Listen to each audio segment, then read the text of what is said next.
The story opens on a sky thick with black clouds, rain falling like a drizzle onto the dilapidated, ruined house. Outside the manor stood a group of men looking imposing. "Is the master of the house here? May we trouble you for a moment?" The rain showed no sign of stopping, and large puddles gathered, reflecting the gray sky. From inside, a skinny boy with a soaking body slowly stepped out. The people outside paused for a moment when they saw him. Leading them was a middle-aged man who kept a stern gaze on Soryang, showing no intention of advancing. Jialson frowned, thinking to himself, in a ruined place like this temple, could there really be people? He spoke calmly, "Young hero, may we take shelter here for the night to avoid the rain?" The boy fell silent and stared at the group outside. Soryang hesitantly wondered, who exactly are these people? Although I'm young, they performed a salute with hands clasped and spoke so formally. Do they really think I'm a little Taoist priest minding this ruined temple? He silently judged them. They didn't look like bad people. After a moment of thought, Soryang clasped his hands and replied,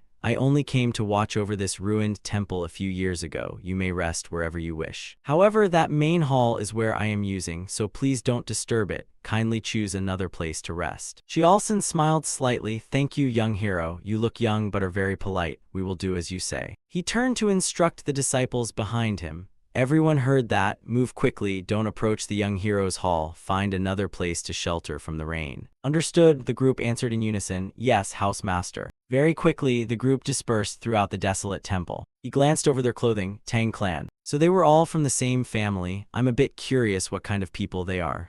But Soryang withdrew his gaze, bowed to Jialson once. There were more important matters now. He turned and reopened the door into the main hall. Soryang strode to the center of the room. It was time for the children to have dinner. He couldn't help but break into a bright smile, unable to hide his excitement. Soryang hopped over with a spring in his step, radiating joy. "My loves, it's mealtime." Sealed jars were neatly arranged in the middle of the room, and he couldn't contain his curiosity and opened a lid. Inside were full of insects chirping loudly. Soryang hugged the jar and whimpered softly. "Almost late, everyone's hungry, right?" He reached out to open the lid of another jar. Inside that one was a black ground tiger, the tarantula species living in Hainan, China. This is a large spider that can grow up to 20 cm with markings that evoke a black tiger. Soryang carefully picked up the insect and brought it over. "Black one, eat up. If it weren't for you lot, who knows what would become of me," he said with a teasing tone. It quickly started nibbling the food, making Soryang inwardly pleased. Good reaction. On the first day, it was only the size of a fingernail, but now it's molted twice and grown this big. Big brother is truly delighted. He turned his head toward the corner of the room. It had already eaten its fill. Soryang slowly moved to the shelf. Next up was, he opened a small drawer right in front of him. Inside was a dominant lizard species, a chameleon gecko. This is also a native species here. Its distinctive feature is the striped pattern on its body and tail. Soryang grinned from ear to ear. "In my past life it was so hard to buy you because there was no supply, yet here you're everywhere if I just step outside. Big brother really lives for the joy of looking at you lot." Suddenly the lizard jumped up to nibble the cricket, but bit Soryang's hand instead. He panicked and shook his finger violently, screaming in pain. "Should I call it a past life, meaning before I had this body I used to be a streamer. With the glory of a streamer with millions of followers, specializing in fierce faber creatures." The main topic was insects and venomous animals. The thing is, that was a live stream held to celebrate reaching 1 million followers. The content of that stream was the 10 most dangerous venomous snakes in the world. Comments suddenly rolled in like waves. "Where's the black mamba? Why can't we see it?" Among them, this one was famous as the most dangerous for its aggressive nature. Traveling all the way to Africa to find a black mamba became a disaster. He waved his hand in exasperation. "There's nothing, really nothing. The black mamba isn't a stray cat on the corner of the street. Let me think a moment and I'll keep looking." Everyone quickly replied, "You rest, we'll really wait here. Hurry and keep searching." Soryang sighed, exasperated. Why won't it show up already? Meanwhile, a snake was coiled on top of the fridge. "Then I got bitten in the blink of an eye." He screamed in panic. The whole group was stunned for a moment. "Bitten? What number do you call in Africa instead of 119? Soryang's vision blurred as he collapsed to the floor. "I'm dead immediately." Back when he fed the lizard, Soryang thought he hadn't seen any sign of it while searching, yet it hid on top of the fridge. Jialson stood silently outside his room. After a while, he slowly spoke. "Young hero, are you inside?" The boy, startled, left the lizard and closed the drawer. Soryang cautiously poked his head out and asked, "What's the matter?" Jialson smiled. "We are truly grateful for being allowed to take shelter from the rain. Would the young hero like to join us for dinner?" "We just hunted a deer," he said. The boy's eyes widened in surprise. A deer. Tears welled in Soryang's eyes. Meat, I'm sorry you lot, I've only been eating snakes and lizards all this time. He jumped up excitedly. If you can spare some for me, I'll be very grateful to eat. The man smiled and led the way. Then let's go. The persistent rain finally eased, revealing a bright moon behind the dark clouds. Everyone now sat together by the fire, waiting for the venison to cook. Soryang's eyes were fixed on the slab of meat, desire obvious on his face. Chiolson glanced at the boy's hunger with some awkwardness. He lowered his voice and asked, "It'll need a bit more time to cook. While we wait, may I ask you a few questions?" Soryang replied shyly, "I was starring so long I nearly lost my soul." "Yes, elder, please ask away." Chiolson began, "You live alone in the Hainan Mountains, right? How old are you this year?" Soryang thought for a moment and said, "About 14 or 15, sir." He frowned, somewhat puzzled. "About that, you say?" Soryang quickly offered an excuse. "Ever since I got a head injury when I was small, I don't clearly remember earlier memories, so I always have to make up stories like that." Chiolson sighed, "What a misfortune." "So you've been living here alone all this time?" He smiled casually. "Yes, since I don't have any special skills, I live here catching snakes, skinning them, and selling them to make a living." He looked pitying, a young hero risking himself to catch snakes. Soryang waved his hand calmly. "I'm used to it, so it's fine." Just then, an old man slowly approached. "I've brought my cooked portion ahead of time, take this first." Seeing the young hero looked very hungry, he said so. The boy couldn't contain his excitement. "Thank you, elder." Soryang held the slab of meat in his hand and couldn't help but exclaim, "It's been so long since I've had real meat." No sooner said than done. He opened his mouth and bit off a huge chunk. Soryang looked utterly satisfied. This is true happiness. Seeing that, the old man laughed in approval. "The young hero sure eats heartily." Chiolson cleared his throat softly. "Young hero, listen to me while you eat." His expression also grew serious. "We're looking for something. Have you noticed anything strange around here?" He asked blankly. "Strange, you mean?" Chiolson hesitated, unsure whether to say it. At that moment, the old man chimed in with intent. "House master, this young hero has shown us a small kindness. Could we tell him? If he unknowingly runs into danger, that's risky, and since he lives alone, he probably wouldn't tell anyone anyway." He nodded in agreement. Indeed, the elder's words were very apt. Having spoken, Chiolson's eyes narrowed. We are looking for a peacock centipede with blue spots on its body." Soryang gaped. "A peacock with blue spots? A peacock centipede is a centipede?" he asked. The man replied wryly, "Yes, it's called the azure-striped peacock centipede. It's quite large, so you may have seen one before." He thought to himself again, "Large, huh?" Soryang cautiously asked, "If large, how large?" Chiolson considered for a moment and said, "If it's fully grown, then it might be big enough to swallow a young hero whole with ease." Soryang froze at that. He had thought it was just like going back a few hundred years. Who would have thought there could be such gigantic centipedes? So from the start, this was another world. The man worriedly looked over. The young hero seemed terrified. The old man stroked his beard calmly. "Don't worry, we're here to catch it." He grew a bit curious. "Are you planning to catch it to keep as a pet?" Both men exclaimed in surprise. "Keep it as a pet?" He pressed his lips together, his shoulders trembling slightly as if trying to swallow back a laugh. Finally, the old man couldn't help but burst into loud laughter. "Keep an azure-striped peacock centipede? Sounds amusing, doesn't it?"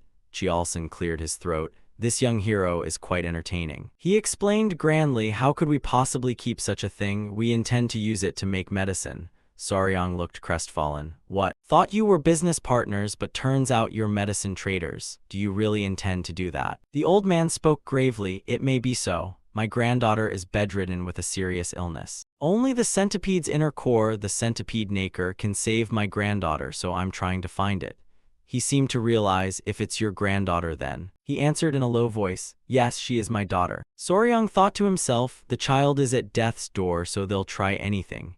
Even if a centipede isn't medicine, a parent's heart knows no bounds. Poor creature, killed for divine species, but since we've been invited to eat, I'll help. When Chiolson heard that, he immediately looked up. "Have you ever seen one?" He replied, "No, I've never encountered one." Chiolson sighed. "I see." Soryang added without thinking, "However, even though I don't know what an azure-striped peacock centipede is." He curled a smile at the corner of his mouth, a confident grin as if he had it all figured out. Soryang spoke neither fast nor slow. "I can guess where it is.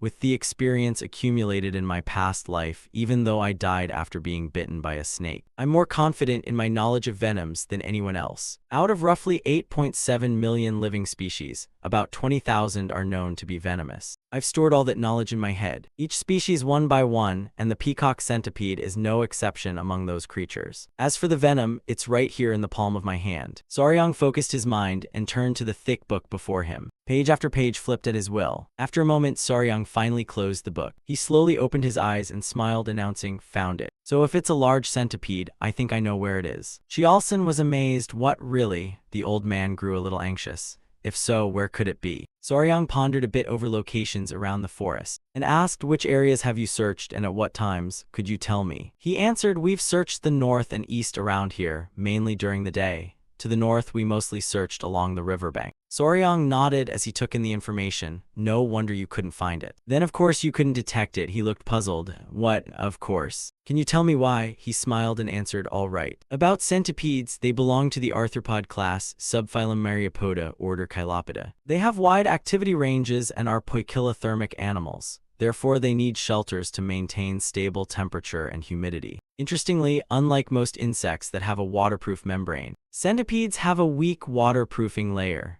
With breathing holes on their exoskeleton surface, they actually don't like places with too much water. While they need a high humidity environment, they avoid areas with excessive water. Conversely, without humidity, they cannot survive long. This is a unique trait of centipedes. Therefore, the large azure-striped peacock centipede is unlikely to dwell in dense jungle or riverbanks." The old man frowned, shook his head. "I can't believe it. So the places centipedes prefer aren't rotting log crevices after all." Saryang nonchalantly said, "Some small centipedes can be found in such places, but you surely mean a large centipede, right? If its body is huge, fallen trees in the forest or rocks by the river won't be suitable. There's nowhere for it to hide there." After hearing that, the old man and Chialson involuntarily exchanged nods. He softened his voice, "If we find it where you indicate, we will certainly reward you." Saryang gave a slight warm smirk. He reached out and pointed to the mountain across to the west. Saryang suggested, "You should try searching the rocky western mountain instead. Centipedes usually rest during the day under sun-warmed rocks and only emerge at night." Late that night, the bright moonlight bathed the silent forest. On the cliff face, the Tang clan party spread out and searched everywhere. At a nearby summit, Chialson fell briefly silent, staring into the distance. He looked pensive, as if mulling something over. At that moment, a subordinate ran up and asked suspiciously, "Master, could the young hero be wrong?"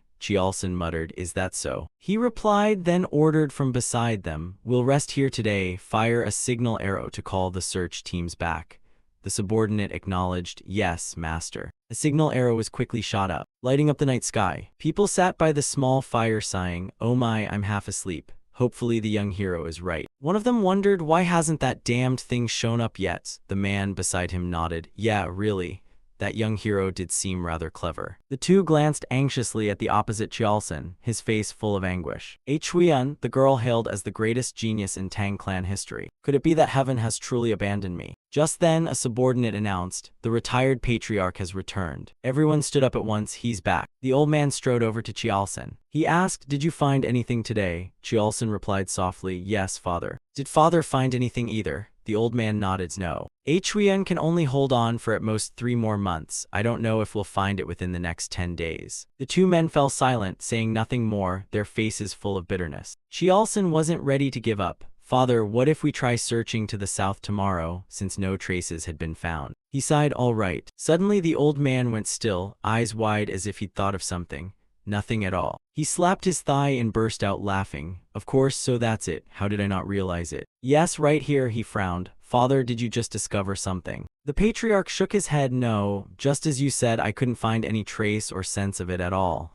Chialson looked bewildered. "Indeed." A corner of his mouth twitched into a smirk, "Because there was nothing at all. That's precisely why I have the feeling it's here." "In the past 3 days, have you found any traces on this rocky mountain?" Chialson looked around the peak and answered, "No, we haven't found any traces. No droppings from beasts or territorial marks were detected." Hearing that, he was slightly startled. Could it be? The old man was excited. Yes, how could there be no sign of animals on such a vast rocky mountain? Chialson clenched his fists and gritted his teeth. "This is its territory." He nodded in satisfaction. "Yes, so all the nearby beasts either fled or became prey for the centipede." The patriarch stepped forward and patted Chialson's shoulder to reassure him. He spoke in a firm tone, "Certain the azure-striped peacock centipede is here. now Huion can be saved. He seemed to have found a slender thread of hope at last. Before he could finish, the ground suddenly trembled violently. Everyone looked around on alert. What is that? The subordinates cried out in alarm. What on earth is this? The small spark beneath was growing larger and larger. Before anyone could react, it suddenly let out a terrifying roar. Jialson and the patriarch stared in astonishment. What is that? Suddenly a huge claw burst up from below, tearing through the earth. Everyone recoiled in fright, putting distance between themselves and the creature. The soldiers were terrified, their faces pale and speechless. That thing. They watched in horror as the silhouette emerged. The patriarch's breath seemed to catch. It was sharp centipede legs flailing wildly against the rock. A long, sinuous body with hard armored segments slowly twitching. The azure-striped peacock centipede had fully revealed itself to everyone, bringing a heavy sense of menace. At the same time, in Soryang's hall, he lazily shouted, "Everything's in chaos now." How big is that centipede to make everyone panic like this? We said just go look, and it turned the whole mountain upside down. Soryang was a little amused. Could a centipede big enough to swallow me exist? He couldn't contain his excitement. I'm really too curious. The mountain night was bitterly cold, wind whistling through the cliffs. The Tang clan people stood around the azure-striped peacock centipede, lying flattened on the ground. The patriarch carefully opened the box. This is the centipede's inner pellet. He couldn't hold back his emotion. Now Huion could be saved. Jialson stepped forward and said, "Father, please lead the uninjured warriors to Sichuan first." The patriarch frowned in surprise. What do you mean by that? He glanced into the distance. Debts of gratitude must be repaid, grievances avenged. Grudges are etched into blood, loyalties into stone. Isn't there still business to be done here? He gave a weary clap. I nearly made a grave mistake by only thinking of Huion. The patriarch carefully put away the inner pellet. Right, we should treat that young hero as an honored guest. If there's anything he desires, we must fulfill it. Jialson smiled. Yes, let the wounded warrior stay in the village to recuperate. In the meantime, I'll go meet the young hero. Perhaps the young hero is, as I suspect, eager to hear our news. Soryang was now being swarmed by the little centipedes. What am I supposed to do with this? After just one night, I had become the father of the azure-striped peacock centipede. He gazed thoughtfully at his cherished jars. Soryang thought to himself, once home, I'll clean the egg and put it right beside my pillow. Waking up in the morning, I suddenly saw the little ones had already hatched. The little centipedes looked extremely obedient and adorable. Soryang sighed. I expected this, but I didn't think they'd hatch so fast. He glanced and saw one of them sleeping soundly on his shoulder. Soryang shifted slightly. Hey, you lot, move over a bit. The thing is, I don't know if these little ones think I'm their mother. They cling to me and won't budge an inch. Last night in a crevice at the mountain summit. Could this divine bug really be big enough to swallow someone like me? If I can't stand this, where's my fierce Faber spirit? At the hidden lair of the azure-striped peacock centipede that I went to, inside the deep, chillingly cold cave, he jumped and shouted, what the hell is this? What kind of beetle is fist-sized like this? The torch in his hand dropped to the ground because of that. Soryang bent over, panting, trying to steady himself. He was drenched in sweat. Luckily, after all, 3 eggs were still safe. Good thing the rain had stopped, otherwise we might not have saved any. Soryang seemed to think of something. He decisively jumped to his feet. No time to dawdle, I must hurry back and clean the eggs. Soryang tightened the pouch at his waist. All right. My little centipedes, wait a moment. Brother will give you a proper wash soon. He sighed wearily, although he hadn't seen a live centipede. Saving these eggs was still very fortunate. Soryang grew impatient. Hey, you lot, aren't you going to leave me? I know you don't need to eat until your second molt, so I needn't worry about feeding you, but clinging to me like this is really awkward. He instinctively thought if he got into the water, they'd probably let go on their own. Saying that, Soryang curled his lips into a sly smile, his crafty look making the little centipedes recoil in fright. Then off to the bath you go. Early the next morning, Jialson appeared at the Taoist hall. He slowly strode into the main chamber. Standing at the door, Jialson called loudly, young hero, are you in there? Receiving no reply, he called again, young hero. Jialson fell silent and waited calmly outside the door for a long while. Finally, unable to help himself, he gently pushed the door open. Jialson cautiously stuck his head in. Young hero, may I come in? He glanced around the room at the herbs, jars, and medicine pouches. Jialson frowned in puzzlement. Could the young hero be skilled in medicine? What are all these things? He suddenly hesitated. No, entering an occupied room like this without permission would be rude, wouldn't it? Then Jialson turned to leave. I'll come back later. As he was about to turn away, sounds suddenly came from behind him. Jialson turned back in puzzlement. The sound was. He realized the noises had come from the large jars in the corner. Jialson fell silent and couldn't help stepping closer to them. He slowly reached out and cautiously lifted the jar's lid. Jialson's expression turned grave. His eyes widened in astonishment. Jialson looked at the large spider in the jar, kaiju. you. Then his gaze shifted to the medicine cabinet as he muttered, no way. Jiaosin reached in and pulled open one of the drawers to look. Inside was a huge rock gecko lizard. He gave a start, stepped back a few paces, and steadied himself. One jar held brown beetles, while another jar contained strangely shaped eggs.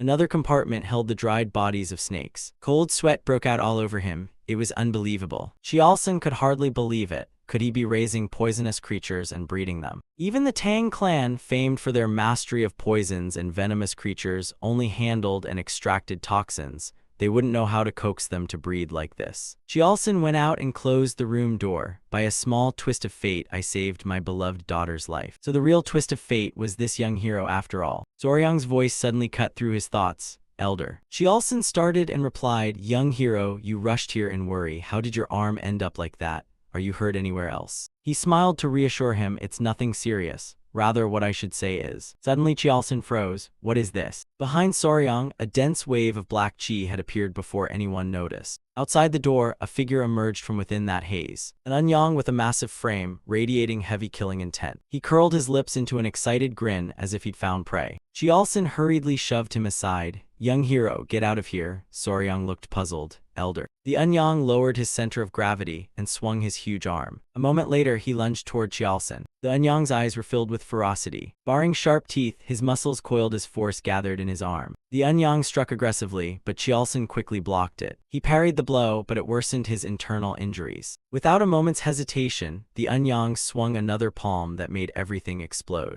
A fierce pain surged, throwing Jiaosin off balance, and he collapsed to the ground. His trembling hand wiped the blood from the corner of his mouth.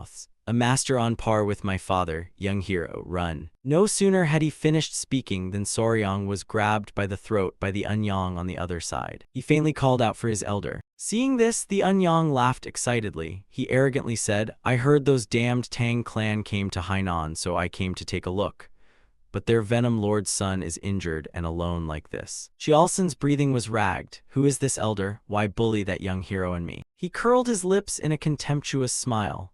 You'll know something when you look at this face and my red hand. Your father made me this way. I am Tak Anyang, the blood-handed killer. He frowned. Word had it Tak Anyang was poisoned in the head and fell off the coastal cliff. Apparently he survived. Jiaosin spoke anxiously. That young hero has nothing to do with us. Release him and I'll trade my life for that boy's. Anyang snorted coldly, the power in his hand growing stronger. I don't like it. You touched me, even a bit, and you'll die. He ground his teeth in anger, that which finally shows that you don't intend to let the young hero go. Meanwhile, Soryang was being choked until he could scarcely bear it. He burst into arrogant laughter.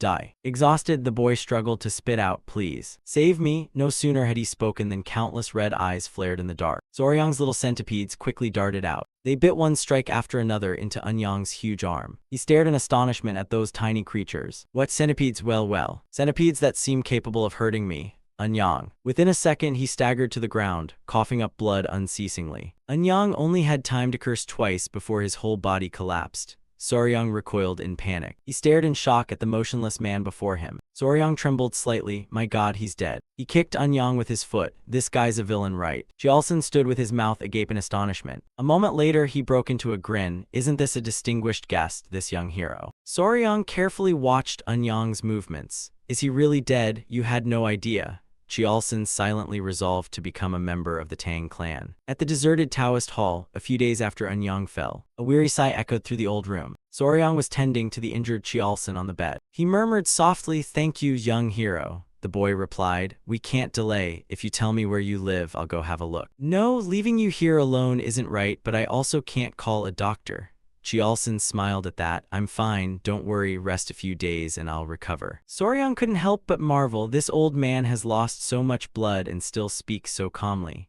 He recalled how Jiaosin had coughed blood yet still reassured him. I'm fine. Soryang was a little worried. Please don't say that your condition is very serious. The dry, tear-streaked lips of the old man moved slightly. I'm all right. I'm a man of the martial world. The boy's eyes widened in surprise. What? Soryang asked suspiciously. A martial man, you mean? You mean martial artists, those who can leap and use battlefield techniques? Jiaosin laughed. Not everyone can, but you could say that's right. He secretly marveled. Wonderful, this world really is different here. Otherwise, a centipede the size of a house makes no sense. He added, anyway, thanks to the young hero, I kept my life. It's a great life-saving favor. though a bit impolite, allow me to properly greet you. I am Tang Chiolson, head of the Sichuan Tang clan. The boy nodded quickly in reply. I am Wei Soryang. Chiolson pondered. Soryang means little dragon. What a nice name. Moreover, I have many questions to ask. May I? The boy replied hesitantly. Yes, please ask. He spoke cautiously. The venomous creature you're carrying is a wugong, right? Soryang nodded slightly. Yes, it's wugong, the larva of the azure-banded wugong. Hearing this, Chiolson sprang up. You say you've tamed the larvae of the azure-banded wugong? The boy startled him. Elder, please lie down first. Chiolson kept asking, where, how did you tame them? While waiting for you, I observed. Are these venomous bugs here also raised by you? The boy asked hesitantly. So it seems the story might be a little long. Do you want to hear it? Chiolson excitedly cleared his throat. It's all right, go on. Soryang thought for a moment, then said, then I'll start with the breeding of the azure-banded wugong. Here's how it went. Outside the Taoist hall, it was so quiet you could only hear the wind howling. After a while, he frowned in surprise. Wait, do you mean you collected the eggs yourself and raised them? The boy answered seriously. Yes, that's right. I can estimate the day the eggs will hatch. Chiolson thought to himself, you can tell when the eggs will hatch. How? Soryang cut across his thoughts. Please wait a moment, elder. Having said that, he went to a cabinet and pulled it open. Soryang brought out a collection of his creatures. Here, would you like to take a look? Soryang introduced enthusiastically, this is a common cave lizard. It has yellow bands on its body and white bands on its tail. He then brought out another. And here, those with large white bands on their tails were selected to pair, and the result produced these two characteristic colors. Chiolson gaped in disbelief. Could it be? He shouted, you mean you created these colors? Soryang nodded excitedly. Yes, aren't they beautiful? His throat went suddenly dry. Chiolson swallowed softly. He asked doubtfully, so if you only pair the most venomous ones, could you breed an even more venomous species? The boy looked puzzled. Soryang pondered quietly. In theory it's possible, he said calmly. If you know which one's venom is stronger. Then of course you could. That's the hard part. Chiolson excitedly cut him off. What, that's really possible? He then adopted a serious expression. You should join my family. If you join our Tang clan, all our martial secrets will be taught without reservation. Rare herbs, spirit plants, and any poisons you want will be within reach. If it's you, you might even capture or raise one of the 10 great venomous creatures of the Central Plains that the Jianghu talks about. If that still doesn't move you. Not to boast, but one of the 3 treasures of the Central Plains is my daughter. The boy interrupted hurriedly. Wait, Soryang rushed forward excitedly. Did you just say that? Chiolson laughed with delight. You're young but still a man, eh? My daughter, one of the 3 treasures of the Central Plains. The boy shouted, no, not that kind of bargaining. The 10 great venomous creatures of the Central Plains, are they on par with the azure-banded wugong? He affirmed sardonically. Yes, of course they are. The azure-banded wugong is formidable, but it's still a low-tier venom compared to the 10 great venomous creatures of the Central Plains. From centipedes as big as a house to frogs that gleam like gold, whatever you imagine, reality will far exceed it. Chiolson fell silent, unable to help but marvel. Truly a strange matter. He saw Soryang's barely contained excitement. It seems I have managed to persuade him. 2 days later, at Soryang's abandoned Taoist hall, Chiolson's subordinates had also learned of the matter and were extremely anxious. You say the blood-handed Lasat Tak Anyang has reappeared. He nodded. It was indeed a near miss. Who would have thought he had secluded himself to cultivate, now reaching a realm close to his father's? The whole group stammered in disbelief. That one man in the group seemed to recall something. Wait, so did the clan head have him killed already? Have you reached the myriad poisons realm? Those beside him rejoiced. Congratulations, congratulations, clan head. Chiolson shook his head in rebuttal. Not at all. The one who killed him was not me, but this young hero here.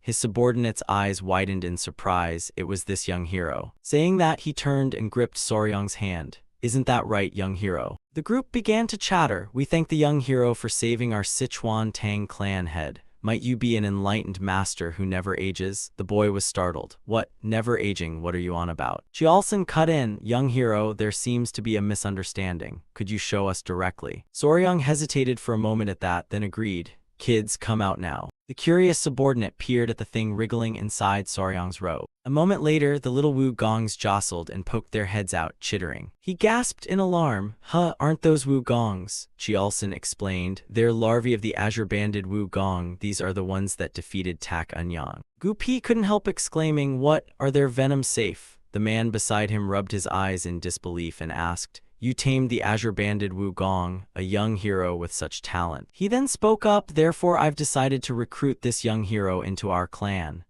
The young hero said he wished to think it over. The man was excited. Young hero, this is truly a great opportunity. Jialson cleared his throat softly, and the group turned to him puzzled. Jialson clenched his fist. Perhaps I should rise. Seems there's no time to delay. Soryang asked anxiously, Elder, is there anything else you wish to look for? He fell into thought, his gaze fixed on the void. After a moment, Jialson spoke seriously. The blood-handed Lasat Tak Anyang, his martial art is the blood-hand poison claw. It's a horrific heretical art that requires human blood and marrow to advance one's level. Hearing this, the boy flinched. Insane, what kind of mad art is that? He added, if he left behind a manual or disciples, they must be dealt with to prevent future calamity. We cannot allow such cruel heresy to reappear in the Jianghu. And if anyone's been captured, shouldn't we help them? Gu Pi nodded in agreement. Of course, clan head Young Hero. Jialson looked to him and asked, Young Hero, can you lend us a hand? You know Hainan's terrain after all, it's the island we speak of. Soryang remained silent and did not answer. He sank into thought. Maybe joining the Tang clan would mean a lifelong job. Interns usually observe the company vibe and while they're at it, size up the boss's character too, right? After a moment, Soryang spoke slowly. I understand, once you recover, I'll assist with everything I can. He praised him, Young Hero, you made the right choice. The boy smiled politely. Saving lives is something I must help with, of course. Soryang smugly thought, on this trip I must carefully find out what the Sichuan Tang clan is really like. Talented people usually turn the interview around on you, after all. 3 days have passed since old Jialson restored his body. Because we want to find Bloodhand Lasat Tak Anyang's hideout, we stopped by the village near the deserted Taoist hall. To ask whether anyone has gone missing, the village chief looked a little worried. Are you referring to the missing people? In the past year, there have been 1 or 2 people who disappeared into the forest. However, there hasn't been a pattern of regular disappearances. His face was calm, as if pondering something. Then Jialson clasped his hands in thanks. Thank you for telling us, village chief. He smiled and replied, it's nothing. It's an honor to assist the famed head of the Sichuan Tang clan. He nodded, then we take our leave. The village chief bowed, wishing them a safe journey. Unfortunately, we couldn't gather any more information and they continued on their way. At that, Soryang spoke up, this village isn't any different either. Jialson frowned, looking at the fact that he discovered us and showed himself. I assumed he'd be hanging around here. Searching is really not easy. He also thought to himself that it was strange. How could there be no trace left at all? Soryang recalled when Anyang attacked him. What did he say then? Suddenly something occurred to him, and he let out a shout. Elder, do you remember what he said when he appeared? He replied doubtfully. I don't remember clearly.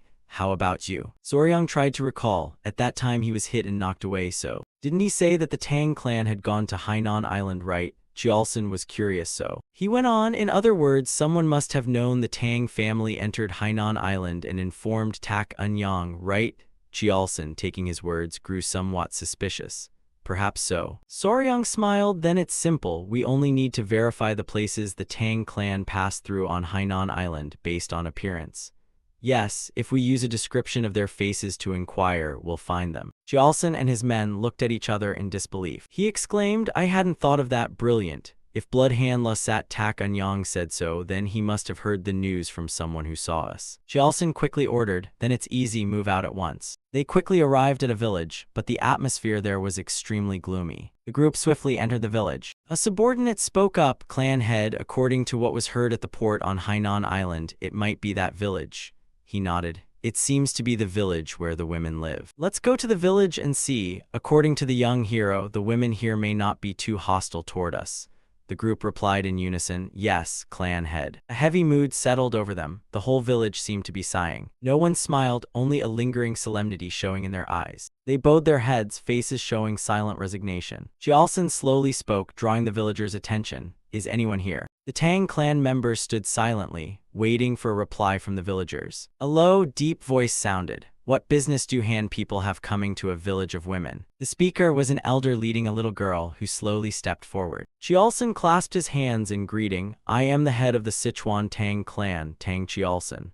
The reason we come to this place is. Soryang glanced at them while they discussed. He glanced around, the village looked truly lifeless, and the children seemed utterly fatigued. Soryang suddenly thought of something. Wait a moment. He watched those hollow-faced people with curiosity. What is wrong with them? Those blank, lifeless expressions, could they all have been poisoned? At that moment, the village chief's voice rang out. I don't know about any disappearances. Nothing's wrong with our village. He said sternly, go back. Chialson spoke cautiously, nodding. There seemed to be fewer people in the houses.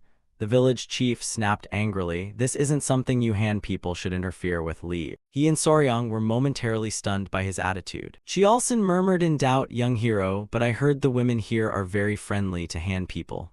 The boy awkwardly scratched his cheek. Yeah, so. The little girl beside the village chief suddenly lurched, swaying as if she couldn't stand. A second later, she collapsed unconscious to the ground. He cried out anxiously, Mi Jin, you startled me, have you fallen? The village chief panicked. Oh my god, Mi Jin, no, you're my only remaining family. How could even you be stricken with this monstrous illness? Hearing this, Chialson stepped forward. Elder, I know some medicine, might I help? The chief frowned. Medicine from the Central Plains. He nodded. Yes, I'm no great physician, but I have some medical knowledge. May I examine the child? The village chief, with no other choice, sighed and turned to him. His gaze was hollow, as if all hope had run dry. In fact, for some time a strange pestilence had been appearing in the village.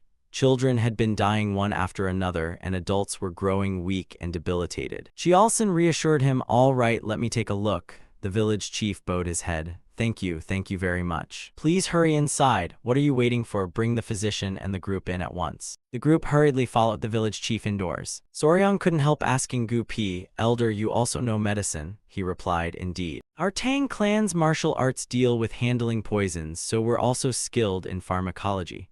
Moreover, martial arts begin with understanding the body, so some medical knowledge is necessary. He thought to himself that he had assumed they were merely an assassination group specializing in poisons. If he joined the Sichuan Tang clan, besides learning a fearsome poison art, learning medicine wouldn't be bad. Gu Pi grinned slyly. Of course, sometimes we capture someone to badmouth them, then inject poison to study the reaction.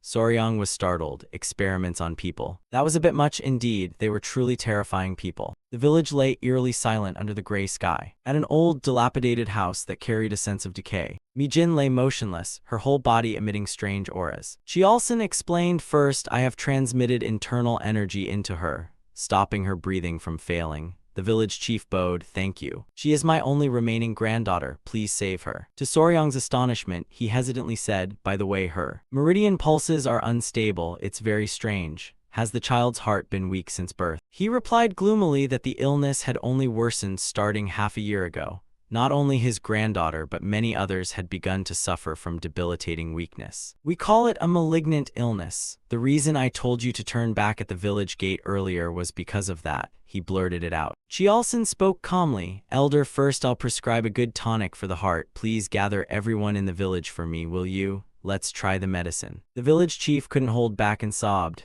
Thank you, sir. He looked toward the gentle man. I am truly grateful. Even Soryang was a bit surprised by Chialson's actions. Night slowly fell, covering the silent village. Men followed closely behind, clan head. You've worked hard treating everyone, he smiled. Thank you, Gu Pi. Asked tentatively, how are the patients doing? Chialson fell into a brief reverie. It's truly strange. Symptoms include debilitation and swollen, puffy eyes, unstable meridian pulses, accompanied by a slight fever. The symptoms vary, but those severely ill all have heart problems. By the way, what about the young hero? Gu Pi replied. Because he seemed exhausted after helping everyone, he fell asleep. I've laid him to rest in a room. He sighed softly. His body hasn't trained in martial arts yet, so he's easily fatigued. Young hero, are you all right? The young hero did his best. And I should stop by to check his complexion. He quickly said, let me guide you, clan head. Very soon they stood before Soryang's door. He reached out and pushed the door gently. Soryang slept like the dead, unaware of anything around him. Chialson just cracked the door open to observe Soryang from outside, with no intention of entering. Suddenly he frowned and thrust the door wide open. Chialson strode in quickly, his steps hurried. He swung his arm hard, the limb cutting the air toward the boy. Chialson's hand came down decisively without hesitation, carrying an unavoidable weight. A sharp slap landed on Soryang's cheek, the dry crack echoing. He stared bewildered and clutched his now burning cheek. Soryang looked puzzled at Chialson's darkened, stern face. Elder, why all of a sudden? Soryang clutched one swollen cheek, gritted his teeth and blurted out, this. What's happening, senior? Oh, it hurts so much, I'm sorry. Chiolson hurriedly explained, I only tried to catch the bug crawling on your cheek. What do you mean a bug? He interrupted. Listen to me first. I just dropped by to visit the young hero for a moment before resting. And you know, suddenly a bug flew and landed on your face. You see, on Hainan Island there are many venomous insects we don't know about, so it's pretty dangerous. So I instinctively swatted it. Look at it, the bug is this big. Soryang gaped at what Chiolson held. Wait a minute, why is this bug here? A thought flashed through his mind. Soryang asked, Senior, although the patients had different symptoms, they all had abnormal pulses, right? He confirmed. Yes, you might be able to identify the cause of this strange disease spreading in the village. As being caused by this, Chiolson panicked. What? Soryang revealed the kissing bug. This is an insect of the Reduviidae family. It's called that because it often feeds around the eyes or lips of sleeping people. This species is so quick and eerily effective at sucking blood that it's faster than a mosquito, so it's also called a vampire bug or assassin bug. The bug itself isn't venomous, but its gut is full of harmful parasites. So when it bites, people get infected through its waste. The disease it causes is trypanosomiasis, also known as Chagas disease. It's dangerous, ranked 7th among creatures that have caused the most human death. You asked the village chief whether the dogs in the village were panting or showing symptoms like the people. He replied yes. Could it really be because of this bug? Soryang reached a conclusion. Yes, it's probably certain. The chief worried, if so, can my granddaughter be saved? You hesitated. If there's an antidote, it's possible. But suddenly Chiolson burst out laughing. He asked Gupi, how do you think I view you? He smiled with narrowed eyes and replied, now I truly see the value of the young hero. You're bewildered, why are these people like this? Chiolson made an offer. Young hero, join our Sichuan Tang clan. I mean join our Sichuan Tang clan. You were wary, wondering why. He recounted that there's a thing called the goo relic, called neck parasite or neck poison.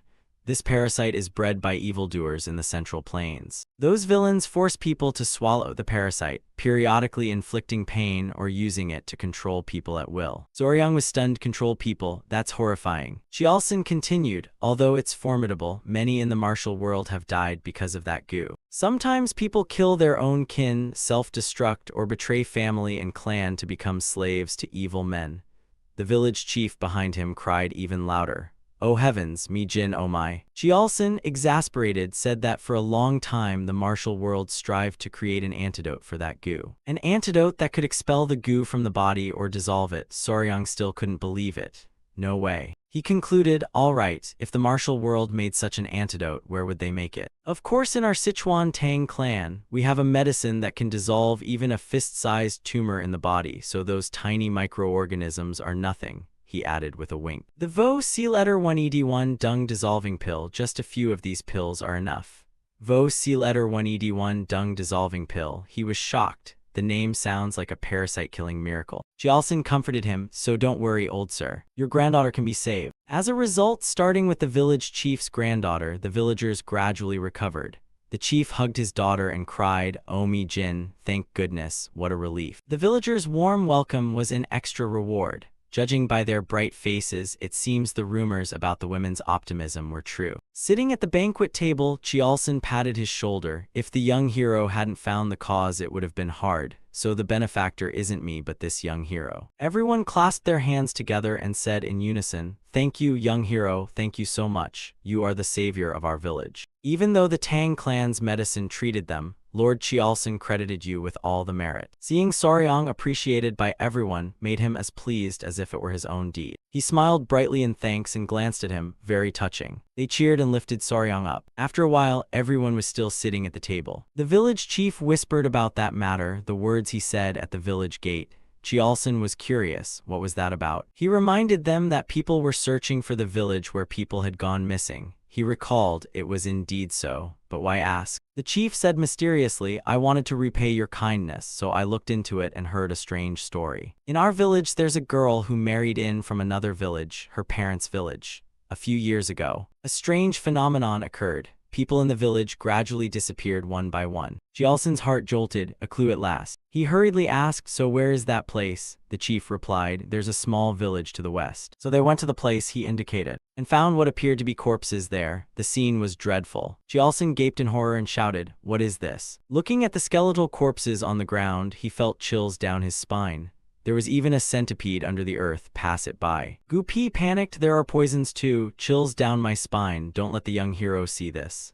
Soryang snapped. I've seen it all already. Someone stopped and said, there's something over there. A set of talons from some bird reaching down into the earth. Its beak snatched up the head of a snake, then raised its neck to peck at that head. One of their companions wouldn't stand for the insult. No, that bird can't be allowed to further disgrace the dead. He threw a stone. Shoo, get out of here. Jialson tried to stop him, but it was too late. Hey, wait. The stone thrown at it was dodged. The bird's claws slammed heavily into the ground. It radiated murderous intent and glared at the man who had attacked it. He cursed, damn it. Someone patted his shoulder. Stop, something's not right. The bird spread its wings wide and took flight. Dark murky air billowed out. Soryang stood frozen, stunned as he watched the scene. The black mist spread over the skeletons below. He was shocked. No way, it's melting. A hand quickly clamped over Soryang's mouth. They all stepped back at once. Everyone move away quickly. That's the origin of that bird was revealed. The TR letter 1EA7M bird. They returned to their quarters to confer with one another. Jialson revealed that when its wings are spread they can reach 5 zhang. Its beak is bright copper-colored and as sharp as a needle.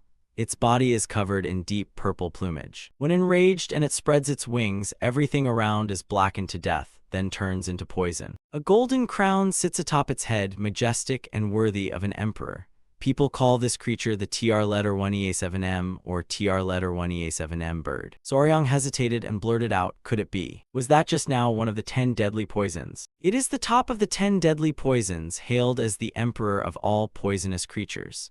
TR letter 1EA7M bird, monarch of the 10 deadly poisons. His heart trembled, truly terrifying, overwhelmingly deadly. Poisonous insects and snakes on Earth seem almost cute in comparison. This place is literally a biological weapon flying around everywhere. Jialson guessed it had been lured here by a pack of venomous snakes. They say the TR letter 1EA7M bird only eats the heads of the most highly venomous snakes. Gu Pi worried, is this an omen? He affirmed, surely, one might not see a TR letter 1EA7M bird in a lifetime. It's so rare you might glimpse it only once in 100 years. Soryang couldn't help but utter an ah. Jialson was suspicious. What's wrong, young hero? Do you intend to catch it? Want to try to catch it? Young hero, you admitted it. Yes, but its venom is so potent. Jialson looked at him with a probing gaze. He hinted, kid, you seem really interested in the 10 deadly poisons, huh? If so, there's a way. He was astonished. Really a way. Jialson analyzed, if you master the Tang clan's poison arts, your body becomes immune to 100 poisons and can even resist the TR letter 1EA7M bird's toxin. In this world, only our Tang clan's martial art can counter that poison. But what can be done? The Tang clan does not teach its family techniques to outsiders. Even if I wanted to help you, as clan head I cannot break clan rules. Soryang accepted immediately. If I become of the Tang clan, can I learn? And if I reach the realm of immunity to 100 poisons, can I truly resist the TR letter 1EA7M bird's venom? Jialson tempted him. Of course, if the young hero decides now, I will teach you without hesitation. Naturally, arrangements will be properly made. But if you hesitate too long, I must think it over carefully as well, right? Soryang was forced to choose. He ground his teeth and cursed. Damn it. I agree to become one of the Tang clan. I hope for your instruction. Senior elder, no, clan head, he said. The man was delighted he'd persuaded him. Really? Good. From now on you are forever a member of the Tang clan. At the residence of the Blood Hand, Lasat Takanyang. Footprints appeared on the ground. Gu Pi stepped forward to report the situation to the clan head. It lies deep inside the cave. Jialson opened the book to inspect it. The characters written in blood were indeed the secret manual of the Blood Hand poison sect. Soryang was surprised, writing with blood. He turned and left. Let's head back. You wondered, are you going to Sichuan? Jialson sighed. We have to. We've already obtained Than Ban and Go Gong's inner pill and the manual. Soryang pleaded, could we stop by the monastery for a bit? I want to free a few friends. He agreed, all right, I'll also prepare supplies for you. They all departed together. Then let's get going. A sound from behind made you turn around. Seeing light coming from the cave, Soryang pointed toward it. There's something there. Gu Pi frowned. What do you mean? The three of them bent down to look. This is a feather of the TR letter 1EA7M bird. They stood and stared at the feather as it radiated power. Jialson put on gloves and picked it up to examine it. He placed it in a box. Consider this a welcome gift for becoming one of the Tang clan. It seems you're quite taken with it. Soryang was thrilled. Thank you, elder, no clan head. Jialson turned back to caution him. Everything's fine, but I don't much like that form of address. Let's change how we address each other after the oath ceremony. You wondered, an induction ceremony is it? At the same time, at Sichuan Tang clan, the Grand Elder Tang Museong, who had left earlier, finally arrived. Museong hurriedly asked, "Quick, how is Huiyan?" The servant answering him said, "She is still alive, sir." Museong urged, "Hurry to Huiyan's side." The door to Huiyan's room opened. He anxiously called for Huiyan. The attendant by her bed bowed to the Grand Elder. The madam stepped forward and said, "Father, Museong has brought news. Daughter-in-law, I've brought the medicine. This is the inner pill of Than Ban and Go Gong," she sobbed with emotion. "You succeeded." He sat down beside where she lay. He took out the inner pill. She looked extremely weak. Museong called out, heartbroken, Huiyan. "You were almost lost. Fortunately, I rushed back in time." The madam urged, "Father, give her the medicine quickly." The inner pill was brought to her lips. A stream of green light emanated around Huiyan. He took her hand to regulate the qi within her. Museong closed his eyes and pressed his fingertips into his granddaughter's palm. The madam beside them pressed her lips together and prayed inwardly, "Wake up soon, Huiyan." She no longer looked as uncomfortable as before. Meanwhile, Soryang was being carried aloft by Ku Bai. Inwardly he marveled, "I've heard the central plains are vast, but I didn't expect them to be this huge." He added a mental, slightly odd chuckle. From Hainan they sailed to Hangzhou, past Nanjing, completing a month-and-a-half journey. And finally they arrived in Sichuan. Before them stood the sign of the Tang clan. Gu Pi introduced, "This is Sichuan Tang clan." The young hero was stunned. "This is it." They slowly proceeded inside. Someone explained that the whole mountain belongs to the Sichuan Tang clan, so it's called Tang Clan Mountain. Soryang stood in awe at the vastness of the place. People inside rushed out and startled him. Soryang couldn't believe it. Were all these people members of the Sichuan Tang clan? Seeing their numbers, he froze, an overwhelming crowd. Rapid footsteps thundered. Jialsin was stunned when he heard a familiar call, "Father." Huiyan, overcome with emotion, burst into tears and ran to him. She rushed to where Jialsin stood. Soryang's cheeks flushed when he saw Huiyan. He asked happily, "Huiyan, are you recovered?" She hugged Jialsin tightly. "Father, I'm sorry," he asked. "Huiyan, is your body all right? My heavens." Soryang was moved. "Is this beauty for real? In a past life I worked with celebrities, but even so. Truly, this is the first time I've seen someone give off such an aura." Jialsin told his daughter, "I have someone I want you to meet." He stepped forward to introduce, "Soryang, this is my daughter, Tang Huiyan. I recall you said something. What was it?" "What did you say?" Soryang blurted. "The smell of grass, a grassy scent." She wondered skeptically. Grass. He suddenly remembered. Right, wild grass, wasn't it? Jialsin ruffled his daughter's hair. "This is wild grass." Their eyes met. At that moment he recalled what the man had once said. "My daughter is one of the 3 treasures of the Central Plains." Soryang quickly denied it, "Not just some wild grass. She is the rare flower Tang Huiyan, the sole woman of the Sichuan Tang clan. Since childhood she has carried burdens few can understand." Previously she had heard elders say her talent wasn't yet clear. Wasn't her appearance outstanding enough to be called one of the 3 beauties of the martial world? They only needed to pick a suitable nominal husband. They even suggested taking more concubines. She didn't understand why the clan had objected. From then on she resolved, no, mother and father were not wrong. Tang Huiyan wanted to prove her worth to the clan elders. By perfecting the clan's martial arts, even without being male, she could contribute greatly to the family. There's a saying, haste makes waste, impatience only leads one astray. That impatience created a demon of the mind. That mental demon became an obstacle and led her into demonic possession. On that day, after absorbing the inner pill, Huiyan finally woke. Everyone around had been waiting for this moment. The madam announced emotionally, "You survived." Huiyan replied, "Mother, what should I do now?" Tears welled at the corners of her eyes. Huiyan burst into tears. "I'm sorry, mother," she thought in despair. "It's over. I once wanted to be useful to the clan. I've lost all my inner power." Museong spoke, "This little girl. Are you remorseful for causing suffering to your father and family? You've reached the immunity to 100 poisons realm you always desired. Stop crying and be happy." She was bewildered. Strange immunity to 100 poisons. Huiyan stared at the energy radiating from her palm. It spread around where she lay. Huiyan was puzzled. "Grandfather, did you say that?" "Huiyan, there's something I wanted to tell you before. Not only did it save your life, but it also helped you attain a unique poison-based inner power beyond even immunity to 100 poisons.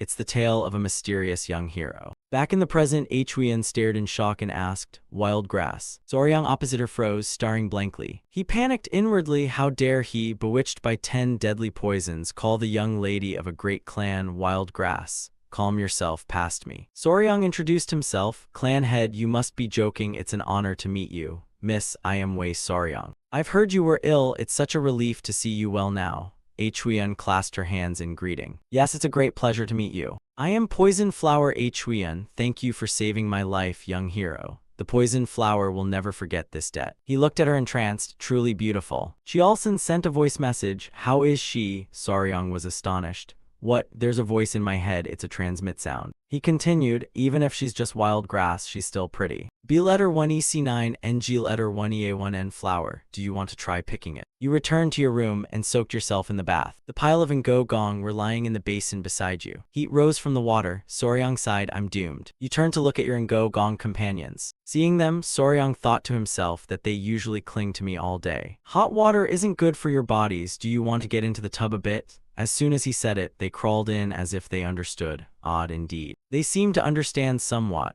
According to old Chiolson, they react to killing intent. You warned them, staring at a naked body like that will make people embarrassed. Seeing them shrink back, Soryang grinned brightly. These little ones really are. Old Gupi had said those Ngo Gong are spirit pets. I'll have to ask later what a spirit pet actually is. Suddenly he stopped, thinking back to earlier. Old Chiolson's words kept echoing in Soryang's head, making it impossible to stay calm.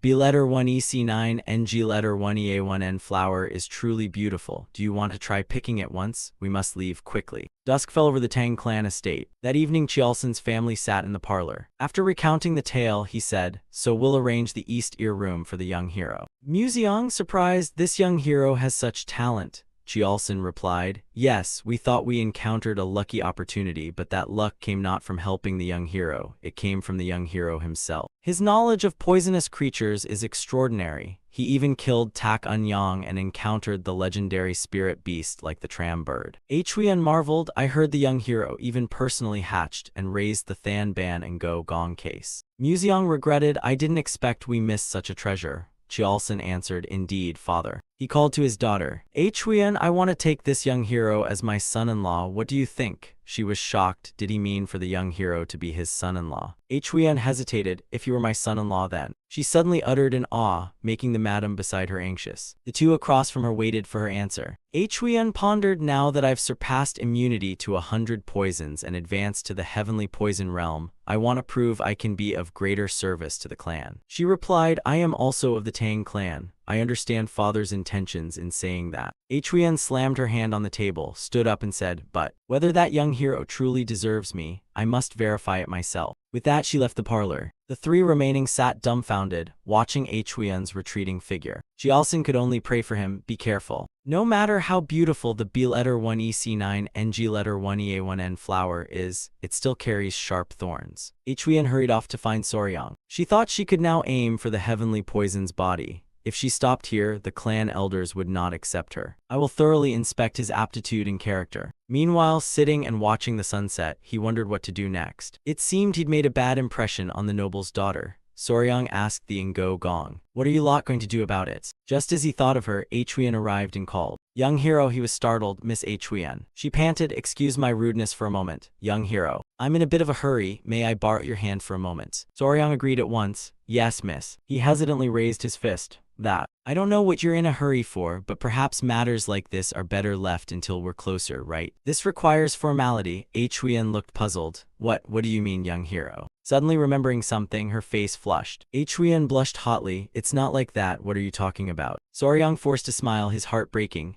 No. The atmosphere between them fell into an awkward silence. Huiyan exhaled a long breath. She relaxed a little. Now Huiyan explains, it's not as you think, I only wanted to check your pulse. Perhaps because I suddenly asked you to give me your hand, you misunderstood. He realized, oh, that's it, it's because I didn't explain. She sat down beside him. First, I want to apologize for appearing so abruptly and behaving rudely. You look very young, not yet of age, but you seem thoughtful, so I'll explain what's been happening. Do you agree? After that, Huiyan told Soryang everything, every last detail. He felt what he heard next was like the plot of a typical period drama. As the sole direct heir, she constantly endured cunning plots from branch families. So to ensure the clan's succession, the elders decided to select a capable son-in-law. They even considered how their own standing in the clan would change if he joined them. Huiyan concluded, therefore I want to apologize first, but there's something I must confirm with you. Even if things don't go as hoped, I won't mistreat you. You saved my life, so of course we'll treat you like an honored guest. No, how about like sworn brothers? Soryang's offered hand left her stunned. He smiled brightly and consented. I understand what you mean. Confirm whatever you need to. Huyen fell silent for a moment, studying the young lad before her. Her fingers pressed to the pulse at Soryang's wrist. All right, then let's begin. He sat perfectly still, not daring to even breathe heavily. Huyen spoke. The Tang clan's martial art isn't something anyone can grasp. Some people can accept toxins into their bodies and master the Tang clan's secrets, while others simply cannot. Therefore, the Tang clan's poison technique requires a person to slowly adapt to poisons as their inner strength increases. One must accept them all to reach true mastery. Her finger carefully felt Soryang's pulse. She continued, luckily your body can learn the poison technique, but it's only a 10 poison body. That means your body can only withstand 10 types of toxins. For someone not born into a proper lineage, having a 10 poison body is already impressive. In truth, judging by overall ability, you can only be considered a first-rank martial artist. That's the highest level a person without innate talent can reach. My apologies, I'll be going now. Soryang stood up. Take care. He clasped his hands in farewell to Huyen. Even now Soryang was still astonished. Do I really have a 10 poison body? So that means I can't catch the TR letter 1EA7M bird. For Soryang, this was a very serious problem. Huyen finished bathing and stepped out of the tub. Steam filled the room, carrying with it a strange fragrance. She sniffed her arm. Since absorbing the Than Ban and Go Gong's inner pill, why does my body keep giving off this odd scent? And I even bathe several times a day. Huyen dressed and set the matter aside for the moment. She even wondered if it was punishment for having spoken ungratefully to her benefactor. Meanwhile, Soryang was sleeping soundly. In his dream, he heard her say, I am deeply grateful for your boundless kindness. Huyen even knelt. Thank you, my benefactor. He was bewildered. Was he dreaming? Huyen denied it. Perhaps he would feel like it was a dream. I'm only borrowing the form of this girl, the one who swallowed my inner pill to avoid frightening you. I am the mother of those children, Than Ban and Go Gong. Soryang was shocked. Than Ban and Go Gong. 3 little ones clung to her legs, making Soryang start. You frightened me. Since when have you been here? He observed them. So these kids are hers. Are they all daughters? Soryang spoke up. But how did you all appear in my dream? Than Ban recounted. I was brutally murdered, leaving behind my offspring. My vengeance reached the heavens and my soul remained in the inner pill. While I cursed from inside the body of the girl who absorbed my inner pill, the chance to resolve this grudge arrived. Help me appear in your dream. It's all thanks to you for bringing my offspring along, my benefactor. He replied, I understand. He thought inwardly that after all, he was the one who revealed her location to others. I didn't mean to, but in any case, I'm connected to Gong's death. Gong in front of him closed her eyes in silence. And after a while she said, Dear benefactor, if it's not too much trouble, could you grant me one wish? Soryang agreed. Of course, I will fulfill any wish you have. The youngster that Gong stroked on the head seemed to have guessed something. Can you take care of our offspring until they mature? You wonder, aren't they frogs? No, didn't the J.I. letter 1EBFT already manage to live independently after molting twice from their mother's body? Than Ban explained, for lower beings maybe, but we are different. Before the offspring of our clan molt twice, they depend heavily on the chi coming from their mother's inner core. Then they continue to develop by absorbing the vital energy of other living things. Soryang interjected, wait, Miss Huyen has already absorbed an inner core, so shouldn't they have to stay near her? It replied, you need to understand our situation, benefactor. Earlier I said I cursed this female child, remember? You confirmed, yes. Than Ban continued, because of my inner core, that girl's body is emitting a foul scent. Soryang was shocked. A foul scent. It gives off killing intent. I will not let any man approach that girl and make it impossible for her to have children. If you want to lift this curse, let my offspring absorb chi from the inner core, and you can use the opportunity to win her heart. You stroke your chin, pondering this suggestion, the corner of your mouth curling into a faint smile. Soryang smiled brightly and said, I don't think that's right. I don't want to take advantage of Miss Huyen's difficult situation. Than Ban admired you. You really are someone to be respected, benefactor. But if so, how do you plan to get past this challenge? It seems that girl is seeking a man of real strength. And I cannot take the inner core of the 10 great poisons for you. My inner core has already been absorbed into that girl's body. Your heart trembled. 10 great poisons. Soryang suddenly asked, I have an idea. Can you trust me? Gong was curious. What do you mean? Trust me with this. I'm confident it will work. The next day, Soryang told her everything, and Huyen finally understood. So the scent coming from my body is because of Gong's inner core. Soryang confirmed. Exactly. And if every few days you keep those Ji-letter-1 EBFT near you and let them absorb qi from the inner core, the smell will automatically disappear. She felt a bit embarrassed. I feel a little shy asking this. But you told me this without asking for anything in return. Is that all right? You could ask me for something as compensation. Faced with this question, you hesitated. Well then. I couldn't bear to take advantage of a woman's hardship. I don't want to become someone shameless like that. Huyen's expression was unreadable after hearing this answer. She concluded, all right, if that's the case, I can't keep accepting your kindness without repaying it. I will seriously consider my father's words. Brother Saryang, seeing you like this makes me realize there are things more important than talent or martial skill. Saryang laughed and replied, say that, but actually I've thought about this a bit already.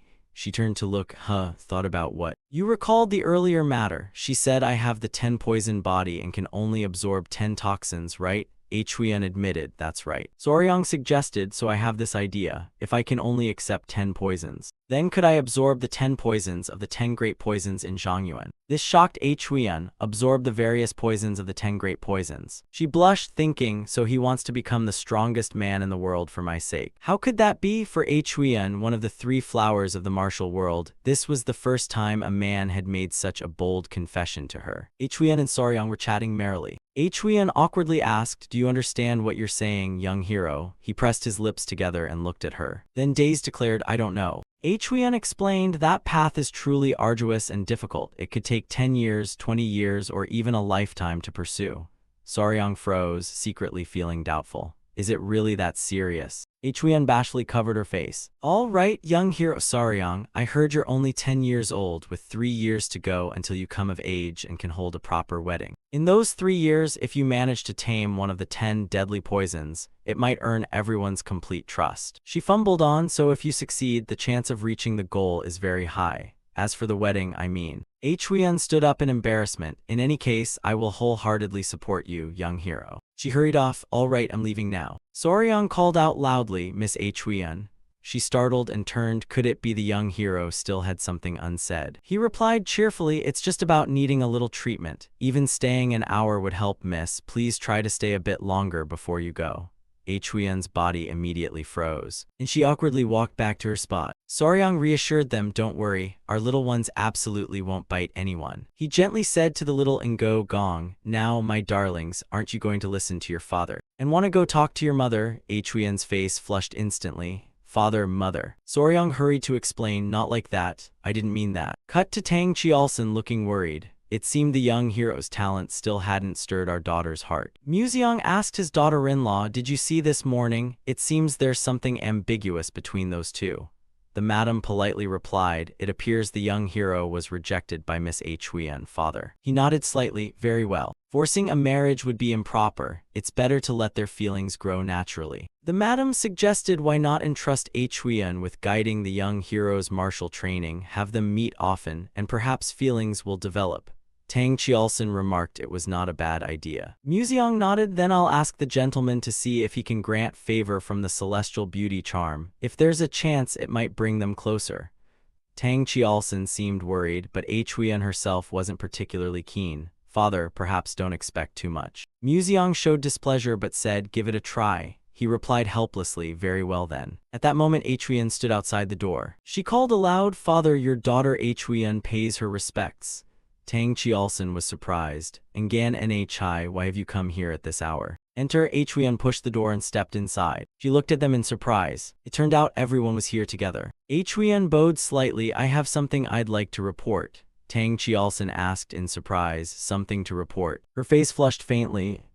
She hurriedly declared, I will follow father's instructions. Tang Qialson could hardly believe his ears. Did I say that? What do you mean? She replied awkwardly. The madam smiled, saying, isn't it true that the young hero little dragon has caught your eye? Huyen fell silent, bashfully looking down. The madam couldn't hide her delight. Tang Qialson stroked his beard in satisfaction. Why this sudden change? You clearly said you weren't pleased before. She replied shyly, young hero Saryang promised he would become the greatest under heaven. You swore that? Tang Qialson was utterly astonished. What, the greatest under heaven? Could you explain that a bit more? Huyen answered, I mean, even if his innate talent is only of the 10 poison body class, for my sake the young hero vowed to master all 10 poisons and become one of the 10 deadly poisoned. Tang Qialson gaped in amazement, and Museong beside him looked expectant. Huiyan glanced away shyly. He promised me. Museong laughed loudly. To master the 10 deadly poisons, that brat is truly arrogant and clueless about his limits. The madam was thrilled. Heavens, is there really someone like that in the world? Huiyan hurried to clarify, I've already agreed in my heart, but before young hero Saryong comes of age, if he tames even one of the 10 deadly poisons, the wedding will be approved. Does everyone understand my meaning? Tang Qialson looked extremely pleased. Just a few beasts and he can't manage. If he were my son-in-law, he'd have to achieve that.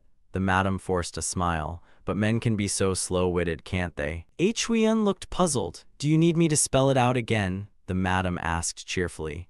No, hasn't the young hero already realized it's been agreed? Couldn't he try a bit harder for her? Museong was pleased, then at first treat him like a son-in-law. It seems we should pretend not to know about this. If he makes the effort, before long he'll become part of our family. Everyone else happily agreed. Gong smiled as an excited girl squeezed Soryong's hand. Truly admirable, benefactor. Haven't you completely won her heart? He replied bashfully, it's just courage and willpower. 3 little children happily hugged him. Gong smiled for a moment. Then it solemnly said, benefactor, perhaps today will be the last time. My resentment has been resolved, so my soul will soon be released.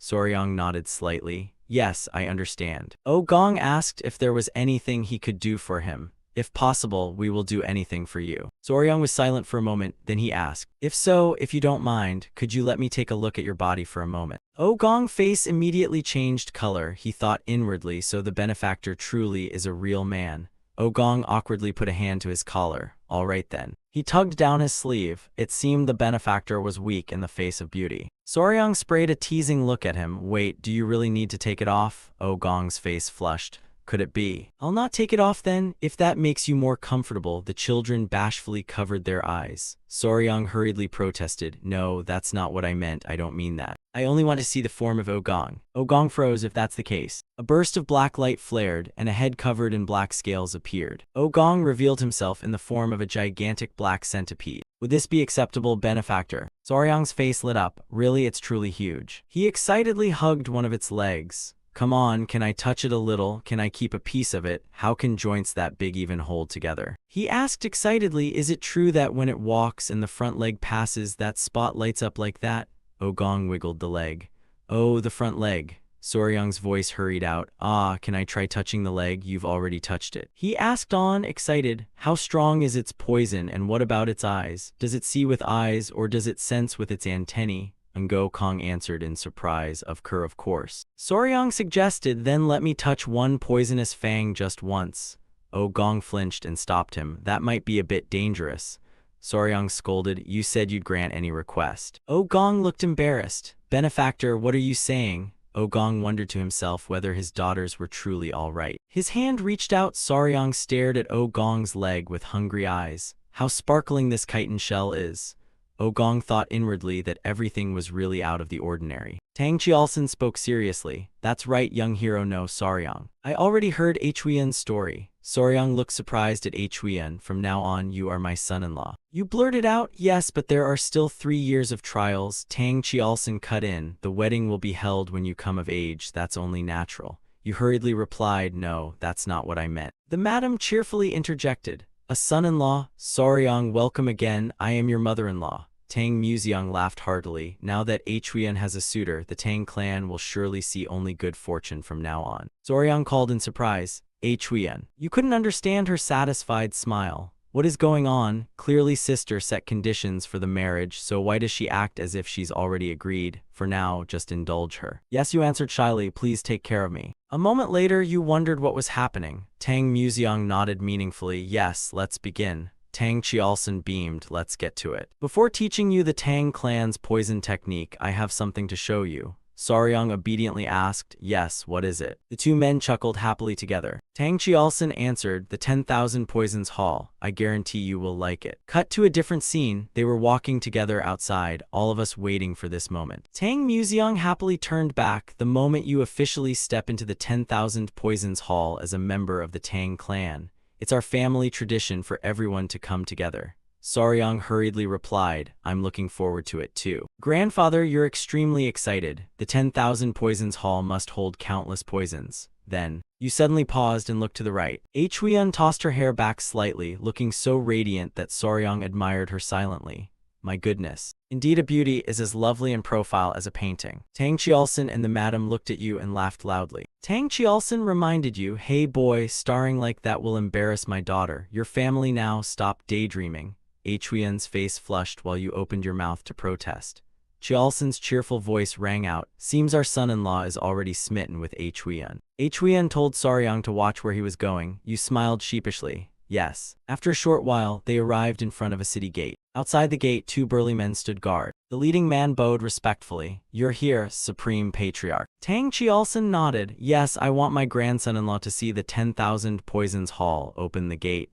Yes, Supreme Patriarch. You thought to yourself, security here is too strict compared to the Middle Ages. He called out loudly to open the gate. The 2 burly men pushed the gate open. The heavy gate swung open. One man exclaimed, it's early to open today, please enter. Please enter. Soryang immediately froze. Tang Qialson explained. This is an iron gate made from the Xingwu steel of the southern barbarians. Opening it is a great honor. You stared in alarm at the burly men panting beside the gate. Really? Tang Qialson said cheerfully, here we are. This is the treasure trove that stores all kinds of poisons of the Sichuan Tang clan. Tang Museong continued, the 10,000 Poisons Hall's poison repository. He warned, be careful, don't touch anything. Soryang eagerly looked around. I understand, so this is the poison repository. Are they stored in jars and medicine pouches? Tang Qialson replied, yes, there are many different poisons here like Ma-Ti poison and somnolence poison. Huiyan explained it to Soryang, I'm sure my son-in-law will like that more.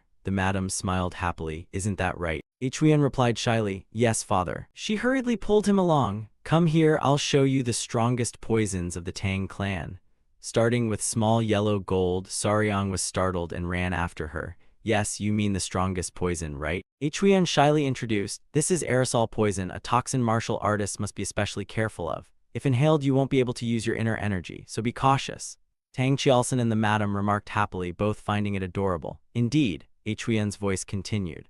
Long segment poison, soul destruction poison, blood transforming poison, and the 7-step soul breaking poison. She pushed a cabinet drawer closed. They were all powerful poisons, but the Tang clan's strongest toxin was something else. Huiyan handed him a seed. Hold this. Soryang, this one. He examined it. The bean looked like a castor bean. She explained, aside from the 10 great poisonous creatures, this is the strongest poison currently. The herb that symbolizes the Tang clan, the castor bean. Soryang was inwardly surprised. Castor bean. He flinched in alarm. Is this ricin? Ricin is a toxalbumin. Just 2 mg can kill an adult. It's infamous from the umbrella assassination of a Bulgarian dissident during the Cold War. Is it hundreds of thousands of times more potent than cyanide? Huiyan smiled and explained, this toxin comes closest to the Tang clan's goal of colorless, tasteless, invisible poison. So we call this the needle poison, the most precious of poisons. And killing someone with this needle poison is called a needle slaying. Soryang's eyes widened.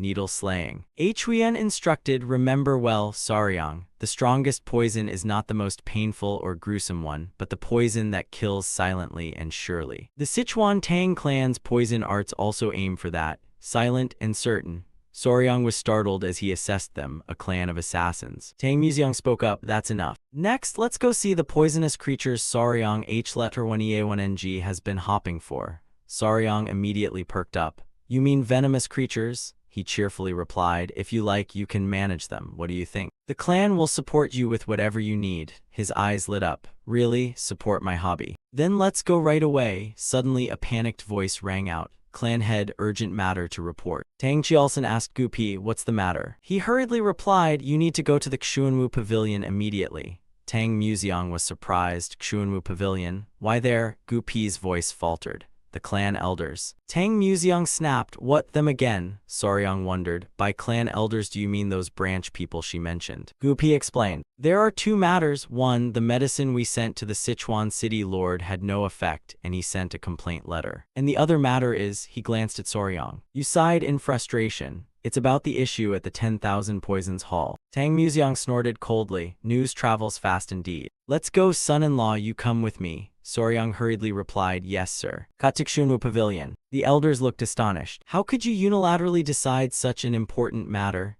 Yes, how could you marry off Huiyan, our precious granddaughter, to an orphan of unknown origins? Tang Qiaosen muttered, what, an orphan of unknown origin? He ground his teeth in anger. Are you insulting my son-in-law? The elders hurriedly replied, no, it's the truth. Tang Muxiang asked coldly, I was the one who decided. Do any of you object? The elders immediately softened.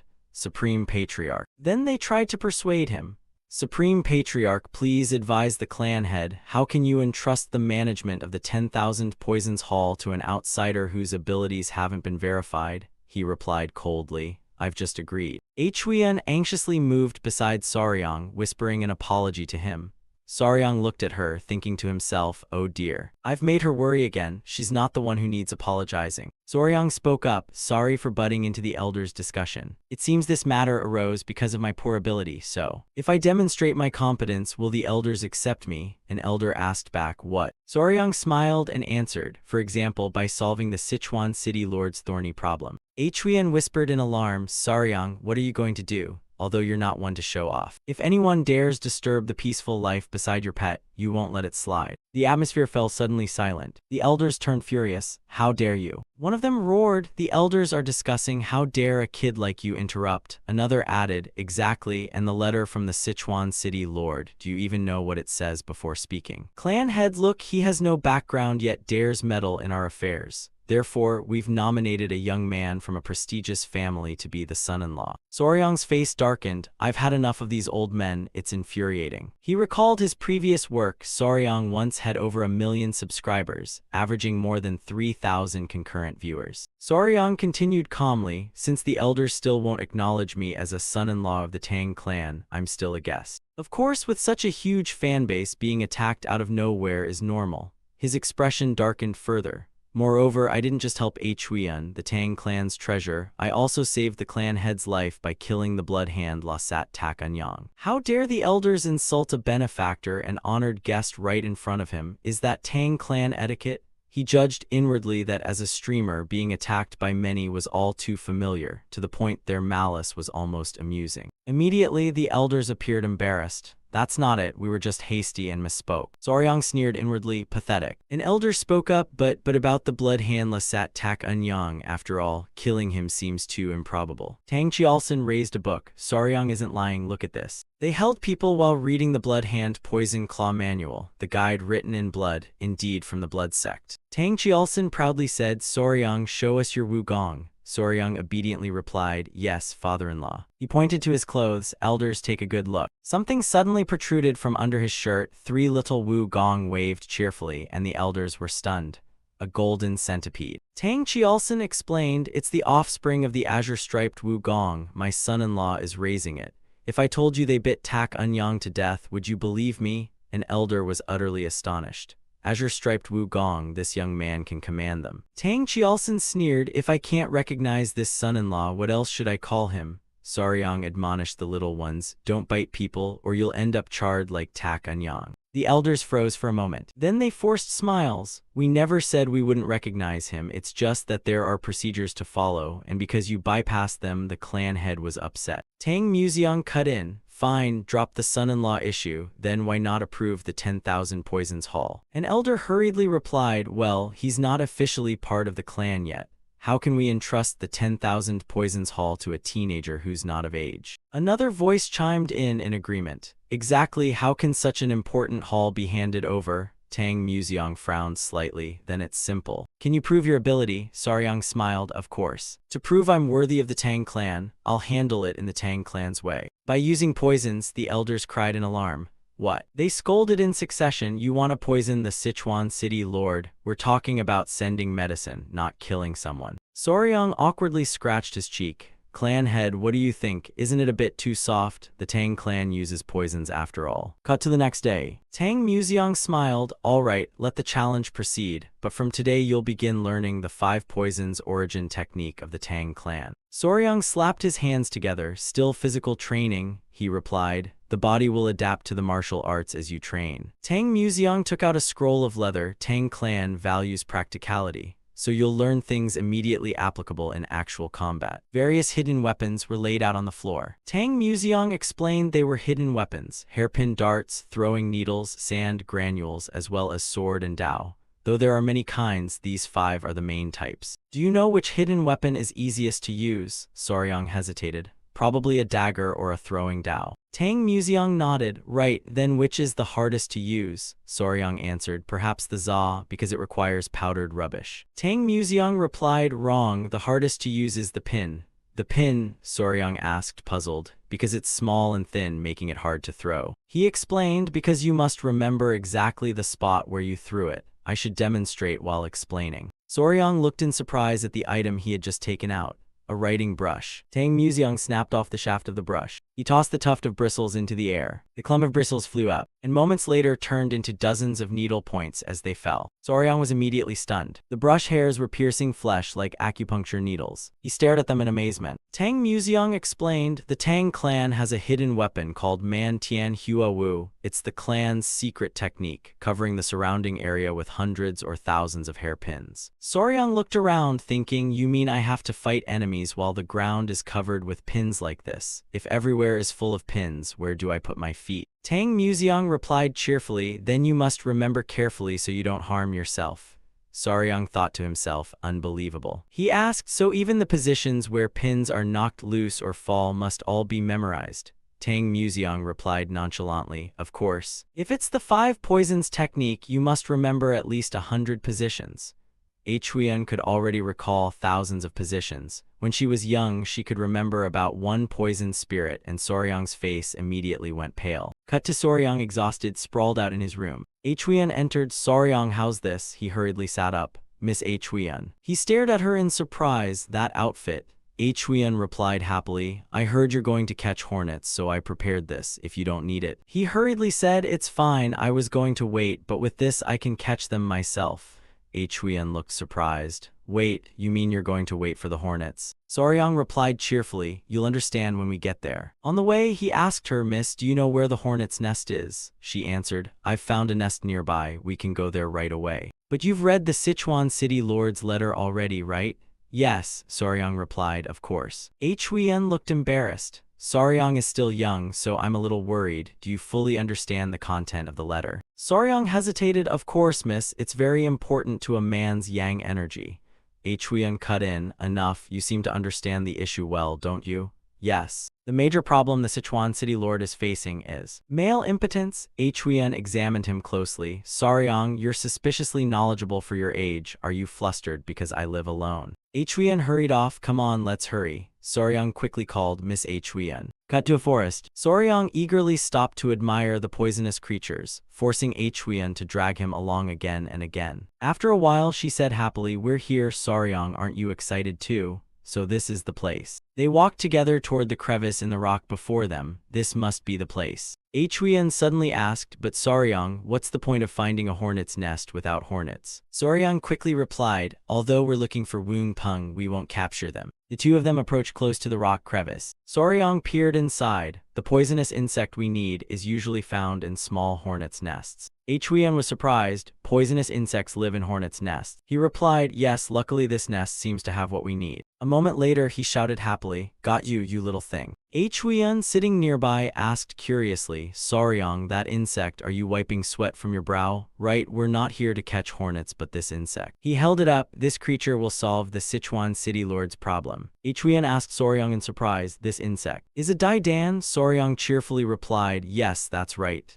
He inwardly felt surprised they called it Daidan here. This insect is found in Hung Fong's nests. In the Central Plains, it's called Daidan. In Korea, it's called the blister beetle, and this insect belongs to the Melody family. Huyen continued to be puzzled, but Daidan are found in Hung Fong nests? I didn't know that. He explained that their life cycle is quite special. The Melody's reproductive method is rather strange. Normally, when insects lay eggs, they protect them or create a safe environment for them to hatch. but this species just lays eggs. Anywhere at all, they simply lay them all in one spot without caring about anything. Then, by some miraculous way, the blister beetle larvae hatch and begin crawling to the nearest high point. When they reach the top, they form a strange shape, which is, they cling to one another and pretend to be a flower, and the resin bees fly over, mistaking it for a real bloom. They'll be surprised and wonder, since when did a flower appear here? And as soon as they come close, the blister beetle larvae quickly swarm all over the resin bees. And that's game over, the resin bee nest is finished. Soryang continued cheerfully, I don't know why they choose resin bees, but I heard it's the best environment for Dan larvae to develop.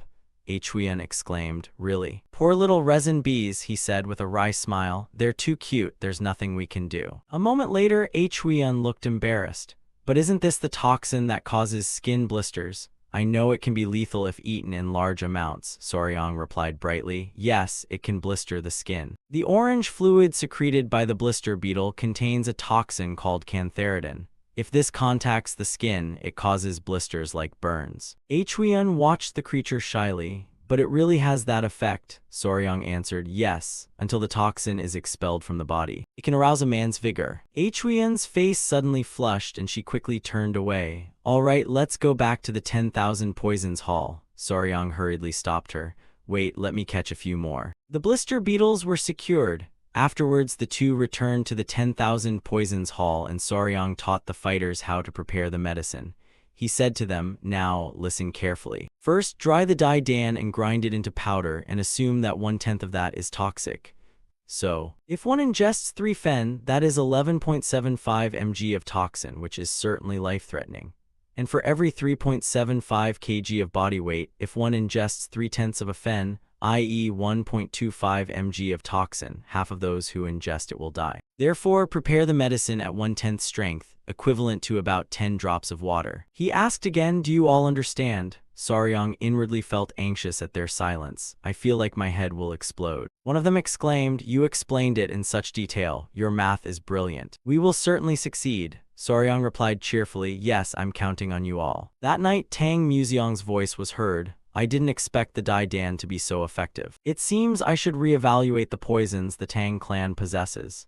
Huiyan answered, yes, I think so too. He asked, he's good at math too, she replied. Yes, he divided a unit into 10 parts, saying it's equivalent to the weight of 10 drops of water. Truly, Tang Museong pondered. I thought I knew a lot about poisons, but he's beyond what I imagined. The more I learn, the more I see he's a treasure of the Tang clan. He glanced at his niece. So do you like him more now than at first? Huiyan shyly averted her eyes. Grandfather. I only feel I was too hasty at first and guilty about it. Tang Museong interrupted. All right, just behave well from now on. But how to test the medicine's effectiveness? Huiyan's face flushed bright red. The thing is, she buried her flushed face in her delicate hands. The clan elders were far too arrogant. So the clan would punish them. Tang Museong looked surprised. What? Then he laughed heartily. Indeed, an interesting fellow. Cut to a meeting with the elders. The elders sat with arms crossed, watching in silence. A box of pills was placed before Soryang. Soryang, here is your medicine, he blurted out. This is. A warrior bowed and reported, yes, we mixed licorice powder and honey to sweeten it so it's easier for you to take. He muttered, so thorough. Soryang asked, you prepared it exactly as I said. The warrior bowed. Of course, Lord Soryang, we followed your dosages precisely. The elders snorted coldly. You're making a fuss. Yes, as if some dreadful thing has been made. Tang Chialson cut in silent. He asked Soryang, all right, the medicine is prepared. How will you prove its efficacy? Soryang asked back, prove it how? An angry hand slammed the table. Of course it must be proven. How can I send an untested poison to the Sichuan city lord? Another elder added, yes, if anything goes wrong, it will be dangerous. Soryang replied calmly, then there's no other way. The warriors. The elders showed surprise. They watched the pill placed before them. You want us to test the medicine? Who knows what's in it? That brat, not only an outsider, but of a dark disposition. Soryang gave a slight smile. Call your grandfather, Tang Museong replied. What is it? Soryang pretended puzzlement. Didn't you tell me that those who train in the Tang clan's arts need fear no poison? Is that right? Tang Museong answered, yes. Soryang's tone turned mocking at once, but look, are they the ones afraid? Tang Museong observed the elders before him. Hearing his grandson-in-law, it seemed indeed so. Soryang's cheerful voice rang out. Come on, you are all clan elders who have reached the realm of 100 poison resilience. Would you really fear a bit of Dan poison? Immediately their eyes brightened. All the elders quickly popped the pill into their mouths. Who would fear such low-grade toxin? Right, you underestimated us. An old man threatened, if this pill has no effect, you'll pay. We'll restore discipline in the clan. Immediately they swallowed the pill. The surrounding air fell into silence at once. One elder chuckled triumphantly. See, nothing happened. A moment later he froze. Indeed, that day the clan's discipline was emphatically restored. A murmured voice: send the medicine to the Sichuan city lord. The medicine is very effective. A short while later, the elders stepped out awkwardly. Soryang whispered to Tang Museong, as his grandfather had said, just provoke them about poisons and they'll fall for it. He smiled softly. They are people left with only pride and can't help themselves. But don't hate them, they do it for the clan. After all, they're family. Soryang replied obediently, I understand. Suddenly Huyen rushed in, calling out urgently, Soryang, something big has happened. He asked in surprise, what is it? Young miss, her voice broke off.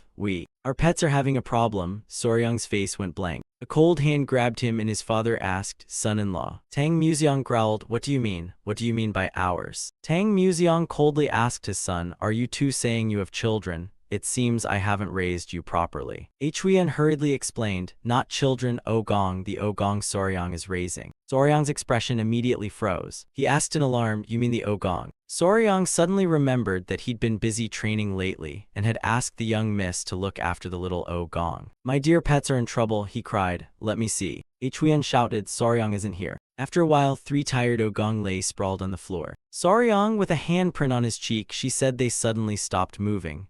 Oh, Huyen answered, they were fine this morning, I hope they're not hurt. Their color was translucent and their shells looked strange. Soryang's face suddenly relaxed. This is nothing, Miss Huyen, no need to worry, they're molting. Like snakes, when their bodies grow they shed their skins. Perhaps it's time. Huyen asked in surprise, molting? He replied, yes, it should be finishing soon. Huyen cried out excitedly, Soryang look. A golden Ogong head peeked out from a pale shell. That head. Tang Museong marveled at its wonder. Huyen cheered eagerly, Soryang, the other 2 are about to molt. One by one they crawled out of their cocoons. Huyen looked at the 3 Ogong. They had all molted and seemed larger than before. She turned to Soryang, by the way, what are their names? Did you give them names? No. Soryang thought for a moment. Then he answered, temporarily call them O1, O2, O3. Huyen growled in anger, no. If a Ogong lives 1,000 years it will become a dragon. It needs a grander name befitting a dragon's appearance.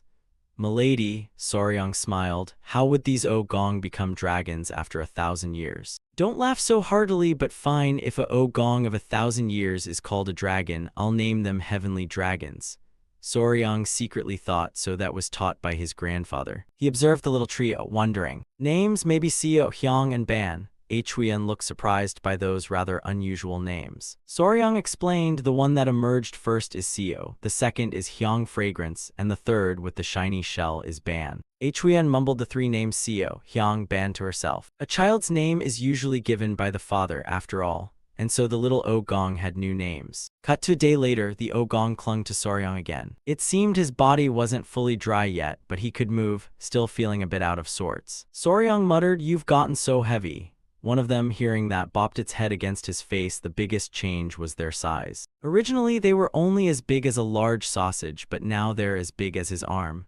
Soryang flopped onto the chair with a bump on his cheek. Sorry for saying you're heavy. It seemed the Ogong thought his hug was for them. Now they clung to Soryang's arms and waist nonstop. Suddenly a voice rang out, look, didn't I tell you so? Soryang sat up and watched 2 men passing by. Sure enough, Sichuan Tang clan, let's go take a good look. Let's go. One of the 2 laughed loudly, easy money. Soryang muttered, what's going on? Cut to the city. Tang Chialson cleared his throat softly, truly good news. Didn't you recently send the self-made medicine to the Sichuan city lord? Soryang replied, yes. He continued, I heard the medicine worked very well for him, so the city lord sent a large reward along with his thanks.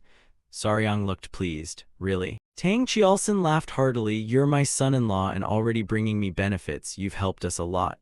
Soryang scratched his head happily, it's nothing. At that, Tang Chialson's expression suddenly changed. I'll gift you a spiritual elixir, though if I give it, you'll modestly refuse, right? Soryang looked puzzled. A spiritual elixir? You mean, if I recall, Grandpa once said a spiritual elixir can increase internal strength. Huyen asked brightly, Father, what kind of spiritual elixir is it? He replied, it's nothing too grand. The honey of the golden fur Fang King. Soryang was slightly stunned, not understanding. Fang, honey, I heard internal strength is crucial to becoming a master, so I'll accept it. Thanks, father-in-law. Huiyan's voice sounded cold. Father. She challenged her father. Why is the reward only honey? Tang Qialson awkwardly replied about that. Huiyan angrily scolded him. This time Saryang's deed wasn't small.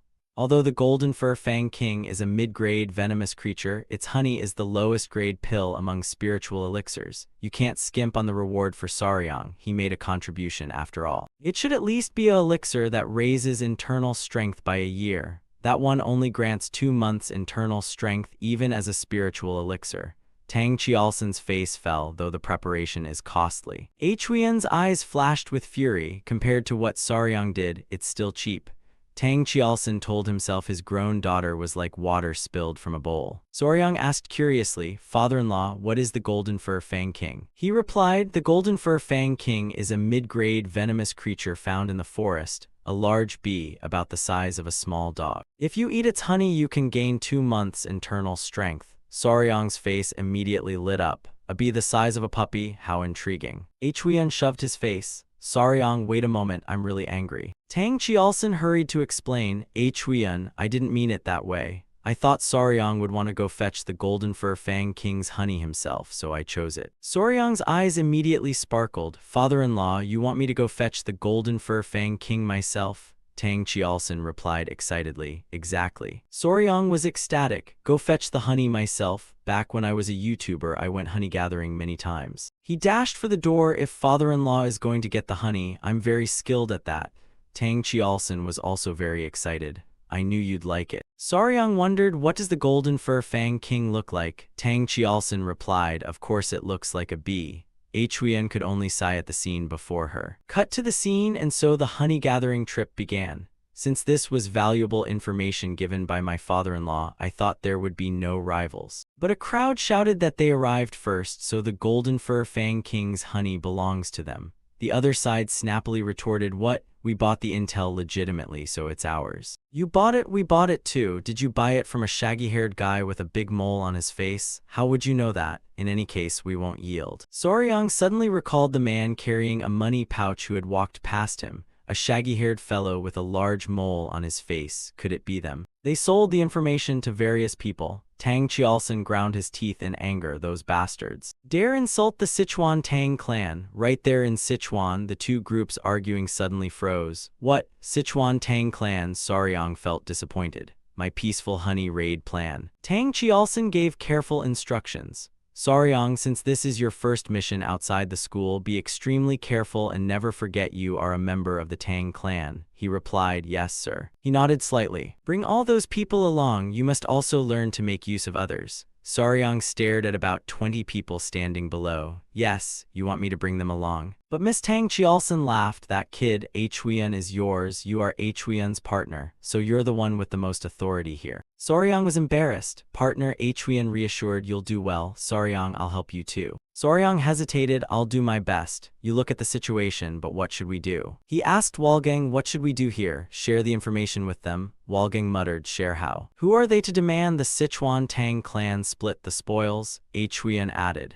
Even if we don't know who they are, these people are brazen, daring to sell information that the Sichuan Tang clan had purchased. The others panicked and backed down. Poison Flower Moon Lily, a direct poison flower of the Tang clan, are they here? One of them clasped his hands together, bowing his head in apology. Central Wind Sect, we didn't know this was related to the 4 Sichuan Tang clan, will withdraw. Immediately after, the others hurriedly followed suit. Noble Origin Sect, we also withdraw. Damn it, I'll catch and strip that guy. White Jade Ghost Slayer Sect, we won't participate either. Saryang froze just like that. Is the Sichuan Tang clan that influential? Is that it? Walgang replied, probably not. Those 4 factions won't just retreat like that. Behind the trees, 4 figures were lurking. Walgang explained, first they'll find a good nearby position. Obviously they're hiding nearby waiting for an opportunity. Gu Pi, locate them. He answered, yes, chief. Huiyan reassured, it's fine, Saryang. A voice called out, be careful. The 3 of them hid behind a large rock, watching the beehive in the distance. A bee flew out of the hive, then other bees flew in. Saryang excitedly shouted, that's the golden fur Fang King. Huiyan said, it's my first time seeing one, it's really big. Saryang exclaimed, isn't it cute? Huiyan also blurted, its fur looks so fluffy. Walgang explained that's why it's called the Golden Fur Fang King. Soryang observed, still, this colony is a bit small, only a few hundred, right? The fang can get that big. A colony refers to the whole swarm. Usually a hive has about 5,000,7,000 members. Huiyan looked surprised. You can tell that without going inside. He replied cheerfully, just watch how many go in and out of the hive and you can gauge it roughly. Suddenly footsteps approached and they turned to look back. Gupi reported, Chief, we've located the 4 factions. Oh, where are they? He frowned slightly. Well, those bastards really are opposite us. We can't see exactly what they're doing, but they'll probably make a move. Walgang mused, so they're likely waiting for night and will take the honey using the Tang clan's method. Soryang was surprised. The Tang clan's method. He explained, if you burn mugwort leaves and let the smoke drift into the hive, the bees become more docile. Then we go in and harvest the honey. Soryang admired it as a clever method. Gupi hesitated and said, but the wind is blowing toward us right now. A hush fell over them. A moment later Soryang suddenly cried out, got it. Walgang asked, did you think of another way? Soryang explained, if the wind is blowing toward us, won't it hide our scent? He jumped to his feet, so we'll take advantage of this chance to slip in for a moment. Huiyan hurriedly stopped him. No, do not. The Golden Fur Fang King is a mid-grade venomous insect. It's dangerous. Soryang replied, just once I'll touch them and come right back. Suddenly he tripped over a rock. The rock flew off and tumbled down beneath the hive. Both Soryang and Huiyan immediately panicked. Hundreds of bees poured out of the hive. They swarmed to attack them. Run. Afterwards the 2 of them were scolded soundly. A short while later Soryang pondered, is there really no way? We'd have to go against the wind to set the fire, but I'm stuck between the 4 factions people and the swarm. The Golden Fur Fang King is different from bees, I know. You can hear their wings beating even from 30 meters away. Hornets aren't like that. Huiyan's voice suddenly called, Soryang, come here, turn around. Miss Huiyan. She cheerfully held Ngo Kong in her arms. They seemed to have eaten their fill because they kept circling. I led them over here. Soryang replied, thanks, Miss Huiyan. They've calmed down. Huiyan sat down beside him. Did you gather anything else? Soryang awkwardly answered, I want to observe a bit more. Huiyan smiled and said, I'm sorry for pestering you so much. Soryang, take your time to think, there's no need to rush. Even so, Soryang felt different. The pressure rose. She was urging him on. Huiyan looked into the distance. Soryang looked over there, opposite the tree root. It's the monkeys, are they fighting? 2 monkeys were snarling at their opponent. Huiyan commented worriedly that they must be very angry. Soryang suddenly called, Miss Huiyan. It seems like there's some kind of smell. This scent, could it be? He suddenly realized, could it be pheromones? Miss Huiyan, we need to get out of here. Those fang will go berserk and come this way soon. Huiyan looked surprised, I know. She grabbed his hand, leapt up high in a flash. When they were a fair distance away, she finally slowed down. Huiyan's eyes were full of astonishment. Hundreds of bees were flying in, and they headed straight for the monkeys, wildly fighting each other. The bees excitedly circled the monkeys that had collapsed. All the monkeys had separated, each covered in many swellings. That was nearly a big problem. There it is. Huiyan asked, but Soryang, how did you know the Golden Fur Fang King would rush out to attack? You told me to move before we even heard it, right? He answered, it's because of the scent. Huiyan was surprised. The scent. Thinking back, it seemed to smell like magnolia. Soryang stared at her. Could Huiyan really distinguish pheromone scents? He asked if she recognized the scent just now. Huiyan replied, yes, I recognized it. The scent just now was like magnolia. Soryang quickly cried out, that's it. Huiyan panicked when he put his hand on her. Soryang. Soryang bowed his head and smiled slyly. A few minutes later he looked up. I've got a plan, how to wipe out those 4 factions and get the honey. Night had fallen, and the people of the 4 factions merrily gathered around a fire. Jinyu took a long gulp of liquor. He laughed happily, delicious. Banchen asked anxiously, when do you think the Tang clan will come to harvest the honey? He replied, hard to say. 3 days ago they were circling everywhere, but now it's strangely quiet. Maybe they're about to make a move, what do you think? Banchen nodded slightly, could be. Jinyu looked worried, but surely those hives are valuable, right? Banchen sighed in exasperation. Have you lived in a rock all your life? Don't you know? Candles made from beeswax are treasures reserved for royalty. The Tang clan will only take the honey and leave, so the remaining hives are ours. A dreamy look crossed Banchen's face. And if they fail and get wiped out, Thiern and Gu will be delighted. The scar-faced man chimed in cheerfully. Oh right, and that infamous cruel one, the marshal's sister with 3 flowers, right? We should keep an eye on her, don't let her die. What do you all think? Jinyu laughed in agreement, not bad, that annoying beauty. Banthien clapped his hands ravenously. Just thinking about it makes my scalp tingle. They slapped each other's shoulders, laughing with glee. Who knows, maybe one of us will end up as a son-in-law in the Tang clan. Of course, a life-saving favor must be repaid. Suddenly, Banthien caught a faint sweet scent. What do I smell? I smell something very sweet. Could it be the fragrance of poisonous flowers? They laughed loudly. Right, I bet it's the natural scent of poisonous flowers, probably intoxicating as well. A wave of fragrance drifted over, and the sound of wings grew closer. Banthien turned his head back. What's that noise? Hundreds of bees gradually appeared before them. The four of them rose cautiously, and the next moment all were filled with panic. What is that? They fled in haste. Those are Golden Mane Wind King. Run, get out of here. Hundreds of bees kept charging forward. They panicked and begged for help. After a while, the sweet scent gradually faded, and the swarm dispersed. Soryang and Huiyan hid behind a nearby rock, observing them. She exclaimed in surprise, "It worked." Walgang mumbled. All the bees flew in one direction. Huiyan asked Soryang, "What exactly did you do? I didn't expect just a flower scent could drive the bees crazy like that." He answered, "Because I ordered them to attack with full force." She was astonished. Full force attack? All you did was crush some fruit and let the juice spill around. Soryang smiled. That fragrance happens to be the signal that triggers bee attacks. Pheromones, a chemical signal animals of the same species use to communicate. Especially social insects like ants or bees, colonists rely heavily on pheromones. The pheromone Soryang used was the scent bees emit to order an all-out attack, called isomil. Huiyan exclaimed, "You mean the magnolia's scent mimics the bee's attack pheromone? That's really fascinating." Soryang scratched his chin. "What I find more interesting is that someone could recognize that scent."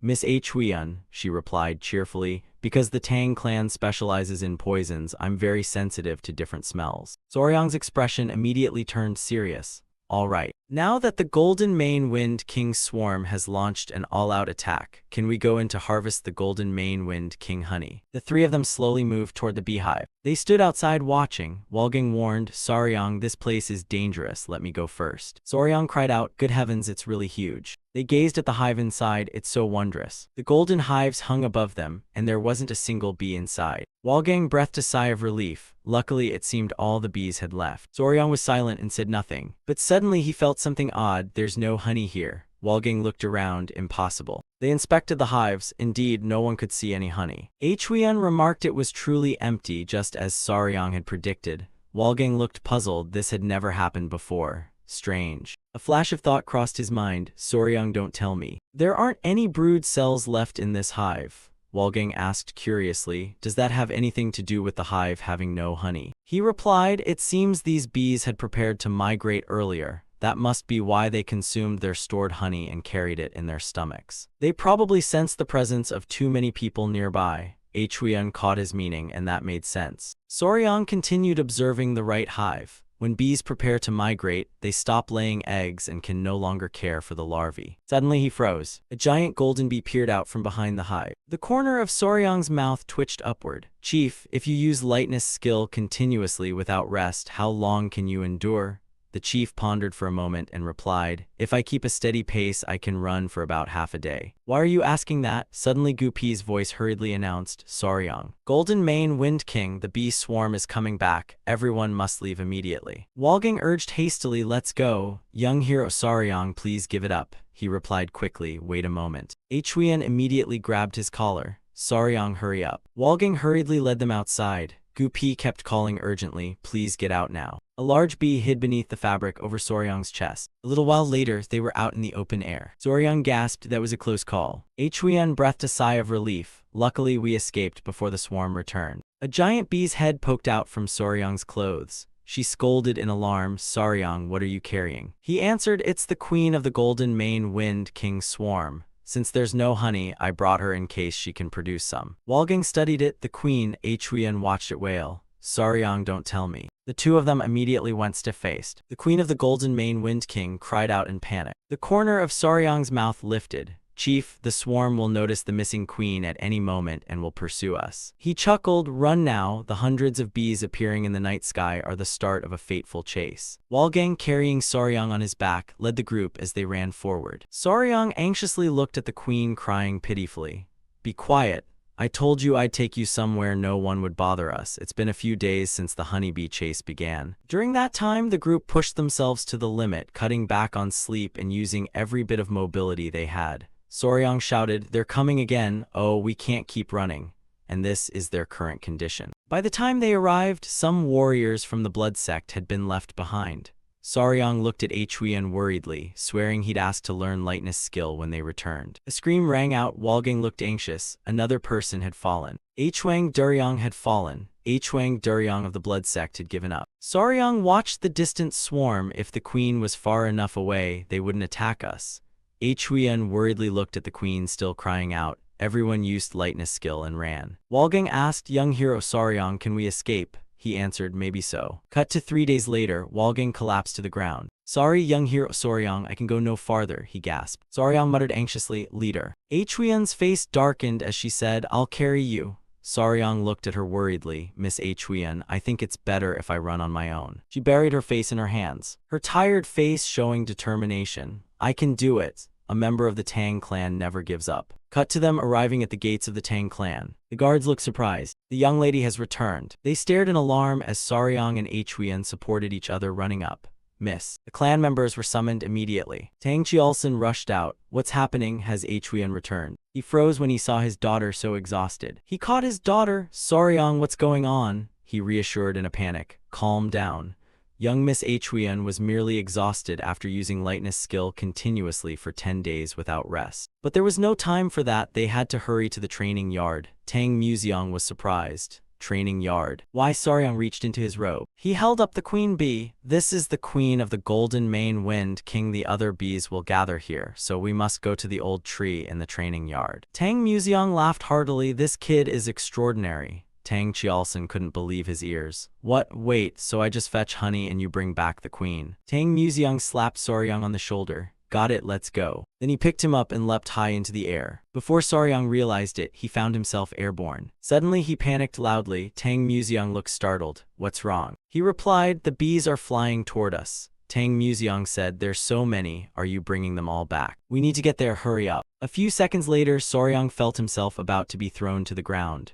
"We're here, Soryang." He rushed toward the old tree. Soryang placed the queen inside. "Queen of the Golden Mane Wind King, this is the place I mentioned. This will be your new home." The golden bee let out a surprised cry. He asked cheerfully, "Not bad, huh?" It poked its head inside to inspect the tree. Then it happily waved its wings at him. Soryang was equally delighted. "It likes it." Tang Museong called urgently, "Soryang, let's get out of here now. The bees are coming." Immediately hundreds of bees swarmed across the sky. The queen of the Golden Mane Wind King cried out loudly. Hundreds of bees followed her, flying toward the old tree. Tang Museong exclaimed, "Oh my, I've never seen this before." Soryang breathed a sigh of relief. The mission succeeded. He'd captured the queen of the Golden Mane Wind King. Cut to a bee happily drinking water. "We gave the Golden Mane Wind King bees, exhausted from following us, some sugar water to drink. They say bonds built over food and goodwill start with a single meal." Everyone chatted as they watched them. "They eat a lot, huh? Watching them eat like this is actually quite cute. Luckily there's something like refined sugar in this world, so things went smoothly. This little feast will help lessen their wariness toward us. Even better, they'll start recognizing Soryang as their master." Suddenly he gasped, "Oh shoot, I forgot." Tang Qiulson hurriedly asked, "What now?" He spoke anxiously, "What about the young lady?" Tang Qiulson looked at him helplessly. "You're only thinking of her now. I told them to take her to your mother-in-law to rest already." "Did she really use lightness skill to move from the forest here with a whole swarm following her?" Soryang answered awkwardly. "Yes, father-in-law, I'm sorry. We only slept 4 hours a day. The rest of the time we spent running." Suddenly Tang Museong asked Soryang, "Where are the members of the blood sect?" He replied, "They're probably collapsed somewhere along the way. I'll go fetch them." The members of the blood sect later returned safely to their families. Cut to Huiyan happily saying, "They say the Golden Mane Wind King bees have regained their strength. Isn't that great?" Soryang replied, "Yes, Miss Huiyan. They are now practicing collecting nectar from the clan's mountain poison flowers." Huiyan exclaimed, "Oh my, how cute." Gupi's voice sounded urgently. "Young hero Soryang, you turn around. What's going on?" He hurriedly replied, "You must go outside immediately. Something's wrong with the Golden Mane Wind King bees." They're searching for something. Soryang hurried outside. He asked if the swarm was real. Suddenly the bees stopped. They happily landed on him. Soryang panicked. You guys, Huiyan asked with concern. Soryang, are you okay? A few other bees settled on his arm. Others bit onto his clothes. Soryang looked alarmed. Why are you acting like this? To his astonishment, his feet were lifted off the ground. A few seconds later, the bees pulled him up into the air. Huiyan cried out in surprise, Soryang. The bees set Soryang down in front of their hive. One landed on his head. Soryang was surprised. Why are you so noisy about your hive? Is something wrong? One shoved him firmly in the back and Soryang immediately understood. All right, you want me to go inside, right? He stepped into the hive and looked around in amazement. They had built part of the hive already, and they were busily working to collect honey. Suddenly his gaze froze. The queen of the Kim Mao Fong King, flew over to him. Soryang held out his hand. Do you want me to carry you? He thought to himself that he couldn't move now because they were clinging to him. The queen of the Kim Mao Fong King tilted her head and looked at him. She brought her face close to his. Soryang panicked. Wait. A moment later, she immediately kissed him on the mouth. Soryang's face flushed red, his eyes wide with shock. He realized he was swallowing something down. Something wasn't right. The bees buzzed around him. After a while, the queen withdrew from his mouth. Soryang exhaled sharply. Then he panicked and covered his mouth. You queen, that was my first time. What are you doing? Suddenly he felt his body acting strange. Soryang fell to the floor. He clenched his hands, panting. You. He looked at the queen. What did you just feed me? Soryang felt nauseous. Behind the strange ticklish sensation, a feeling quickly spread throughout his body that was a burning heat and a pounding heart. What did you give me to eat? Soryang. Huiyan said anxiously. Grandfather, is Soryang okay? It seems he swallowed a very powerful elixir. A calm medical voice sounded. Soryang, stay calm. Let me regulate your inner energy. After a moment, Huiyan's voice sounded. Soryang, brother, are you awake yet? Soryang, surprised. Where am I? Huiyan answered. This is the Tang clan's medical hall. When we saw you being carried off by the giant golden bees, grandfather and I ran over. By the time we arrived, you had collapsed, so we brought you here. Do you remember what happened? Soryang pondered for a moment, his face darkening. My first kiss in this world. Huiyan asked anxiously. Soryang, are you okay? Any discomfort? Shall I call grandfather? Huiyan asked. Soryang waved his hand to stop her. No need, it was just a moment. He was silent for a moment. Then Soryang spoke. The queen made me eat what she eats, and I think that's the cause. Huiyan asked. What did you eat? I don't remember exactly, but if I had to name it, I'd call it the Kim Mao elixir. Huiyan was surprised. Kim Mao elixir. Soryang nodded slightly. That's right. The worker bees collect nectar and pollen to sustain life. Only the worker bees, those who devote their lives to their work, eat that. Huiyan wondered, but what about the queen? He replied, from birth until death, she only eats what the workers make. In other words, what she forced me to eat was royal jelly. Huiyan nodded in understanding. I see, it's the queen's exclusive food for her whole life. Soryang continued, but the Kim Mao elixir has a special effect. Huiyan's face showed astonishment. An effect? Soryang exclaimed excitedly. Worker bees only live about a month and a half, but thanks to eating the Kim Mao elixir, the queen can live 60 times longer. Astonishing, right? Huiyan hurriedly panicked. Soryang, calm down. She breathed out. I understand now. The mystery is solved. The internal cultivation method you practice is the 5 poisons restoration technique, just a basic method, so you can't absorb the elixir's full power. But considering that the golden bee honey contains an internal energy equivalent to 2 months of training, you've absorbed an amount equal to 60 times that.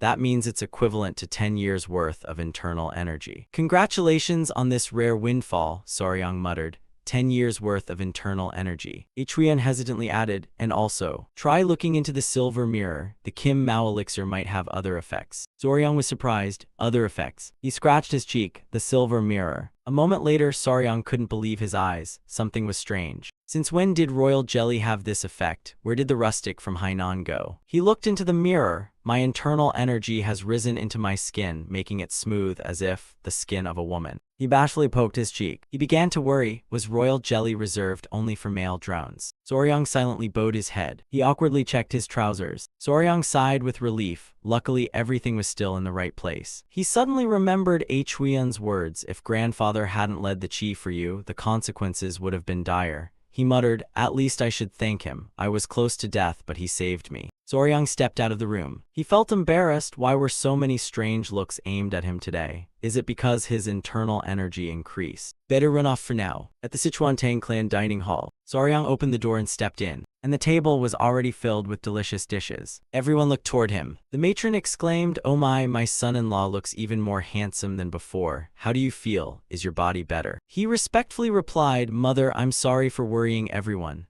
The matron cheerfully answered, "It's fine, you had a miraculous encounter, that's worth celebrating." "Oh, look at your appearance, Huyen must be jealous," Huyen shyly called out, "Mother." Soryang, quickly sit down. The matron smiled softly, "Oh dear." Soryang replied anxiously, "Yes." After a while, the dishes were gradually all brought out. Tang Qialson asked worriedly, "So, Soryang, are you feeling better?" He answered, "Yes, father-in-law, I'm sorry for causing everyone concern and I also want to thank you. I heard grandfather took very good care of me." Tang Museong laughed, "Yes, I heard you just had a fortunate encounter. Congratulations." Tang Qialson grew more serious. "So can you explain it to us now?" "I've heard Huyen briefly mention the Kim Mao elixir, but exactly what happened?" Soryang hesitated and replied, Well, it seems the queen was very pleased with her new home and decided to repay your kindness.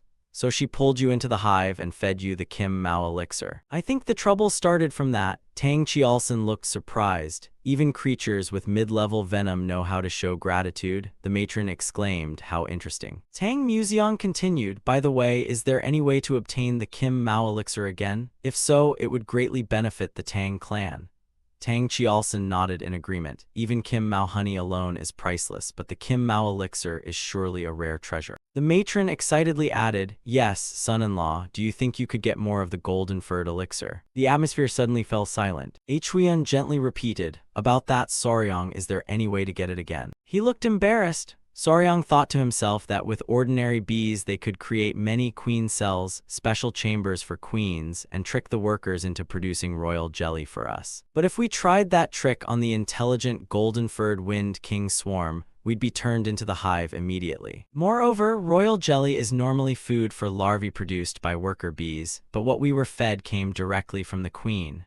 What if what we ate isn't that same substance? He hesitated, wondering whether to speak plainly. Soryang's voice rang out, "To be honest, I don't think this can be done." Tang Museong was surprised. "It can't. Why not?" The matron chimed in, "Yes, son-in-law, why can't it?" Soryang replied, "Even if someone wants to eat it, I'm not sure anyone would dare." Tang Qialson asked in surprise, "What do you mean?" He answered, "Not about the taste. This golden-furred wind king elixir is transmitted directly from the queen's mouth, and the only way to receive it is to come into direct contact with her. The method requires forming a bond by touching lips with the queen, while allowing her tongue to enter the receiver's mouth to transfer the elixir." Tang Museong was stunned. "Touch lips with the queen." The matron panicked, her tongue. Tang Qialson understood immediately. "Then perhaps we should admit it's impossible to do unless it's Soryang whom the queen favored. No one else could do it." A pair of chopsticks suddenly fell onto the table. Huyen's cold voice rang out, "Touch lips." She glanced at him in horror. "Soryang, did you kiss the drone?" A beautiful scene unfolded. Ju Yonghak clenched his hands on the railing. He glanced at the picturesque view outside. A maid's voice called out, "Lord, I have brought tea." He replied, "Come in." She bowed and carried in a tray of tea. "I've prepared the white dew tea from Sichuan mountain." Ju Yonghak suddenly looked at her. "Ah, that's tea from my hometown." The maid replied, "Yes, it's the famous Sichuan tea from Nanchang." He said, "Thank you." Ju Yonghak held the cup of tea in his hand. He was about to take a sip, when a reporting voice sounded, "Lord, General Jegelhu is here." He was surprised. "You came here this late with something to report. Come in." Jegelhu entered. "Sorry to disturb your rest, Lord. We just received a message from the Sichuan Tang clan. I must report immediately." Ju Yonghak replied, "I understand. If you came in such a hurry, it must be important. Speak." Jegelhu stepped closer to him and placed a scroll on the table concerning the blood hand La Sat Tak Anyang. The Duong family recovered both his head and the blood hand poison art manual. Ju Yonghak crushed his teacup in anger. What? He ground his teeth. Blood hand poison art. How did that terrifying manual resurface? Where and how was it obtained? Jegelhu bowed his head and replied, "Years ago, Tak Anyang disappeared after clashing with the leader of the Myriad Poison's divine army. He apparently drifted to Hainan Island and lived in hiding there." But the story gets even more interesting. That notorious villain was actually defeated by a young poison master. Ju Yonghak couldn't believe his ears. "You say what? A young poison master?" He waved his fan with amusement. The tale of that incident is rather entertaining. I think the Lord will certainly be intrigued. On hearing the details, at the Sichuan Tang clan, an elder spoke up. Indeed, chief. He roared in anger. How dare someone sell the information we recovered to others? How brazen, who would dare smear the Tang clan's reputation? Soryang whispered to Huiyan, oddly enough, they don't seem to show any disrespect toward my father-in-law, do they? She smiled, of course not. Who would dare ruin the family's honor? Even the branch elders are furious about this. After all, we are all of one clan. Tang Chialson said calmly, we've asked the allied groups to identify those people, so information should come soon. I intend to go personally to Yingchuan district. An elder asked, how do you plan to handle it? He replied, I'll begin with the soul-erasing poison, the blood-fear poison, and the growth-devouring poison. Tang Chialson's voice grew cold with killing intent. As they writhe in agony, blood burning, organs dissolving, and their souls torn, I'll finish them with the 7-step soul-severing poison. Soryang thought to himself, a terrifying concoction of poisons. Tang Chialson ordered, call the extermination poison team at once. I'll depart immediately. Walgang saluted the clan chief's command. A short while later, they were outside in the courtyard. Tang Chialson turned and instructed, son-in-law, I'm leaving, take care of things while I'm gone. He bowed his head and replied, I understand, father-in-law, please be careful. Tang Chialson looked surprised. Careful, those who should be careful are them. Then he strode away. Go, I'll make them suffer a punishment they'll never forget, pay back 100-fold. The extermination poison team responded, yes, clan chief. Soryang asked Huiyan in surprise, miss, are those people members of the extermination poison team? I've never met them before. She replied reprovingly that they were a bit heavy-handed. Their main mission is to eliminate people, that's why they're called the extermination poison team. Soryang worried inwardly, a bit heavy-handed, he said, that sounds a bit mild. Suddenly the two of them approached, and Soryang and Huiyan bowed their heads to greet. Respectful greetings to the honored elders of the Tang clan. An elder spoke up, I heard you've had some recent good fortune. Soryang replied softly, yes, elder. He thought to himself, are they referring to the queen bee's honey? An elder cleared his throat awkwardly. The reason we summoned you is to ask a small favor. Soryang was a bit wary. What is it? Does it involve the Kim Mao King? They both blurted anxiously. No, why would we want that? Indeed, rare elixirs and treasures naturally find their worthy owners, right? Soryang immediately grew flustered. So what do the elders need? The two of them fumbled awkwardly at each other. An elder placed a hand on his shoulder and leaned in close. He whispered, you know that leaf-biting bug medicine you made. Since you're the inventor, you should have the right to decide, right? A smile immediately tugged at the corner of Soryang's mouth. He replied cheerfully, actually, I'm still not used to life in the Tang clan. However, if the elders are willing to support me in many ways, there's no reason I wouldn't share with you. The two of them laughed heartily. Yes, that cooperative spirit is commendable. Son-in-law, from now on will fully support you, live comfortably without worry. Suddenly, Tang Museum paused. What did you say? The three of them were startled. The two elders put their arms around Soryang's shoulders, just a bit of friendly mingling with the son-in-law. That's right, elder, Tang Museong smiled happily. Finally, everyone recognizes the boy's true worth, huh? They answered excitedly, of course. Huiyan's face showed deep suspicion. Suddenly, Gu Pi called out loudly, sir, we have a major problem. Tang Museong turned. What is it? He replied, the Sichuan city lord is dying. What? Soryang asked in alarm. Didn't he follow the prescribed dosage? Gu Pi hesitated. That's the problem. It was reported that after experiencing the drug's effects, he took on a new concubine and began using double the recommended dose. Soryang's face went pale. Oh my god. Tang Museong slapped his forehead. I must go at once. He instructed Soryang that since he's the only man in the household, he must protect the women.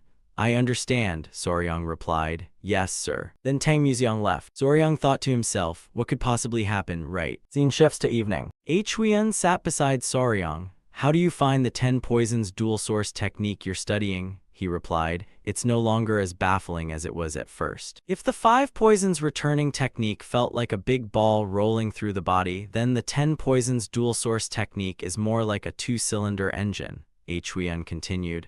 Now you may have developed ordinary poison resistance. And you should also be able to directly release vital energy or even transmit it into objects. Soryang exclaimed in surprise, really? He pressed his lips together. Let me try. He stood up and Soryang closed his eyes. A stream of blue magic enveloped his body. It guided his inner force from left to right, spinning the two spheres in the same direction. When blood and chi circulated fully through his body, he launched an attack. Soryang fired a silver arrow at the scarecrow. The arrow shot forward. It shattered the scarecrow's core. He cheered. Miss, I did it. She praised him. Great, you infused the sword array perfectly. Meanwhile, the black-clad men on the other side stood frozen in shock. They whispered to one another, don't tell me they've discovered us. Should we eliminate them? No, it seems like just a coincidence. Although this is only a copy, we obtained the Blood Hand Poison Art Manual. The mission here is complete. Leave immediately and return before anything else happens. They snickered inwardly. Ha, these fools really let the Marshall Hall's defenses lapse. Thanks to their carelessness, retreating will be unobstructed. Suddenly, one of the black-clad men froze. He asked his comrade, do you smell something? A sweet scent wafted through the air. A Kim Maofang king regarded them coldly. The quiet night suddenly erupted with a terrified scream. Soryang leaped and cried out, what's happening? Huiyan beside him added, it seems someone is here. They looked into the distance and saw a black-clad man screaming in anger. Why are there bees? This is an intruder. Huiyan moved almost immediately, not forgetting to call back, Soryang, shoot an arrow. Soryang was a little surprised by the command. Miss Huiyan. The black-clad men, realizing they had been exposed, changed plans and retreated. Get this thing off of us. Bastards. The distance between Huiyan and the black-clad men quickly closed as they halted there. She swiftly drew her weapon, a long whip. Then she gracefully launched powerful strikes at the black-clad men. Huiyan's eyes widened in surprise. They dodged her whip. One of them took advantage of her momentary distraction and tried to counterattack. Die. Soryang on the other side cried out in alarm, Huiyan, miss, be careful. The black-clad man decisively swung his blade down. Fortunately, Huiyan used her whip to block the slash with a serious expression. The black-clad man's eyes widened in surprise when he saw the whip inches from his face. He was knocked flying, his whole body slamming backward. Soryang called out anxiously, Huiyan, miss, are you all right? She answered softly, you're fine, I'm okay. But when Soryang inspected that black-clad man's condition, he was astonished. What the? Who is this? Is he dead? Huiyan's face showed no emotion. She calmly observed, he bit a poison capsule to commit suicide. Seems he had something to hide. Their commotion had been enough to draw others. The intruder was captured. Huiyan frowned and quickly outlined a plan. We'll immediately form a capture team and begin the pursuit.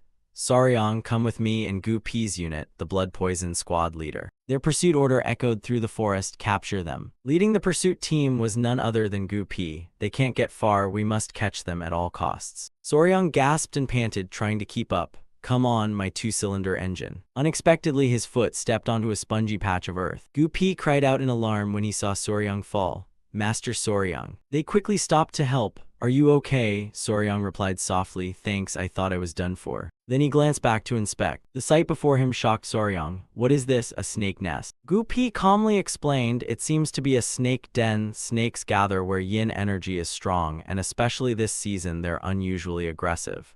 Be careful. Soryang's face still displayed unhidden tension. That's strange indeed. Tiger-banded water snakes aren't normally this ferocious. Then he worriedly told his companions, because of me we were delayed, looks like rain's coming, hurry up. Gu Pi responded loudly, understood. Fighter Soryang. The pursuit continued. They signaled one another, over there, capture them. Meanwhile, the black-clad men had to stop after going a short distance. Behind them was a cliff face, and in front stood the pursuing team. Gu Pi loudly signaled to his members, you have no escape, tighten the ring. The men here already had their weapons raised. The black-clad group decided to fight. The command rang out and the pursuit team charged forward to attack. The black-clad men swung their swords to block the hidden projectiles as they closed in for hand-to-hand combat. Shouts and curses rose from several of the black-clad men. You ain't scum. One of them kicked at Gu Pi's face. Move aside, team, watch out, his comrade shouted. A flash of light appeared to the left of one man. In Gu Pi's hand, a hidden weapon launched its attack. He used the three-shadow strike to force this black-clad man to retreat. And right on his heels came three deadly concealed weapons. Two of the projectiles struck the rock, while the third lodged in the man's left shoulder, making him wince in pain. Gu Pi examined the man's condition and remarked with annoyance, the bastard's lucky. The black-clad men were completely at a disadvantage. Gu Pi stepped forward in a low voice, consider yourself lucky, the rain washed the toxin off my darts. The black-clad man growled in irritation. The expressions on Gu Pi's team were openly displeased. When unexpectedly a mocking laugh rose amid the rain, You pathetic bugs sure gathered in numbers. Gupi instantly went on high alert. Who is that? Identify yourself. A shadow landed before them, continuously radiating ominous demonic chi. Guchinak's face wore an inhuman smile. Gupi broke into a sweat. At a glance he recognized him as a master. Fall back. Guchinak made no effort to conceal the streams of evil chi emanating from him, laughing wildly. He turned to the black-clad man behind him and demanded, "Did you get it?" Blood Glory produced an item and explained, "Yes, sir. It's not the original, it's a copy recorded by the Tang clan." Soryang then turned to look in that direction. He quickly recognized it and gaped. This was the copy of that evil book grandfather read before. Soryang loudly signaled Gupi, "Gupi, that's the Blood Hand Poison Treatise," and Gupi couldn't hide his surprise. "What? It's a copy of the manual." Rage flared further within Gupi. "You rotten scoundrels." His voice rose a few degrees. "What kind of people crave such sinister things? Reveal yourselves." Guchenak paid him no heed and instead focused on examining the book in his hands. "Just as I suspected, because it's a copy, it has techniques but lacks key secrets. Still, it's enough." He closed it and muttered, "It's a bit rushed, but there's no better way to announce our return. Blood Glory, I authorize you to use the sect's martial arts." The order was given, "Spare no one." Blood Glory respectfully accepted the command, "Understood, reporting for duty." He reached toward the corpse of his comrade, and a certain cultivation art was immediately performed. Gupi witnessed this and exclaimed in alarm, "That technique!" Soryang behind him was equally startled.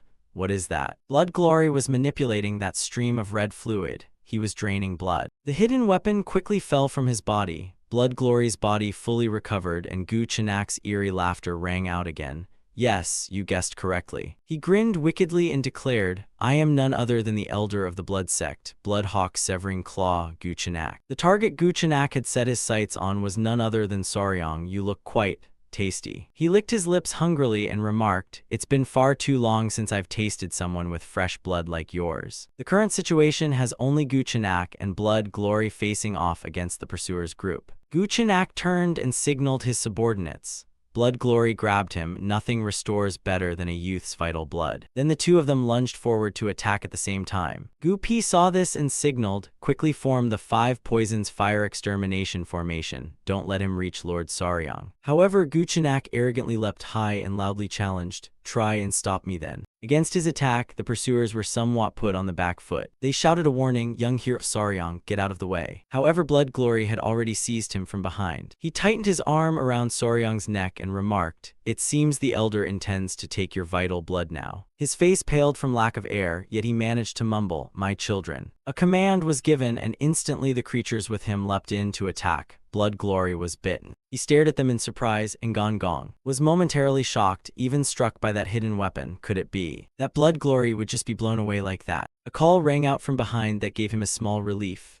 "Soryang." Soryang turned and loudly answered, "Miss Huiyan." At that moment, his attention was caught by something else. Huiyan assessed the scene and asked, "What is this 5 Poisons Fire Extermination formation?" Gupi turned to her, "Miss Huiyan," then gave a brief explanation. The Blood Sect elder attacked. This news shocked Huiyan. Blood Sect. She hurriedly moved and signaled, "All of you, support Deputy Leader Gupi, act quickly." At her command, the young women charged and transformed the 5 Poisons Fire Extermination formation into the 9 Poisons Fire Extermination formation. In the blink of an eye, Guchinak was surrounded by them. He let out a mocking laugh and remarked, "It seems that Brat was the one who defeated the Blood Hand Poison Master Tak Anyang." Then he sneeringly added, "The Blood Hand Poison Master was all hype after all. Who knew he'd be bitten to death by Ngon Gong?" Hearing this, someone opposite retorted, "Shut up, you'll bury your master right here yourself." Guchinak's smile widened almost to his ears. Well then. Demonic aura surged from him with a challenge. "Let me see." Amid the noisy forest battle, Soryang meanwhile was on the side bandaging someone. Endure it a bit. His face was tense as he thought inwardly that the situation was very unfavorable. Our troops are growing weaker, while that Blood Sect fellow just needs to suck blood to recover. At that moment, Huiyan was also blown away. Soryang hurriedly turned to inquire after her. "Miss Huiyan." He carefully supported her with both hands. "Miss Huiyan, are you all right?" She spat out a little blood in reply. "I'm fine." Huiyan's hand suddenly grabbed Soryang's.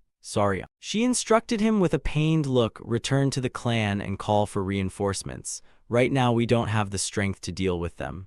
Hearing this, Soryang muttered a curse under his breath. Damn it. Watching the people before him being defeated one by one, Soryang couldn't help but blame himself. Truly, in this battle I am completely useless. Yet they wholeheartedly protect him. Lord Saryong, please, for the clan's sake, help us. We'll hold them off here. You must go now. These words left Saryong momentarily stunned. He hesitated but accepted their goodwill. I understand, I'll return as quickly as possible. However, with my chi still weak, I don't know if I can do it. Huiyan reached out and hugged Saryong tightly. Soothingly, you'll be fine. She smiled, whispering, you can do it. You've trained so hard all this time, followed by a gentle promise. Besides, next time we'll go find poisons together, okay? Huiyan continued, entrusting him. Saryong, it's all up to you. With that, she quickly departed. Saryong's face had already flushed pink from those tender words. Strangely, he quickly dashed through the rain veil in the forest. His breathing gradually grew rapid. His steps faltered as if about to collapse. Finally, Saryong fell face first to the ground. The insects cried out in alarm. Saryong slowly forced himself to sit up, whispering inwardly, how strange. Even if I used all my power and lightness skill, it would still take half a day. The clan's masters have mostly left. Even calling reinforcements wouldn't arrive in time. He lifted his head and looked ahead, then froze as he understood. Surely they sent me away to save me. Saryong's eyes widened. Why? Did his hand clench with each thought? Because I'm the youngest, because I'm weak and must be protected. Is this chivalry in the martial world? However, Saryong quickly realized when he remembered Tang Chialson's words, from now on you are my family.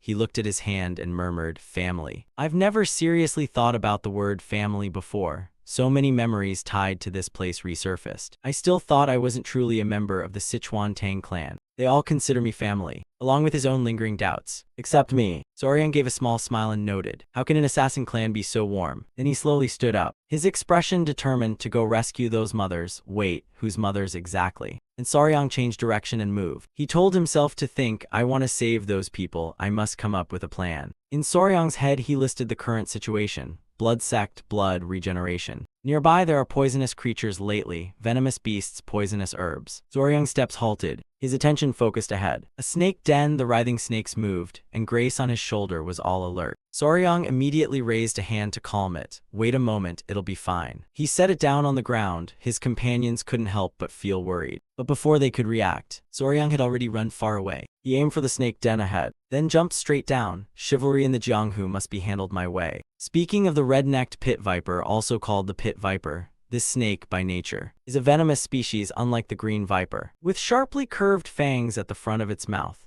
This snake has small, venomous fangs set deep in the jaw, making injection of venom difficult, but even so, if bitten, the consequences are terrible. In terms of venom, it is the most toxic land snake in East Asia. Saryong stood in the snake den, face pale as he took the dose from them. If I say its venom even surpasses the black mamba, you get the idea. However, with the Tang clan's inner skill, I should have some resistance, so I'll be fine. He didn't forget to reassure Grace above. It'll be okay, I'm just going out for a bit, stay calm. Saryong continued to look around, his hands now covered in bite marks. This should be enough. Saryong looked around and muttered, should I set off right now? But he immediately sensed something odd. What? The snakes began to coil around his legs. Unexpectedly, Saryong's expression grew tenser. Damn it, is something wrong? Luckily, Grace and the others had jumped down with him. He watched them and muttered, you lot. The snakes hissed a few times. Grace hesitated a little, but they remained determined to confront the snakes. This action surprised Saryong just as much. He gently accepted its goodwill. Thanks, Grace, you're a plucky little thing. Then he bowed and added, you worried about me, thanks. After freeing himself, Saryong spoke up. All right, let's go find Mother. Over here, Huiyan was still struggling. She watched Guchenak and thought inwardly, at this rate we'll all be dead. And another person was being absorbed by him. The smile on Guchenak's face grew even more inhuman. Too easy. Is there no one left who can take my next move? Huiyan worried for others instead. Saryong, I hope you escaped safely. She loudly commanded, keeping him restrained from as far away as possible. The rain will soon stop, send a signal to the nearby warriors. The remaining members replied in unison, understood, miss. Someone stepped before her and declared that Huiyan should also flee. This surprised Huiyan. What? No way. She loudly objected. As a legitimate descendant of the Tang clan, how can I run while everyone is still fighting? However, the opponent's argument was equally solid. If we can't even protect the miss, how could we face the clan head? Guchenak's expression showed annoyance at the exchange. Leave at once, hurry up, don't speak nonsense. The Tang clan has never abandoned its own in any situation. He cut in loudly enough. If my toys keep running away, wouldn't it ruin the fun? Then he sardonically suggested, so I have a better idea. If I can't calm my anger, turning the Tang clan into a wasteland would be rather entertaining. Wouldn't a grand massacre like that be a fitting declaration of the blood sect's return? Those words horrified the senior. Damn it, he had absolutely no intention of letting any of us walk out of here alive. Huan, meanwhile, was already ready to fight, if that's the case. She repeated once more, even if I die here, I'll take at least one of his arms. The others received the order and answered in unison, Miss. The two sides of the battle lines were established. Unexpectedly, before they could rush at each other, a voice sounded from behind, like the young lady Huan had said. The Tang clan never retreats and never abandons its own. Huan was so astonished her eyes widened, because the person who appeared was none other than Saryang. She wondered silently, Saryang, why has he come back? He smiled and explained, the young lady said the Tang clan never abandons their family. Wait here. Then he gently removed his outer garment. Saryang declared with a teasing air, I am also of the Tang clan. With two short swords in hand, he rushed forward swiftly. The target Saryang aimed at was none other than Gu Chenak. Huan worriedly tried to stop him. Saryang, you can't. While his opponent showed obvious excitement, I spared your life once and you crawl headfirst into a dumb trap. Saryang leapt up fiercely, an action that further surprised Huan. Saryang. Then only two weapons hung suspended in the air, and Gu Chenak with one hand snatched Saryang. His other hand was preparing to attack. If you willingly laid down your life like this. That strike aimed straight at Saryang. I'd be happy to taste a bit of it myself. Gu Chenak commented as his hand was stopped, using his hand to block in that brief moment. Like this. His smile was as wicked as ever, but didn't you notice blood is still flowing from your hand? Saryang's cry rang out as the blood began to pour, his face showing clear pain. Huan cried out in distress, Saryang, Gu P has turned on us, save young hero Saryang quickly. The space was filled only with Gu Chenak's arrogant laughter. He reveled in delight, delicious, exquisite. How long has it been since I tasted the pure blood of a youth like this? He stomped 1 foot hard on the ground. Gu Chenak used the blood vein frenzy technique, and several members who were about to help were blown away at once. Saryang. Gu Chenak disdainfully remarked about those troublesome hidden weapons, like, well, every day. Thanks to this brat, he swept the lot clean in one go. Huan was busy worrying for Saryang. Saryang, hang on. She held him and whispered she'd help him leave without pain, but she heard Saryang object to that. No. They were all startled at once when they heard a cough. Gu Chenak began foaming at the mouth. What did you just do? His appearance changed in an instant. This was a venomous internal attack. Gu Chenak's whole body trembled as he was poisoned. Impossible. The sect's protective internal energy should have neutralized any poison. He clutched his face in terror. This can't be happening. What the hell are you, you bastard? Just then Saryang's mocking voice was heard. What am I? He pointed at the man's face and declared, I am your nemesis. Gu Chenak froze at the proclamation. Nemesis. Huan on the side stared at Saryang in bewilderment. As Gu Chenak's skin went pale from the poison, what did I get hit with? He secretly sensed that after circulating the youth's blood energy through his meridians, his blood no longer obeyed his will. Gu Chenak muttered shakily, the blood sect's dominion is right before my eyes already. I'm desperate enough to gamble, I can't fall here. Gu Chenak was hardly coherent. He bellowed, die. Huan lashed out with the whip in her hand, and it easily looped around the man's neck. Even she was taken by surprise. In Huan's mind, did the attack actually land? A demonic fiend like him couldn't dodge. But this only fueled Gu Chenak's rage further. He growled a threat, that brat may have choices, but none are satisfying. What did you do to my blood path? Then enraged, he charged forward. I will slaughter you all. The blood sect returns to the world. However, Huan didn't give him the chance. Shut up and die. Gu Chenak's words were cut off as his head was severed from his bloodied neck, and it fell to the ground like a ball. Gu P cheered at the sight. I've won. They shouted and rushed toward Huan. The miss had beheaded the blood sect elder. She awkwardly asked the person beside her, Saryang, what's going on? That twisted blood sect elder. He weakly answered, being called out startled Huan and made her a bit embarrassed. Who, me? However, Saryang's current condition was far from good. It seems I need antidote treatment from a coiling tiger serpent bite. This news horrified Huan. A coiling tiger serpent, aren't they supposed to be non-venomous? Quick, bring the antidote. Saryang has been poisoned by a coiling tiger serpent. Saryang jolted awake in bed. Tang Museong anxiously warned, you mustn't move yet, Saryang. Huan echoed him, Saryang, don't move. Saryang asked confusedly, what's going on? She murmured softly, you're lucky to wake up. Tang Museong slowly explained, you've been unconscious for 10 days. Hearing this, Soryang was astonished. 10 days. Huion recounted what happened then. Thanks to Soryang and us, we cut down the enemy and everyone hurriedly brought you back to the clan. You were poisoned so badly if Grandpa hadn't returned quickly, you'd be finished. Soryang broke into a cold sweat at these words. Bitten twice by snakes, he nearly died. Tang Museong then said, "All right, now that you're awake you should be fine." He hurriedly sat up and stammered his thanks. "Many thanks." As if remembering something, he then asked back, "Wait a moment." Tang Museong, unintentionally agitated, shook Soryang. "Coiling tiger serpent is venomous too, and how did you all manage to take down that blood sect elder?" He suddenly cried out. "Sir." Soryang surrendered almost immediately. "I'll explain at once." He began to explain. First, the coiling tiger serpent is indeed a venomous species, and moreover it has two types of venom, one located inside the mouth, the other from venom glands at the nape. This new information surprised both Huion and Tang Museong. "Two types? I didn't know that," Soryang said softly. "They are normally very timid, they flee when they see people, and their fangs are very small. In fact, until the 1980s, people didn't even know the spotted snake was venomous." He continued to speculate. So could the elder's internal energy being thrown into disarray be related to this? The blood sect were supposedly immune to venom attacks.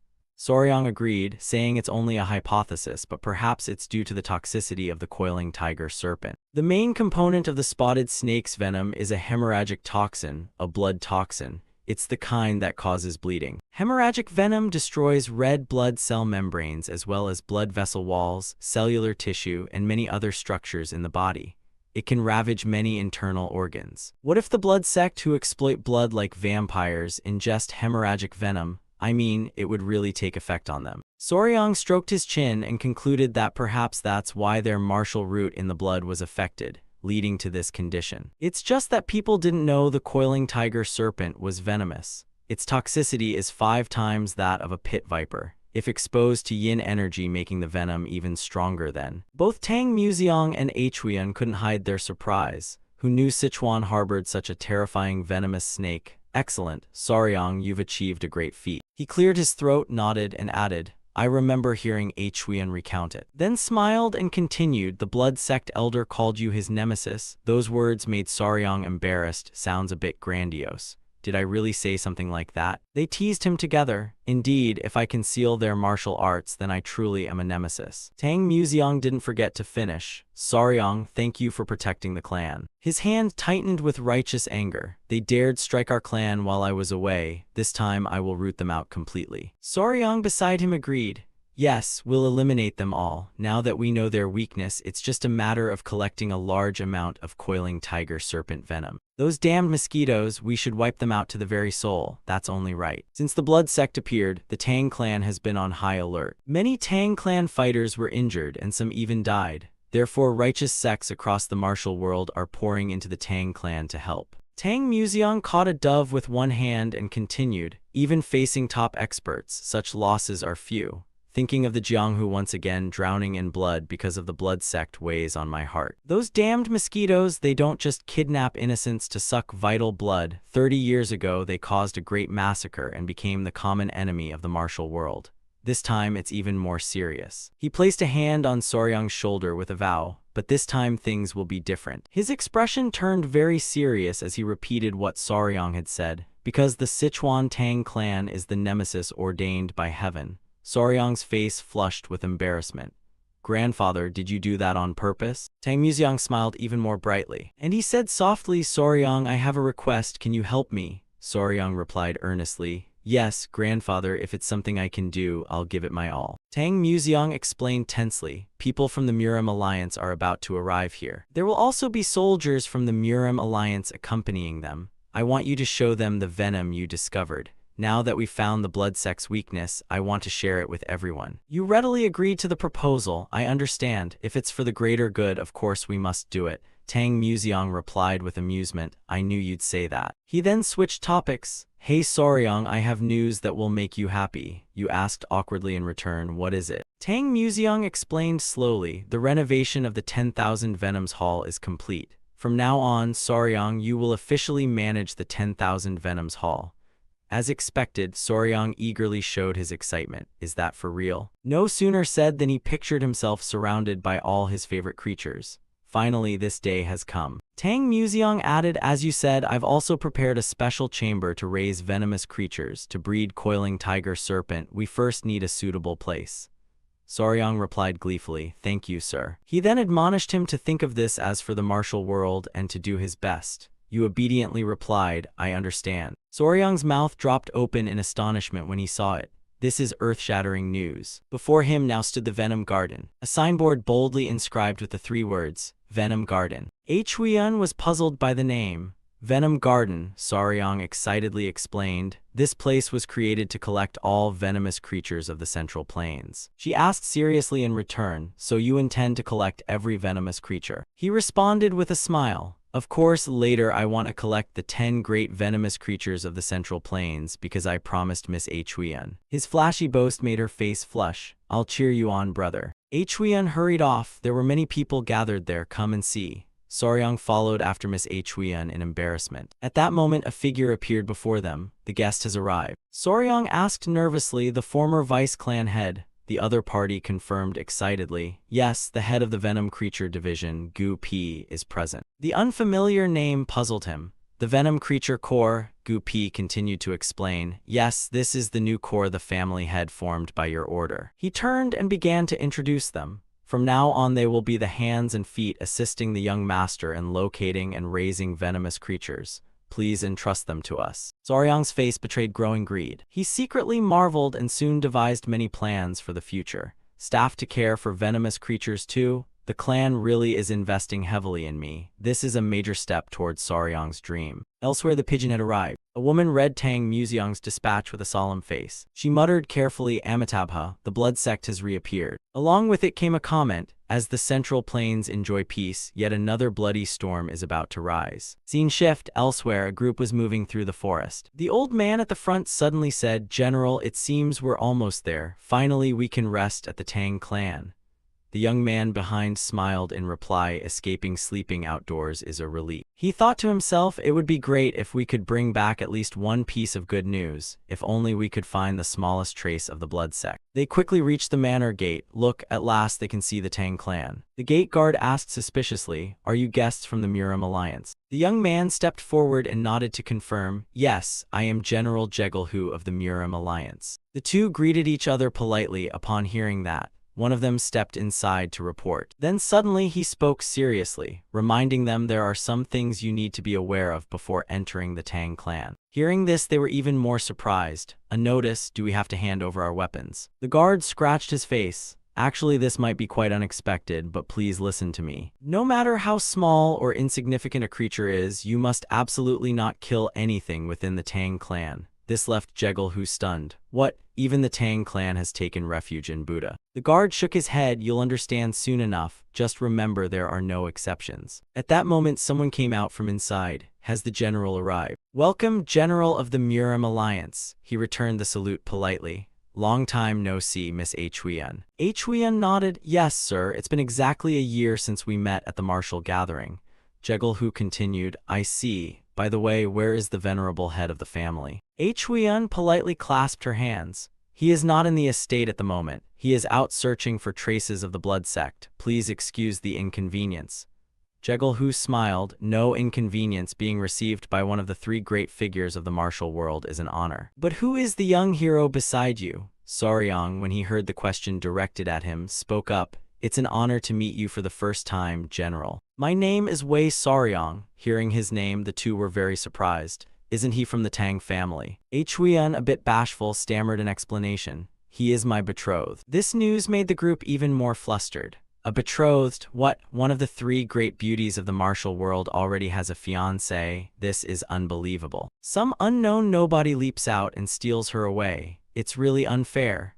Jegelhu then ordered the 2 guides to lead on, inwardly sighing that with this situation he'd be challenged constantly. They had barely gone in when he suddenly halted. Do you hear that? They quickly located the source of the sound. Look, it's a golden-furred bee. How could such a dangerous, venomous insect appear inside the Tang clan? What are you waiting for? Protect Miss Huiyun. Soryang hurriedly advised, wait, everyone sheath your swords. That's the new rule in the Tang clan, but before he could finish they cut him off. Young hero, move away quickly. The golden-furred bee is extremely venomous. An ordinary person could die instantly. Soryang tried to push through. That's exactly why I told you to stop. Those golden-furred bees are creatures I raise, so everyone please calm down. No sooner had he spoken than a bee darted over and clung to his head. He stood there playing happily with the bees, ignoring the group's horrified expressions. You all looking for me? Seems I've been away a while, huh? Don't go launching venomous stings at our guests, understood? The young man was drenched in cold sweat, panicking inwardly. Is he treating the golden-furred bees like children? The soldier's fierce momentum instantly cooled. Jegelhu's party then continued to follow Soryang inside. Unexpectedly, the mysterious hero from Hainan turned out to be the young lady's lover. Though an outsider, he's effectively the Tang clan's son-in-law now. After a short while, his face could not hide his fear. What next? On the other side, the gathered people were arguing. What are you saying? Look how it glows. Isn't a venomous creature like this perfect for the Tang clan? Jegelhu, sweating, asked young hero Soryang, why are those martial artists gathered around a creature? Soryang explained slowly, they are people affected by the half-domesticated venomous creature syndrome. All that grand talk embarrasses him.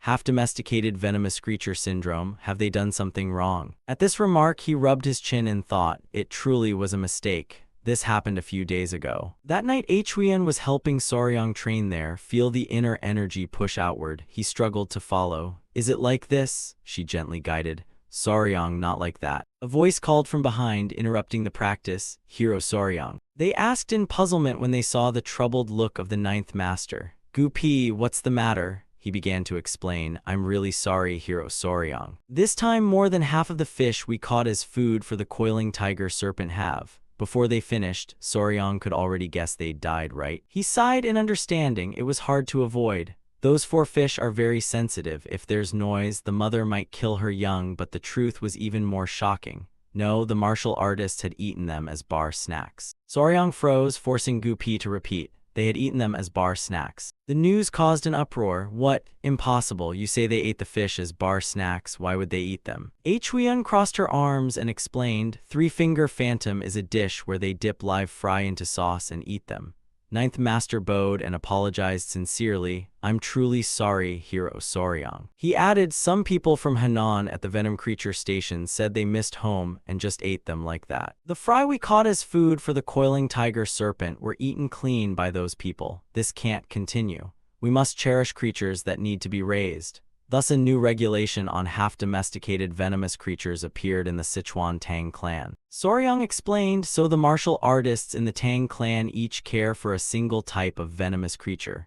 Jegelhu, sweating, understood, so everyone has their own venomous creature. He sneaked a glance at the person beside him, then quietly concluded that clearly this man was not ordinary. So that's what it was like at night inside a room. Jegelhu beamed and continued, just as I predicted, the mysterious young hero the Tang family had met on Hainan Island, Tang Museong added, is none other than young Master Soryang. He started boasting, what's with that? Isn't he supposed to be the Tang clan's treasure? Saying mysterious isn't enough. Soryang could only sit and take it. Kim Mao Fong Wang really surprised me. At this point, Jegelhu began to say more. Sorry to trouble you, but I still have concerns. Haven't you found any clues about the blood sect? We cannot just stand by while the blood sect grows stronger. Hearing this, Tang Museong made a mysterious request. Soryang, bring that thing out, do as you're told. Yes, master. To increase security, Tang Museong raised a finger. He formed a barrier while explaining, we mustn't let sound leak out, I'll set up a sound sealing barrier.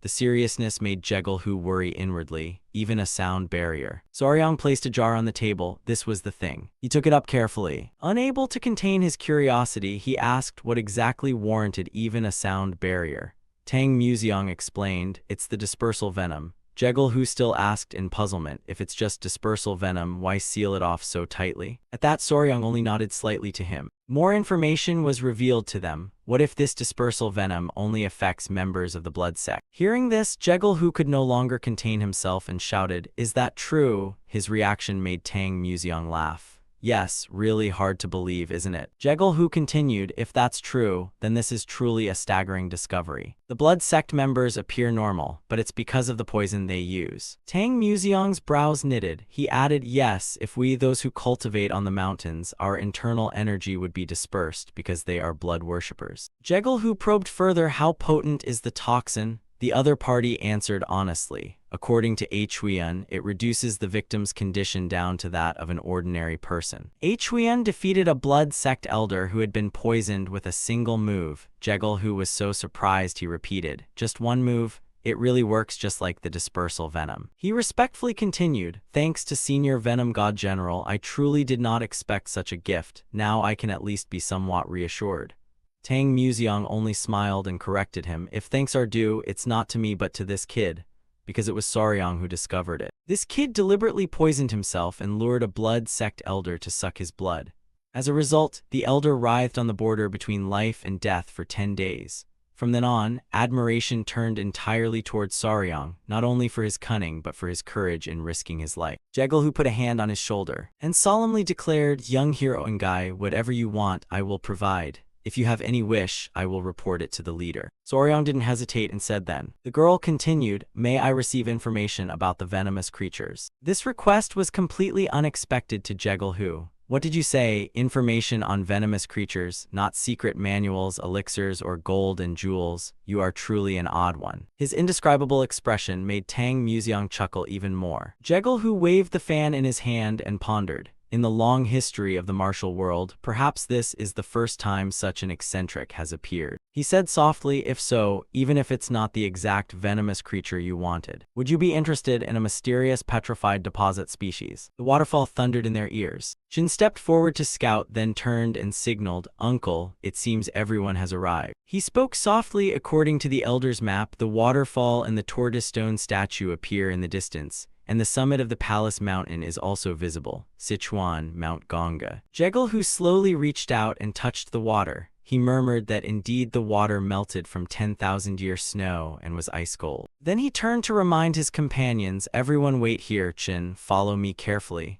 Chin replied eagerly, "Yes, uncle." The people in the group accepted the order. "Yes, Lord Jegal, who." Their footsteps skimmed swiftly over the water. Two figures headed toward the tall waterfall. Jegal, who went ahead to clear the way for Chin. They looked in carefully and noted, "Past the tortoise stone statue, follow the cliffside waterfall upward. You'll find a cave entrance beside a fist-shaped rock exactly matching the records." The two nodded in mutual understanding. Then Jegal, who instructed, "I'll go in first, you follow." Chin answered softly, "Understood, uncle." The interior space gradually opened up, and each of their steps was extremely cautious. Jegal, whose face registered astonishment. The scene before them had changed dramatically. It seemed they had arrived. Chin also exclaimed, "Unexpectedly, this cave held such wondrous scenery, truly miraculous." They surveyed the surroundings and judged it indeed a suitable place for spirit herbs to grow. Jegal, whose attention stopped at one spot, "It's here." He was looking at a tiny plant in front of him, the centuries-old snow ginseng, a spirit herb that absorbs qi intensely. Now all that's left is to trade this snow ginseng for the black ha rhizome of the Namgung clan.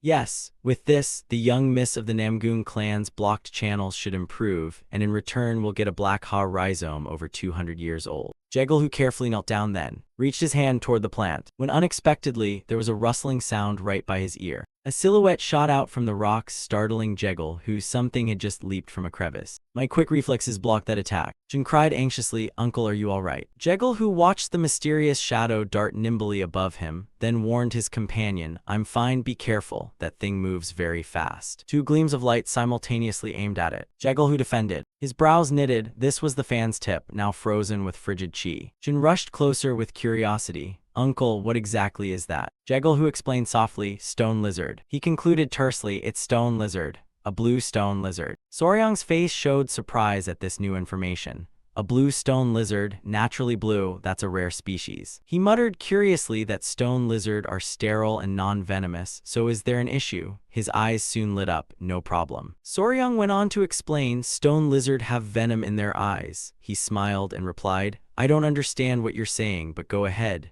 Meanwhile, Jegal, who silently judged him, indeed an odd fellow. "If I learn of other venomous creature info, I'll tell you first." Soryang blinked and accepted the favor. "Thanks, senior." As for what happened the next day, Lord NH letter 1EA1C PH letter 1EA5 had returned.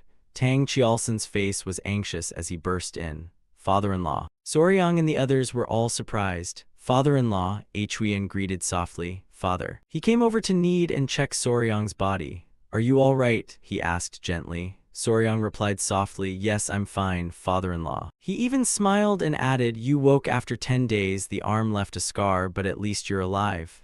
Tang Qialsen's anger was unapologetic. What, those blood sect people? Only then did he remember. Then turned back and flurriedly asked Huiyan, are you okay? Huiyan awkwardly reassured him, father, please calm down. Then she explained softly, I'm fine, Soryang saved me and my whole family. Tang Museong beside them added, indeed, Soryang performed a great deed. He didn't forget to recount Soryang's anecdote about defeating the elder. What did he say? I am your nemesis. Huiyan cheerfully echoed, I am your nemesis. The teasing quickly flushed his cheeks. It was just that our plan luckily succeeded. However, Tang Museong interjected, thanks to that we also discovered the blood sect's weakness. Jekyll, who waved from a corner, Tang Qialsen, I'm here too. Only then did Tang Qialsen notice him. Brother, are you well? He shook the other's hand. Since you rose to high rank, you've contacted me less. I suppose only an event like this would let me see you. Jekyll, who replied historically, is that so? My apologies. Huiyan smiled and explained, were they lifelong soulmates, but Soryang's face showed no sign of such trust. What a nutcase. Jekyll, who warmly offered, anyway, please sit, we have much to discuss about the blood sect. Tang Qialsen quickly accepted. Very well. They turned to instruct others, you all sit too, I need the full details. Soryang, out of manners, replied, yes, Lord NH letter 1E1C. The meeting continued and Tang Qialsen opened, so what about the spy? This information puzzled Soryang a little. A spy? Do you mean an infiltrator like a mole? He only nodded faintly in acknowledgement. Then slowly asked back, the blood sect broke in aiming to seize the blood hand venom claw secret manual, right? Soryang answered honestly. Yes, they appear to value it highly. A plan immediately formed in Tang Qialsen's mind. All right then. The question drained the color from Soryang's face. How could they have known the Bloodhand Venom Claw was in the Sichuan Tang clan? He spoke loudly, rising in alarm. This is serious. Could someone inside the clan or one of our martial artists have sold information to the blood sect? This reaction left both Tang Qialsen and Jekyll who full of question marks. He chuckled teasingly, it looks like you need to school your son-in-law. As a new member, he's still too naive, isn't he?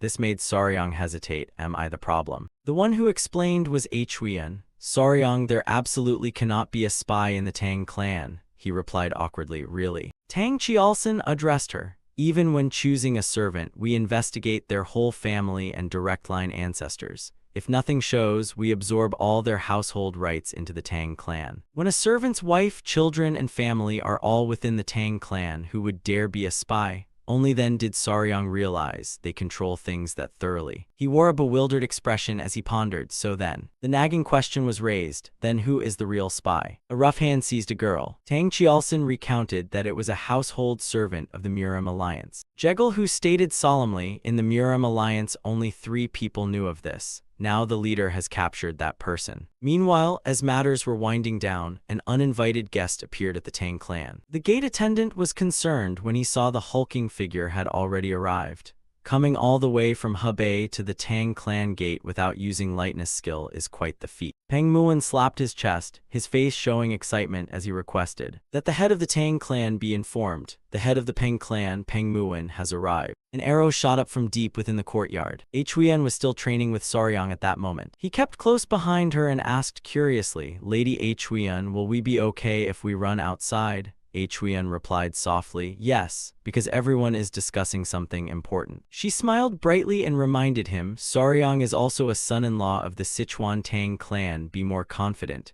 Her words made him a little flustered. Ah yes. Soryang recalled when he'd encountered that group earlier. Well, they were probably guests from another sect, nothing to fear. But their air of authority made him so frightened he felt drained of color. Peng Muin frowned in puzzlement. He spoke enthusiastically when he saw them. Who is this? Isn't this Lady Huiyan? Huiyan answered politely. Huiyan of the Tang clan pays respects to the head of the Peng clan. Peng Muin said as he gestured, long time no see, last time I saw you were so small, now you've grown so much I can hardly recognize you. She smiled courteously. 5 years have passed, time really flies. His attention shifted to Soryang. And who might you be? His whole body stiffened as he clasped his hands and bowed. Yet Soryang still fumbled trying to introduce himself. Soryang, son-in-law of the Tang clan. Peng Muin raised an eyebrow, his face full of appraisal. Is that so? He asked back, pinching his cheek. A son-in-law, Huiyan smiled to clarify, he's my husband. Those words made Peng Muwen rub his chin and repeat, husband, adding further judgment. His gaze made Soryang uncomfortable. One hand reached down directly to check his goods. Let me see. A crackling exclamation made Soryang blush. At first I thought he was a child, but downstairs is indeed a man. Huiyan had long avoided looking at the two of them. Lady Huiyan, in a few years that would be perfect, she murmured, Soryang. She then added, people of the Peng clan don't fuss over formalities. The Peng head just wants to judge Soryang in his own way. Head of the family, truly impressive. Hearing that, Soryang began to understand, so that's how it was. He felt no dislike for Peng Muwen. After all, men recognize true men. Many thanks for the compliment, head Peng. This attitude pleased him, so different from the spoiled heirs of other prestigious families. Soryang quickly gained the favor of those from the Peng clan. Yes, I am Peng Muwen, head of the Peng clan, pleased to meet you. He responded politely, pleased to meet you as well. In the middle of the conversation, someone called for Lord Peng Muwen. He glanced over. What's the matter, Lady Huiyan? Huiyan cut to the point. Did you really come all the way from Hebei just to help our sect so quickly? Those words puzzled Peng Muwen. Help with what? Has something happened to the Tang clan? Their reaction made her flustered. Then why did you come to the Tang clan? What's going on? Huiyan felt embarrassed. Quickly, the information was relayed to those from the Peng clan. What? The blood sect has appeared. Huiyan slowly added, they've already been eliminated, Lord Peng. That didn't lessen Peng Muwen's irritation. He said he should have arrived a bit earlier. Tang Chialson opposite chimed in, what business does Lord Peng have in coming here? Peng Muwen then remembered, I forgot to say, I'm furious on account of the blood sect. He explained deliberately, actually, I came here to ask the Tang clan for help. That left them puzzled about what help he meant. Peng Muwen exhaled deeply. Then he motioned grandly to his men to bring in the elders to greet them. The doors were quickly pushed open. The person who entered was a dark-complexioned man with wide eyes. Soryang froze, put on a blank face, then thought for a moment and greeted, Elder, I'm not a child anymore. Unexpectedly, the man approached them and whispered, Miss, please come down, miss. You should greet the elders of the Tang clan, shouldn't you? His words made them even more puzzled. Miss. The fabric near the man's shoulder stirred slightly and a small voice sounded, I'm scared. Soryang was completely taken by surprise. A tiny figure landed on the ground. Peng Yingying looked up at them, and the whole room fell silent, until the little girl politely greeted, Hello, Peng Yingying of the Peng clan pays respects. Peng Muwen beamed as he introduced, my daughter. This information surprised Huiyan and Soryang at once. A daughter. They gaped at the girl, truly a marvel of heredity. Peng Muwen grinned and continued to boast, we look so alike that everyone can see it. He dotingly ruffled the girl's hair. After all, this child is the reason I came to the Tang clan. My daughter isn't well. I ask if you could examine her, please. Tang Chialson asked seriously, where is your daughter unwell? Soryang pried his ears. Not well. He glanced toward the little girl. Peng Yingying was currently devouring a pastry. By that evening, after hearing and checking Peng Yingying's symptoms, they still couldn't determine the cause. The Peng head's explanation was as follows. Peng Muwen explained that occasionally the girl would breathe rapidly and large red patches would appear on her body. In severe cases, she even fainted. Then after a while she would recover, but I have no idea why. I've searched everywhere, even took her to disciples of the medicine immortal, but they said she was perfectly healthy, which drove me mad. One of them even uttered strange words. I nearly gave him a beating. Tang Chialson asked in confusion, strange words? Peng Muwen reluctantly added an explanation. He suggested it might be poisoning. Someone had tampered with her, but who in the Peng clan would do such a thing? Soryang awkwardly added, poisoning. Hearing this, Tang Chialson quickly concluded that if it were poisoning, the problem might well lie within. The other side loudly refuted, I can assure you no one in the Peng clan would do such a thing. Realizing he'd spoken too strongly, he lowered his voice, let's not bring this up again. I don't want to suspect people of the Jegal family. A bystander agreed, true, since nothing is certain yet, don't jump to conclusions. Poisoning isn't always the cause of such symptom. Tang Chialson observed Peng Yingying's condition and said, then we'll set aside a vacant 4-unity chamber for you. Stay for a time so we can monitor the child's condition. First, we need to determine whether this is poisoning or a rare illness. Peng Muwen smiled in reply, thank you, Lord Tang clan head, will be indebted to you for the coming period. Soryang recalled the girl's appearance and thought to himself that she looked a lot like childhood type 1 diabetes, When did she get that extra candy in her hand? He sprang up and began to ponder. Can diabetes cause rashes? If there were clear symptoms, it might be easier to recognize. Just then a knock sounded from outside. Saryang listened. Lord Saryang, there's big news. He quickly opened the door to ask, what's the matter? The maid reported anxiously. The thing is, the information showed on his face, Miss of the Peng clan has fainted. Saryang, stunned, asked again, Miss of the Peng clan. The night was still quiet. Saryang arrived quickly. What happened? Chuan looked at him and said softly, Saryang. She recounted slowly. I heard the person sitting in the pavilion coughed once and then suddenly collapsed. Tang Qialson frowned and concluded that if she fainted right there, then we can be reassured there is no insider poisoning within the Peng clan. Peng Muin clenched his fist. Could this reaction be baffling him, Lord Peng? Unexpectedly, that fist struck Peng Muin in the face, shocking everyone around.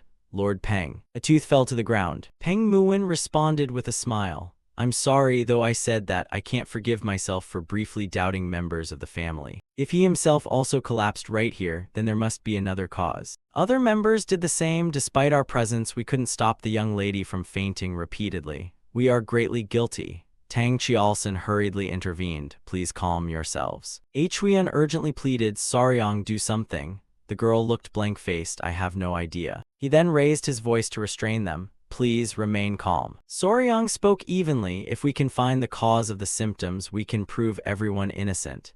Peng Muin anxiously replied, how do you propose to do that? He knelt down beside the little girl and said seriously, first, remove Miss Peng Yingying's clothing. This earth-shattering statement made Tang Qialson and his son go pale. Peng Muin, however, did not bother to hide his murderous intent. What did you say? Peng Muin froze and asked again, what did you just say? This reaction left Saryang puzzled. He honestly repeated, I mean remove Miss Peng's clothing entirely, An. But before he finished, he was grabbed by the collar. Peng Muin, bristling with hostility, growled, what? How dare you speak of stripping my beloved daughter's clothes? Saryang quickly explained, wait, don't be hasty. At that moment, Grace from inside his robe poked her head out and said, not like that, hurry and come in. Tang Qialson and Chuan spoke to soothe matters. Lord Peng, the son-in-law's words must have a reason. Please don't be angry yet. Yes, Lord Peng, first hear him out. Peng Muin glared at him in anger, but in the end he let go and chose to cooperate. All right, you with that sly look daringly tell me to strip my daughter's clothes when she's not even of age. I really want to hear what reasonable excuse you can offer. Saryang explained slowly, Lord Peng, please remain calm and let him finish speaking. By remove her clothes, I mean take off her garments and replace them with another set. Could it be that the clothes or items brought from the Peng clan are the cause of her collapse? The simple explanation left Peng Muin stunned. Could it really be for that reason? He began to blame himself. Peng Muin, dared to doubt the young hero's words. Saryang hurriedly waved his hand to deny it. Wait, it's fine, Lord Peng. He smiled and added sympathetically, your daughter just collapsed, of course you'd be flustered. This only increased Peng Muin's admiration. I didn't expect you to be so magnanimous about another's mistake. Thank you. Saryang turned to announce, by the way, from now on Miss Peng will be under the care of our Tang clan, so for a while I forbid her from seeing anyone from the Peng clan. Peng Muin asked in surprise, what, even me? He asserted confidently that the cause must not be from the Bang household but from something else. What Saryang was applying was the method of elimination and the method of supplementation. This is the approach used by those who rear poisonous insects, snakes, or amphibians. If only the creature being cared for could speak and say, if I'm harmed here you wouldn't have to guess so much. But sadly they can't converse with humans. Could you try adding a bit of vitamin D to its food, see if that helps? So I have to change the environment or the surrounding items to trace the source of the illness. At this point, the method I used for Miss Peng is the supplementation method. Entirely change her surroundings, then gradually reintroduce each factor to identify the true cause. We can't let the young lady keep collapsing without finding an answer. Hearing this, Tang Qialson rubbed his chin in agreement. Indeed, doing so may take some time, but it should uncover the reason the young lady fell ill. He offered a compliment, good idea, son-in-law. Saryang calmly accepted the praise, all right. Peng Muin, thinking of being apart from his daughter, could no longer hold back his tears. Please take good care of her. He patted his chest and vowed, trust me, Lord Peng, I've raised countless creatures, so one child is nothing, a piece of cake. But the truth turned out nothing like he imagined. It was not small at all. Peng Yingying would not stop crying. Soryang was soon frightened pale by the girl's threats. Upon waking, Miss Peng burst into loud sobs, while her eldest sister and the music foster mother had already left to prepare what was needed to care for the child. So Soryang was left alone with a mischievous child who might wreak havoc. He kept asking, "Are you hungry? Sleepy? What should I do?" Peng Yingying just kept crying. "No," Soryang ventured a guess. "Oh heavens, miss, are you crying because Lord Peng isn't here?" Then he made up a story. "Miss Peng is ill, so Lord Peng went to find medicine. Hush now, he'll be back soon." But the truth was painfully simple. It wasn't the absence of her father, it was the absence of candy. This answer from the girl was beyond Soryang's guesses. Not her father, but candy. He quickly remembered, of course. "I heard the young lady's garments have many small secret pockets to hide candy." Peng Yingying was still crying heartily. "All my candy is gone. Bang An is all alone." Soryang soothed her softly. "Miss Peng, please calm down. You just fainted and can't eat candy right away after waking." Then he began to coax. "First eat some porridge. If you eat nicely, then I'll make candy for you." Only then did the girl temporarily stop crying. "Will you really make it for me?" Soryang drew closer and assured her, "Yes, if you eat your porridge well and behave, I'll make you a whole skewer of delicious candy." Peng Yingying asked excitedly, "Really?" He affirmed decisively, "Of course, but you must promise me." The little girl obediently raised her hand. "Yes, I promise." She even added a threat. "People of the Peng clan always keep their promises. If you break it, I'll punch you in the face." This made Soryang sweat.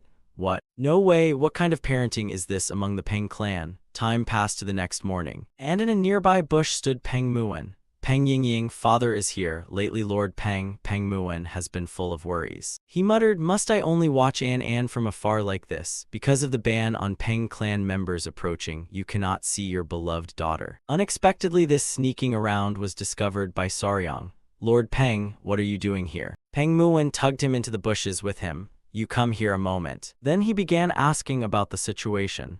"Is Miss Peng Yingying doing all right these days?" he added. "Yes." Then he recounted everything. "The young lady eats very well and is very obedient." Peng Muwen couldn't believe his ears. "What? The child actually eats?" Soryang confirmed again. "Yes, sir. Yesterday the young lady even ate a lot of pork." The more he heard, the more puzzled he became. "How did you get her to eat like that?" The other replied with a puzzled look. "She simply ate very well on her own. It can't be helped." Peng Muwen was dumbfounded. "Something I couldn't even do. How can you?" At that moment, a figure appeared before them. Huiyan respectfully clasped her hands and greeted Lord Peng. Peng Muwen smiled and replied, "Miss Huiyan, thank you for taking care of my daughter." Huiyan informed Soryang beside her. "Soryang, Miss Peng Yingying is looking for her big brother, asking where he went."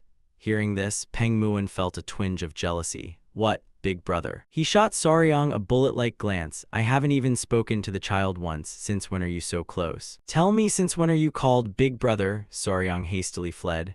"Well then, I'll take my leave first." Huiyan asked softly after him, "Are you going to the training ground again today?" He answered her directly, admitting that he needed to play a bit with the Golden Fur Wind Kings for Miss Peng Yingying to behave. As he moved, he thought to himself that the Golden Fur Wind Kings also seemed to be very fond of the young lady. Soon Soryang found Peng Yingying. "Peng Yingying." The little girl brightened visibly when she saw him. "Big brother, hurry up." The two of them went to where the golden-furred fellows were. Peng Yingying delightedly played with them, giggling. Soryang observed from one side. "Recently, thanks to these kids, she and I have grown close quickly." These cute golden fur wind kings seemed utterly devoted to Peng Yingying. Maybe it's because she often eats candy and drips syrup on herself. Do they think she's food? Anyway, Peng Yingying realized the pack adored her and insisted on visiting them every day. She pointed ahead and cried out, "Big brother, over there is the queen bee." Playing with them and getting her to behave at the same time, what a 2-for-1. Soryang reminded her, "The queen bee is busy, don't disturb her asking to play." Peng Yingying obediently complied. "Yes." A thought suddenly rose in him. If I had a little sister, she'd probably be like this. Taking care of children gets easier with practice. Peng Yingying called again, "Big brother." "There's another bee here too." Soryang was suddenly startled. "Bees." He warned seriously, but it was too late. "Peng Yingying, the other bees might sting. Be careful not to get stung." Soryang quickly ran to the girl's side. "Peng Yingying, are you all right?" Then he examined the sting on Peng Yingying's hand. "You must be careful. First, go to the medic." The little girl replied softly, "It's okay for now. But since you warned me, go ahead and apply medicine just to be sure. Bee venom can sometimes cause severe pain." She obediently listened. Yes. Soryang's expression changed again when he saw Peng Yingying's flushed face. He called her name anxiously. Peng Yingying weakly answered, "Big brother." Soryang caught her in time, Peng Yingying. In his mind, he recalled Peng Muwen's words. Sometimes breathing grows rapid and large red patches appear over the body. If severe, consciousness can be lost. Right, I know this reaction well. A belated conclusion came to him. The cause of Peng Yingying's frequent fainting, anaphylactic shock anaphylaxis. Anaphylaxis is a form of allergic reaction that occurs from an overreaction of the immune system. Normally, when harmful substances from outside enter the body sets about fighting the foreign invaders. "Excuse me, may I damage this body a little? It's poisonous. The membranes of our cells are being destroyed." That process is inflammation. Histamine is released, causing blood vessels to dilate, and white blood cells and antibodies rush in along those widened pathways to destroy the enemy.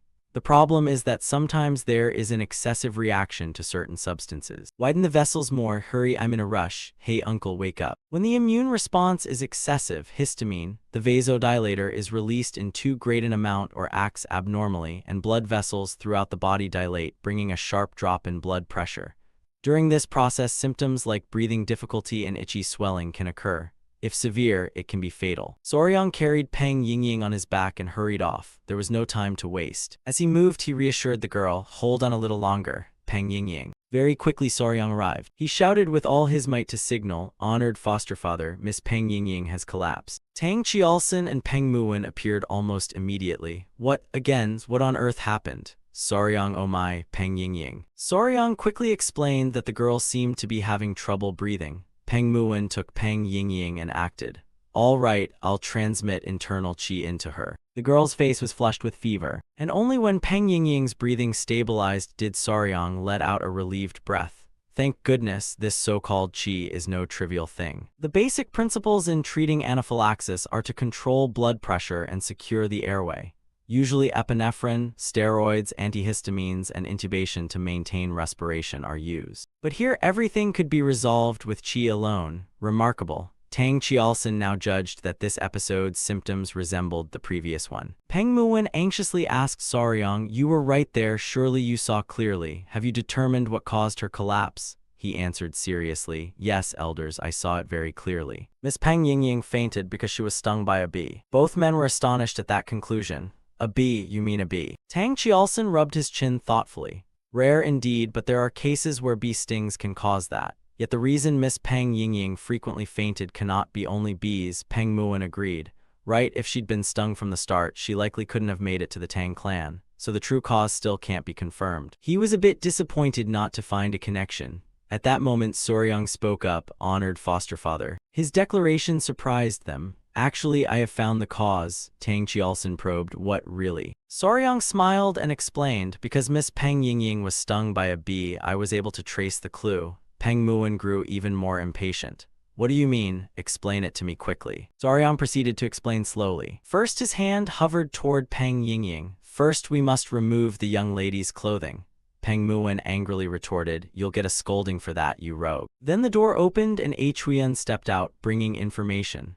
Just as Soryang had said, the spotted marks on her body made things hard to distinguish. There were several old sting marks, and the most recent sting was found on her back. Peng Muwen exclaimed in surprise, "Is that really so?" The one who opened the door to remind them was Peng Yingying's mother. "Please keep order, the child hasn't fully regained consciousness yet." The others immediately realized their mistake. "Understood, Madam Peng." "Yes, madam, understood." Peng Muwen immediately stepped back on his wife's command. "Just as you said, it's not those spotted marks but a different kind of mark." He asked, puzzled, "Then why has my daughter been fainting all this time?" Soryang slowly concluded, "It's due to a venomous insect, a bee." That statement made Peng Muwen curious. Hadn't the Tang clan just said it wasn't bee venom? A string of counter-arguments followed. If she had truly been stung by bees, how could we have missed it? The Peng clan's back garden has no flowers, the ground is all rock, there's no reason for bees to come there. So what makes you insist it's bee venom? Hearing this, Soryang replied calmly, "That's true, if it were bee stings we would have noticed." However, Peng Yingying's symptoms clearly point to anaphylaxis caused by bee venom. He began rifling through his knowledge. Soryang applied everything he knew. What he needed was a venomous creature that isn't a bee but has bee-like toxicity, causing swelling and breathing difficulty, a toxin containing melatonin or similar peptides. If we're in China, specifically Hebei province with its temperate continental climate, the possible venomous creatures in this area are. A list of names came to mind: the white-lipped cobra, monocled cobra, Chinese scorpion, red thorax ants, and Chinese red fire ants. Soryang muttered to himself, eliminate the snakes, eliminate the scorpions. Peng Muwen, hearing this, asked the man beside him, what is he doing now? Tang Qiaosan answered tersely, let's wait and see. Soryang began linking everything together, an environment prone to stings and Peng Yingying's usual habits. He remembered the pastries and also Huiyan's deductions. There was a secret pocket in her clothes to hide sweets. The corner of Soryang's mouth curved into a knowing smile. Found it. He said softly, yes, it is bee venom, you can trust that. Everyone still finds it puzzling. How could there be no sign of bees in the Peng clan? Soryang turned and explained cryptically, we Tang clan people understand this well, but toxins don't always produce the same effect in everyone. For some, a tiny drop the size of a pinhead is enough to bring them down. Others may tolerate 10 times that amount. Tang Qiaosan continued, what Soryang says makes sense. The same toxin can have different effects depending on each person's constitution. Soryang added, Peng Yingying was born with a weak constitution and is particularly sensitive to bee venom compared to ordinary people. You've just confirmed that. Peng Muwen could only agree, that's right. He smiled and added, not to mention other possibilities. Given Peng Yingying's susceptibility to bee venom yet never having been stung at home, I can infer one possibility. Peng Muwen's face betrayed his tension. What is that? Soryang slowly concluded it was a bee, but a very special kind of bee. They moved swiftly through the night, a group of 4 circling one spot. Peng Muwen, still half doubting, asked back, is that thing really here? But Soryang's resolute expression dispelled his doubts. Yes, it's definitely here. He turned to request, Miss Huiyan, could you illuminate the area for me? Huiyan quickly complied. Very well. Under the light, several insects appeared. They were greedily devouring a crumb of cake. One was even biting its neighbor. It was being eaten. It was quickly scooped up. What a little demon. Soryang smiled and explained, this little one is the culprit. Peng Muwen asked puzzledly, isn't that an ant? Ants aren't bees. He held it closer to him. Look more carefully, after all, it's a mutated variant of a bee. Peng Muwen repeated, bewildered, a mutated bee? Very quickly, Peng Muwen recognized it. He noticed that when he looked at it, it had a stinger on its rear. What ants with stingers? Tang Qiaosan continued, this is unbelievable, so that's why you called it a mutated bee. Peng Muwen, fussing to the point of sweating, couldn't have imagined ants having venomous stingers. Soryang concluded sternly, this is exactly the mutated type that knocked out Miss Peng Yingying. It's called the king sting demon ant. This name is the culprit that caused Peng Yingying to lose consciousness. It belongs to the order Hymenoptera, family Formicidae, the king sting ant, Pachycondyla chinensis. Order Hymenopterae. Hymenoptera, family Formicidae, is an insect belonging to the subfamily Ponrinae, the stinging ants. You might wonder how ants could have stings. In fact, these ponrine ants evolved from ancestors similar to wasps, so they retain many wasp-like characteristics. Therefore, in studies comparing ant and wasp venoms, patients who suffered anaphylactic shock from ant stings showed reactions similar to wasp venom, according to published research. In any case, Soryang held the creature in one hand, and with the other he pointed at its venomous stinger as he explained. I suspect it came to hunt the trapped mana insects in the passages and incidentally stung Peng Yingying. This king sting demon ant lives by hunting and eating other mana insects. Moreover, the mark left by the sting resembles a rash, so at the time they couldn't determine exactly what had pierced her. A few days later, when Peng Yingying woke, he only thought it was a normal rash. Peng Muwen was so astonished by this that his mouth fell open. Really? I never would have thought Peng Yingying collapsed because of such a common bug. He worriedly turned to Tang Qiaosan. Master Tang, is there any antidote that can be formulated? The man replied slowly, there are antidotes for bee venom, but for people with hypersensitive constitutions like Miss Peng Yingying, the antidote may be less effective. Peng Muwen showed obvious distress. Impossible, then Peng Yingying. Seeing his expression, Tang Qiaosan quickly reassured him. At least the cause has been found, which is good. Now you can take precautions before she collapses again. Peng Muwen hesitated in reply. Only then did he let out a long breath. Then, not hurriedly, he said, come to think of it, I haven't yet thanked you. Thank you, young hero. Soryang accepted the gratitude. Please don't worry, Master Peng, although it's a bit slow, there is still a way to treat her. Tang Qialson frowned in disbelief. There really is a method, Peng Muwen urgently pleaded. Tell me quickly, what is it? The young man explained that the method is called desensitization therapy. Desensitization, desensitize as in remove sensitivity, sense as in reaction, and therapy as in causing the change. Peng Muwen barely heard this before grimacing. Remove what? Take something off. Soryang hurried to deny that, to save his life, not that. He immediately explained, face already sweating, that they would inject Peng Yingying with extremely low doses of the venom bit by bit. It's a method to reduce sensitivity to the toxin, and of course it will take quite a long time. If the treatment goes well, she will no longer collapse from the venom. Hearing this, Tang Qialson agreed it's a viable method. Even within the Tang clan, they use gradual venom injections to build resistance. Peng Muwen anxiously asked again, so after treatment, she won't collapse anymore? He was explained at length, but the chance of success was very high. Once he fully understood, Peng Muwen's face brightened into a broad smile. He, a little excited, slapped Soryang on the shoulder. Thank you so much, you've saved my daughter. The smile hadn't faded. Peng Muwen looked down at him and offered, having helped like this, how could I let it go unpaid? Do you have any wish? Whatever it is, if you want it, I will definitely grant it. He thought to himself that for some reason, whenever anyone here receives help, they always throw out a blank check. But in the end, Soryang clasped his hands and replied, Peng Yingying is no different from my own little sister now. How could I possibly demand repayment? However, Peng Muwen slapped him on the back, cutting him off. Hey brother, in the Peng household we don't do modesty, speak up, wait, snap. Soryang thought inwardly that if he couldn't come up with something immediately he'd be done for. He dared to declare no. Followed by an offer, since you've come all the way, would you like to join me in visiting the famous mountain? Peng Muwen couldn't hide the embarrassment on his painted face. The place they were going to was Ganga, Sichuan. Indeed, Peng Muwen exclaimed loudly, truly a famous mountain. Soryang proudly added, yes, I've heard there are even magnificent cliffs. Huiyan looked around in agreement, saying that according to the strategist this was the right place.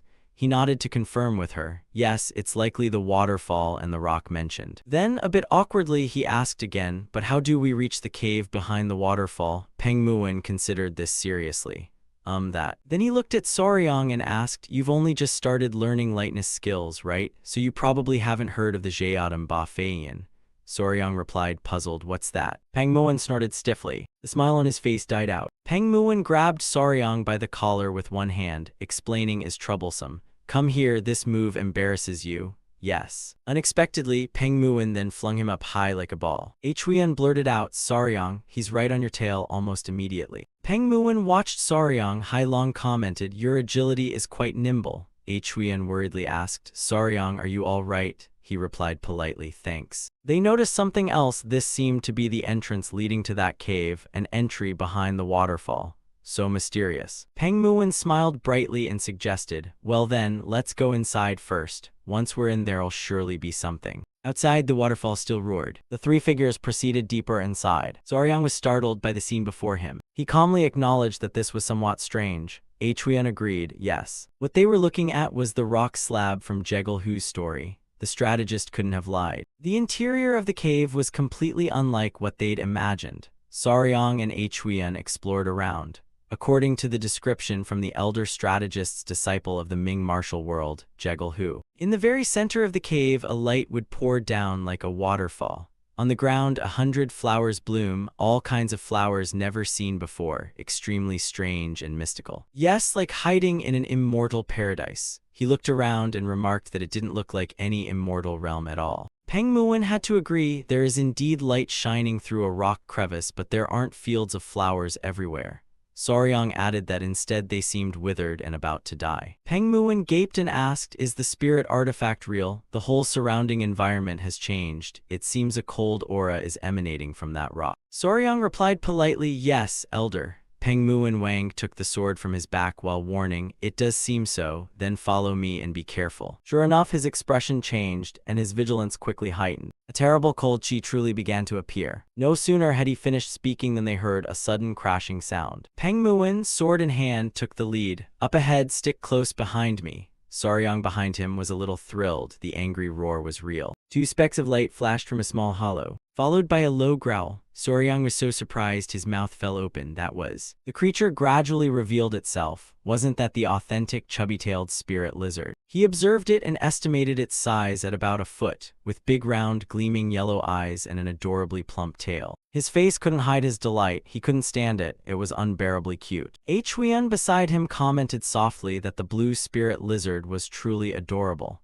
Soryang agreed excitedly. Indeed, Miss Huyen has a good eye for quality. However, Peng Muin's attention was drawn to something else, and he warned, "There's another female in there." Soryang exclaimed, "You mean there's another one, a twin pair?" His breathing quickened with excitement. "Wonderful, they can be bred. Master Peng must capture one alive to bring back for Bang." While watching the wary expressions of the group, Soryang also tried to search for the other one. Where could the other be? But what he saw was completely different from what he'd expected. Huyen asked immediately if something was wrong. He didn't hide it and answered, "Yes, I only glimpsed it, but..." Soryang's expression grew tense. This is not good at all. Their attention fixed on the life lying hidden inside. It seemed not to be breathing. Soryang called out, "I'll leave it to you, Commander Gupi. If anything happens, report to me immediately." He turned and smiled. "Of course, trust me. If that rock shows any abnormal sign, I'll report to you at once." They decided to withdraw temporarily, primarily because they knew nothing of the creature's habits, and acting recklessly might further injure an already wounded being. Huyen called down, "Come eat now." He thought to himself it sounded kind of sweet. A pot of soup was set over the fire. Peng Muin hesitated and asked, "So, has there been any progress today?" Soryang replied, "It's still not moving at all." He added, "I've checked as well, but that one is completely immobile. A living creature at least has to eat, right?" He agreed, "Exactly. Normally geckos and lizards under stress will refuse food for a few days. Especially the chubby-tailed geckos. They store energy in that large tail. If it hasn't eaten, it's likely living off its reserves. It's time for a decision. I think we should examine the injured one." Peng Muin asked eagerly, "So you mean capture it?" He denied it. "Not exactly capture. I just think we need to check its wounds. If it's hungry, it might go out to forage on its own. It would be better if you could lure the healthy one out." He pointed at his muscles. "Wouldn't it be easier to knock it out with a hit? That way we get both the healthy one and the injured one." Soryang was speechless, thinking if he used those muscles and actually hit it, the creature would die on the spot. He forced a smile, saying if he acted, even the living rock that once repelled General Hu's troops would probably explode to pieces, detonate like a bomb. He laughed loudly and said, "Right." Hands kept patting Soryang repeatedly. No wonder a scholar who sits at a desk all day like him could be flung away by a rock-like monster. "You're right, if I strike it, it'll probably really die. I can't stand that." "Indeed." Peng Muin spoke up, "Then let's follow the plan, just subdue it gently." Soryang agreed, "Sounds reasonable. First you'll lure the healthy gecko out, while Huyen and I take the chance to check the injured one." He chimed in, "That's indeed the optimal approach." "Anything else to note?" He reminded them, "Just make sure it can't climb the wall. If it gets over, it could reach me." Peng Muin thumped his chest vigorously in compliance. "Understood. Let's move out, I'm itching to get going." He at the rear reminded them not to be rough, gently, gently. Soryang thought to himself that if the gecko really was sick, it might not have much time left. Peng Muin hoisted his greatsword and led the way toward the gecko. The group snapped into alert mode, staring fixedly at their opponent. Soryang whispered, "Begin," he agreed, and Peng Muin pointed the greatsword forward. Energy radiated around the blade. He shouted and executed the plan. The others responded, "Yes, Chief." The gecko let out a roar, its eyes flashing with light. It lunged toward Peng Muin, leading the charge, and he used the greatsword to parry that assault. Peng Muin teased, "Pretty hefty. You truly live up to being Peng family's top warrior." The gecko was knocked backward. Another one seized the chance to lunge at him. Peng Muin smiled coldly, as if everything had gone according to his calculation. He was attacked by two geckos, one in front and one behind. The one behind was struck away by Peng Muin. Its face registered astonishment. He shouted orders to the team, "Now's our chance." Everyone moved at once to encircle the gecko in the middle. It continued to roar, releasing a burst of strange energy toward those surrounding it. Huyen, hurry, take advantage of this. You obey? Yes, Miss Huyen. The sudden silence around them made them suspicious. Soryang couldn't help asking, "What is this?" She turned to Soryang and asked, "Is it really injured?" He answered it seemed so. Judging by gecko's condition, its head and tail were necrotic from failing to shed completely. The old skin hadn't peeled off, and now its eyes were cloudy. Huyen urged anxiously, "So what should we do now? Do you think it needs immediate treatment?" She fretted that there were no medicines here. Soryang had a solution. It's fine, I'll strip off that old skin. She bit her lip, speechless at the idea. Huiyan crossly asked, lately you keep peeling things all the time, what's that about?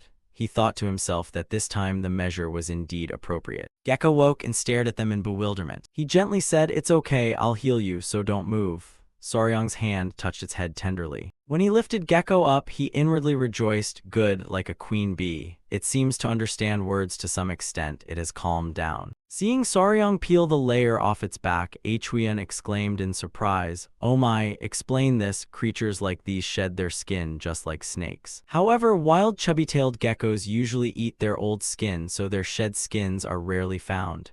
She murmured, how fascinating. He took out a small knife, but more importantly, this skin was unbelievably tough. Doing it barehanded wouldn't do. Then Soryang focused on peeling Gecko's skin. Huiyan gasped when she saw it. It looked like a jewel. Seeing the shimmering skin, she had to admit the color was stunning. He was completing the final step, pulling it away from its claws. The sheath over the claws was also successfully removed by Soryang. Huiyan stared at its claws, mouth agape.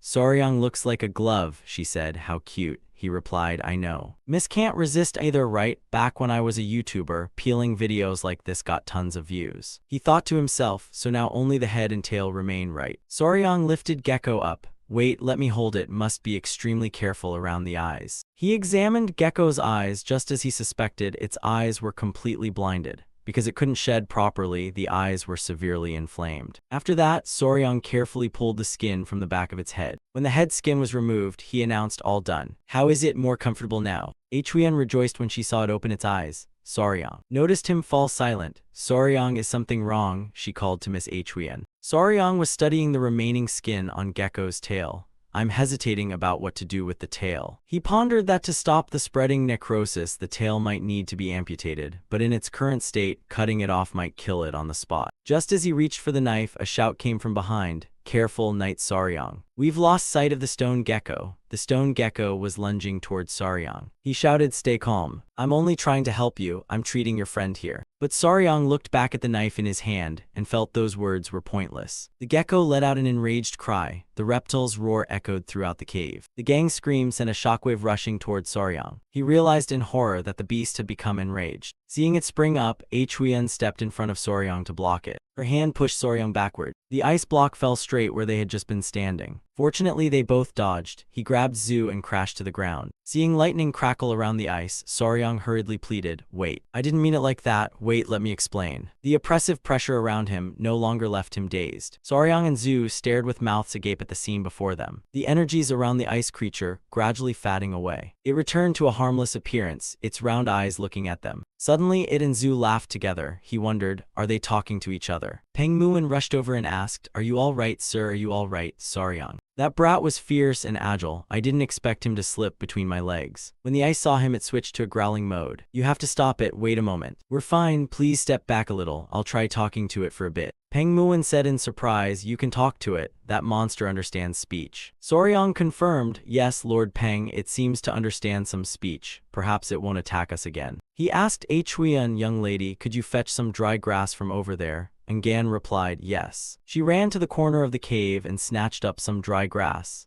After making a nest for Zhu, Soryang finally said, there, it's done. I don't intend any harm, rest assured. I've removed the old skin that wouldn't come off and the blindfold has been taken off. For now, just clean its eyes regularly, okay? The ice creature cautiously crawled over and gently licked Zhu's face. He warned, there's still one problem. The eyes will probably heal, but the tail is rotten over more than half. Even with effort, it may not recover. The end of Zhu's tail is covered with a layer of rot. The ice listened carefully to what Soryang said. He still hesitated and blurted out, so that tail will probably have to be cut off. The ice creature thought of Zhu having his tail cut off and broke out in a sweat from fear. It began howling again towards Soryang. The ice leaped angrily at him. Soryang shouted in panic, sweat pouring down him. When it was over, everyone sat sadly in a corner. Huiyan was applying medicine to the wound on his face. Soryang couldn't help scolding, ungrateful creature, I was just trying to heal you. she warned. Sit still, Saryang, I'm applying a precious herb, don't move or you'll get a scar. Peng Muwen chuckled with delight. You've finally started to act like a man, earning a glorious wound in battle. Huiyan heard this and grew displeased, casting him a cold, sharp glance. He touched the red bone mark on his face, thinking to himself that, at least, the misunderstanding had been resolved. Saryang glanced at the group crawling over Huiyan. He thought that seeing those geckos react to the killing intent and then calm down, maybe that lizard never meant to harm him in the first place. Gu Pi suddenly called out to Lord Saryang. Saryang, suspicious. What's the matter? Seeing the ice come forward, he guessed the creature seemed to want to say something. He forced a smile. Are you emotionally ready now? It nodded to signal agreement. Saryang stood up. All right, I'll do my best, but first I want to ask one thing. Can you tell me what you eat? If we have to cut the tail, it needs nutritious stuff to recover. Hearing that, the ice suddenly ran off. He chased after it from behind until it stopped. Wait, where are you going? Saryang paused and looked at the tree it pointed to. This was the tree the ice had been holding and offered to him. Huiyan came over and asked, May I take a look? He agreed. Yes, here. She picked up the small branch and examined it closely, then concluded that though weak spiritual energy was gradually emanating, this must be the seed of the spirit herb that once grew here. Saryang was delighted. Spirit herb.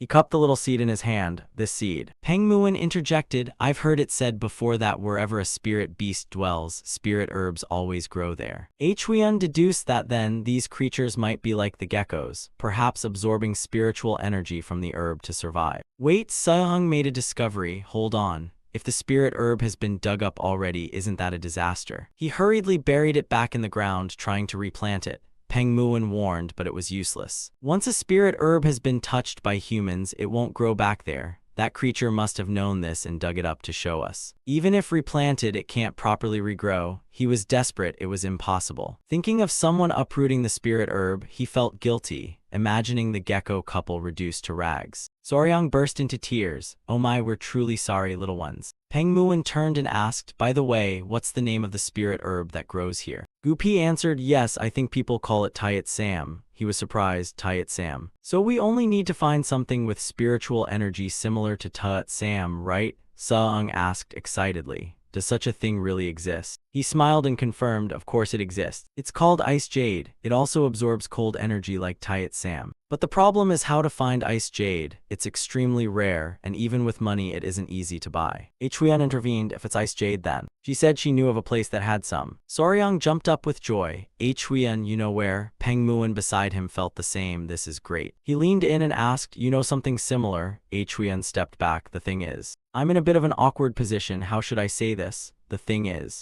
Huiyan pursed her lips for a moment, not daring to speak. Then she revealed, they're just another kind of weed. Is that okay to say? The two of them were shocked. Peng Muwen couldn't believe it. Weeds. Huiyan avoided their gazes and let out a sigh, while Saryang was horrified inside. What? Saryang thought to himself, father-in-law, really? Why did you have to say that earlier? You called this little girl a weed, didn't you? Peng Muwen stared blankly, thinking, who is this other weed that actually has Ice Jade? He gave the Peng patriarch a pointed reminder. Huiyan blushed and stammered. She's one of the three beauties of the martial world, the Flame Empress Peony. She's Namgung Xiao, the daughter of the Namgung clan. From what I heard, she has Ice Jade, but she doesn't really need it.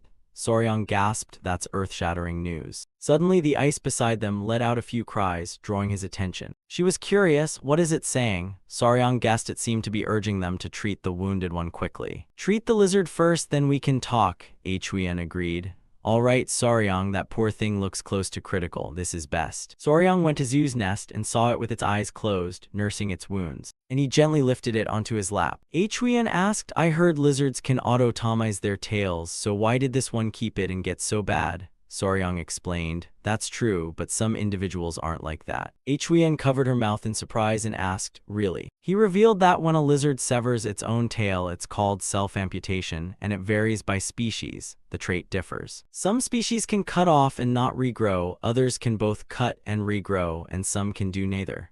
So you can't generalize, proper examination is needed. Once determined, we find the separation segment and press with a finger at that spot to detach it. Although it may look like the tail could be cut at any point, the actual detachment point is predetermined, which we call the separation segment. Huiyan asked admiringly, I don't know much about lizards since they're not venomous, but how do you know so much? You're amazing, Soryang. He worried inwardly, easy to say, but the tail was truly rotten. He wasn't sure the surgery would go smoothly. Soryang began to squeeze Zhu's tail, telling himself they still had to try. You can do it. Peng Muwen and the ice sat waiting in a corner. It took longer than he expected. Zhu let out a few cries as if calling to him. Peng Muwen then asked, young hero, how is the lizard? Did you bring Zhu to Lord Peng? The thing is. Fortunately, the operation succeeded. As long as we take good care of it from now on, it will be fine. Seeing the ice come running over grinning, he bent down and asked, you so happy? Peng Muwen silently admired him. The more he looked, the more impressed he was with the kid. After the successful surgery, they decided to stay nearby to monitor its condition for a few days. A few days later, the two of them eagerly ran to its nest. Soryang called to the little ones, and the two of them happily responded. They chattered to each other in such adorable sounds that his heart melted. My goodness, they're not even kittens, yet they're endlessly cute lizards. If this were my previous life, they'd be viral on every network by now. Soryang glanced at Zhu. It seemed the little one had regained some strength. You came here to tell them. All right, we must go now. We're not leaving for long, just going to fetch some food for you and then coming straight back. Until then, keep the seed's spiritual energy safe, understood? They chirped a few times, which made Soryang even more moved. So cute. He turned back to urge her. All right, let's return to the Tang clan. Return to the Tang clan to get the ice jade. Before long, they were back at the Tang clan. After returning to the Tang clan and leaving the two little lizards behind, quite a bit of news arrived. Among it, the biggest event was Tang Qiaolson announcing matters related to the blood sect. After the identity of a mole inside the Murim alliance was exposed, their operatives tracked the trail to an old accomplice someone had been raising. That person carefully hid behind a tree to observe. Seeing the situation before him, the man stood open-mouthed in surprise. He continued recounting and guessed what had happened. It turned out it led them straight to the blood sect's lair. Coincidentally, that squad had just returned to the Murim alliance. We had sent them a report from Tiger-Spotted Serpent. I heard that place played a major role in the raid on the lair. So the Murim alliance leader personally sent a handwritten letter to thank them. Oh my, I'm truly proud of you, Soryang. Have you captured that mysterious lizard yet? I should drop by the toxic creature garden to see what it looks like. You replied, that matter. Could be said we've caught half of it already. Tang Qiaolson frowned half. Then it was her turn to speak. Father, let me explain. Lady Huiyan then explained everything that had happened. After listening for a while, Tang Qiaolson set down his teacup. He stroked his beard thoughtfully. I see Ice Jade is it. She stood and said, for that reason, we intend to go to Anhui province to visit the Namgung clan, may we? He agreed, go ahead, there's actually a shipment passing this way. Quite convenient. Perfect timing too, and not because of the blood sect, but because my envoy is going with you, I'll be able to relax a bit. Soryang thought inwardly, is this secretly passing the job to me? Tang Qiaolson added, wait, thinking about the Namgung clan now. There have been some false rumors lately. The two exchanged suspicious glances, and Yu incredulously blurted rumors. Night fell near the Namgung clan, Hyungshun Mountain. Two people were walking in the dark. One asked in astonishment, are you serious? The other replied, I told you so. It's true, that young lady of the Namgung clan actually, the other cut in to scold nonsense. Such filthy rumors, how scandalous. The other persisted stubbornly, even if it were true then. Ahead they saw someone lying there who scared them. Wait, what the hell is that? They hurried over, fellow, someone's passed out here. They lifted the person up, putting in effort. Dead are they? But when they saw the man below grinning, both were stunned. The fellow's face was flushed red from drink. With a dazed expression, the two ran out of words and glanced at each other. Did he just down a bunch of wine or what? Anyway, bring him to the village first. There's someone hiding carefully at the far tree root, radiating a very dangerous aura. Their silhouette cast on the ground by the moonlight. In the bamboo grove, the young lady was preparing to practice swordplay. Determination shone in Namgung Spul's eyes. She swung her sword in a graceful arc. The leaves she sliced fell to the ground. The hand holding her sword trembled slightly. Namgung Xiao felt tired. She bit her lip in displeasure. She thought the leaf hadn't been fully cut. Could it be that my training is still insufficient? At that moment, Namgung-yoon came over calling, "Sis, hurry inside. If you're late, we'll surely be discovered. If father finds out this time, you'll get scolded. Sword practice is fine, but you're the eldest daughter of the Namgung clan, so take better care of yourself." Namgung Seol, eldest daughter of the Namgung clan, removed the hood from her head and replied, "I know." Namgung Yoon saw her suddenly cough a few times and anxiously ran over, calling, "Sis." Namgung Seol's face flushed and she looked exhausted. She suffered from the pulse condition. At first, the whole clan believed it was a blessing. All the blood vessels in her body had opened, so internal energy accumulated quickly, and the circulation of vital qi and absorption of energy faced no obstacles. At that time, the physician said the blood vessels had opened too widely, and the child's innate qi was being consumed too rapidly. Gongmun heard this and worried incessantly.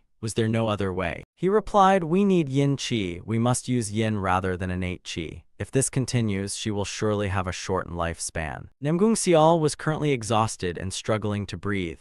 Namgung Yoon, uneasy, called out, "Sis." She reassured her, "I'm fine, let's go home now." The girl was still worried. "Are you really okay, sis?" Namgung Seol glanced at the glowing lantern and inwardly imagined, "The lantern. I am a small flame inside that oil lamp. When the oil is gone, it will cease to exist. Someday, I must complete the imperial sword form." She sadly gazed at the moon above before this body burns out and disappears. The moonlight shines in the dark night. The next day, on the Yangtze River, a boat was drifting downstream. That boat belonged to Soryang's group. Someone shouted, "Master Soryang, look, that's a white-armored shoal." He thought to himself, if it's a white-armored shoal, then it's the Yangtze River dolphin. Watching the dolphin's surface, Soryang was astonished. "Really? I never expected to see a creature people said was extinct. Although I love insects and reptiles, I must admit dolphins are wonderful." Huiyan reminded him that following the Yangtze leads to Wuhan, where the Murim Alliance is. He added, "Miss Huiyan, the task my father gave me was to stop by Wuhan and deliver the willow blood wood, right? So we just need to disembark at Anyang." She agreed, "Yes, at this speed we'll arrive very early." Soryang hesitated, "But miss, on second thought I'm a little worried."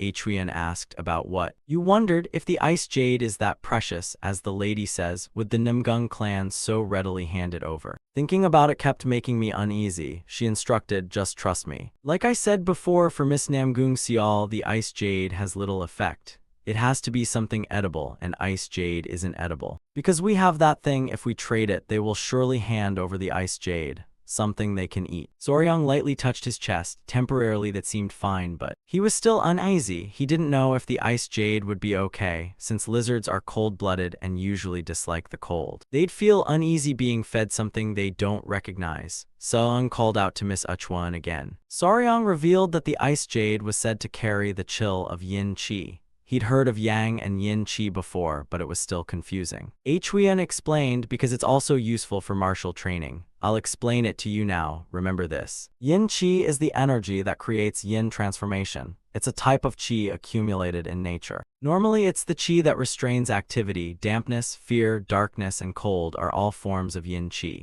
Although yin qi is said to bring cold, in the end it's just a form of qi." Soryang concluded, "Yin qi isn't necessarily bad, right?" She denied that it was entirely so. Opposite to yin qi is yang qi, which produces yang transformation. If yang qi is excessive, it will overdrive life activities, causing rapid aging and exhaustion of strength. The reason the two kids need yin qi is that their bodies are naturally cold type, so they must absorb yin qi to develop. You rubbed your chin thoughtfully, like charging a battery. Soryang scratched his head and asked bashfully, "But I thought yin and yang harmonize like male and female. If they're all yin, how can they achieve yin-yang harmony?" That question made Huiyan blush. She dodged the topic. "I don't know about that. We can look into how to get them to achieve yin-yang harmony later." Soryang's face also flushed after hearing that. He hurried to explain, "Miss Huiyan, I didn't mean that." An announcement warned that the boat had docked. Everyone prepared to disembark. Their flotilla had arrived at Wuhan. The boat moved into a berth. Huiyan stepped out to greet. "I am Sichuan of the Tang clan. I have brought the item you requested." The greeter replied, "The strategist is waiting for you outside." As they entered, Soryang felt a thrill of joy in his chest. He looked around. This is the Murim Alliance, truly impressive. Behind them, a young woman was pinching a young man's ear. That youth, Yang Xianghu, barked in irritation. "Let go of me." "Enough, Jambong. I was going to teach that guy a lesson." she snapped. You said you'd fight the warriors, but what did you actually do? Peng Juxiang chimed in beside her. Exactly, you acted rashly without verifying their words. Yang Xianghu, you were too hasty, he won't concede. What hasty? It was for my lady's honor anyway. Yang Xianghu frowned as he saw a familiar face. He exclaimed in surprise, A Chuyan. When Peng Juxiang saw her opposite him, he was astonished to run into them. Jiumbong was also dazed, not yet recovered. Yang Xianghu's face flushed unusually. A Chuyan stepped forward to greet him. It's been a long time since the Dragon Phoenix Association. How has everyone been? He replied. What a coincidence to run into each other like this. Chuan, long time no see. Soryang thought to himself that only those with outstanding skills in the martial world received titles like Dragon or Phoenix. They were all elites. Jiumbong spoke up. I happen to have a question and unexpectedly met the right person. I heard some strange talk about A Chuyan. She was surprised. Me. She revealed they were saying A Chuyan already had a suitor. It was obviously a silly rumor. You scowled from behind when you heard this news. Chuan, you have a suitor. Yang Xianghu confirmed. Yes. The fighters gathered and kept talking about that story. I intended to challenge those who sullied Miss A Chuyan's honor to defend her reputation. I had no other intent. After all, we're friends, so I just wanted to protect the lady's honor. Soryang thought he must be acting one-sidedly. A Chuyan lowered her head shyly, saying the rumor was false. He reacted violently, saying, look, I'll find that fighter and teach him a lesson. I'll set the record straight. Suddenly she pulled you to her side. A Chuyan introduced not a suitor but a fiancé. This is my fiancé, Soryang. The three of them reacted as if struck by lightning. Jiumbong was shocked. Fiancé, he looks so young. A Chuyan arched her eyes and smiled. I should have introduced you sooner. What rudeness. Soryang bowed to them. Honored to meet fellow martial artists, I am Wei Soryang. He bowed politely and said, I look forward to your guidance in the future. Yang Xianghu's face turned as dark as an iron pot as he gritted, assist you. That tone made Soryang freeze. He addressed Wei Young Hero. Soryang answered yes. To everyone's astonishment, Yang Xianghu suddenly dropped to one knee. He introduced himself, Xianghu of the Yang family, Yang Xianghu. I wish to spar and compete with you, young hero. This unexpected situation left both of them momentarily stunned. Peng Juxiang helplessly covered his boredom. Jiumbong sighed wearily. Here we go again. Soryang was surprised. A duel, he confirmed, that meant a proper man-to-man contest, fair and square. Suddenly Jiumbong yanked at Yang Xianghu's collar. A Chuyan snapped, a duel? What nonsense are you spouting? She chimed in. That's right, keep it reasonable now. You forced a smile, remembering Peng Muen's group, who demanded duels at first meeting. Why do we keep encountering such odd people lately? Someone stepped forward and asked, what's all the noise about? They hurriedly bowed to him. Master Strategist. You clasped your hands and greeted Soryang of the Tang clan. We pay respects to the Master Strategist. Yang Xianghu added, respectful greetings, Master Strategist. Jegelhu's fan struck him straight in the face. Jegelhu shouted, Yang Xianghu, what are you doing to an honored guest? He was stunned. Master Strategist. Jegelhu warmly turned to them and said, I've been waiting for you till I'm about to drop. The leader awaits at Tianwu Pavilion. Please join us. Watching the three of them depart, Yang Xianghu's face darkened. He bore a grudge. Seung, Jiumbong urged from behind, let's go. At Tianwu Pavilion, a building stood in a place as beautiful as a fairyland. A Chuyan stepped in and called, Soryang, I'll wait at the reception hall. He replied, yes, I understand, Miss A Chuyan. A servant led them. This way, please. Ah, no, first we must pay respects to the leader. Soryang thought inwardly, a newcomer, he really looks bewildered. Jegelhu revealed, it's thanks to you that we caught him, a boy placed in as a replacement for the previous servant, who was exposed as an insider. Being newly arrived, he's still clumsy. The page stopped at a notice room. Leader, the strategist and the Tang clan young hero have arrived. A voice answered inside, all right, let them in. The door opened and the first person entered the room. The man turned his back to them, his gaze fixed on the distance. You clasped your hands to announce yourself. Wei Seung of the Sichuan Tang clan, I pay respects to the leader of the martial world. Zhou Yixinghek turned and asked, is that you? Come in then. The long journey must have been tiring for the young hero. A look of astonishment flashed across his face. Zhou Yixinghek pointed at you and asked, those marks on your wrist and back, surely not just anyone could bite like that, right? Seung replied, yes, certainly, leader. You glanced at the hidden Wu Gong weapon on your person, thinking the title of top master among the seniors in the martial world wasn't an exaggeration. He recognized I carried the Wu Gong at a glance. He sat down and invited them, please take your seats first. Let's begin with the most important matter. Have you brought the poison of the Huan-Du clan? Soryang answered, yes, that's correct. We prepared it up to departure, 3 vials in total. Jegelhu, 3 vials really. I once witnessed the distillation of that poison back in Sichuan. Refining it is laborious and gathering the ingredients is no easy task. Please convey our deep thanks to those who sent so much. Ju Yonghak asked curiously, I heard you've become a son-in-law of the Sichuan Tang clan. Soryang admitted, yes, leader. He probed, what about your parents? Be honest, are you an orphan with no relatives? Jegelhu interjected, I heard the young hero lost all past memories due to an accident. Before being taken in by the Tang clan head, he lived alone on Hainan Island, making a living by catching and selling snakes. Ju Yonghak exclaimed in admiration, is that so? The young hero must have endured much loneliness and hardship. Soryang awkwardly replied that it wasn't quite that lonely. He concluded, in any case, the reason I called you here today is to bestow a reward on you for the great merit you achieved in this blood investigation. You responded, a reward, whatever is necessary, I already discussed with the strategist before. He explained, what you uncovered could permanently prevent those filthy dogs of the blood sect from setting foot in the Central Plains again. Such a great deed, no reward could truly match it. Soryang waved his hand, that item was something I happened upon while risking myself to rescue a relative from them. The promised gift is enough for me. The two of them were surprised by those words. Ju Yonghak exclaimed in disbelief, you happened upon it while rescuing a relative. I see, I've always wondered why I felt such kinship toward you, so it's because we share some similarities. Seung was stunned, similar in what way, he quickly clarified, not referring to appearance of course. Ju Yonghak recalled his past. He had lost both his family and his loved one at the hands of the blood sect. He had also once struggled in despair, clinging to the hope of saving a remaining relative, and from that desperate place had attained an enlightenment that broke through his martial path. I heard that to save the Tang family member you threw yourself at the elder of the blood sect while poisoned. Soryang replied, yes. He lamented, truly no different from me 30 years ago. Helpless though you were, you wagered your whole self with a desperate, ardent heart rushing in. Ju Yonghak's hand rested on Soryang's shoulder. He declared, my sect's unique poison mastery technique, Shik Gong, I will grant to you as a reward. The two of them were stunned by this news. Ju Yonghak said that he had never taught this martial art to anyone before, so when he died it would fade away. He had no intention of taking a disciple, so tell the Tang clan not to worry.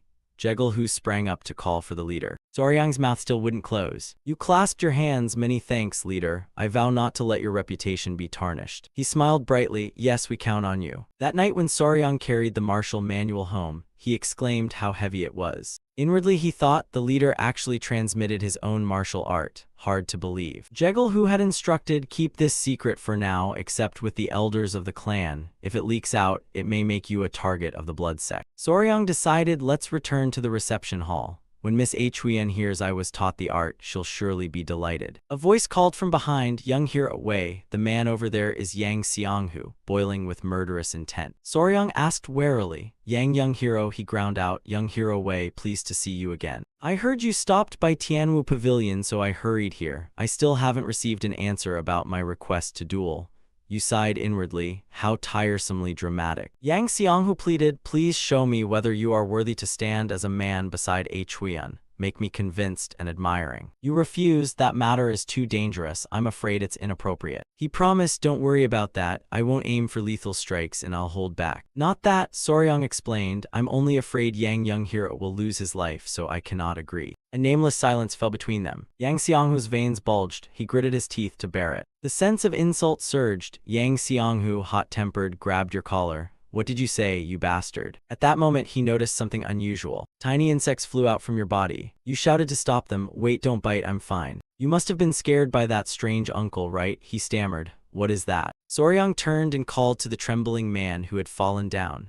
Young hero. I told you it's very dangerous. You sat down level with his eyes. Yang Xianghu's face was now drenched in sweat. Soryang said coldly, and I just saved your life once already. Hearing that he froze, not daring to make a sound for a moment. Yang Xianghu realized you were not joking. If young hero Wei hadn't intervened, he would have died. He really was a fearsome man. In Yang Spenghe's eyes, Seung looked like a monster. Soryang stood and asked, young hero Yang, are you all right? Just then Huan came up calling Soryang. Xianghu. He shivered when he heard her voice. Huan asked gloomily, what is going on here? Yang Xianghu, were you planning to do something to Soryang? Do you sense murderous intent? Soryang sat down and patted his shoulder. Miss Huyen must have some misunderstanding. When I left Tianwu Pavilion, I got lost, and while I was fumbling about, Xianghu appeared and offered to guide me. That's all. Huyen stepped forward and asked, Xianghu, what's wrong? Why are those little Wugongs so angry? You explained we only chatted for a bit and I wanted young hero Yang to see them, so I asked him to release a little killing intent as a joke, and then things turned out like this. It was meant to be a harmless prank, but it seems young hero Yang really got frightened, didn't he? Young hero Yang Xianghu stood up. Yes, that's right. She looked sad and cast her eyes down at them. She spoke for him. Thank you for guiding Soryang. Let's return to the reception hall. Soryang. You sprang after them. Wait for me to accompany Miss Sichuan. Xianghu only dared to breathe a sigh of relief after they left. A disaster had nearly occurred. Soryang suddenly remembered and called back, oh right, young hero Yang. Reminder, I've saved you twice already. Miss Huyen, allow me to go with you, miss. The next morning, a new day at the dock. Huyen's party was preparing to board the boat to return. She bowed to the Jeonbong group. Everyone, we still have matters to attend to, so please allow us to depart first. It was a pleasure meeting you. Peng Juxiang offered his wishes for a safe journey. Young hero Soryang, Huyen. Jeonbong called out, young hero Soryang, wait a moment. Young hero Soryang. She pressed Yang Xianghu's back, forcing him to bow his head. She said on his behalf, this blockhead told me everything that happened yesterday. Thank you, young hero, for being magnanimous and letting it go. He embarrassedly said, I apologize, young hero, and thank you for what you did yesterday. After talking with Jeonbong last night, I realized how foolish I was. The way you handled my rudeness was truly gentlemanly and full of empathy. It convinced me completely that you are very worthy to be Huyen's husband. Young hero Soryang. Please continue to take care of Huyen in the future. Soryang smiled brightly. I understand. Yang Xianghu, take care, he thought inwardly. I heard we'll meet again at some Dragon Phoenix branch, so it's best not to make enemies. As the boat left the dock, Huyen waved, shall we go? The fleet departed, a flock of seagulls winging across the sky. Late at night, in a village at the foot of Huangshan at an inn. Soryang's group was having dinner there. They had left Wuhan and arrived at Anqing. Gu Pi reminded them, it's so late, let's rest here for one night. Mount Huangshan is treacherous. It will take at least half a day to reach the Namgung clan estate. With that, Chief Gu Pi said they decided to stay at the inn for the night. While they were eating, Huyen was shocked to hear you. What did you just say? You received the secret Iron Dragon technique, the unique martial art of the Fist Emperor. Soryang asked curiously. He said, we are very similar. Was I right to do that? She confirmed. Of course, I've heard that training the Iron Dragon technique is very painful, but once you master it, you can block blades and attacks infused with internal force. It's the Fist Emperor's signature art from the first ruler. Some even say it rivals Shaolin's diamond immortality skill. And because it's an external style art, it's less affected by internal cultivation methods, so you shouldn't have trouble training it. Soryang thought to himself that meant if he trained it, he'd gain a bulletproof-like layer of defense. Ah, I've inherited a superb technique. She emphasized, furthermore, I think I can help you train it. I heard one of Fist Emperor's training methods is to whip your body every morning, and that I can do. Soryang was horrified. Whip myself, Huyen revealed. Yes, Soryang uses whipping to toughen the flesh. It's part of the regimen. Thinking of her holding a whip with an alluring air, his face flushed. If it's for training. Just then the innkeeper came over and asked, excuse me, sir, do you intend to climb Mount Huangshan? Soryang answered, yes, may I ask why? He introduced himself, I am the owner of this inn. I assume you wish to go to the Namgung clan estate. Is the gentleman feeling unwell? Huyen added, now that you mention it, I recall, my father did say some false rumors have been spreading.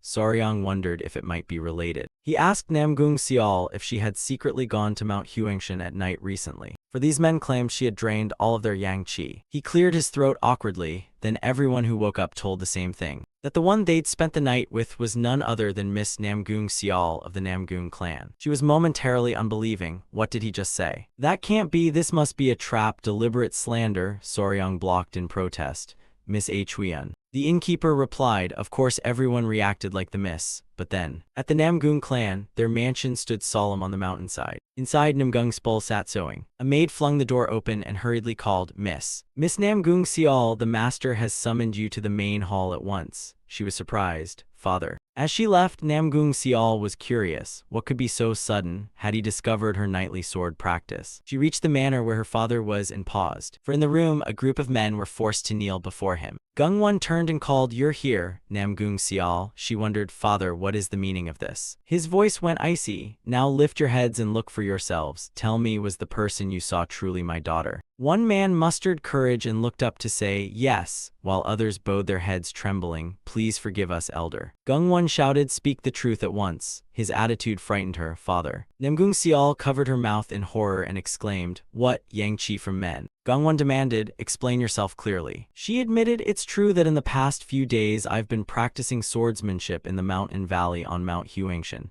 but I swear, other than sword practice, I did nothing else." He turned back to the group of men. "Look, my daughter says she's innocent, does she not? You must provide proof for what you claim you saw." One man stubbornly said, "We report only what we saw with our own eyes. We do not intend to slander the miss."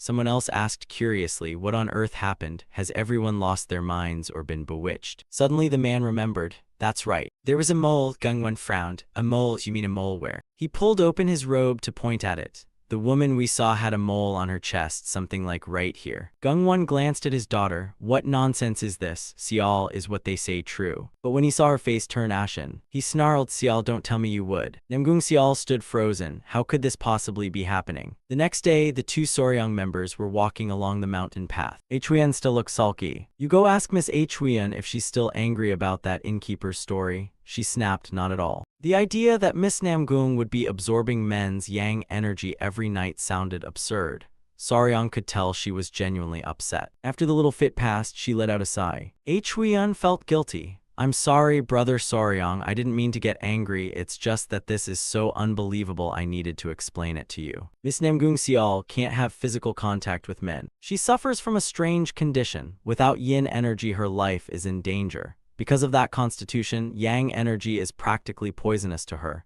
So Sister Sial is extremely cautious even when a man approaches her. She certainly wouldn't be doing anything shameful like that every night." Soryang thought to himself, this was clearly the heroine setup from some fantasy tale, wasn't it? Not sure if this would work, they walked up to the Namgung Manor gate. The gate guard asked why they had come to the Namgung clan. Huyen whispered, "Brother Soryang, it seems the household atmosphere isn't great, so if we say we're here to see Miss Namgung Sial, they'll likely refuse on the spot."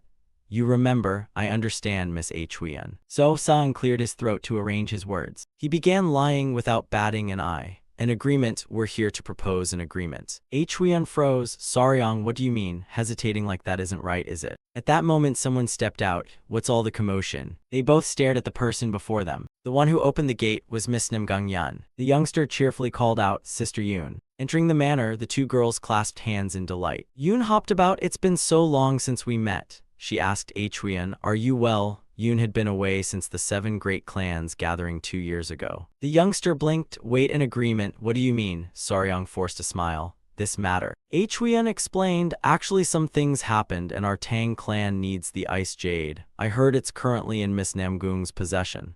Namgung Yun was surprised. "Ice jade?" She confirmed, "Yes, we really need it, so we came. Could you give it to us?" The youngster smiled brightly. "If that's the case, let's go to the main hall and discuss it with my father. It's been so long since he saw you, he'll be thrilled." Huyen added, "Also, I brought something to trade for the ice jade." The youngster looked surprised at the offer. "Trade for it." They moved to the Namgung clan's council hall. When Gungmun heard, he jumped up in astonishment and asked, "Is that really so?" The young hero is carrying a spirit herb with cold chi. Huyen requested, "Soryang, can you take it out?" He rummaged in his chest. "Yes, Miss Huyen." A cold, blue-glowing object was placed on the table. Gungmun widened his eyes and exclaimed, "This is..." Soryang set it down on the table and withdrew his hand. Gungmun inquired, "May I examine it more closely?" "You may, of course." Soryang silently hoped he had stowed the spirit herb carefully in his sleeve and that they would accept this exchange. He picked it up to inspect it. The purity of the cold chi was very high. With it, the girl would endure at least another 10 years.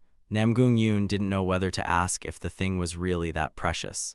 "Father, if it's worth that much, of course we can trade the ice jade for it." He was secretly relieved. Success. Gungmun noticed something else. It seemed there was something inside the stone. What on earth was it? He hesitated. "I'm sorry, but I cannot tell you." Gungmun realized that revealing the truth might tell him where the young hero found it. "Is that so? I understand. If that's the case, I won't pry further."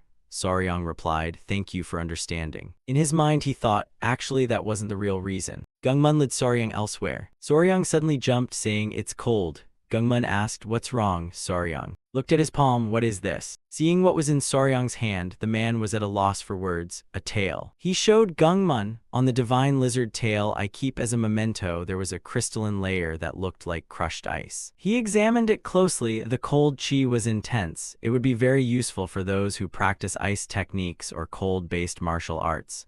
Soryang was puzzled, cold chi. He had thought they stored nutrients in their tails like fat-tailed lizards. Who knew it would be cold chi instead? Gungmun suggested, then, Soryang, would you like to refine it into a spirit herb? He thought that a dried lizard tail really wasn't worth mentioning. He turned to Namgung Yoon and said, go tell your sister to trade the ice jade for this spirit herb. She replied, yes, father. Gungmun remembered, right, you've traveled far, please rest. I must host a banquet to welcome our noble guests. Miss Huyen is quite close to our Namgung Sial, isn't she? Huyen confirmed, yes, master. He revealed, my daughter recently went through something unpleasant, so I hope you can comfort her during your stay. She agreed, please leave it to me. Namgung Yoon stepped forward, I'll guide you to the guest quarters. Huyen replied politely, then we'll rely on you. The youngster led them to the small guest courtyard. Namgung Yoon revealed, thanks to you my father's mood has improved. These past few days we've had to be careful of his temper.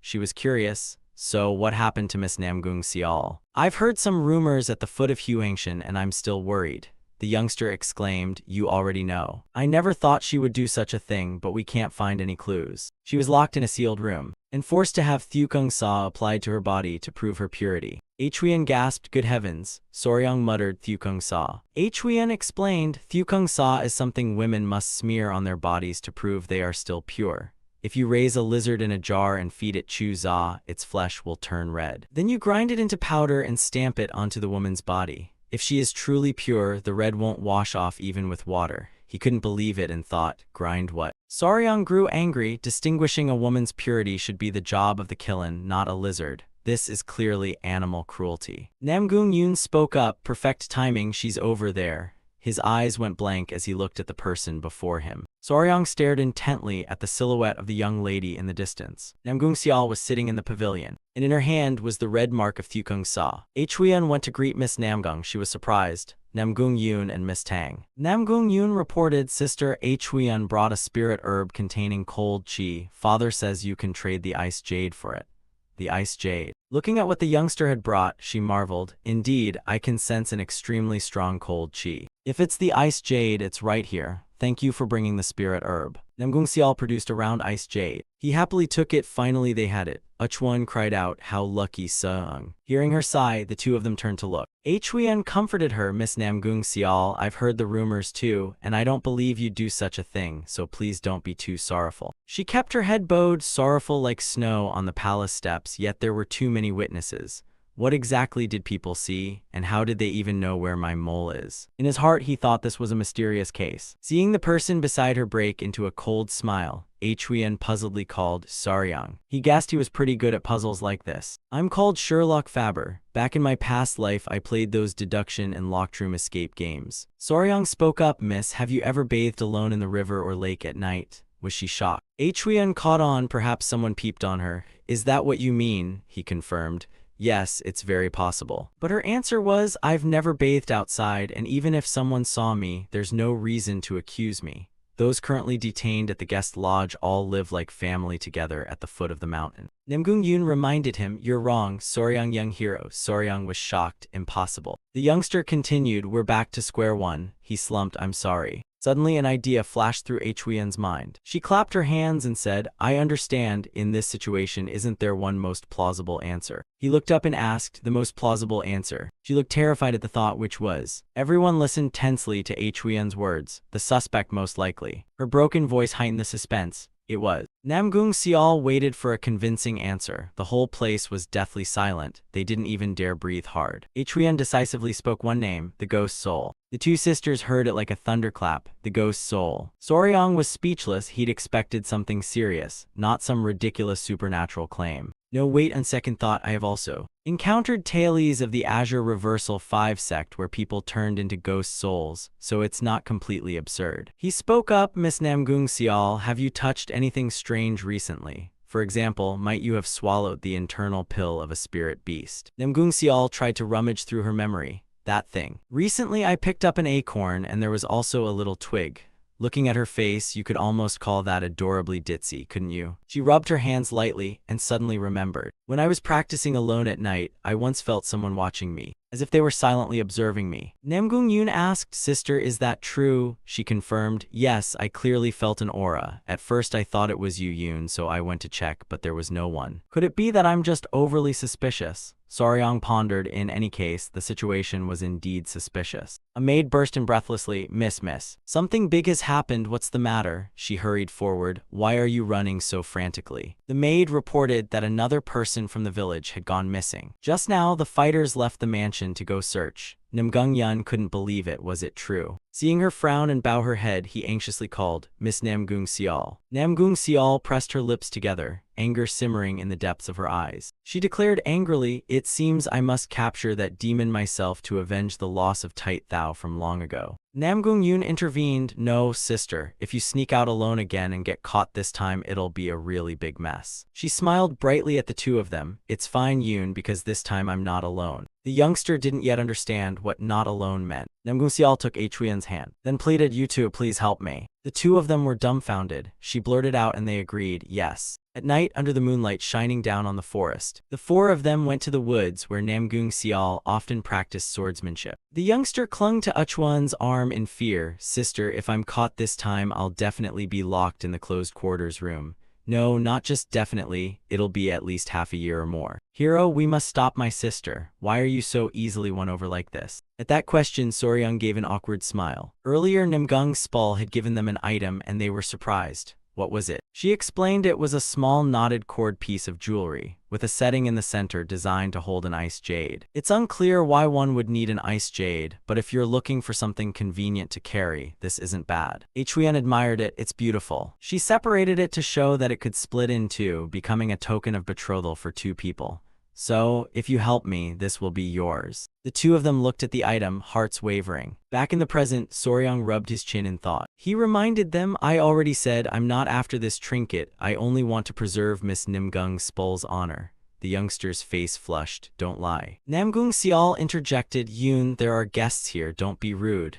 Namgung Yoon replied, whatever, I don't know what else to do. Her footsteps halted as she sensed a strange aura. Namgung Yoon looked toward the bamboo grove ahead. I clearly just sensed an aura coming from this direction. Whatever it is, be careful and watch around. Huiyan worriedly asked, what if it really is a ghost soul? She replied, then I'll cut it down with this sword that carries righteous anti-demonic chi.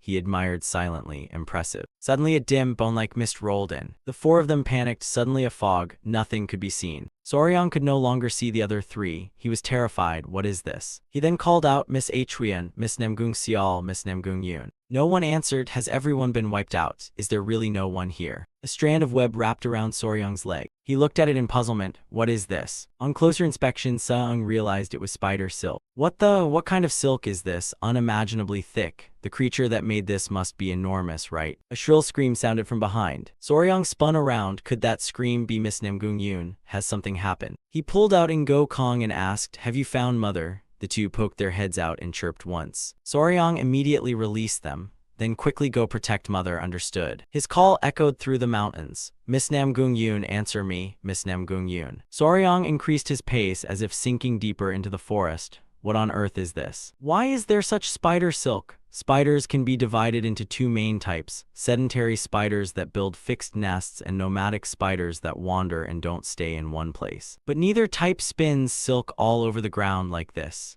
In other words, this isn't an ordinary spider. The area ahead grew gloomy with a blood-red atmosphere, the webs sealing the way. He realized, good, the fog has partly cleared. We must quickly find the young ladies and everyone else. Soryong's steps halted here. He stood dumbfounded, staring at the path now covered in webs. Soryong didn't dare step forward. What the hell is this? It's all spider silk. A voice rang out, young hero. Over there Namgung Yoon is wrapped up tight like a cocoon. He shouted loudly for Miss Namgung Yoon. Soryong glanced to the side, his eyes full of astonishment, because there sat a humanoid monster with a spider back. that thing. The spider spirit chuckled, propping its chin on its hand and staring at him. It bore the likeness of Namgung Sial, but he could tell it was a spider spirit. Soryang froze stiff facing it. The spider spirit smiled with eager interest at its prey. He observed it, thinking to himself what its name might be. A creature he'd never seen before. It didn't spin silk above but wove nets directly on the ground. It must be a new species. Now at last I understand the truth behind all the recent incidents. The person standing before me is the imitator of that spider. Yoa is a term commonly used to refer to tactile appendages, a special organ used for sensing, mating, and hunting prey. Although called legs, yoa are actually organs located near the head.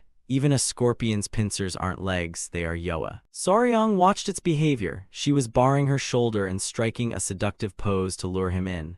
But that's likely an evolutionary tactic to entice men, her prey. Even so, she didn't need to bother. I was already enchanted long ago. Namgung Yoon, who had been hung up and dazzled, had also come too. The kid worriedly, the young hero Wei, and even young hero Wei too. You were stepping closer and closer to the yoa. Soryang's cheeks flushed, his gaze filled with infatuation. So beautiful. He lunged forward and hugged the yoa's slender waist. It gave a cold smile, watching its prey walk into the trap. Two hands with sharp claws were about to strike down. Soryang grinned and spoke. Just then Grace leaped up, and the pedipalp on its shoulder was unexpectedly bitten. It screamed out in pain. Grace returned to Soryang's side. The pedipalp clutched its shoulder. That face was uncannily human-like, which is why everyone so easily fell for it. Afterwards, its complexion gradually went pale. The whole yoa began to slump backward. Seeing it faint, he cautiously stepped forward. Let's see, is she completely paralyzed? Centipede venom is a neurotoxin used to paralyze other insects. The blue-spotted one's venom is rather strong, but given her size, she should be okay. Don't be too sad, I saved you because I'm afraid the villagers would catch and kill you. Soryang glanced at Grace clinging to his shoulder, after all, then hugged the yoa's body. I couldn't hold back any longer. He ran his hand over the spider spirit yoa, a vivid red body, 4 large spots on its back, soft dense fur like velvet, cute like a bright red spider. Let's see what its face looks like. I wonder if it'll have the huge fangs of a tarantula. Just as he was about to lift the humanoid skirt, Chuyen fell from above and screamed, "No, Soryang." Her foot slammed into his face to stop any further action.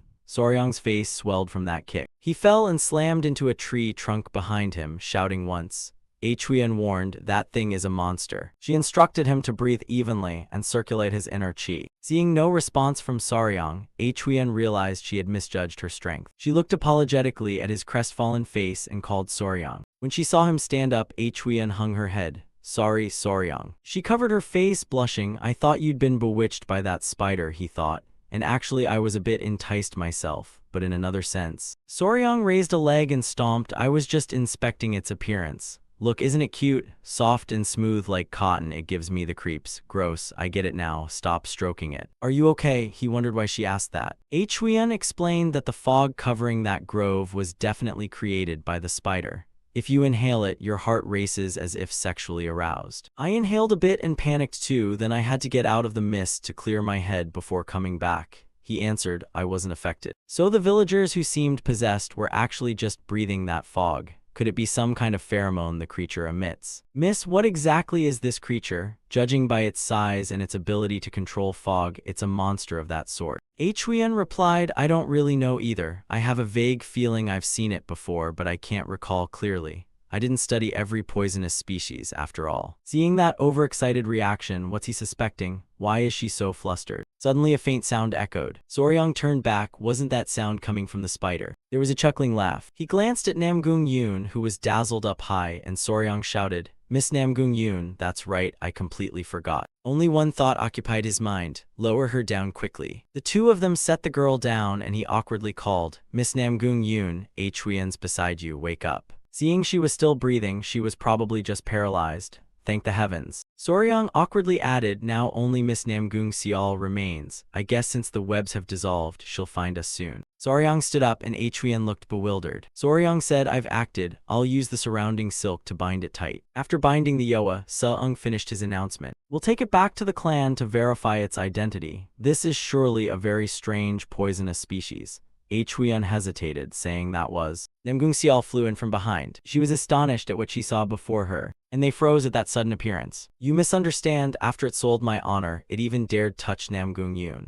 Namgung Sial drew her sword, a cold light flashing from the blade. Soryang hurriedly stopped her. Miss Namgung Sial, wait. He stepped forward in front of her. Seong spread his arms wide. You can't. She warned young hero, please step aside. He was firm. I said no. Namgung Sial doubted. What did you say? Soryang pointed at himself. I'm the one who caught it, so it's mine. This attitude left Huyen stunned. Soryang. The two of them looked at each other. He stood there determined not to let her pass. Namgung Sial gaped at that stubbornness, and after a while she coldly asked, what did you say? He thought to himself that even so, killing that creature would be excessive. First she killed the lizard with some poisonous chant, and now she intends to kill a spider too. Huyen lifted Namgung Yun. Miss Namgung Sial, please wait. Miss Namgung Yun is still alive. She's only paralyzed. She turned and asked, you say Namgung Yun is alive? She confirmed. Yes, so please calm down. I understand how you feel, Miss Namgung Sial, but if you kill the host and the mimicry is broken, it will transform into another form. Then there will be no way to clear Miss Namgung Sial's name. Think about it, if you show that thing to everyone in the house, wouldn't your injustice be proven? Besides, it was Seong who captured that host. Any cure found will be brought to you and might even save Namgung Yun. Seong is the one helping to clear Namgung Spul's name, so you shouldn't swing your sword recklessly, right? Faced with those arguments, Namgung Spul wilted. She admits her fault. I apologize. Sir Soryang, I misunderstood your kindness and was wrong. Soryang replied, no, it's fine. He turned and gave Uchwan a thumbs up. Able to think logically like that. Miss Uchwan, well done. Namgung Sial needs to know, so how do you plan to deal with this creature, Sir Soryang? Soryang answered, for now I plan to spare it and bring it to the Tang clan. He blushed as he patted the Yoa's head. It's cute after all. Namgung Spul suddenly felt embarrassed. Cute. At those words, but you already have Miss Huyen, Surangai. Huyen explained, Miss Namgung Sial, I don't think that's what he meant. He only meant that the spider, that host, is cute. It's red, soft-haired, and has special abilities, so cute in that sense. Soryang, suspicious, turned back to look at them and curiously asked, what are you two talking about? They answered in unison, nothing. The next morning a new day began. The spider and Miss Namgung Yun were safely returned to the Namgung clan. Kung Van angrily wanted to draw his sword to slay the creature that stole my daughter's appearance and humiliated her. Soryang counseled, Master Namgung, please calm down. Now the misunderstanding about the miss will be cleared and the rumors erased. Seeing him sigh and accept, he silently thought, like father, like son. Kung Van expressed his gratitude. Truly, thank you, young hero. You saved both my daughter's lives and honor. The Namgung clan will never forget this, so we will respect your wishes. You propose that, as you said, I'll take the host away. He agreed, but there was one thing that unsettled me. There was one thing that made me uneasy. Look at its appearance. Isn't it still in Namgung Sial's form? If it can steal my daughter's appearance, then it could steal someone else's.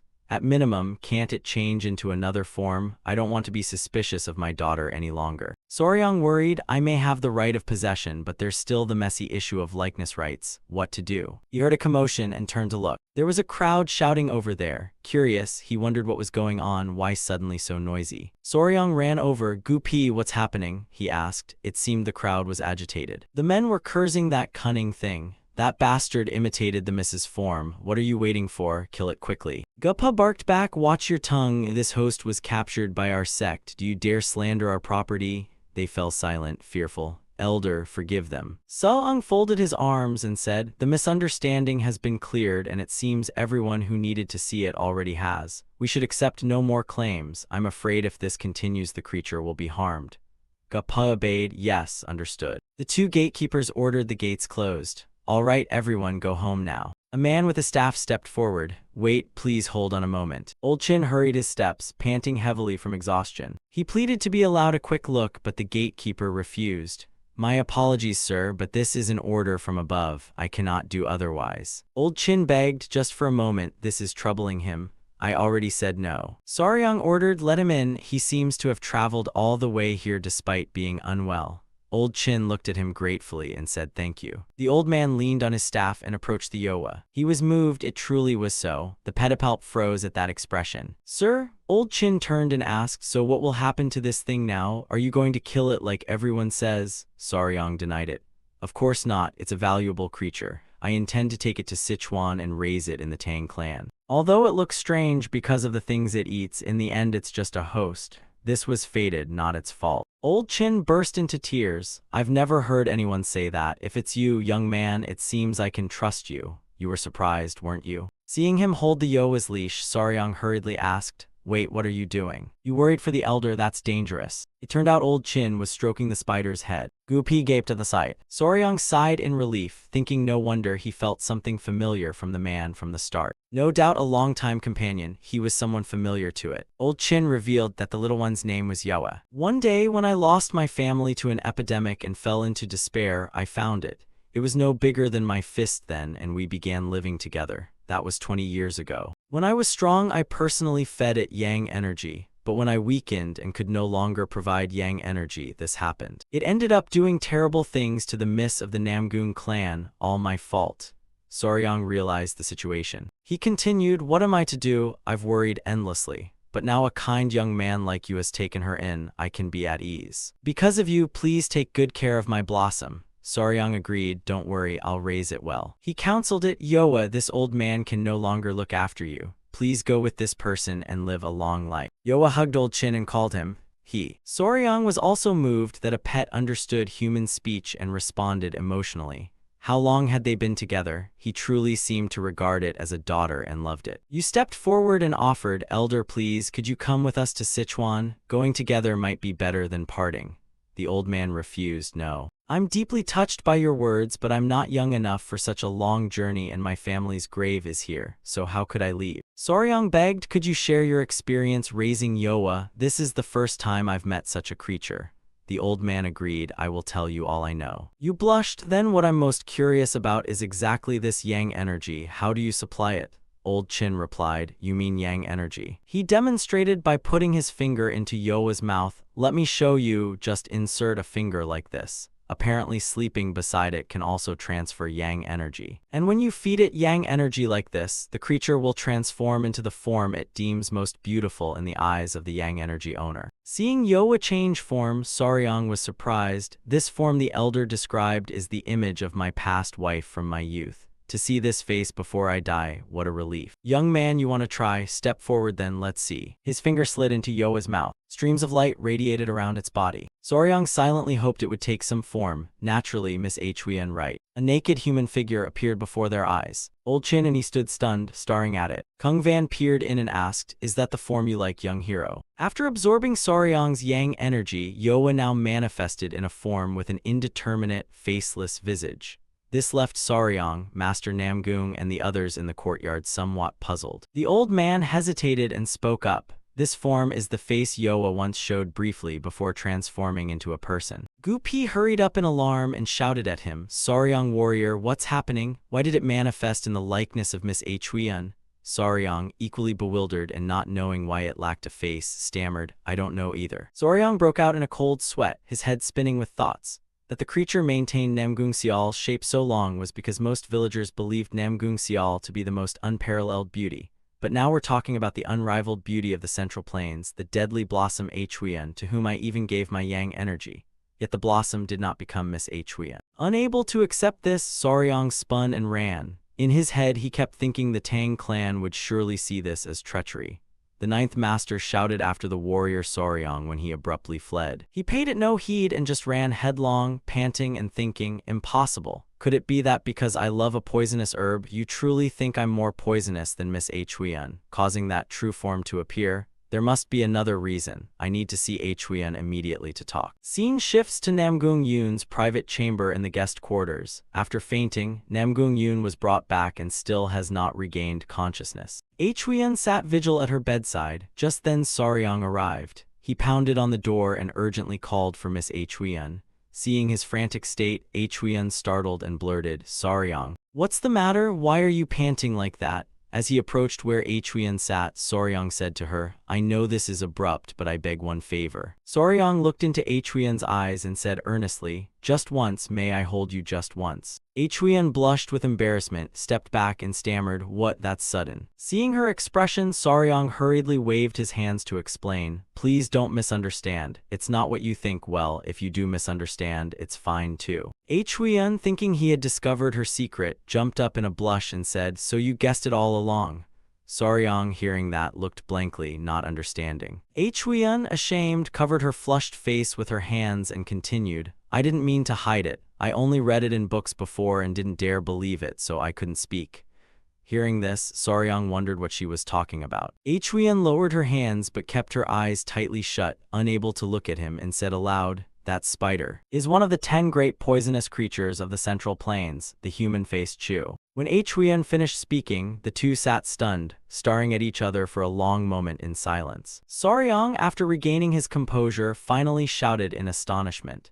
In his mind, the 10 great poisonous creatures of the Central Plains. Wait, did she mean Yoa is one of those 10 great poisonous creatures? Seeing him say nothing, Huyen looked flustered and stammered to him, I never meant to deceive you, Soryang. I just wanted to be certain because of the old promise between us." Soryang looked at Huyen's shy demeanor. He still couldn't fully believe it, but he understood. No wonder she hesitated to tell him. Damn it, this really caught me off guard. I didn't see it coming at all. Huyen stepped up to Soryang and spoke softly. "A promise is a promise." He didn't know what to say and, a little dazed, replied, "Yes." Huyen lowered her head, pressed her lips together in silence, though her breathing grew rapid. When neither knew how to speak, Huyen suddenly hugged Soryang tightly, leaving him unable to react in time. Seeing Huyen embrace him, Soryang blushed and awkwardly called out, "Miss Huyen." At that moment, a noise in the room startled both Soryang and Huyen. Namgung Yoon had woken up, sitting on the bed, and seeing the two embracing, she blushed and said, "Should I leave you two alone for a bit?" Hearing that, Soryang, flustered, grabbed Huyen and shouted, fearful of being misunderstood, thinking she had woken up earlier. Feeling embarrassed at her modesty, Namgung Yoon quickly covered her mouth, turned her face away, and said, Please don't mind me." And so 2 days later, Seung, Uchwan, and members of the Tang household finished their business and departed. Standing on the boat, Soryang waved goodbye to everyone. The 2 sisters and members of the Namgung clan came to the pier to see them off. Namgung Seol waved farewell and loudly said, "Young hero Soryang, Miss Huyen, we thank you both deeply. I will never forget this." The boat began to pull away. Soryang thought to himself that the ordeal had finally closed. We are leaving the Namgung clan now. After absorbing my yang energy, Yoa transformed into the appearance of Miss Huyen. It seems we no longer need to worry about suspicious looks. Seeing Yoa take Huyen's form, Soryang was overjoyed. He went to Yoa's cage and carefully asked, "Are you all right? Hang on a little longer. We're almost there. I'll let you out." Hearing that, Yoa uttered a sound as if agreeing. Gupi, coming up from outside, asked, "Warrior Soryang, what are your plans for the next leg of the journey?" Upon hearing him, Soryang turned to answer. After a moment of silence, he spoke his thoughts.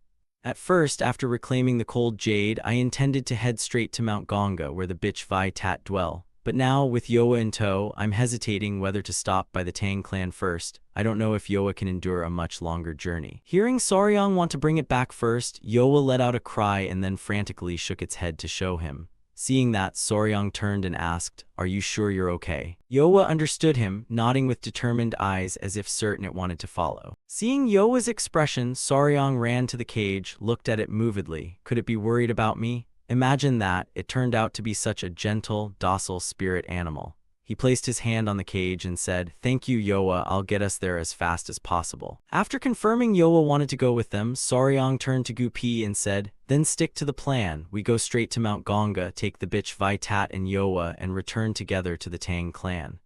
Gupi nodded and replied, "Yes, warrior Soryang." Their boat continued across the sea, with seagulls circling in the sky. Soryang stood alone outside and smiled as he looked into the distance. At that moment, 2 messengers, who knows whose men, were outside discussing.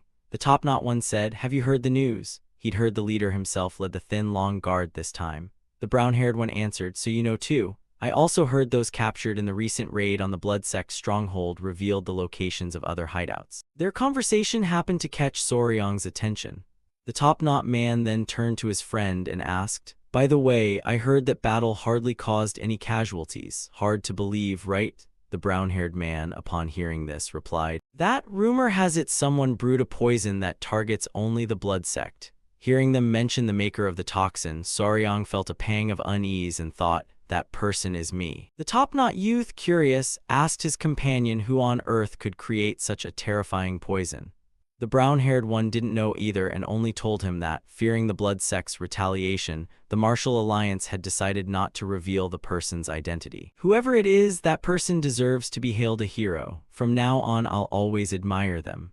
Hearing that, Soryang's cheeks flushed and his eyes sparkled with pride. While still basking in the shower of praise, without noticing, Soryang's group had already set foot on Mount Ganga. Looking at the towering waterfall before him, Soryang, a bit embarrassed, told everyone, "My lightness skill is rubbish. I'm afraid I can't cross the ravine alone. Miss Huyen and Gupi, could you two go over and lead the children back?" Though hesitant, he inwardly thought no one would help him vault across this time. Gupi scratched his head and said, "But without warrior Soryang, I doubt they'd follow." Huyen hurriedly added, "That's right, Soryang, perhaps you should go yourself, or I can try using that dry vine as a rope to lash across." At that moment, someone from the beastkeeping team pointed up and shouted, "Warrior Soryang, look." Soryang turned in surprise and saw Yowa climbing the cliff. He shouted in alarm, "Yowa, how did you get up there? Come down at once." After Yowa reached the cliff, it suddenly spat out a silken thread, and then let its body fall freely through the air. Thanks to the spider silk, Yowa landed safely and cried out as if to say it was fine. Gupi could only blurt out two words, "It flew." Seeing Yowa casually stretch and yawn, Soryang thought, wait, could this be ballooning magic? Are you saying since you're a spider you can fly? Few know that ballooning is how spiders, though wingless, can travel by air. By entrusting themselves to the wind, they can go tens or even hundreds of miles. That phenomenon is called ballooning. Sometimes on the road, if you suddenly feel a strand of silk in the air, Soryang imagined a passerby catching a thread and immediately shouting, "What's this? Creepy." That's simply the remnant trace of ballooning. Looks like Yowa can perform that skill too.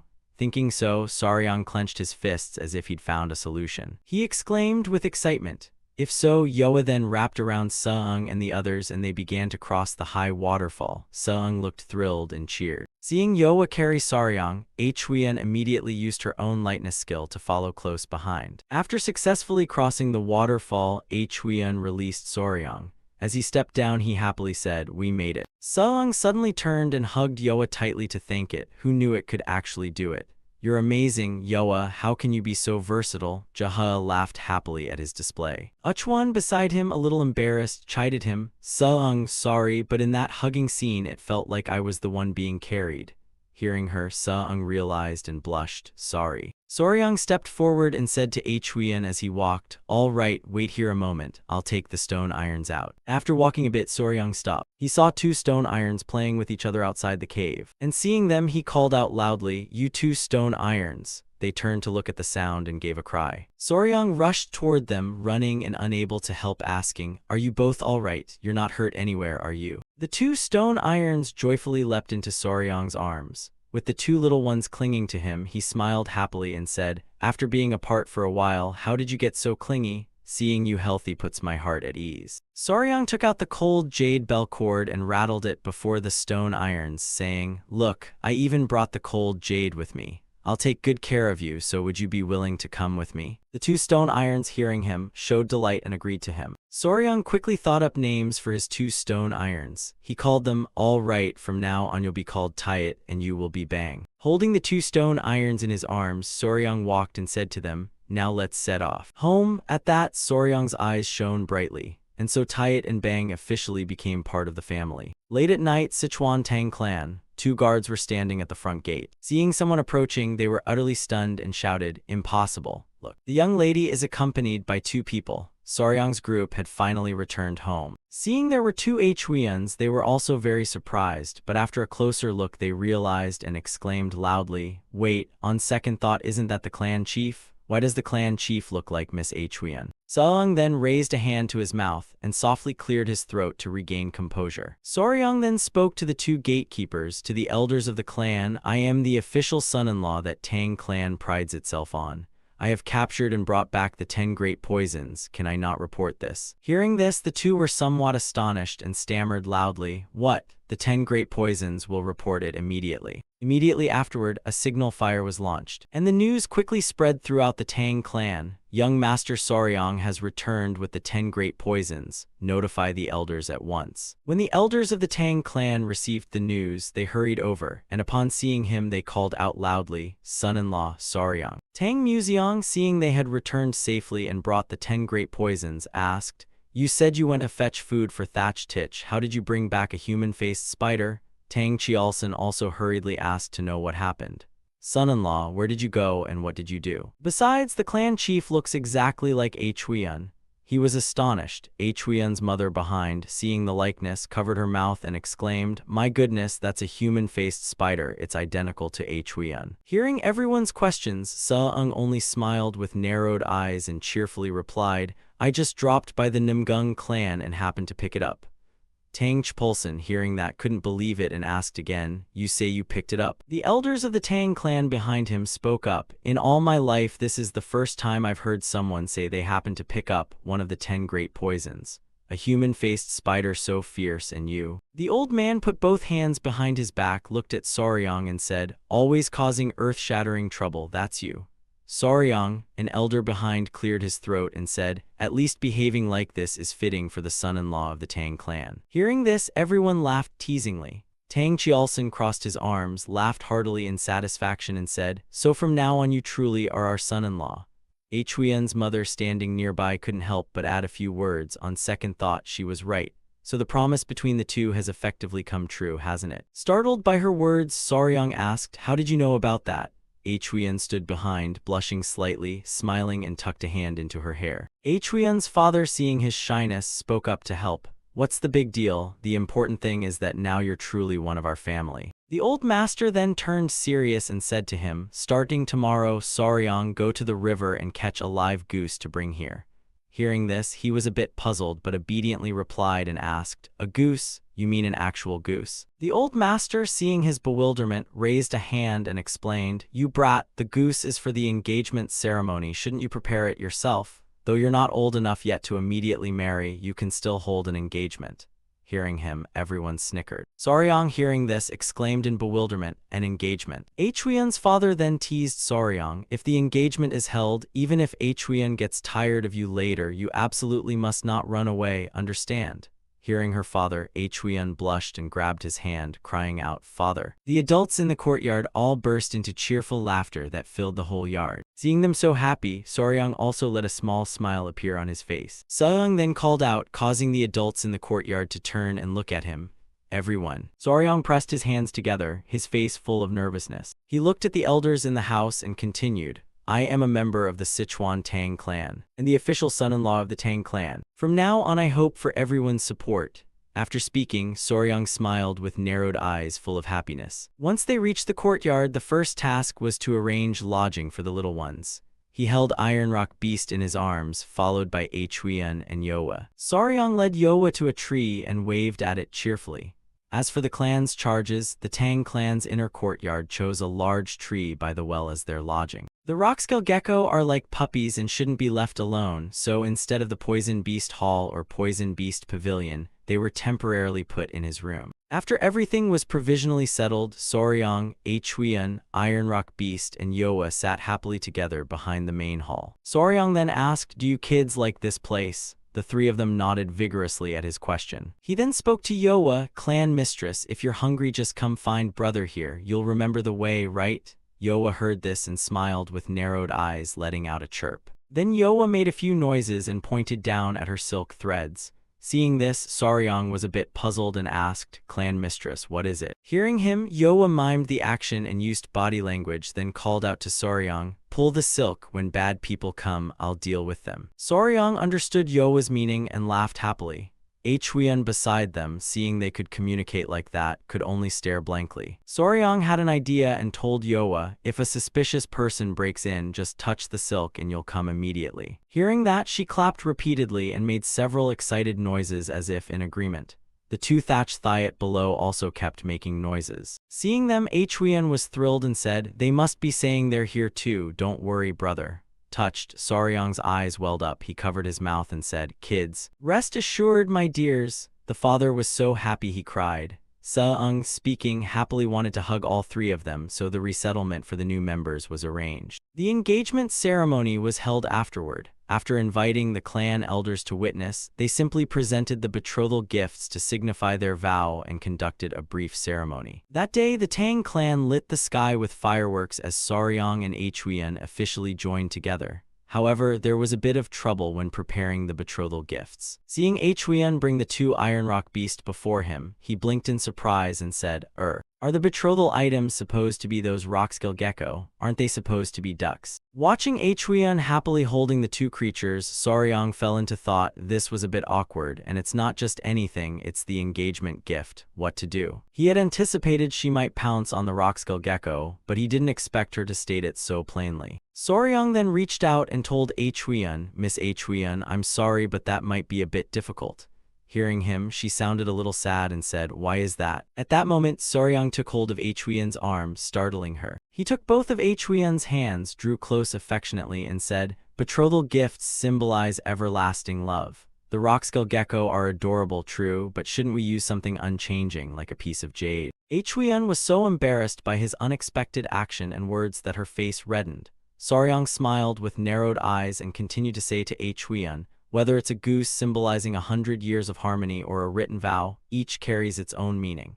And after the engagement, what I possess will be considered yours, Miss Huion. Hearing Soryang's words, Huion's face turned as red as a tomato. Her heart couldn't help but flutter. Huion hastily pulled her hands back and hugged Unruk Beast to her chest, saying, so that's it, if that's the case, I'll go along with Seung's idea.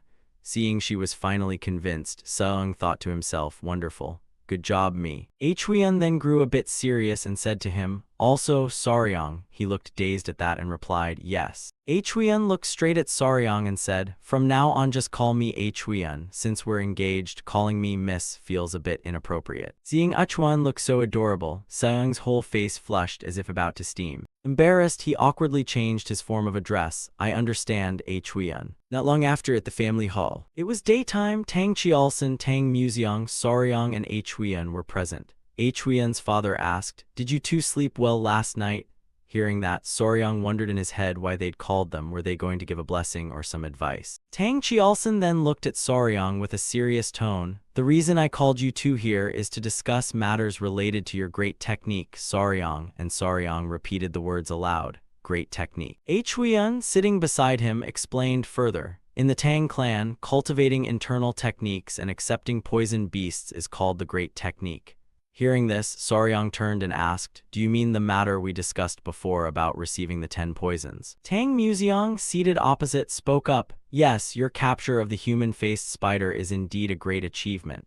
Among the 10 great poisons, it has the mildest venom, so it's very suitable as a starting point for acceptance. Hearing that, Soryang looked at Tang Chiolson and asked, so will we begin training the great technique right away? The elder replied, not yet. Soryang, although you proactively collected the 10 great poisons to complete the set, I actually intended to propose something else at first. But observing the poison beasts you are raising and brought back reminded me of something our clan has long forgotten. Do you know the exact meaning of the 5 poisons? Hearing Tang Chiolson talk at length, Seung could only stare blankly. Slightly confused and anxious, he asked, do you mean the 5 poisons in the 5 poisons foundation technique that I'm cultivating? Yes. Tang Chiolson agreed when Seung said that. Exactly. He raised his hand and explained further to Seung, Wugong, silkworm, rockskill gecko, stone creatures, scorpion, serpent, and finally toad. These 5 poisonous creatures form the foundation of the 5 poisons foundation technique. After explaining to Seung, he rested both hands on the table, looked at him and asked, Seung,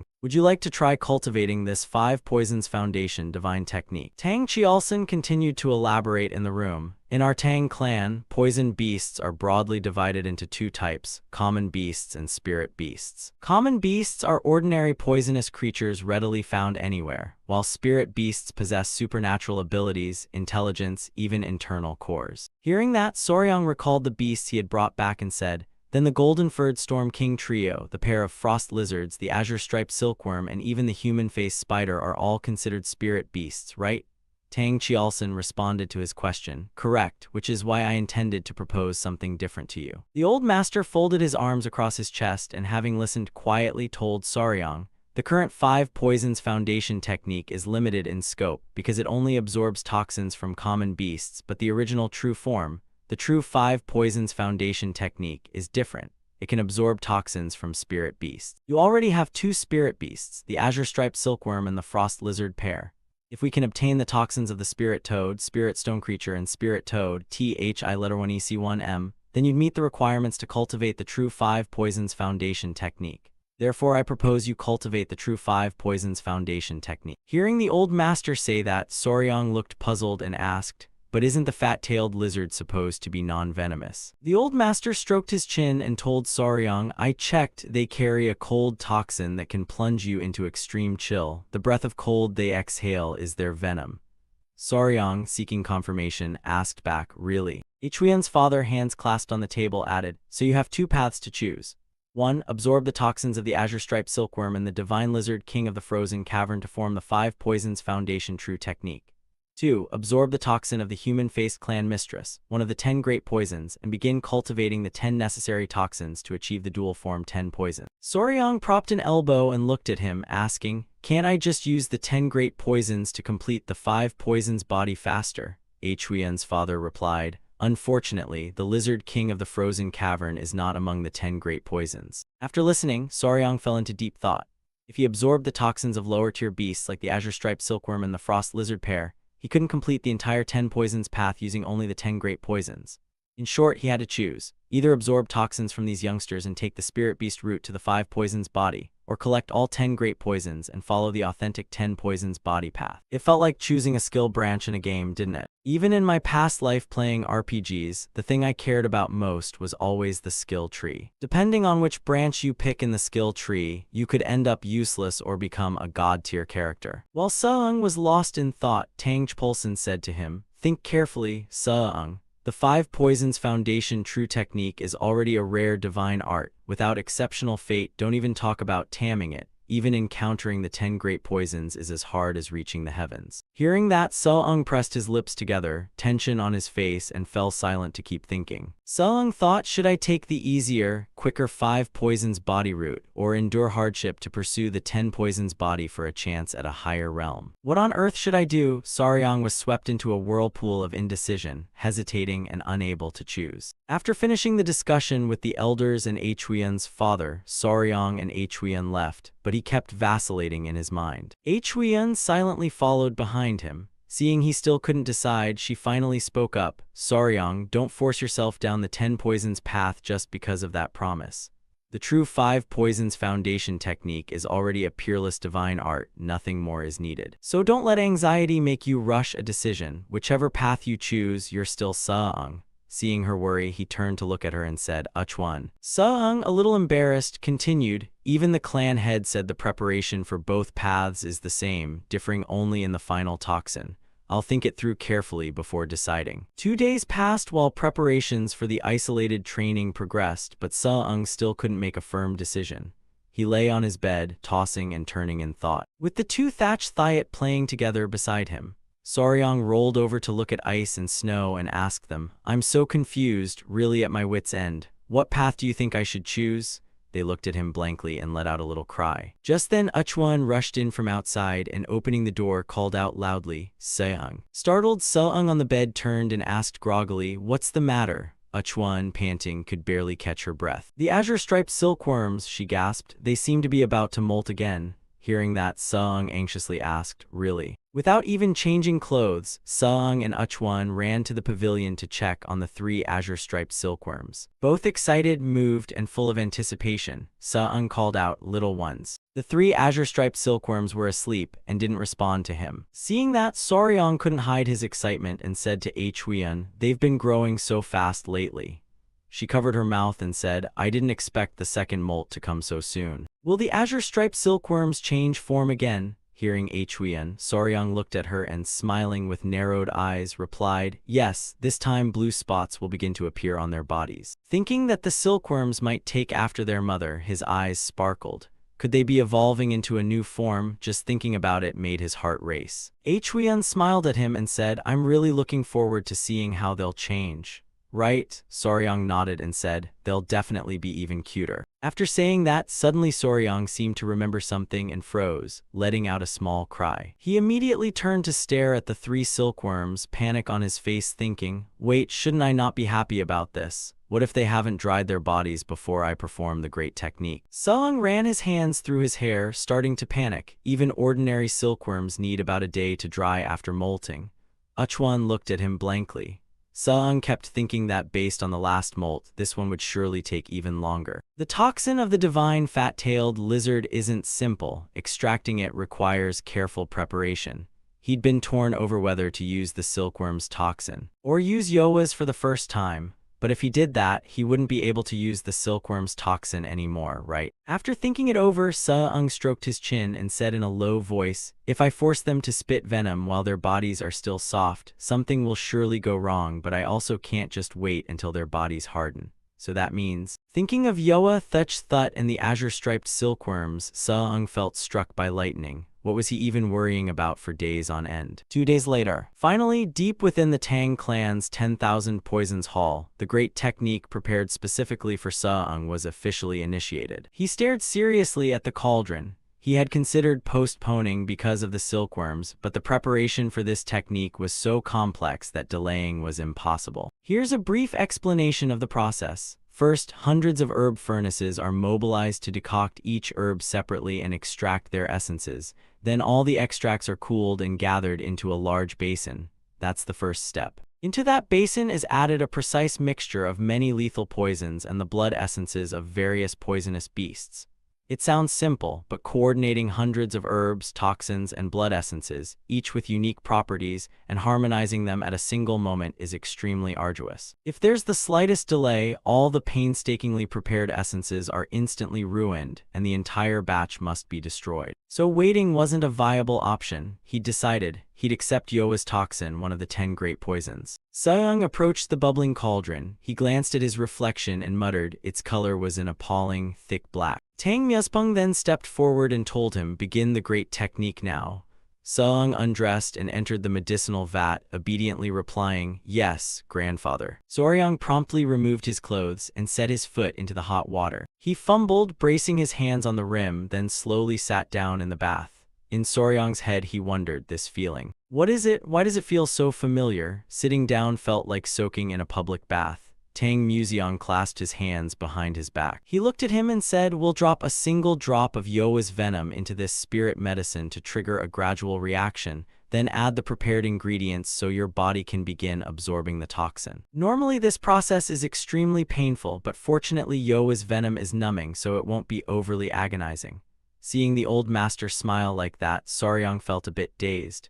Tang Chialson then told him, "We'll fetch the remaining ingredients, you just wait here a little while." With that, the two left the room to collect the herbs. Soryang sat in the vat watching their backs depart. Just then Huyen arrived with the two Thatch Thiet and Yoa. She stepped through the door and called out to Soryang. Hearing her voice, Soryang blinked in surprise and asked, "Huyen, did you bring Yoa and the two little lizards too?" Huyen had also brought the 3 azure-striped silkworms. They had woken up and were wobbling as soon as they entered. She told him, "The silkworms are awake." Seeing the 3 little ones calling out before him, Seung couldn't help cheering. They're even cuter than before. Watching the 3 silkworms crawl onto the rim of the soaking vat, Soryang thought they hadn't changed as much as he'd imagined. They actually looked like oddly adorable stuffed pillow animals. The 3 saw the bubbling water and peered in curiously, chirping.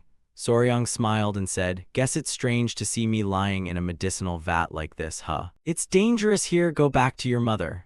At his words, 2 quickly crawled down and ran to Huyen, who called, "This way, little ones." Only one remained clinging curiously to the rim, reaching a paw toward the water to poke it. It carelessly dipped an ear into the vat and jumped back with a yelp of pain. The little one writhed and wailed nonstop. Seeing that, Soryang called out anxiously, "Huyen. The silkworm's contact just touched the spirit essence. You must wash it with water immediately." Hearing this, Huyen cried out in alarm. "What? It touched it?" Huyen rushed over, took the little one in her hands and said, "Come here quickly, my dear." Suddenly, the little one's mouth spat out some purple saliva, spraying a few drops. One unlucky drop landed in Soryang's soaking vat. He stared in disbelief. The entire vat began to boil violently, bubbles covering the surface and the water turning purple. Huyen hugged the little ones and shouted, "Soryang, the toxic gas is seeping into the medicinal vat." But it's already too late. Soryang suddenly felt intense pain. He gritted his teeth and sweat began to pour. Soryang thrashed and screamed in agony in the vat, sending water splashing everywhere. Huyen, terrified, backed away holding the little ones. The whole vat flashed. Soryang kept struggling. Huyen hugged the three and raised her hand to shield them from the splashing water. On the floor, the two other azure-striped silkworms clung to each other in fear and covered their eyes, crying out. Huyen shouted worriedly, "Saryong, keep your mind steady." Saryong's face flushed crimson and sweat drenched him. He couldn't open his eyes. In his head he thought, is this the kind of pain? It felt like his skin was being torn apart and his whole body burned. They had warned him never to move while the great technique was being performed. Although he desperately wanted to jump out, he forced himself to endure. Thinking that, Saryong gripped the rim and persevered. He couldn't hold on any longer. His eyes reddened. He ground his teeth and cried out, thinking only that it was just unbearable. Seeing him like that, Huyen couldn't hold back tears and, voice trembling, said, "What should we do now?" Just then he and Huyen's father returned. Seeing the scene, the old master shouted, "Saryong, why has the great technique turned out like this? What on earth is happening?" At their return, Huyen turned to them and said, "Grandfather, the centipede accidentally dropped some venom." Both the old master and Huyen's father hurried to the vat and asked, "What did you say?" Seeing the two seniors approach, Saryong pushed himself up against the rim of the vat and, gasping, called, "Save me." He and Huyen's father rushed to support him. Saryong's skin was flushed, his mouth gaping with drool. The old master, seeing him like that, panicked and said, "Saryong, keep your spirits." Huyen's father quickly added, to steady his mind and regulate his breath, "Do not let yourself collapse." The old master and the others stood around, calling to him in turns. His eyes then widened, bloodshot, and he suddenly coughed up a mouthful of black blood, after which he lost consciousness and his hands went limp.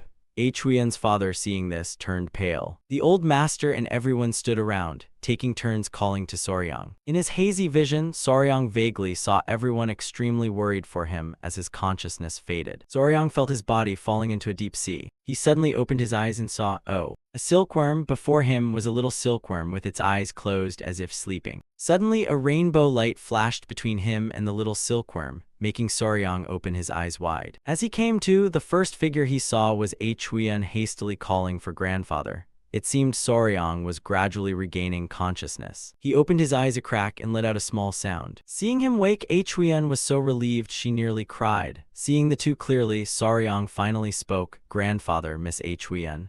Huyen gripped her hands and called, "Saryong." He raised a hand to touch his forehead and asked, "Where is this?" Huyen, anxious, hurriedly asked, "Saryong, are you all right?" The old master, seeing he had woken, told him, "Fortunately, I directly guided inner chi through your Beihui, so you survived the greatest calamity.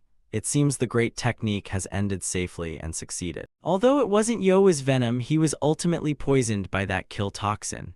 Hearing this, Saryong just rubbed his forehead and thought to himself that perhaps the silkworm really wanted its father to forge the 5 poisons body. He then remembered the silkworm and sprang up, urgently asking, "Right, is the silkworm okay?" Its whiskers touched that thing. Huyen put a hand to her head and sighed, "I washed its whiskers immediately. At the time I was burning with worry, not knowing if Saryong would survive." After saying this, Huyen seemed sulky and turned away, ignoring him. Saryong, surprised by her reaction, thought that right after the betrothal he should have gone to check on Huyen, his fiancée. Instead, instinct drove him straight to the centipedes, and now look at the result. Embarrassed at her, Saryong didn't know what to do. He suddenly clutched his head, dizzy, and said, "My head's suddenly spinning."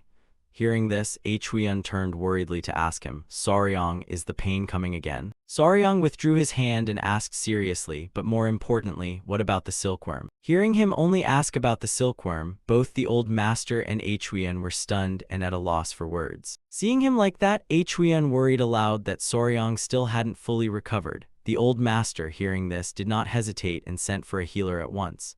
Having successfully distracted Huyen, Saryong wiped sweat from his brow and sighed with relief, thinking what a quick bit of acting that was. 2 days later, only when the medicine in the jars was completely used up did the great technique truly end. In a room lined with jars of herbs neatly arranged on shelves, the old master clasped his hands behind his back and asked, "Saryong, are you really all right? Perhaps we should examine you more closely." Saryong heard him and replied firmly, "Grandfather, I truly am well." Hearing him, the old master felt more at ease and said, "In any case, whether you wanted it or not, you have now set foot on the path of the 5 poisons revering heaven technique, so I will pass on to you the corresponding martial manuals." Saryong, puzzled, asked, "Martial manuals? Tang Museong nodded and said to him, yes, there are 5 combat styles in total. The centipede's poisonous claw, the snake's life-seizing hand, the scorpion's shadow kick, the gecko's wall-walking body technique, and the toad's fierce chief strike, each corresponding to a different component. Claw techniques, hand techniques, kick techniques, footwork, body technique, and chief striking techniques. He spoke while stroking his beard. The old master continued to Saryang, this martial art lets you reach the realm where person and poison unite. You become poison and the poison becomes you. You truly fuse with the toxin. Saryang listened with eager eyes, clasped his hands tightly, and thought to himself, marvelous. The old master looked at his expression and laughed loudly. Judging by your look, you seem quite pleased. Saryang replied, yes, but I'm curious. Aren't these styles supposed to be sinister assassination or poison arts as I thought? Tang Museong now covered his mouth and bowed his head, saying, you noticed quickly. Actually, this martial art did not originate from our Tang clan. Saryang, surprised, asked, what? Tang Museong's face turned serious as he explained further. The 5 poisons revering heaven technique and these 5 venom arts, 5 venoms, were the martial arts of the 5 venom sect, which was wiped out. 200 years ago, a disciple of the Tang clan, a once renowned prodigy, fell in love with the daughter of the chief of the violent palace of a southern Mandi tribe. The two loved each other and, despite fierce opposition from both sides, fled together. Founding the 5 venoms, they combined the Tang clan's essence of poison arts with the violent palace's beast fists to create a new martial system. However, they recklessly passed on forbidden secrets outward and even mixed the techniques together. In the end, neither escaped the hunt of the 2 great powers. About 100 years later, the 5 venoms were finally exterminated in the deep Yunnan forest by the joint forces, after which the 2 factions retrieved their respective secrets. What was recovered then was the 5 poisons revering heaven technique and these 5 venom arts. Because the essences of both houses had blended, ownership was hard to determine. Moreover, to master them, one must undergo toxin absorption, so they were ultimately passed down to our Tang clan. Legend says the 5 venoms leader once fought off both the violent palace and the Tang clan, so this supreme art is not ordinary. He laughed and told Saryang, I think with your poison-compatible constitution, this is the most suitable martial art for you. Saryang, hearing this, tacitly understood the intention. He interlaced his fingers and bowed his head. Thank you, master. From now on I will train diligently. Tang Museong was very pleased and laughed heartily. Good, keep that mind and one day you will achieve great success. Thus Saryang took his first step on the path of the 5 poisons revering heaven technique. At this time it was still daylight outside. Someone stepped out Saryang who, as he walked into the courtyard, stretched and said, I don't know how long it's been since I last saw the sun. At this moment I truly feel alive again. 2 burly Tang clan guards stood behind him. Just then he saw a tiny silkworm hurtling toward him as if flying. The moment it saw him, the little one called out. Hearing Saryang, the silkworm couldn't hold back tears and let out a cry. Saryang then asked it aloud, you left me here all this time. The little silkworm nodded at that. Seeing this, he raised a hand to pat it and cheerfully said, you must have been worried a lot, but don't be too upset. This isn't your fault. Look, your father is safe now. At his words, the little silkworm immediately jumped up, wriggled into his shirt, and squeaked a few times. The little silkworm wriggled inside his shirt, making Saryang's body go numb and immobile. He thought maybe its skin was still a bit rough after molting, if only it would climb on the fabric instead of crawling on bare skin. Just as the thought left his mind, the little silkworm poked its head out from his shirt to look around. It instantly jumped out and slithered down onto his hand. Saryang was startled. For a moment he panicked inwardly, thinking, what's happening? Could the silkworm have just read my mind? He immediately shook his head to deny it. No, that can't be, must be a coincidence. They say long familiarity with a beast sometimes leads to odd bonds. Yes, that's it. With his eyes closed he thought, what a fool. How could an ordinary venom insect like the silkworm do such a thing? The little silkworm seemed to sense his inner voice, and its expression immediately changed. It suddenly grew angry at Saryang. Seeing its strong reaction, he yelled out. Holding it up to his face, he said, don't tell me that's true. If so, silkworm, try climbing onto my head. No sooner had he thought that than the silkworm scrambled onto his head and let out a cry. Still unbelieving, he set it down and hid behind a tree, thinking, silkworm, try to find where I'm hiding. The little silkworm quickly located him and squeaked again. Soryang was astonished, thinking impossible 3 times in a row. The little silkworm seemed to sense it too, and puffed out a self-satisfied breath. At that moment, Soryang felt as if his heart had formed a telepathic link with the little silkworm. Cut to the backyard where Huyen was watching the other 2 little silkworms. She raised her hand and called loudly, "Silkworm, silkworm, where are you?" Unable to find it, Huyen could only sigh, then looked at the 2 little silkworms playing together and asked, "Does anyone know where the silkworm went? Since molting it wanders everywhere and is hard to find." Just then Soryang ran over. Seeing her, he called to Huyen, carrying the little silkworm on his back. Out of breath from running, he approached and Huyen blankly called, "Soryang, silkworm." Arriving still panting heavily, Huyen asked, "Soryang, are you all right? As for the silkworm, I told you not to go too far. I worry for you. When you want to go somewhere, you should tell your mother first." After catching his breath, Soryang held the little silkworm out to her and said, "Huyen, this isn't the time. This silkworm understands human speech." Huyen, a little puzzled by his words, fell silent. She raised a hand and casually told Soryang, "Silkworms have always understood human speech, haven't they? It's nothing new." Hearing that, Soryang thought, right? Realizing Huyen had misunderstood, he hurried to explain, "No, I don't mean that. It's that even when I only think to myself, it seems to know exactly." Huyen, after hearing this, asked him, "Really?" Before Huyen could say more, he turned and ran off with the little silkworm, saying, "I'll ask my ancestor what on earth is going on." Seeing him so hurried, Huyen and the other 2 called after him, "Let me come too, Soryang." At that moment in the ancestral hall, Soryang and Huyen brought the little silkworm, that one that understood his thoughts, here to meet the old master and Huyen's father. He pointed at the silkworm and said, "Please look, even when I only send a thought in my head, the silkworm still comprehends it. Considering the other little ones can't do this, could it be an effect of the great technique?" The old master listened, then looked at the little silkworm on the table and said thoughtfully, "Not necessarily. In Tang clan history, those who bond with venom creatures are not unheard of. If such a paranormal ability truly appeared, there would surely be records. But in all my years, I have neither seen nor heard of this." Huyen, hearing her grandfather, asked, "Then what is the actual cause?" The old master stroked his chin and said pensively, "It must be because of the 5 poisons revering heaven technique." Tang Chialson, hearing his father, spoke up, "Yes, that great technique was created to absorb venom, and Soryang is the only one who used the 5 poisons revering heaven technique to absorb a spirit creature's poison." The old master nodded in agreement at his son's words. Exactly, the cause of this phenomenon is likely the influence of the southern man's pet.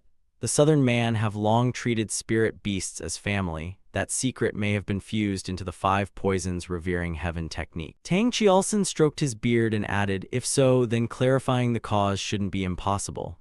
Soryang, hearing this, asked, "Why is that?" Tang Museong clasped his hands behind his back, glanced at Soryang and said, "Do you think they'll simply reveal such treasured secrets to us? Besides, once they learn we've successfully cultivated a skill influenced by that secret, who can predict how they'll react?" Huyen, hearing her grandfather, looked slightly embarrassed and asked, "Is there a seamless way to handle this?" Tang Museong, seeing his granddaughter's question, only shook his head. "I can't be sure. Unless the southern man's pet clan owes us a great debt, then perhaps there'd be a chance." After speaking with the 2 elders and gaining no further information, Soryang left the ancestral hall. He stepped outside in a dejected, tired state, sighing as he walked and murmuring that he felt somewhat disappointed. Thinking of his venom creatures, Soryang wished he could gather Silkworm, Snow Ice, Gold Fur, Wind King, and Yoa to form a band of musicians, rather like the Bremen town musicians. Just then someone approached and called to attract his attention, young Master Soryang. Seeing the person, Soryang greeted, "Gu Pi." Gu Pi clasped his hands and cheerfully said to him, "I'm glad to see you recovered." He scratched the back of his head shyly.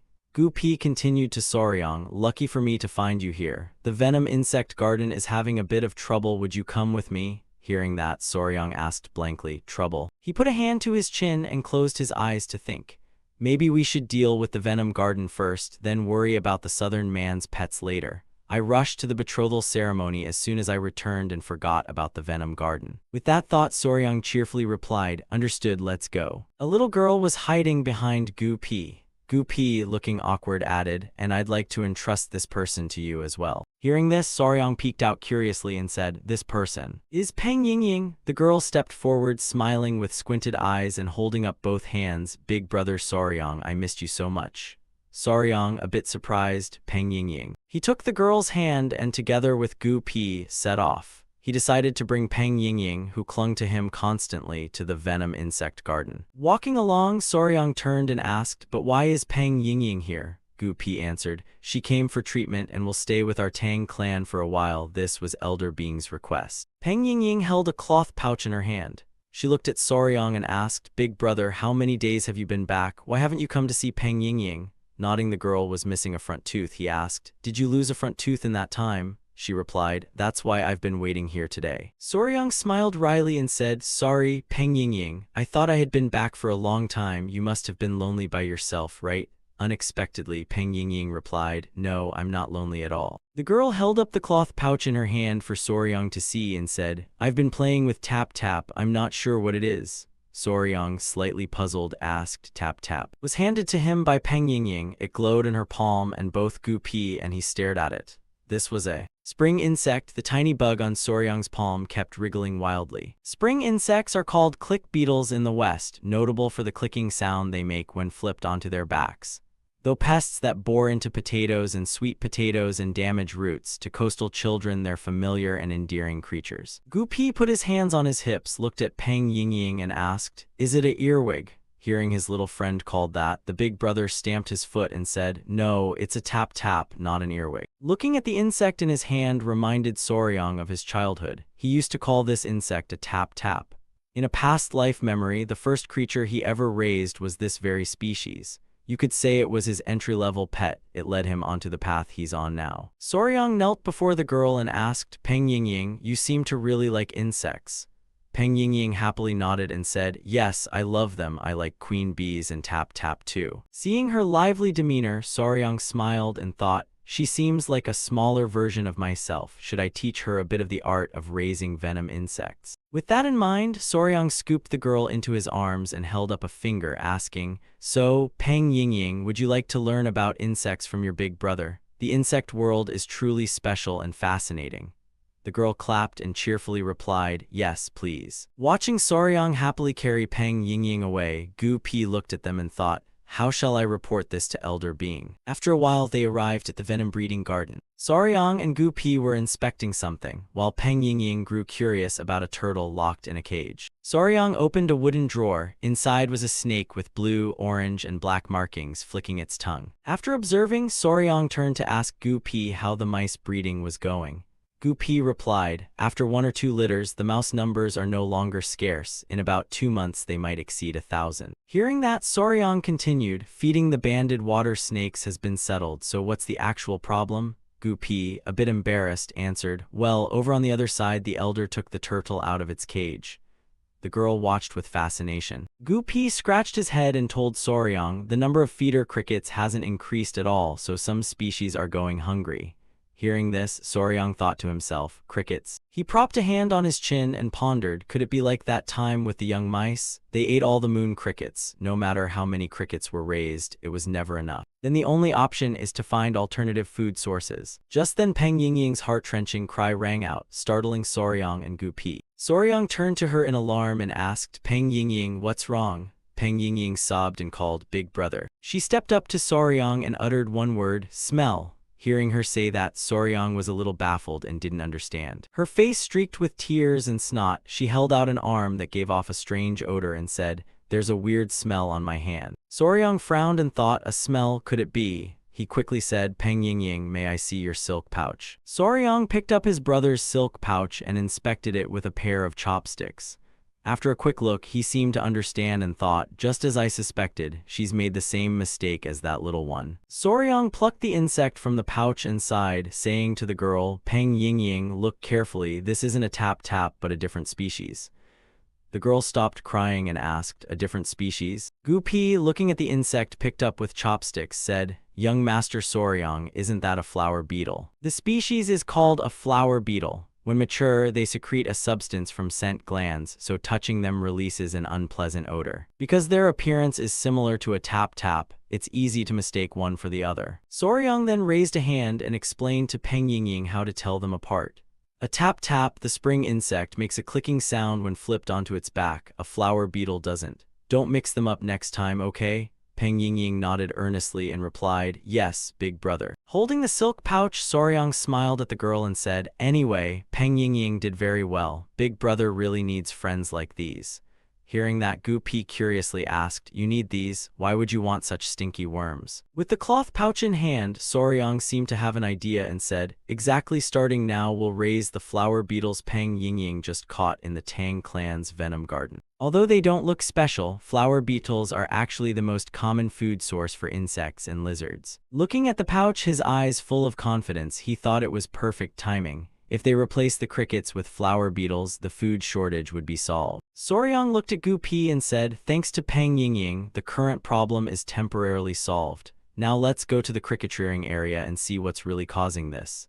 Hearing that, Gu Pi replied, "Yes, young Master Soryang." They quickly arrived at the cricket room, where jars of various sizes were neatly arranged on the tables. Soryang scanned the place and began to inspect, saying, "The breeding facilities and conditions all seem fine." Seeing nothing unusual, he opened one of the jars to look. At the sight inside, he thought to himself that their legs were falling off like that. After observing, Soryang frowned and told everyone that it seemed there was cannibalism among the same species, which explained why the numbers weren't increasing. Gu Pi heard this and exclaimed, "Cannibalism among them, but I've been feeding them plenty."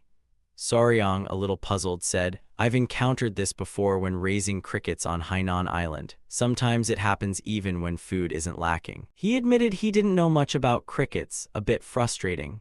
He rubbed his chin and thought, he was a duplicate fabber, not just any fabber, so unfortunately he had no special secret for mass-rearing ordinary non-venomous insects. Soryang, slightly troubled, told everyone, "This is really a big problem, we can't find the cause." Someone in the room then spoke up, "Excuse me." The person awkwardly scratched his head and continued, "If you're looking for someone who knows crickets, I know a recruit who's very suitable." Gu Pi, seeing the person, called out, "Hwangan." Gu Pi then pointed to Hwangan and introduced, "Young Master Soryang, besides me, this is the only person who volunteered for the venom room." Soryang, surprised, said, "You volunteered, that's actually trustworthy." Hwangan quickly waved his hand and said, "Actually, I sometimes go to the cricket arenas for fun. Of course, I don't play much, just a few times to exchange for a cup of wine." Soryang, hearing this, pondered. The cricket arenas are places where people bet on crickets fighting each other to gamble on winners and losers. Therefore, large healthy crickets are often bought and sold at high prices. Usually they're raised right at the gambling houses, where someone specializes in caring for the crickets. In a dark room on the second floor, a light was now shining. A hand was bandaged, and on the floor there was another insect. It said she knows crickets inside out. In the dark room, a girl with tangled hair and shabby clothes sat in the corner, with countless crickets on the floor around her. The girl suddenly opened her eyes. She widened them and listened intently to the sounds in the room. On the street, lanterns hung everywhere and night had fallen. People began passing by and setting up their stalls. Young women, lavishly made up, walked along the street. A drunken man stumbled out, still clutching a bottle of wine. Soryang, Hwan, Gu Pi, and Hwangan were also there on the street, dressed neatly. Walking, Soryang thought that to meet the 100-cricket man Hwangan mentioned, they had come to the capital's gambling house. He thought the distance far and planned to use lightness skill, but was advised to dress properly and go by carriage since it was a gambling house. Hwan, walking ahead, suddenly stopped and said, "We're here, brother Soryang." He looked up and saw a building with two large men standing outside and a man with his hair tied up in the middle who looked like a manager. Gu Pi stepped forward and announced, "Hwan, the eldest daughter of the Tang family, and her betrothed Soryang have arrived. Please show us the way." The man stammered in alarm, "The eldest daughter of the Tang clan." He and the two guards immediately turned, bowed respectfully, and thanked the honored guests for visiting.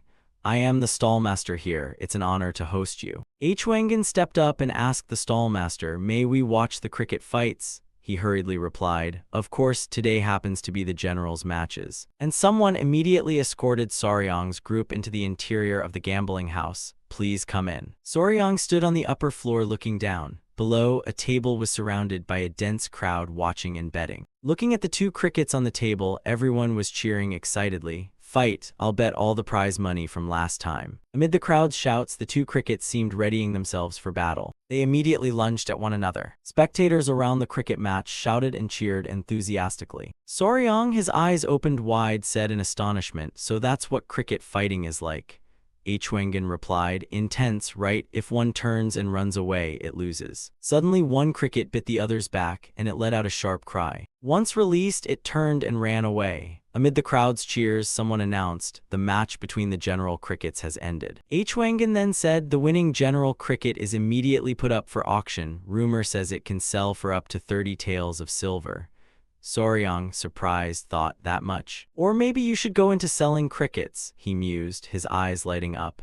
Huiyan, aware of his thoughts, reminded him, Soryang, enough sightseeing, go meet the 100 Cricket Man. As they descended the stairs, someone said, you here to see the 100 Cricket Man. The stallmaster led Soryang and Huiyan down and looked at the disheveled person, saying, a few curious customers wanted to meet him, but what's so special about that kid? We don't really care which cricket wins. That kid just needs to feed and clean them. He pointed to the person sitting with his back turned in the corner and said, that's the 100 Cricket Man, useless, so we handed all the crickets to him. But my goodness, he's depressingly gloomy beyond belief. He shouted loudly, making the kid in the corner startle. Get up, come on, honored guests have arrived and you can't even bother to greet them. The kid then timidly rose and stepped forward, lips moving as he said, sorry. Looking at the person before him, Soryang was momentarily dumbfounded and said nothing. Before him sat someone with disheveled hair hanging over their eyes, tattered clothes, and both hands wrapped in bandages. No one spoke as the kid finally lifted his head to peek. The room fell completely silent except for the chirping of crickets. The stallmaster glanced at them when he saw no reaction. Soryang widened his eyes and stammered, we're from the Tang clan, and only wanted to ask a bit about the 100 crickets. May we ask you one question? The 100 cricket person only nodded in response, saying nothing. Seeing that, Soryang raised a finger and said, I'm raising a lot of crickets in one place, but they keep tearing each other apart. Do you know why? The other opened his mouth and said one word, meat. Because they need meat. Soryang, Huiyan, and Gupi were all puzzled and didn't understand. He continued to explain, perhaps you only feed them greens. Crickets are omnivores. If you don't give them meat, they'll bite each other. Soryang absorbed this and exclaimed. He rubbed his chin and began to think he'd never considered it. They were fighting due to a lack of protein. Looking at the person before him, Soryang's mind hatched a bold idea. Could this really be the true master of 100 crickets? I must bring her with me at once. Thinking that, Soryang glanced back at his fiancée and called to Huiyan. She seemed to understand his intent and immediately replied, all right, Soryang. She produced a pouch of silver and a silver ingot, then asked, Stallmaster, can we buy this young lady? The stallmaster, surprised, asked, what, this girl? He immediately shoved the girl forward and loudly said, fine, if you want her, take her. The girl stepped forward looking displeased, slapped the silver ingot from Huiyan's hand and shouted, stop that.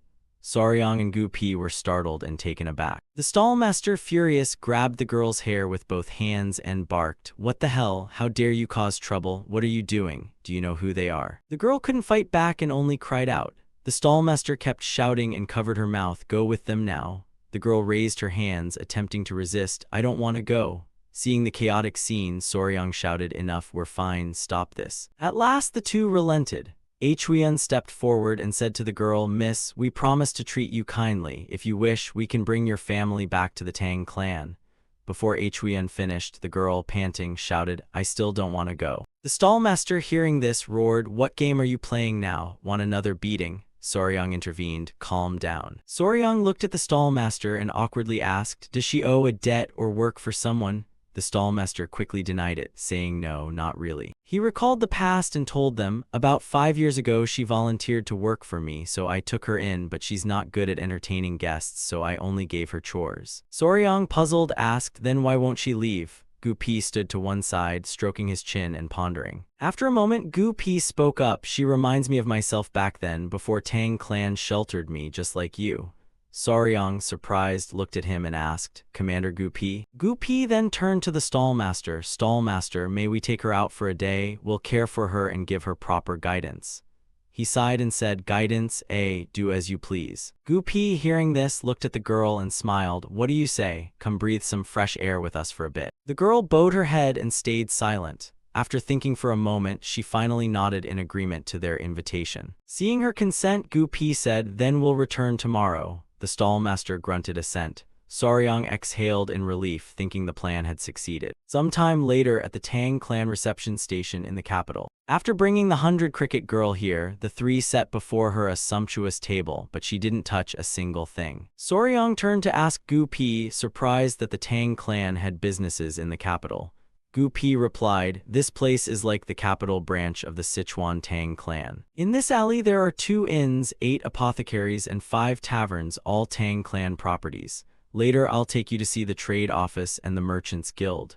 Soryang gaped. This whole alley belonged to the Tang clan. Clearly grandpa and father-in-law only practiced martial arts all day. Soryang had wondered how the Tang clan made a living, but he hadn't expected this. Gu Pi looked at the girl tending the crickets and asked, "Can you tell us why you don't want to leave? If you have difficulties, we can help." The 100 Cricket girl remained silent. Seeing this, Soryang covered his mouth and whispered to Huyan. She also covered her mouth and replied silently. She hadn't even touched the tea. Gu Pi folded his arms and continued, "You look like you bear a grudge against someone. Don't worry, speak up. This is the Sichuan Tang clan." The girl, still silent, stood and placed both hands on the table. Soryang watched in bewilderment. Suddenly the girl dropped to her knees before Soryang. He was stunned and at a loss for words. Kneeling on the floor, the 100 Cricket girl stammered, "My name is Song Nayak. I'm from Song village not far from here." Huyan widened her eyes and finally spoke. Soryang then asked, "Miss, is there a reason you don't want to leave the gambling house?" The girl kept her head bowed and said in a low voice, "Actually." She lifted both hands and swept her hair aside. The three, Soryang, Huyan, and Gu Pi, felt a momentary chill of fear. Soryang, seeing it, stammered, "Is that a burn scar?" The girl's face flushed red. Soryang frowned and exclaimed, "My goodness," and Gu Pi added, "Who would dare to burn a woman's face like that?" While Soryang was still stunned, Song Nayak faltered and said, "Someone is standing over there watching. I will avenge this blood feud for sure." She clenched her teeth, tears streamed down her cheeks. Song Nayak hugged her wounded arm and sobbed, "Until this grudge is settled, I absolutely will not leave that place." Song Village, Sichuan area. This is a poor hamlet with only houses roofed. Song Nayak recalled, "My younger sister Nian and I live in a small village where people of the Song clan gather. Because we lost our parents when we were little, I raised my sister alone, so I was quite well known in the village for my gentle beauty and jade-white skin. The two of us were called the Jade Sisters." The little girl with a flower hairpin spoke up, "Sister, can't you take the day off today?" The little girl was Song Nian. Song Nayak sat under the eaves looking at her sister and said gently, "The neighboring village isn't that far, is it? I'll just run a few errands and come right back. Wait for me a little while." Nian, unhappy at her sister's words, loudly protested, "I don't want to be alone today. Let me go with you instead." That day happened to be Nian's birthday. Seeing her sister like that, Nayak hurriedly reached out to ruffle the girl's hair and said softly, "Nian, I'm sorry, but I can't let you suffer anymore. I promised our parents that. It will be a little sad, but while I'm gone, play with the crickets, okay?" Before leaving, she even purposefully caught a jar of crickets so they'd play with her sister while she was away. Nian, hearing that, teared up and said a bit sadly, "Cricket fights are only fun with 2 people." Nayak put her hand into her bag, searching for something as she spoke, and sighed that it was unavoidable. She took out a fragrant pink pouch and held it in front of Nian, continuing, "Here, the perfume pouch I hid to give you for your birthday. You said you wanted one before, didn't you?" Nian, seeing it, couldn't hide her surprise and cried out, "Oh my, a perfume pouch. This is expensive, right?" Nayak replied when she heard her sister, "I serve at someone's house, so they gave it to me. I'm giving it to you early, so please stay home and wait for me." Holding the fragrant pouch, Nian was very happy and saw her sister off. "Thank you, sister. I'll cherish it." Nayak, carrying her bundle, didn't forget to look back and say to her sister, "I'll be back soon." Hearing her sister, Nian raised the pouch high, waved it, and cheerfully shouted, "You must come back as soon as possible. I'll wait." Nayak happily waved back at her sister. That day, she went to work as a server at an eatery. But customers were more numerous than expected, so the work dragged on and the agreed time had long passed. After work, her coworkers handed her a lantern and reminded her to be careful on the way home. "Nayak, it's dark, watch your step." She hurried off but still called back, "It's okay, Uncle. Nian has probably been holding her hunger in, so I must hurry." That night, Nayak ran straight ahead, panting but not stopping. Wanting to celebrate her sister's birthday with a proper meal before the day ended, she rushed off even without taking a lantern. As Nayak hurried home at that moment, a man also rushed out from a dark alley. His figure tall and large, the two unfortunately collided and both let out a shout. Nayak, not yet composed, could only stammer, "Sorry." The other turned and told her, "Watch where you're going." Suddenly, a familiar scent hit Naok's nose. She quickly recognized it, thinking to herself that this scent was. Watching the man's retreating back, Naok still smelled the fragrance, and in her mind, she thought that the man gave off the faint aroma of a perfume pouch. Outsiders rarely appeared in the village, so she found it odd, but she didn't pay it much mind and turned back home. When she arrived, she cheerfully called, "Nian, I'm home." But the whole house was dark, not a single light on. Looking at her home, Naok muttered to herself, "Why is it so strangely quiet?" Maybe she waited so long she fell asleep from exhaustion. She then lit a candle. Holding it, Naok went inside, opened the door, and softly called Nian. But the scene before her froze Naok in place. Inside the house lay her sister's body, clothes disheveled. The girl was lying motionless in a pool of blood. The furniture was overturned and blood was everywhere. At that moment, the candle in Naok's hand fell to the floor and the porcelain holder shattered to pieces. Naok hurried over and cradled her sister. Tears welled in her eyes as she cried out in fear, "Nian." Naok seemed unable to believe it was real. Tears streamed down her face and she muttered without stopping, "What the hell is happening? This can't be true." The flame from the candle Naok had dropped quickly spread through the room.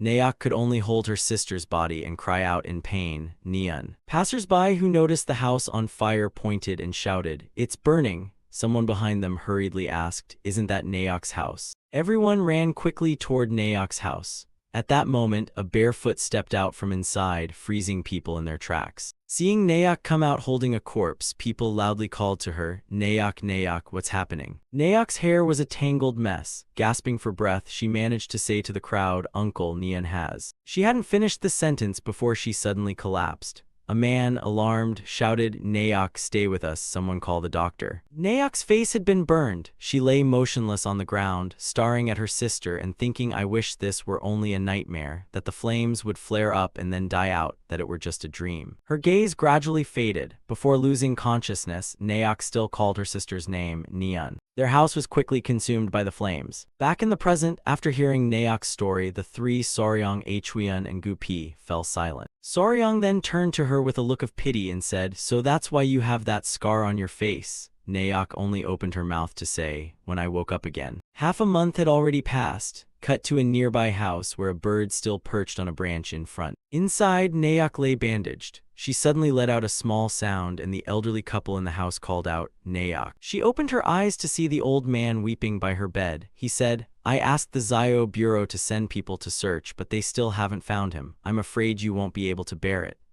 The old woman beside him added, "I'm sorry, I don't know how I'll face you in the future." Naok fell silent after hearing the two of them. Her tears flowed again like countless birds in the last sleep of autumn. Her heart slowly went cold along with them. Her contact with the world was reduced to tending the wounds caused by the burns. The soft groans while sharpening iron were the only sounds she made. Each day the old woman came on time to change her dressings, hoping Naok would heal quickly. Time passed like flowing water, until winter turned to spring and the crickets woke again. Naok now sat quietly on a wooden platform outside the house. Her hollow gaze suddenly recalled images of Nian and the fire. She seemed to hear her sister's voice in her heart. "Sister, sister, please catch that person, avenge me." At that thought Naok jolted, her eyes wide as she cried out, "You are Nian." Naok sat in the yard. When the cricket's calls echoed like Nian's voice, she finally snapped back to herself. Naok clenched her thin arms. Her clothes still bore the creased marks left by Gu. Naok put a hand to her head, bit her lip, tears streaming nonstop, thinking she must find and kill him. The only thing left is a hatred carved deep to the bone. At that moment, the old man in the house seemed to hear something astonishing and cried out, "What? Where on earth are you going? Your body hasn't healed yet." Naok, hearing the old man, helplessly clenched her hands and said to him, "Every night Nian cries in pain. How can I sit still? As her sister, I must take revenge." The old man frowned in objection. "How can a girl like you take revenge? You don't even know what his face looks like." The old woman sitting beside him also tried to dissuade her. "All right, Naok, you should take better care of your body first." Aunt and uncle had locked the door to keep her from leaving, but the cricket's calls each night only hardened her resolve. Finally, she slipped out of the village under cover of darkness.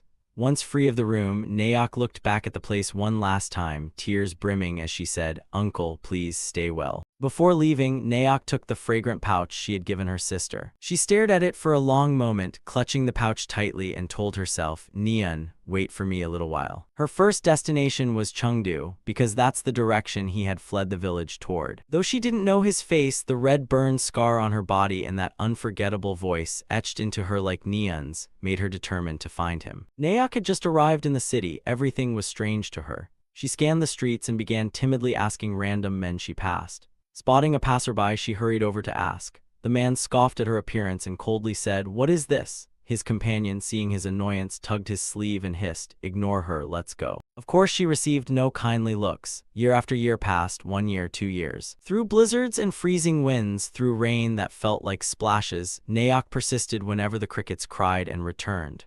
One rainy day, Naok went to a gambling den. She timidly asked the stallmaster, "Can you shelter me from the rain a bit?"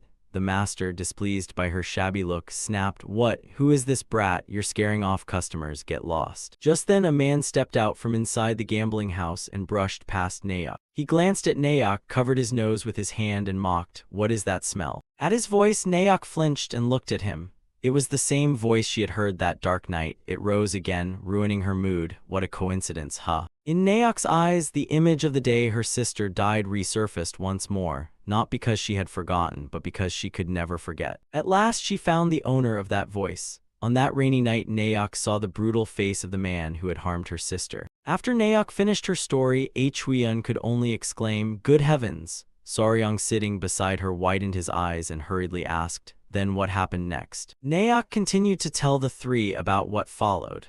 While wandering Chengdu, she befriended a beggar who said he frequented the gambling den. Soryang, hearing this, understood her intent and asked, "So you took a job at the gambling house to get close to him?" Naok lowered her head and answered, "At first I planned to follow him and stab him with a knife, but the beggar said he's a martial man. With a woman's weak constitution, I couldn't succeed. He suggested the best method was to poison his wine or food.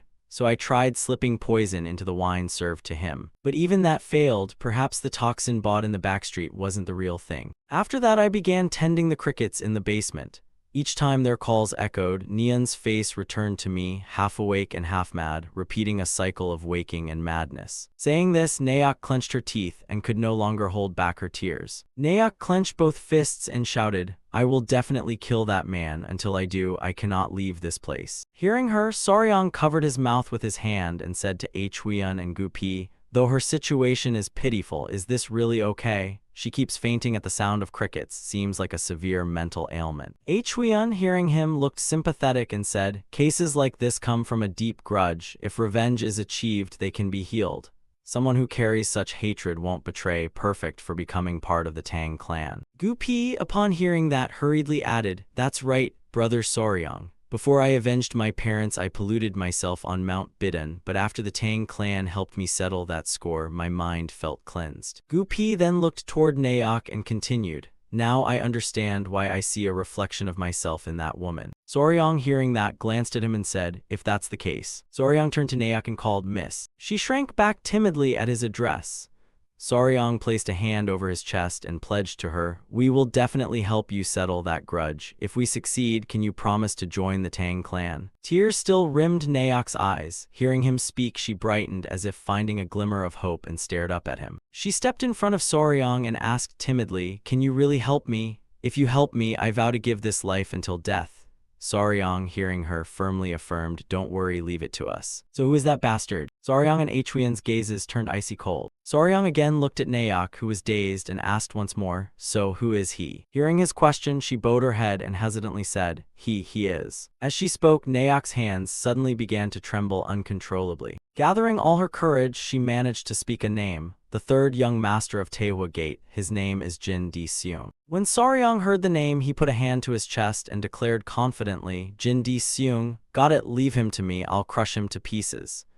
Hearing the name, both Gupi and Huiyun were stunned. Huiyun couldn't help asking, "Taehua Gate? Are you sure he's the third young master of Taehua Gate?" Seeing Huiyun so urgent, Naok replied, "Yes, exactly." Soryang, realizing something was wrong, looked puzzled and asked, "Why, is it serious?" Gupi grunted in response, "Master Soryang." Gupi told Soryang that Taehua Gate is a white path sect like ours in Sichuan. After the Tang clan, Imei, and King Cheng, they are the third great power. Upon hearing this, Saryang clenched his fist and loudly demanded, "That man is that formidable?" Huyen put a hand to her chin and said, "If what he did is true, then the family means nothing anymore." She covered her mouth and whispered to Saryang, "The problem is the Tang clan has an agreement with Taehua Gate. Long ago, our ancestor received great favor from them. So even if someone from Taehua Gate commits a crime or a capital offense, they must be forgiven or shown leniency once." Hearing Huyen, Saryang's mind buzzed with the words, "a pardoning privilege." Huyen raised a finger and told Saryang, "In the martial world, a teacher's word and pacts are sacred, especially a teacher who imparts martial arts. Family reputation or titles must be preserved." Nayak, not understanding their talk but worried, asked, "Is something the matter?" Saryang, fearing she would be upset, turned to Nayak and said, "It's nothing, just surprised by that person's identity." Huyen added, "We'll handle this matter, rest assured, and let us take care of everything." Hearing that, Nayak hurriedly wiped her tears and said, "I truly don't know how to thank you. Finally, I can avenge Neon." No sooner had she finished speaking than Nayak collapsed to the floor. The three of them, seeing this, anxiously cried out, "Miss Nayak." Looking at Nayak lying on the floor, Huyen spoke up. "Maybe she fainted from the strain. First, we should take the young lady back to the Tang clan to rest." Gu Pi, arms folded across his chest, then said, "Master Saryang, this matter seems more complicated than I thought." Hearing that, Saryang looked troubled and said, "Right, I need to inform grandfather and my father-in-law first. Even with the pact, they'll surely allow it." Main hall of the Tang clan patriarch. After agreeing to help Nayak, Saryang and Huyen were in the room with Tang Chialson and Tang Museon. When the old patriarch learned of the matter, he spoke up. "Taehua Gate is a prestigious sect in Sichuan. The leader of Taehua Gate is a man of righteousness. This is indeed serious." Tang Chialson folded his hands together, looked at Saryang and asked, "So you know there's a pact with Taehua Gate and yet still want to avenge that young lady?" Saryang, hearing him, replied honestly, "Yes, father-in-law, please grant permission." Huyen's father, hearing this, fell into a pensive expression. "From what I hear, the situation is indeed awkward. The Elders' Pact directly concerns the Tang clan's honor. If we break the rule because of an unfortunate case, who would dare make a pact with the Tang clan again?" He seemed to have made up his mind, stood up, braced his hands on the table and declared, "Therefore no clan member or blood relative of the Tang must assist that young lady." Saryang, hearing this, couldn't quite believe it and let out a sound of protest. He sprang to his feet, trying to persuade him. "Father-in-law, please reconsider." Huyen's father closed his eyes, seemingly unwilling to help, and said, "I know nothing of that matter." Saryang became agitated at this. Seeing him, Huyen took his hand and said, "Please don't be like this." "All right, I'll follow your wishes." Saryang, puzzled by her choice, turned and said, "Huyen." Huyen cheerfully continued, "I already said it. Clan members or blood relatives of the Tang clan must not help her. To avoid suspicion of Tang involvement, don't use the clan's name. If Wei Saryang acts, then it's permitted." Because Wei Saryang is not of Tang blood, Huyen's father, hearing his daughter's words, merely turned away, cleared his throat a couple of times, and said, "Don't you dare argue when you don't understand." Saryang, hearing this, stared blankly for a moment, then immediately understood the implication. Huyen, seeing him pleased, urged, "Let's go, there's much to do if we want to help the young lady." With tacit approval secured, Saryang clenched his hands, feeling newly motivated. "Great permission granted, now it's time to prove my worth as a Tang son-in-law." A wicked idea then occurred to Saryang. As a right of joining the clan, an unwritten rule is to dunk at least one person. Seeing his sly look, Huyen grew curious to know what he was thinking. After receiving permission, Saryang and Huyen quickly left the hall. Outside, Gu Pi brought a secret report and told Saryang, "Though permission is given, absolutely do not reveal the clan's name. I'll have our beggar gang contacts secretly investigate his movements."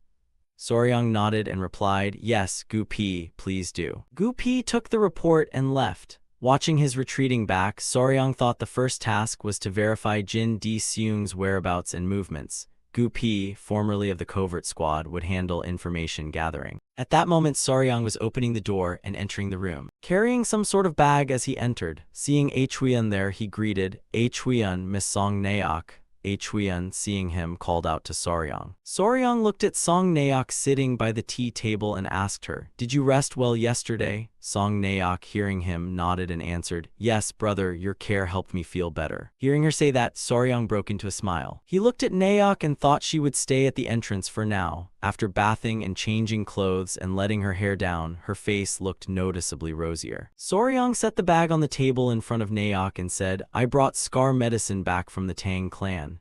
She reached out to take it and, embarrassed, said, "Thank you so much. I don't know how to repay this favor." Hearing her, Soryang immediately sat down, seizing the chance to ask, "May I ask a few questions about that incident?" Naok replied, "Yes, please." Soryang raised a finger excitedly and said, "First of all, what puzzled me most was that at this very moment Gu Pi burst into the room calling for Master Soryang. Soryang turned to look at him and said, "Gu Pi, you look out of breath. Did you verify the information and come back so quickly?" Gu Pi hesitated and said, "Actually, I ran into a guest on the way." And a figure appeared behind Gu Pi. Gu Pi had to hold his breath and make way for this old man wearing a hat. As the old man entered the room, he let out an exclamation. The three people inside stared at him in bewilderment. The old man removed his hat and chuckled, "Isn't this Doc Hoa? Long time no see." At his words, both Huiyan and Soryang were startled. Huiyan hurriedly stood, clasped her hands, and bowed politely to the old man. "I am Huiyan of the Sichuan Tang clan. I pay respects to Senior Beggar Emperor." Hearing that name, Soryang glanced at Ngan Nhi in puzzlement. "Beggar Emperor?" Huiyan, seeing his reaction, hurriedly said, "Soryang, perform the greeting. This is Senior Beggar Emperor, one of the three emperors, on par with the martial sovereign." Hearing her, Soryang gaped in surprise. One of the three emperors equals the leader of the martial world. He quickly composed himself, clasped his hands, and bowed. "First time meeting you, I am Soryang. I've heard the Beggar Emperor has passed on techniques to someone." The old man, pleased by the greeting, replied, "Came to see, so you're an interesting one." Naok, sitting to one side, covered her mouth and exclaimed, "This old beggar." Hearing her, someone asked, "Miss Naok, do you know him?" Naok stood and said, "He's the old beggar I knew in Du City. I mentioned him before, didn't expect him to be such a senior figure. How rude of me." The old man folded his hands behind his back and said, "No matter, I'm just an old man hiding in plain sight." Huiyan rushed over and asked, "Senior Beggar Emperor, why have you come to the Tang clan? Is it about Taewa Gate's matter?" The old man laughed heartily and praised, "No wonder you're sharp, Doc Hoa." Huiyan looked as if struck by lightning and anxiously asked, "Have you come to dissuade them?" He immediately denied it, "No." He stroked his chin, looked at Soryang and said, "Knowing that child's circumstances, how could I dissuade them? I can't act openly without clear evidence, so I only came to offer a little help." Soryang, stunned, asked, "If you can't act directly, then how?" The beggar emperor then pointed at his own head. He pointed a finger at Soryang and said, "It's intelligence. I'm just curious how the beggar emperor's successor will handle this. I had people investigate events from a few years back and found that this Jin Di Seung is truly suspicious. He's a criminal among criminals, bold enough to seize women and kill. Only because he comes from a prestigious sect has his tale not been exposed. 2 incidents in Chengdu outside the city and the poor district, just what I suspect already amounts to 5 cases. Even Taewa Gate considers him a troublemaker." Hearing this, Soryang clenched his teeth, thinking this name was far worse than he'd imagined. The beggar emperor stroked his beard, looked hard at Naok, and continued, "After the incident in Song Village, he seemed to withdraw, except that every 3 days he'd visit the casino. He hardly went out otherwise. That's why I advised the child to use poison to deal with him." Soryang cleared his throat softly and said, "Then the only option is to deal with him right in the casino. Should we stage a poisoning like Naok did before?" Huiyan, standing nearby, promptly warned that Tang clan poisons are forbidden to use. Soryang then turned and asked, "Come to think of it, Miss Naok, how could you tell which dish or cup of wine was his among so many people?" Naok answered immediately, "It's like this. Whenever he comes, he orders very elaborate dishes, so the kitchen receives special instructions." Hearing that, he repeated the phrase, "elaborate orders." Naok continued, "If a dish contains crab or shrimp, he always tells them to remove it from his portion. So I put the poison in that very dish."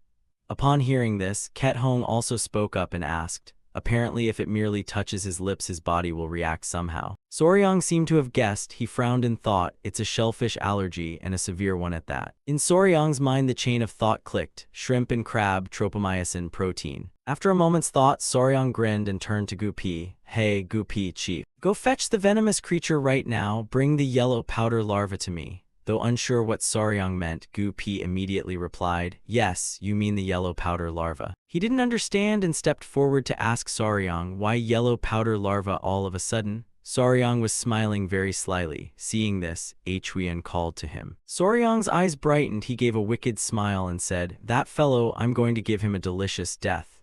The delicious death plan began. After Gu Pi left to fetch the ingredients, Saryang closed his eyes and started planning. Code name: Operation Delicious Death. The fundamental cause of Jin D. Seung's shellfish allergy is tropomyosin, a component of the muscle proteins. Tropomyosin exists in most animals, but unlike the version in invertebrates, which is about 90% similar to humans, the tropomyosin in invertebrates is much less similar and is allergenic. Importantly, tropomyosin is abundant in the yellow powder larva, indeed even more so than in crustaceans like shrimp or crab. Thinking this, Saryang stroked his chin with a smug smile. Gu Pi soon returned carrying a small bag, entered and said, "Young hero Saryang, as requested, I brought the yellow powder larva." Saryang turned, thanked him. "Good job, Gu Pi." He set up a small stove and got to work. Huiyan and Gu Pi stood behind to watch. Now blanch the yellow powder larva briefly in hot water, then toss them in a pan and stir-fry over the fire. When he finished, Saryang presented a plated dish that looked fairly appetizing. Looking at the steaming plate on the table, Saryang said, "Please try it. This is yellow powder larva stir-fry." Hearing this, Huiyan, the beggar emperor, and Naok were stunned and blurted, "What, eat that?" Saryang tasted it first. While munching, he cheerfully said, "Yes, it's nutty and fragrant, very tasty." The beggar emperor, hearing him, picked up a piece hesitantly and said, "Well then." Seeing that, Huiyan took a piece as well and began to eat it. Everyone who tried it was astonished. Huiyan froze and asked, "Is it really good?" Naok could only munch while covering her mouth. The beggar emperor scooped another piece and said, "Impossible, what kind of insect tastes this good?" Seeing everyone enjoy it, Saryang felt pleased and smug. Of course, it's delicious. He even dubbed them nutty larvae. The beggar emperor, chewing another piece, nodded at Saryang in approval and said, "The flavor is indeed good, but how do you plan to assassinate Jin D. Seung with this?" Saryang, arms folded across his chest, replied nonchalantly, "Doesn't he react when he eats shrimp or crab?" He raised a finger and began to explain to everyone, "What is harmless to you may be poison to someone else." These yellow powder larvae also contain components toxic to him, like shrimp and crab, just as Miss Peng Yingying is sensitive to bee venom. Mashed and mixed into other dishes, they only enhance the nutty aroma, leaving no reason to suspect poisoning. When he finished, the beggar emperor laughed in satisfaction and said, "So that's why you call it a nutty death." Saryang went on, "The more you add, the more certain the effect, so put in a lot. The question is which dish to use." Just as he posed the difficult question, Naok raised her hand and said, "I have an idea." Saryang asked, "Miss Naok?" Naok added, "At the casino, they often eat a dish called liat tha quin. Why not put the yellow powder larvae in that?" Saryang, puzzled by the strange name, asked, "Liat tha quin?" Seeing he didn't know, Naok clasped her hands and explained, "It's made from glutinous rice with a red bean filling, coated with syrup and then rolled in bean powder. If you mix in larva powder, no one will notice." Hearing Naok, Saryang stroked his chin and analyzed inwardly. A rice cake soaked with larva powder and sticky with syrup, this dish is perfectly suited to be deliciously choking. Naok, firm and resolute, told them, "Let me make this liat tha quin myself. I must avenge this with my own hands." The beggar emperor touched his beard in assent. Revenge must be done by the hand itself. The final meal of a Jianghu villain being insect-dusted liat tha quin is indeed a fitting end for a vermin like him. Saryang turned to Huiyan excitedly, "Then arrange for women to be brought to the casino owner as the condition, and I'll persuade him to lend us the kitchen for a day." Huiyan liked the idea and added, "We might even gamble to keep him occupied." Saryang smiled confidently, thinking to himself, "Very good. The plan grows more perfect, a scheme that ensures he cannot escape death." A few days later at the casino, outside the door there was no one on guard. The lights inside were still on. Jin D. Seung had arrived with a bodyguard following behind. He carried a large money pouch, his face flushed with arrogance. As soon as Jin D. Seung appeared, the chief of the hall bowed hurriedly to greet him. "Young master, you're here." Jin D. Seung passed by and only briefly replied in greeting, "Bring wine and women to where I usually sit." He lifted the curtain to go to his usual seat, but the hall chief hurried after him and said, "Excuse me, but that seat is occupied by a special guest." Hearing this, he frowned and asked, a special guest? When he saw who was sitting in his usual place, Jin Di-seung was startled. He and his bodyguard standing at the door noticed members of the Tang clan were present. And with a glance, he saw Huiyan was also there, the Tang clan's Dak Hoa Huiyan. Seeing Huiyan sweep back her hair so gracefully, Jin Di-seung stepped forward and said, "Greetings, Miss Huiyan, unexpected to meet you here." Huiyan pretended not to know and turned to say excuse me, but the moment was. He blushed and bashful said, "I am Jin Di-seung, a senior disciple of Taehua Gate. I once paid respects before, may I ask if you remember?" Hearing this, Soryang exclaimed, "Yes, that's right." Soryang propped his chin on his hand and acting cool said, "Huiyan, how is it? Impressed by my prowess?" Huiyan turned away, ignoring Jin Di-seung, and said, "Soryang is formidable indeed." Seeing his glory usurped, Jin Di-seung's face darkened. He covered his mouth and whispered to his bodyguard, "Who is that beside her?" His guard replied, "They say Dak Hoa already has a fiancé, it's likely him." Jin Di-seung shouted, "What fiancé?" Seeing Soryang scratching his head like an idiot, Jin Di-seung thought to himself, such a frail kid. I've never even embraced a beauty like that. Haven't I? A few years ago that wench from Song Village was quite something. Recalling that, he broke into a sly smile. Jin Di-seung couldn't help but remember and think, if only it hadn't struggled so fiercely back then, I might have accidentally killed it. Pity I didn't get to torment its sister more. At that thought, his despicable face finally showed. Jin Di-seung then stepped up to Soryang and Huiyan's table and slapped the table to get their attention. As soon as Jin Di-seung sat, he waved his hand grandly and said, "Pleasure to meet Dak Hoa's lover, care for a round with me?" Soryang heartily replied, "All right." Jin Di-seung smiled slyly at Soryang, thinking this is a good chance. I'll drain his money and make a laughingstock of him. A while later, Jin Di-seung could no longer smile. Sweat poured off him as if he'd been bathed. Huiyan and Gu Pi, standing behind, cheered. Soryang won again. Jin Di-seung's coin bags had been cleaned out by Soryang. He could hardly believe his eyes, staring at Soryang's money bags in panic. An entire watch spent losing, already half the money he brought gone. After Soryang stowed the cash away, he laughed loudly and said, "Well then, I'll take my leave." Jin Di-seung could only grit his teeth and say, "Please go." Watching the three, Soryang, Huiyan, and Gu Pi, leave, Jin Di-seung clenched his fists in fury, trembling and thinking, damn it, what humiliation is this? Calm down, it's just bad luck. He tried to reassure himself, sighed, and, tense and a bit hungry, decided to get something to eat. At that moment, three people at the next table were talking. One said, "Hey, aren't the Liat Thaquin better than usual today?" The man to his left agreed. "Why's it so nutty? Tastier than the street vendors." Jin Di-seung was drawn in by them and asked his bodyguard, "Is that really that good?" The guard brought over a plate and said, "Today's extra nutty and tasty. Would you like to try, young master?" Without suspicion, Jin Di-seung reached for a piece and said, "Very well." He bit and chewed. It tasted superb, chewier and more fragrant the more he chewed. Then suddenly his body reacted. His pupils contracted, veins standing out on his face. Jin Di-seung clenched his jaws. He coughed, staggered, and collapsed. The bodyguard panicked, shouting, "Young master." Jin Di-seung lay on the floor, his face turning purple. He raised his hands as if to clutch his throat, thinking this feeling was. Saliva ran from his mouth. He could only hack a few dry coughs. Just then Soryang, Huiyan, and Gu Pi returned, saw what happened, and rushed over. "What's going on?" the guard shouted. He collapsed while eating Liat Thaquin. Soryang stepped forward and said, "Please step back a moment, we'll take a look."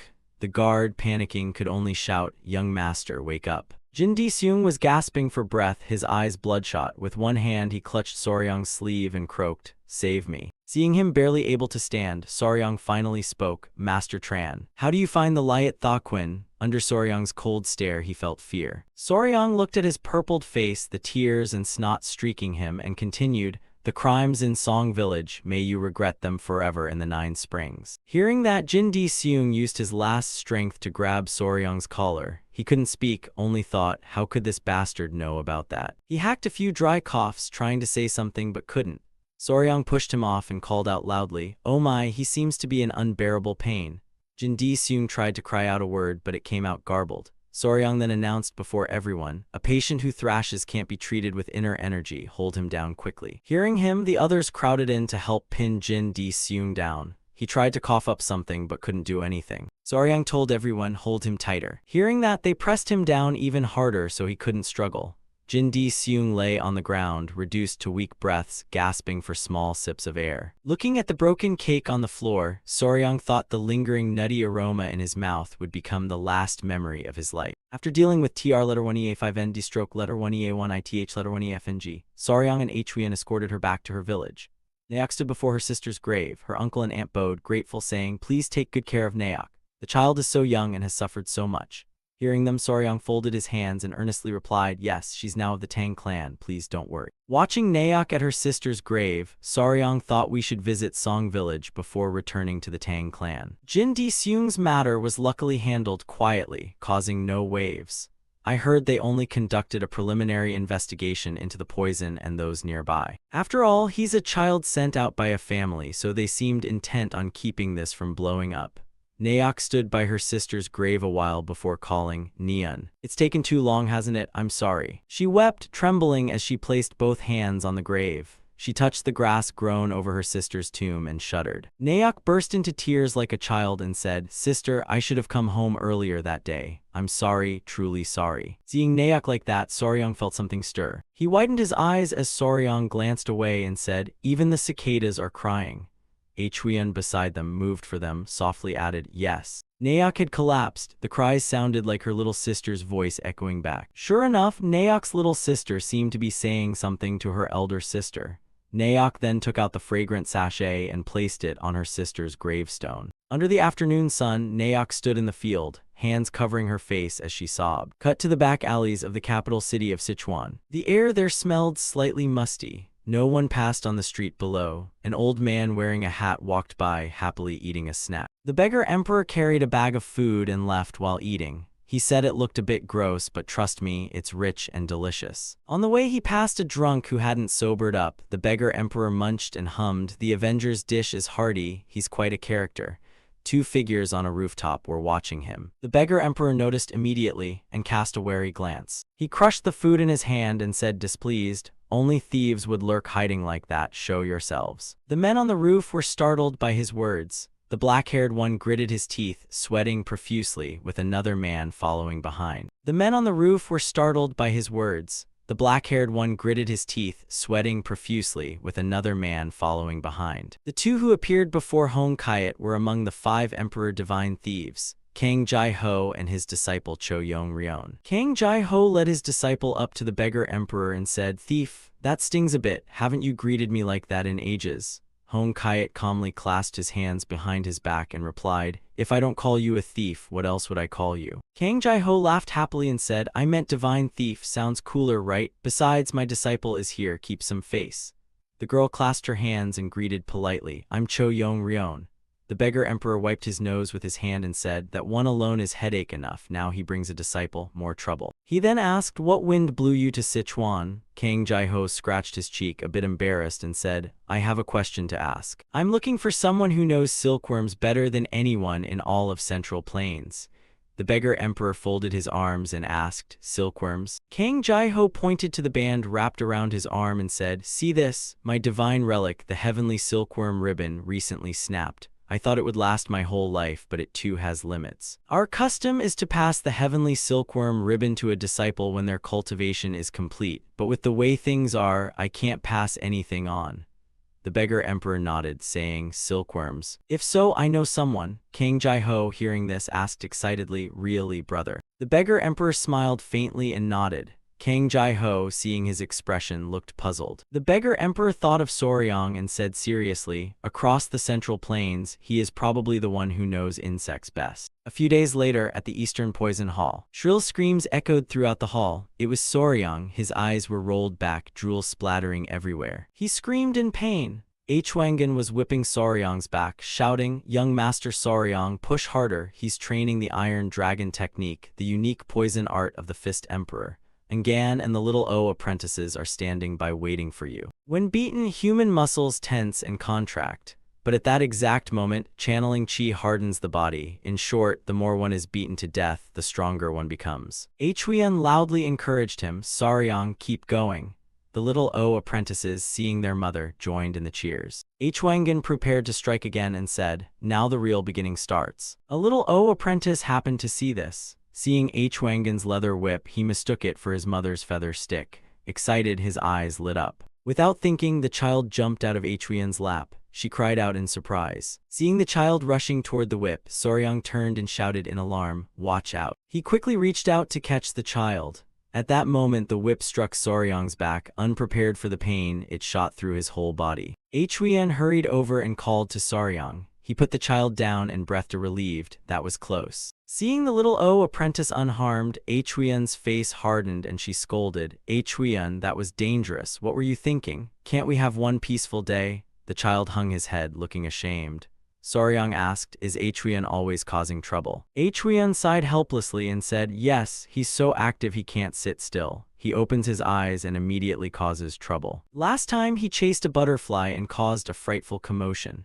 Soryang, realizing there's no defending him, could only say, "Poor thing, he almost got badly hurt." Watching the little apprentices, Soryang could only smile wryly. Anyone who's raised pets knows that even within the same species, each one has its own temperament. As you can see, Huan is curious and spoiled. Ever since So caused that big incident recently, Huan has temporarily held the title of the household troublemaker. So is the eldest sister, calm and authoritative. She keeps the younger ones in line and can be very strict when needed. Finally, Ban is usually quiet, cool on the outside but warm inside and treasures us the most. She sleeps a lot and can be a little troublesome. Watching the three happily playing with Huan, Soryang laughed to himself. Though they look alike, each has their own personality. All are special kids. May they grow up strong and become sovereign venom lords like their mother. Just then, Naok arrived with Gu Pi, Naok clutching something in her arms. Gu Pi called out, "Young Master Soryang, you're here." Seeing the two, Soryang greeted them. Gu Pi and Naok came along. He looked at them and said excitedly, "You two are up early and working hard. Naok, the Venom team uniform suits you." She smiled and replied, "Thank you." Seeing Naok gradually regain vitality, Soryang felt somewhat relieved. After returning to the Tang clan, Naok joined the Venom team and even received martial instruction personally from the former elder, truly a blessing. He put his hands on his hips and asked Naok, "How are things at the Tang clan lately?" She happily replied, "Everyone treats me better than I deserve, and the work isn't too hard." Naok opened the jar and said to him, "Also, these are the things you asked for."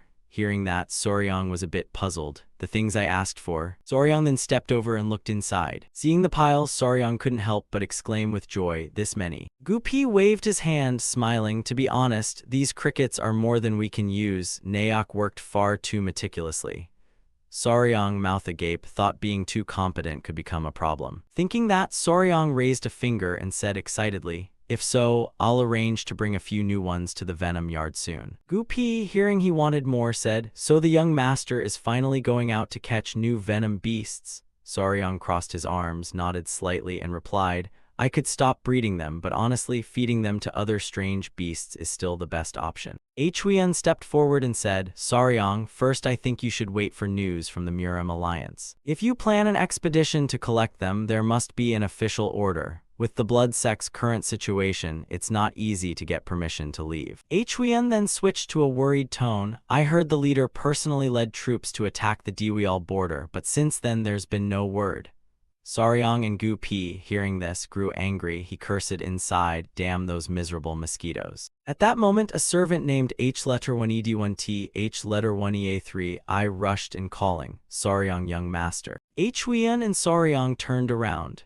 Gan then asked her, "What's the matter? Why are you in such a hurry?" The girl, panting and flustered, said, "Master, the two Zhou have arrived at the main hall. He said he has something to instruct both of you." Huan, hearing this, asked curiously, "Father?" At the family's main hall at that moment, Tang Qialsin was in the room. He propped his hands up and smiled. Seeing him like that, Huan and Soryang both felt a twinge of worry, unsure why they had been called. Soryang, noticing he remained pensive and silent, thought, "Usually he's very busy at this hour. What could this call be about? Has something else happened? Why is he smiling like that? It bodes ill." Tang Qialsin smiled and opened his mouth. "My son-in-law, I bring the news you've been waiting for." Hearing him, Soryang felt a surge of nervous excitement. He pointed to the scroll in his hand and said with a pleased smile, "Finally news from the Muram Alliance. The expedition was a great victory." Soryang and Huan were overjoyed. Huan couldn't help asking again, "Is it true, father?" Her father told them the martial leader had struck a village on the Diwial border and completely destroyed the blood sect's base. Half the cultists were killed or captured, the rest fled into Diwial. Soryang put his hands on the table, his face eager and probing. So that means. Huian's father said to them, "At last we can go hunt venom beasts as we wished. I authorize you to form an expedition team." Hearing this, the two clasped hands and danced with joy. Soryang squinted and grinned. "If I'd known, I'd already have the destination planned."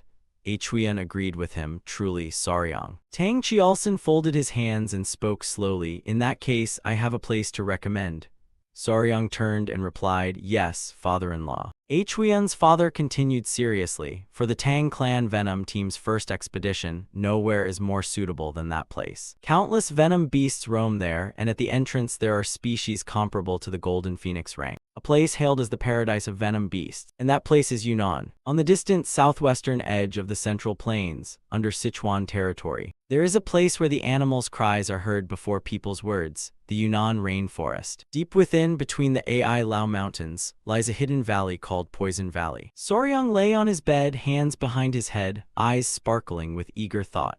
His father-in-law had said it was a land where strange stones rose like a forest and mysterious beasts appeared everywhere. To him, it was a fairyland on earth. Soryang lay on the bed with Ironrock Beast and the little O apprentices, grinning with excitement as he wondered what creatures lived there. He could hardly wait. He picked up a little O apprentice who was fast asleep, squinted and said, "Wait a bit longer, I'll bring you lots of new friends." A few days later at the Tang clan, a squad selected from the Venom unit was formed into an expedition. Management of the Venom Yard was entrusted to Miss Naok. She was officially appointed deputy captain of the Venom unit. Without rank, it would be inconvenient for her to give orders directly while we're away. After all preparations were completed, just as we were about to depart the Tang clan, a little O apprentice clung to Soryang's leg and cried loudly, refusing to let him go. The other little O apprentices, along with two juvenile Ironrock Beast and Yoa, also clung tightly to Soryang, not letting him leave. Soryang stiffened and could only say, "You must let go so I can set off, okay?" The kids cried, showing they didn't want him to. Soryang laughed and said, "Understand me, I only go to bring back more friends, don't worry. While I'm away, the Venom unit uncles will supply you with yang energy." Yoa, hearing this, cried out. Yoa spat silk, pinning Soryang to the ground so he couldn't move. Soryang shouted, "Yoa, let me go." Huian saw this and said, "It seems they don't want to be apart from you." Soryang helplessly replied, "Really, she insists on following." The old master heard this and objected, "Then that's not allowed, others might be fine, but Yoa looks exactly like a Hong and Gan flower, doesn't she? That giant spider body will draw everyone's attention, and we can't exactly explain it away." Yoa, displeased, immediately showed its annoyance and let out a few cries, making everyone in the courtyard turn to look. The spider body beneath Yoa then slowly began to retract, and then vanished completely. Yoa let out a triumphant cry. Tang Museong was astonished and stammered, "What? Its body disappeared?" Soryang reacted even more dramatically, mouth agape and eyes wide, shouting, "What the hell is this? What just happened? Where did my Yoa's beautiful body go?" Soryang ran over, fell to his knees, and hugged where Yoa's hidden body would be. When he touched it, it felt soft and downy. The old master and Yoa were still stunned. Tang Museong said, "It seems it can hide its body from sight." Soryang cheered, now no one would mistake it for a demon spider. Huian felt somewhat relieved and said, "If so, it looks like they can all come along. I'll help watch them." Soryang scratched his head sheepishly and replied, "That's best." Huian then turned to the three little O apprentices and the two juvenile Ironrock Beasts. "Since you ignored father's orders and caused trouble, you must behave on the road, understood?" The kids cried out in agreement. After everything was settled, Soryang said, "All right then, we're ready to depart," and thus began the expedition's first journey. Near Mount Amay in Sichuan, at a checkpoint, a long line of people had formed, and the Tang clan group had arrived there. Soryang, walking near the back, asked, "Gu Pi, why is the line so long?" Gu Pi turned and answered, "It's the checkpoint. Since the blood sect appeared, checks like this sometimes happen right on the road. I heard it's not easy to get through here, are we okay?" Soryang, a bit frightened, said, "We just have to wait in line, right? You see, everyone passing the station has to be searched." At that moment, a short-haired girl recognized them and exclaimed, "Oh my, isn't that the V letter 1EA1ND stroke letter 1B0 letter 1EDDNG Divine General? Even people from the Tang clan are here." Tang Museong stepped forward and greeted, "We are on our way to Yunnan, could you let us pass?" The girl smiled and said, "Of course you may pass, just go straight ahead." Saryang and the others were momentarily stunned. The Tang clan's influence is indeed great. Wherever you go, you are treated with such respect. Just then, the short-haired girl's expression turned fearful, which made Yoa start. Wait, hold on a moment. She was hovering in midair, in the sky. Everyone turned in shock to look at Yoa. Its feet were no longer touching the ground. Saryang feared they would be discovered, thinking its invisible body made it look like a floating pattern. The short-haired girl praised it effusively. That's void flight technique. She has mastered a divine skill. The Tang clan members were flustered, and Yoa grew even prouder. Bystanders gathered and asked, since when did the young miss practice such a rare skill? Amazing, truly worthy of the three blossoms of the martial world. Yoa, embarrassed by the praise, could only scratch its head. Huiyan, face concealed under a hat, stepped forward and pulled a flower from behind her, startling it into a cry. Immediately, Saryang and Huiyan hurriedly plucked the flower away. The Tang clan members quickly departed, apologizing that the young miss was merely shy. Those at the checkpoint could only stare after them in bewilderment. Huiyan ran while holding her hat, saying, Saryang, do something about Yoa quickly, people will get the wrong idea. Saryang ran after her and reassured her, please stay calm, Huiyan. To avoid suspicion over the blooming, Huiyan dressed as a man and kept her face covered throughout the journey in the Central Plains. Superstition sees twins as an ill omen, almost like demonic influence. A few small incidents like that happened along the way, but in the end they reached Yunnan safely. At that moment, Saryang walked along glancing around and had to exclaim in surprise. Looking at the majestic mountains ahead, Saryang said, so this is the Ai Lao Mountains. Tang Museong stood beside him, hands clasped behind his back, and replied, that's right, just a bit further and we'll reach Poison Valley. The party began moving again. Saryang turned his head and said, but don't you all notice something strange? Gupi, walking behind, asked, what do you mean? Saryang said, it's oddly quiet around here. Everyone halted on alert. Saryang surveyed the surroundings and analyzed. There was no sound from the mountain crevices or caves, nor from the trees. He put a hand to his chin, frowning in puzzlement. I can't sense any sign of life at all. Tang Museong also noticed what Saryang mentioned. The feeling was familiar, exactly like when we hunted the Blue Venom Patriarch. Saryang, unsure, asked about the Blue Venom Patriarch. Tang Museong nodded once and continued. Indeed, around its lair even the insect sounds vanish. Either they fled or they've all become prey. I'll scout around, the rest of you fall back to the confluence between the Yun and Amuk rivers. There you can still see birds flying. He finished speaking and without waiting for a reply, used lightness skill to fly off. Huiyan recalled his words and said he was right, on the side we crossed, birds and insects were still present. Gupi chimed in as if something were dividing the area along the river. Saryang raised his hand to his chin, thinking deeply. So some creature must live in Ai Lao yet to claim such a vast territory. Having thought it over, Saryang folded his arms and said, strange. Huiyan turned to ask, why? Saryang felt puzzled and told Huiyan, a beast that would claim an area this large as its lair must be gigantic, like the Blue Venom Patriarch. Huiyan then asked, right? Saryang nodded and said, but I see no traces, neither across the river nor along the trail deeper into Ai Lao. If nothing is here, how does it hunt and find food? Its estimated size would be enormous, yet the environment here doesn't seem suitable to sustain prey. Truly strange. Gupi agreed it made sense and said, now that you mention it, that's true. Hopefully the Elder Scout will find something. A while later, the old master returned from scouting with two others. Seeing his son-in-law, he called out. Saryang, noticing him, answered, grandfather. He quickly regained his composure and spoke plainly. I couldn't find anything even at the entrance of Ai Lao. Saryang, startled, exclaimed, what? Tang Museong told everyone the Poison Valley may be the same. The sun's setting, rest here tonight and we'll continue searching tomorrow. Saryang scratched his head and replied, yes, let's do that. He clenched his teeth and fists, determined. Whatever it is, we can't return empty-handed. We must catch it. Night fell in the forest and everyone sat around the campfire to rest. Saryang sat in a corner with the young venom beasts. Huiyan saw him and carried a plate of meat toward him. Huiyan brought the plate of meat over and said, Saryang, feed these to the little ones, let father rest, hurry back to the field. He looked up, smiled, and replied, thanks, Huiyan. Huiyan sat down beside Saryang and asked, what are you doing? Saryang glanced at the map on the ground and answered, I'm gauging how wide this area is. I believe its lair is probably near the center. Just then, one of the little apprentices perched on Saryang's head spotted a dragonfly. Soryang was happily pointing things out to Huiyan and didn't notice, stretching from here over to the other side like this. The O child suddenly stomped on Soryang's head and jumped up with a shout. The little O quickly snatched the dragonfly, causing Soryang and Huiyan to startle and cry out. Both of them went weak at the knees and sank to the ground. Soryang scolded, "You nearly gave me a heart attack, don't just pop out like that." Huiyan looked down and, a bit surprised, said, "You were going to catch that dragonfly in midair." Soryang replied, "Maybe because we're near the river there are lots of dragonflies, but just a moment ago I didn't see a single one." No sooner had he spoken than several dragonflies flew out. He looked up and said, "Wait, dragonflies." Soryang and Huiyan hurriedly gathered the kids and rushed to the old master.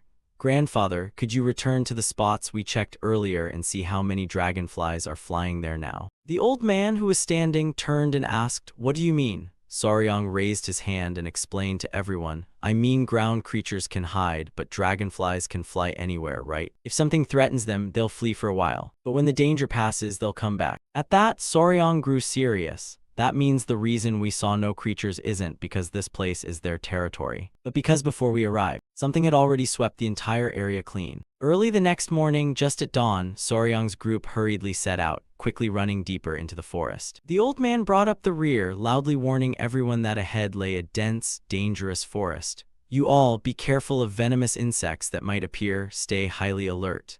Soryang was running in front and called back loudly and clearly. Everyone hurried. Soryang ran, panting heavily, thinking to himself that if he was right and something was moving ahead, they had to chase it before it went too far. Tang Museong, having caught up, ran beside Soryang and worriedly asked, "Soryang, you're very tired, right?" There was no time for hesitation. Soryang immediately affirmed, "No, I can still keep going." Soryang's face was now full of excitement. Normally he might complain, but he couldn't stop until he caught that thing. Suddenly a loud sound echoed from ahead, and Soryang immediately heard it. He froze in curiosity. Everyone else heard it too and stopped. Soryang wondered what the sound was. Hearing this, Gu Pi spoke to him. Gu Pi said it sounded like the rustling of a bamboo forest in a strong wind. Strange, could there really be a bamboo grove ahead? Very quickly, two people at the front shouted a warning. "There's a cliff ahead, be careful, there's something down there." When Soryang approached, he was stunned into silence. Gu Pi also exclaimed in surprise, "It was." They stood at the cliff edge and looked down. In the valley below, a giant colony of ants, thousands of them, was moving. Seeing this, Tang Museong was also stunned and uttered, "Ants, aren't they?" Looking at those enormous red ants, someone curiously asked, "What are all those things covering the ground?" Gu Pi observed them and offered his opinion. Judging by their size, they didn't look like ordinary ants. Tang Museong had to remark as well that he'd never seen anything like this, not even in the old Tang clan books. "Soryang, do you know what those are?" Hearing the question, Soryang rubbed his chin thoughtfully and replied, "Even I have never seen anything so large, but they look like army ants." Tang Museong, hearing that strange name, asked in bewilderment, "Army ants?" Army ants are a species originating from Africa and the Americas. They are nomadic ants that move in large swarms. Most ants build nests in safe places with abundant food and lead settled lives. But army ants are different. When food runs out, they migrate en masse, forming huge marching columns. Their appearance resembles an army on the move, hence the name army ants. Moreover, they are extremely aggressive. Anyone who recklessly confronts them will face great disaster. Soryang's group was now hiding behind tree trunks. Seeing such huge ants, they were a bit afraid. Soryang quietly told everyone, "Now let's quietly retreat, everyone." No sooner had Soryang finished speaking than someone accidentally stepped on a branch underfoot, making a noise. Soryang and Gu Pi turned to look at him. The ant seemed to have heard as well. He was terrified and quickly covered his mouth. His face changed to one of panic. Seeing that, Soryang also turned to look. The sight left him rooted to the spot. In front of him, the ants had gathered together. Thousands of eyes swarmed toward Soryang. He froze and stammered, "Everyone." Soryang immediately turned and ran. He shouted, "Run, everyone, run now." The ants showed no mercy and would not let them pass. The silent mountain suddenly became extremely noisy. The chase had officially begun. Soryang's group dashed forward with all their might. Gu Pi ran and shouted, "They're fast, much faster than I thought." The person beside him echoed the shout. Just then, as they ran out, a deer appeared grazing. At that exact moment, the ant swarm arrived. Seeing the deer, an ant leapt onto it and in a single motion tore the deer in two, blood spraying everywhere. Soryang glanced at the scene and was so startled he shouted loudly. He kept running while turning to Huiyan's old man and said, The ants detect prey through vibrations. At this rate, they'll see us as prey and keep charging.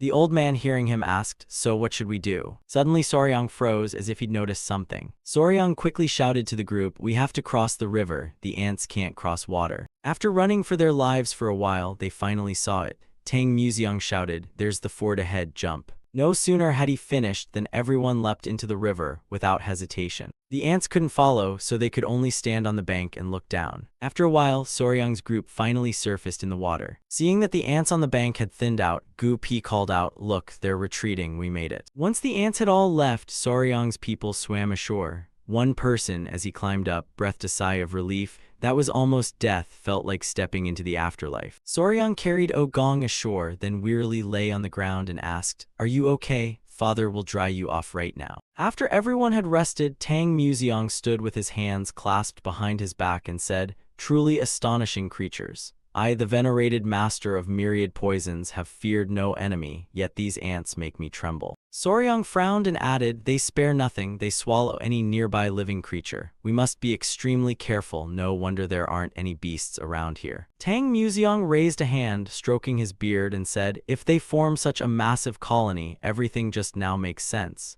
Soryang sighed wearily. "I thought it was some strange demon beast, but it turned out to be ants." The sun was setting. The old man then said, "The sun has gone down, this area seems safe now. Let's rest a bit." Soryang obediently replied, "Yes, Grandpa." Soryang looked over at the exhausted Gu Pi and the captain and said, "Gu Pi, once it's fully dark, we'll approach the ant colony and assess the situation." The man sitting on the ground asked, "What exactly do you want to inspect?" Soryang casually replied, "Of course the ant colony." Gu Pi trembled, clutching his chest. "We just escaped their claws. Do you want to go back now?" The old captain behind him stammered in agreement. "You don't intend to catch them all like you did with the Mao Wind King ants, do you?" Seeing their strong reactions, Soryang hurriedly waved his hand and said, "No, how could we catch them all?" Gu Pi breathed a sigh of relief. But Soryang's next words hit them like a bolt from the blue. "I only want to catch a few." Soryang looked embarrassed but wouldn't allow them to refuse, saying, "Of course you'll come with me, right?" And so they once again stepped into that deadly forest. The night raid was a roaring success. When they emerged from the forest, each person carried an ant they'd captured. After escaping the ants, Gu Pi panted and exclaimed, "I can't believe we did something this crazy again. Because you said we'd go at night, I thought they'd be fast asleep." Soryang laughed heartily and said, "Ants don't sleep." The captain was now skewering 3 ants together. Seeing one still on Gu Pi's hand, Gu Pi hurriedly took it off. Soryang, seeing this, laughed and said, "But anyway, it's a success, right? We caught 4 ants." Gu Pi held the ant in his hand and turned to ask Soryang, "So can we really raise them?" He pressed his lips, thought for a moment, then nodded. "All right." He glanced at the ants lying stunned on the ground and said, "But judging by their reactions, this will be very difficult. Their memory only lasts about 3 days, so training is pointless, and without a queen, we can't control them." Gu Pi immediately blurted out, "So you mean this is all just a waste of time?" Soryang replied, "A waste of time? We caught such beautiful ants, they'd look extremely impressive even just displayed at the Tang clan." Hearing that, Gu Pi covered his face and cried. The old captain had to come over and console him. Soryang could only grin wryly, thinking that this was the Venom squad the captain had personally selected. He must be so proud. Tang Museong, who had been silent, finally spoke. "Soryang, what do you plan to do next? If we move to search for other demonic beasts, we could go west to Ruili or south to Sichuan. The dense forests there should have plenty of animals." Soryang's face lit up with excitement. He raised one finger and answered, "No, first we'll reunite with Sichuan, then follow the ant swarm. Actually, I want to get ahead of them." Gu Pi, hearing this, went pale and stammered, "Get ahead of them?" The old captain wiped sweat and gaped, asking again. Soryang's eyes sparkled as he continued, "We'll target the venomous creatures that panic and flee ahead of the ant march. That will make catching venomous creatures much easier. It's a great opportunity, wouldn't it be fun? We'll also join their march." Gu Pi and the old captain sighed in silence. After saying this, Soryang thought to himself that it was unlikely they'd all come back alive. "If we don't catch these ants, it's fine. But with this plan, we'll wipe out every venomous creature in this forest." He held the little Gong in his arms, thinking and smiling with obvious excitement. Scene changed to the forest. Soryang's group had returned and reunited with Sichuan.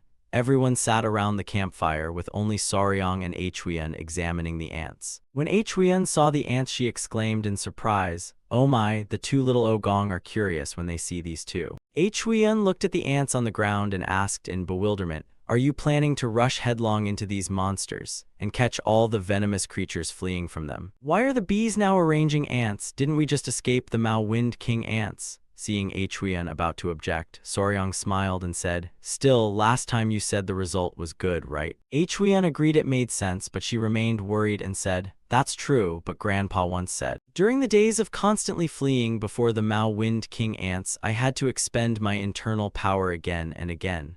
Because of that, I absorbed most of the energy from Gong's inner core." Hearing Huiyan, Saryang was happy for her. He hadn't expected she would gain such a great opportunity.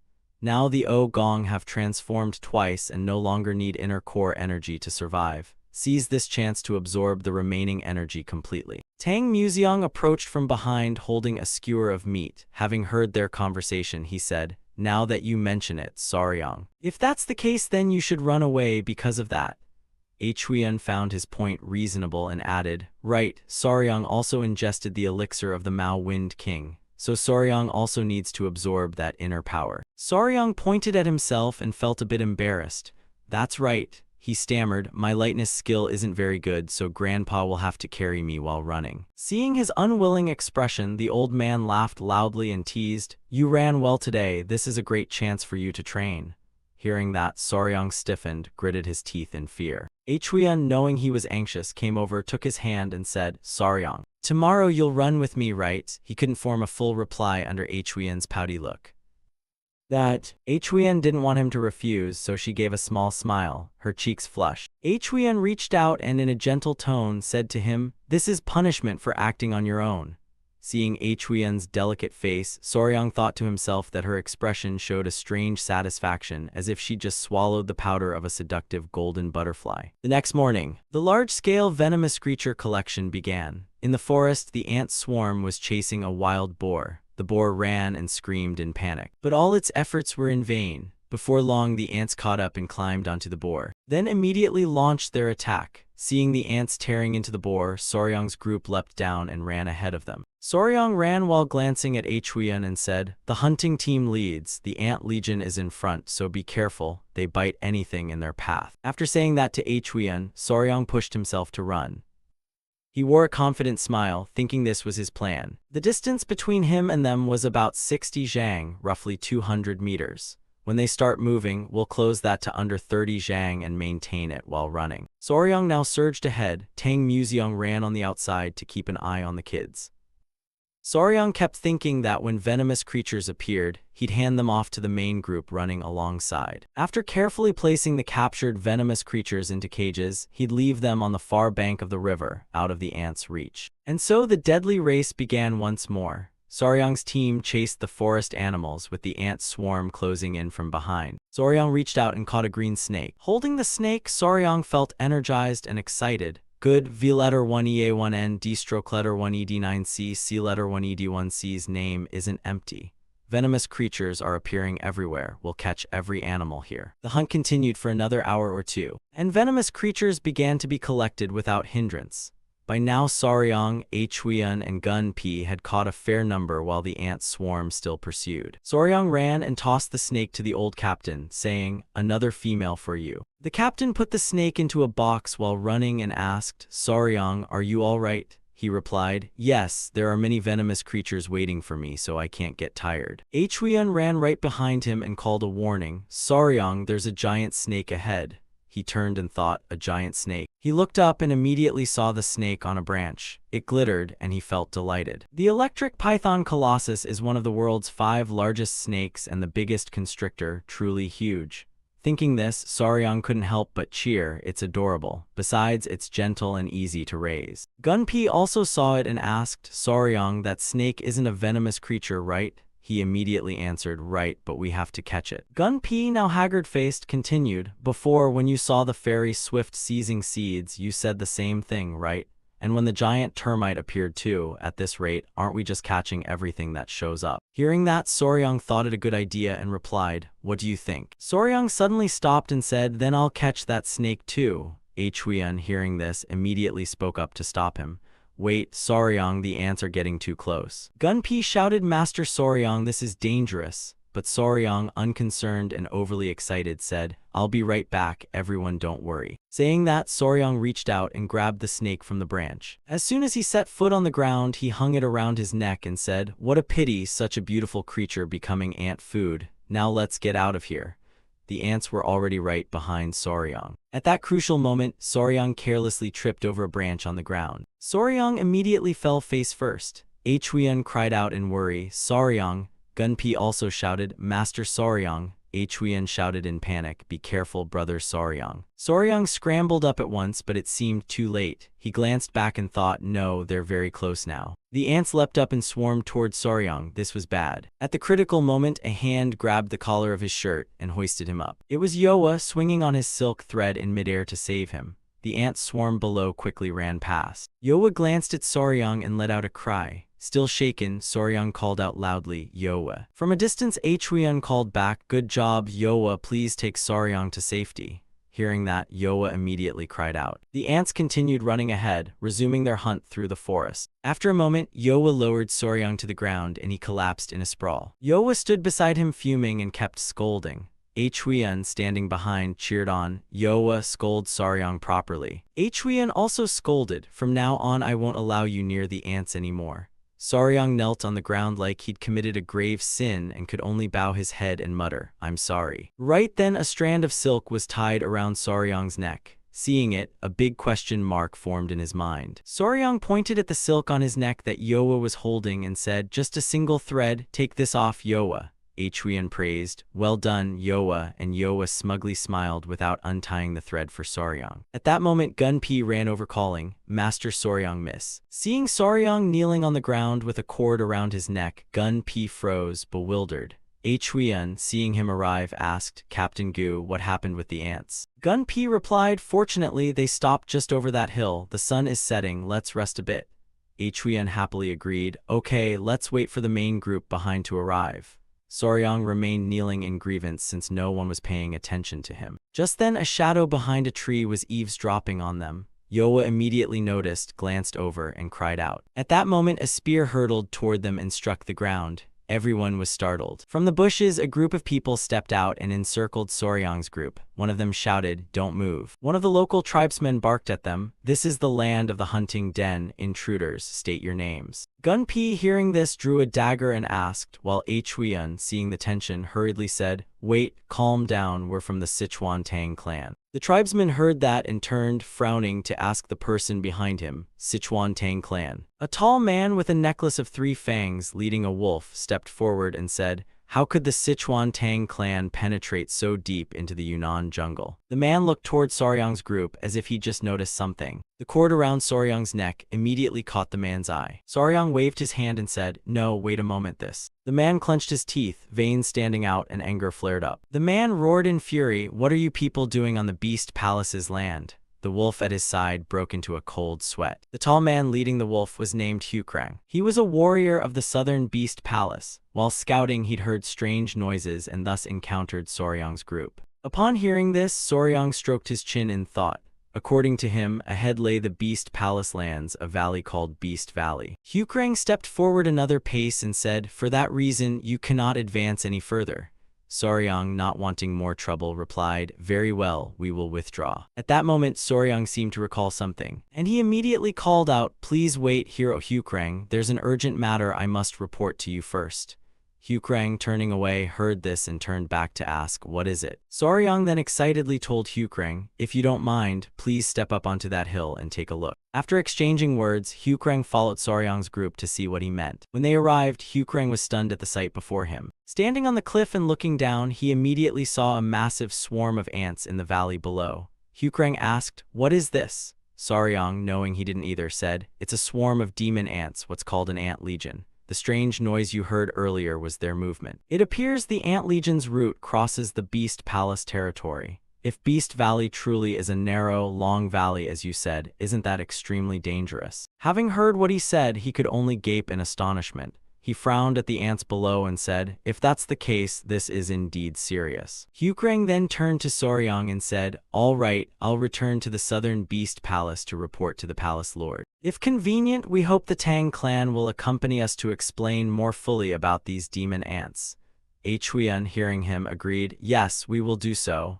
Over there, Yoa was playing with Hukrang's wolf. Soryang was silent for a moment, his face growing tense, and said, "Then we must set out for the southern beast palace immediately. Time is critical." Soryang analyzed the situation for Hukrang. Because it's night, they are temporarily quiet and resting, but when the sun rises, they'll sweep the area again, like the sea holding its breath before a wave crashes in. Deep in the forest stood a palace backed against the mountain. It was quiet, with only light spilling from the rooms. Soryang and Huiyan followed Hukrang inside and curiously looked around. Soryang cheerfully said, "So this is the southern beast palace." Hukrang replied, "People of the Tang clan likely set foot here once in 100 years." Soryang, still excited, asked, "Does everyone here take care of their own beasts?" Huiyan chimed in, "I've heard the beast taming arts of the southern beast palace are famed beyond the border. Even Central Plains can't match them." Hukrang, hearing them, enthusiastically explained more about the wild beast valley. The large circular yard they passed was the grazing ground for fierce beasts. Beyond that lay the human residential area. The beast valley's shape resembled two connected rings, like a gourd-shaped jar. Huiyan looked around and, slightly surprised, said the area was surrounded on all sides by towering rock mountains. Hukrang smiled and replied, "Indeed, as long as the entrance is held, this place is like a natural fortress." Having heard that, Soryang looked up at the beast palace and felt an indescribable stirring. A fortress, he thought. But on the other hand, if the entrance were sealed, wouldn't it turn into a mouse trapped in a poison jar? Hukrang led them to a door where a guard called out, "Palace Lord, guests from the Tang clan have arrived," and a voice from inside replied, "Invite them in." The door opened and Soryang's group grew a bit tense. Before them stood 3 men and 1 woman, with 2 fierce black leopards at their sides. One person in the room reached out to stroke a leopard's head and said, "Come in quickly." The large silver-haired man, fierce and tiger-like in bearing, was the palace lord of the southern beast palace, Manhwa. He sat and greeted them, "I am Manhwa, palace lord of the southern beast palace." Soryang, Huiyan, and Gu Pi clasped their hands and bowed. "It's an honor to meet the palace lord. I am Wei Soryang of the Sichuan Tang clan." Huiyan also offered a polite greeting. "I am Tang Huiyan." After their greetings, Manhwa asked, "You came all the way from Yunnan to collect venomous creatures, correct?" Our fighters briefed me briefly. Sichuan Tang clan knows more about poisons and venomous beasts than we do. He propped his hand on his chin, his voice heavy. "So what exactly are these demon ants and why have they swarmed here? Can you explain?" The 3, Soryang, Huiyan, and Gu Pi, stared blankly for a moment. Soryang quickly composed himself, clasped his hands, and replied, "Of course, Palace Lord." Then he recounted the entire situation from the start. He described the danger of the Ant Legion, the terrible destruction they cause, and stressed that the populace needed to be evacuated immediately. But their reaction was completely different from what he had expected. After hearing Soryang, Manhwa folded his arms, frowned, and said, "Evacuate. Abandon a 300-year legacy just because of fear of demon ants and flee." Xiao Pio, standing nearby, scowled, clenching her fist in protest. "Palace Lord, don't listen to those Central Plains people. Give me 500 wolves and I'll wipe them out for you. They may be many, but they're certainly not a big deal. These Central Plains folk sure know how to exaggerate." Seeing her smug, Soryang spoke with utmost sincerity. "I'm not exaggerating. If the 500 you mention are those 500 wolves, they'll all be turned into food for the demon ants in the blink of an eye." Xiao Pio couldn't contain herself and shouted, "What?" Huiyan, standing behind her, covered her mouth and whispered, "Soryang, what you said was a bit rude." Soryang's gaze remained resolute. He had no intention of retracting his words, yet in his head he thought. Soryang frowned and continued, "These are unlike ordinary ant swarms. They will inflict heavy losses. If beasts are injured or killed, wouldn't that be a great sorrow?" Xiao Pio still loudly objected. "Central Plains people don't get it. I've heard they'd even slaughter pet dogs. How could they understand our bond with these beasts?" Hearing her flippant argument, Soryang grew extremely irritated. He gritted his teeth, thinking this woman only sees them as livestock, otherwise we'd share the same true feelings. Her words were outrageous. He could tolerate many things, but he would never allow anyone to doubt the affection he had for his beasts. Soryang was burning with anger. Huiyan and Gu Pi, seeing him like that, dared not come near. Soryang then called out, "Little ones, come out here for me." The three little Gong crawled out from within Soryang, and Yoa had also manifested. The two youngsters Shachiet, Snow and Ice, also appeared around Huiyan, startling her. Seeing this, everyone in the Beast Palace could only gape in surprise. Elder Hong Mong exclaimed loudly, "Wait, Gong, Qingxiak, and that twin-born woman are their masters." Meng Ho, seeing Soryang's impressive lineup, asked, "What are those?" Soryang, playing with the three little Gongs, replied, "Those, you flatter me, these youngsters are venomous companions I've raised. When the little ones I raise fall ill or are hurt, my heart aches no less than anyone else's." Xiao Pai was stunned as if she couldn't believe it. Elder Ha Du, with a bird on his shoulder, also exclaimed in surprise, "Venomous companions, do you mean creatures that bond with their master for life?" Hong Mong hurriedly added, "Even among us in the Beast Palace, those who love beasts have never used the word companion." Meng Ho heard this, propped his hand on his chin, and with a smile said, "Is that so? Truly a rare heart. At first I found it odd to see the young lady holding the lead, but it turns out the lead connects master and companion, as if both regard each other as master." Meng Ho laughed heartily. Soryang, hearing him, didn't know what to say and thought to himself that he had been misunderstood. Hadu then changed his tone toward him and said, "If the young hero can call his little ones companions, then how deep his affection must be is clear. Your advice surely comes from that heart and cannot be taken lightly." Hong Mong beside him nodded in agreement. Hearing the elders, Meng Ho spoke up, "The young hero is right, houses can be rebuilt, but once people and beasts are lost, they cannot be recovered." Meng Ho stood and slammed his hand down on the table. He shouted a direct order below, summoning everyone in the palace to the main hall of the Beast Palace to prepare for evacuation. Those below heard the order and immediately blew horns to signal everyone to assemble. After a short while, people outside in the courtyard had gathered with their pets. Soryang and his companions were also there. Meng Ho approached Soryang and said, "Thanks, young hero." He placed a hand on Soryang's shoulder and continued, "The situation is urgent. There is no time to properly send off or repay our benefactor. It's truly regrettable." Soryang smiled faintly and replied, "It's nothing. It's simply what a person should do." Xiao Pio, standing behind, looked a little downcast and said, "Young hero, I truly apologize for yesterday. I didn't expect you were so sincere. I spoke out of turn." Soryang answered, "It's all right, Miss Xiao Pio." The aggressive girl turned out to be an elder and the palace lord's beloved daughter. Xiao Pio was inspecting the little Gong on Soryang and said, "It's astonishing wild beasts are easy to keep near people, but to have insects and venomous creatures obey to this degree." She poked a little Gong's cheek and added, "Young hero, if they breed later, could you possibly give me one?" Before Xiao Pio finished, a loud crash made everyone start and turn to look. She said in alarm, "What was that?" Soryang looked around and wondered to himself, "An elephant." Not far from where they stood, the sounds were coming from there. An elephant, it was being besieged and attacked by a swarm of ants, wailing in pain as it tried to fight them off. Seeing this, Soryang froze and began to think, "Damn it, why would an elephant run straight this way at a time like this?" Elder Hong Mong, with a kitten on his shoulder, gaped. Demon ant expert Hadu beside him panicked. A huge elephant swallowed so easily. Soryang broke into a cold sweat and shouted to everyone, "There's no time for hesitation, retreat now." He turned back to Meng Ho and urgently said, "The demon ants are swarming this way, we must evacuate immediately." Meng Ho heard this and flatly refused. "No." Soryang glanced back and thought it seemed already too late. Meng Ho gritted his teeth, veins bulging on his temple, and said, "They've reached the entrance of Beast Valley. And the people still refuse to evacuate, there's no escape now." After the ants had felled the elephant, they immediately concentrated manpower to carry their meal away. Seeing the ant swarm carrying off the elephant, they exclaimed in astonishment. That giant beast collapsed in the blink of an eye. Meng Ho then turned to the two elders of Beast Valley and said, "Then isn't our only option to fight to the death?"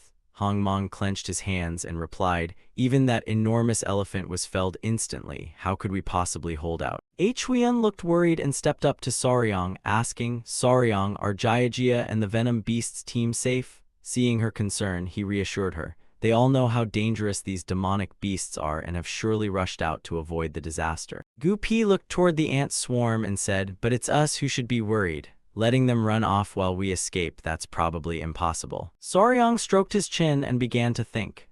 This is the worst-case scenario. If things continue, the entire beast palace and its wild beasts will be destroyed. What can we do? Just then Soryang turned and looked up at the cliff, where he saw Yowa's spider silk. Yowa was on the cliff spinning out threads. Seeing it, Soryang panicked and called Yowa. Huion seemed to think of a good idea and said, "Right, we still have Soryang. If we can use his spider silk to cross the mountain, we'll reach safety." Hearing this, Soryang fell silent. After a moment's hesitation, he turned to those at the southern beast palace and asked, "But if we do that, what about the people of the beast palace? If it's only us, it's fine, but how many people are here?" Manhwa heard him, folded his arms, and replied briskly, "Young brother, don't worry about us, leave quickly. In the world of wild beasts, the strong eat the weak. If we can't stand against them, our only fate is to become prey." Hearing this, both Soryang and Huion looked unsettled. The little gong on Soryang's shoulder also looked sad. Looking at the people of the southern beast palace before him, Soryang clenched his fist and thought to himself, "No, I absolutely cannot abandon them and leave. They, like me, love beasts. There must be a way to save everyone, remember." Soryang squeezed his eyes shut and tried to think. Pages seemed to turn through his mind as he began to connect the pieces together. Ant Legion, movement route patterns of the ants. After a moment of thought, it seemed Soryang had found a method, and he cried out happily. Soryang raised his hand and said to Manhwa, "Palace Lord, I have a good idea." Manhwa, curious, asked, "A good idea? Could you possibly have a way to deal with those demon ants?" Manhwa asked. Soryang immediately replied, "Yes, that's right, but I fear it will cost me some hardship. Please hear my plan once." His expression was sly. The next day, an ant appeared near the southern beast palace. It seemed the demon ants had finished digesting the giant elephant they had torn apart. They began moving toward the beast palace in search of prey. According to the plan prepared overnight, Soryang's group and the people of the beast palace formed ranks and waited in ambush in the middle of the meadow. Huion stood watching them from afar. Little Tayet and Bang were with her. She clasped her hands together and silently prayed, "Please, let no one bleed." Out on the meadow, Soryang and the others stood ready to fight. His eyes firm, he asked, "Everyone ready?" Palace Lord Manhwa turned and loudly called out, "Disciples of the Beast Palace, hold your positions like Mount Tai. Do not break ranks. Even if it costs your lives, protect this land."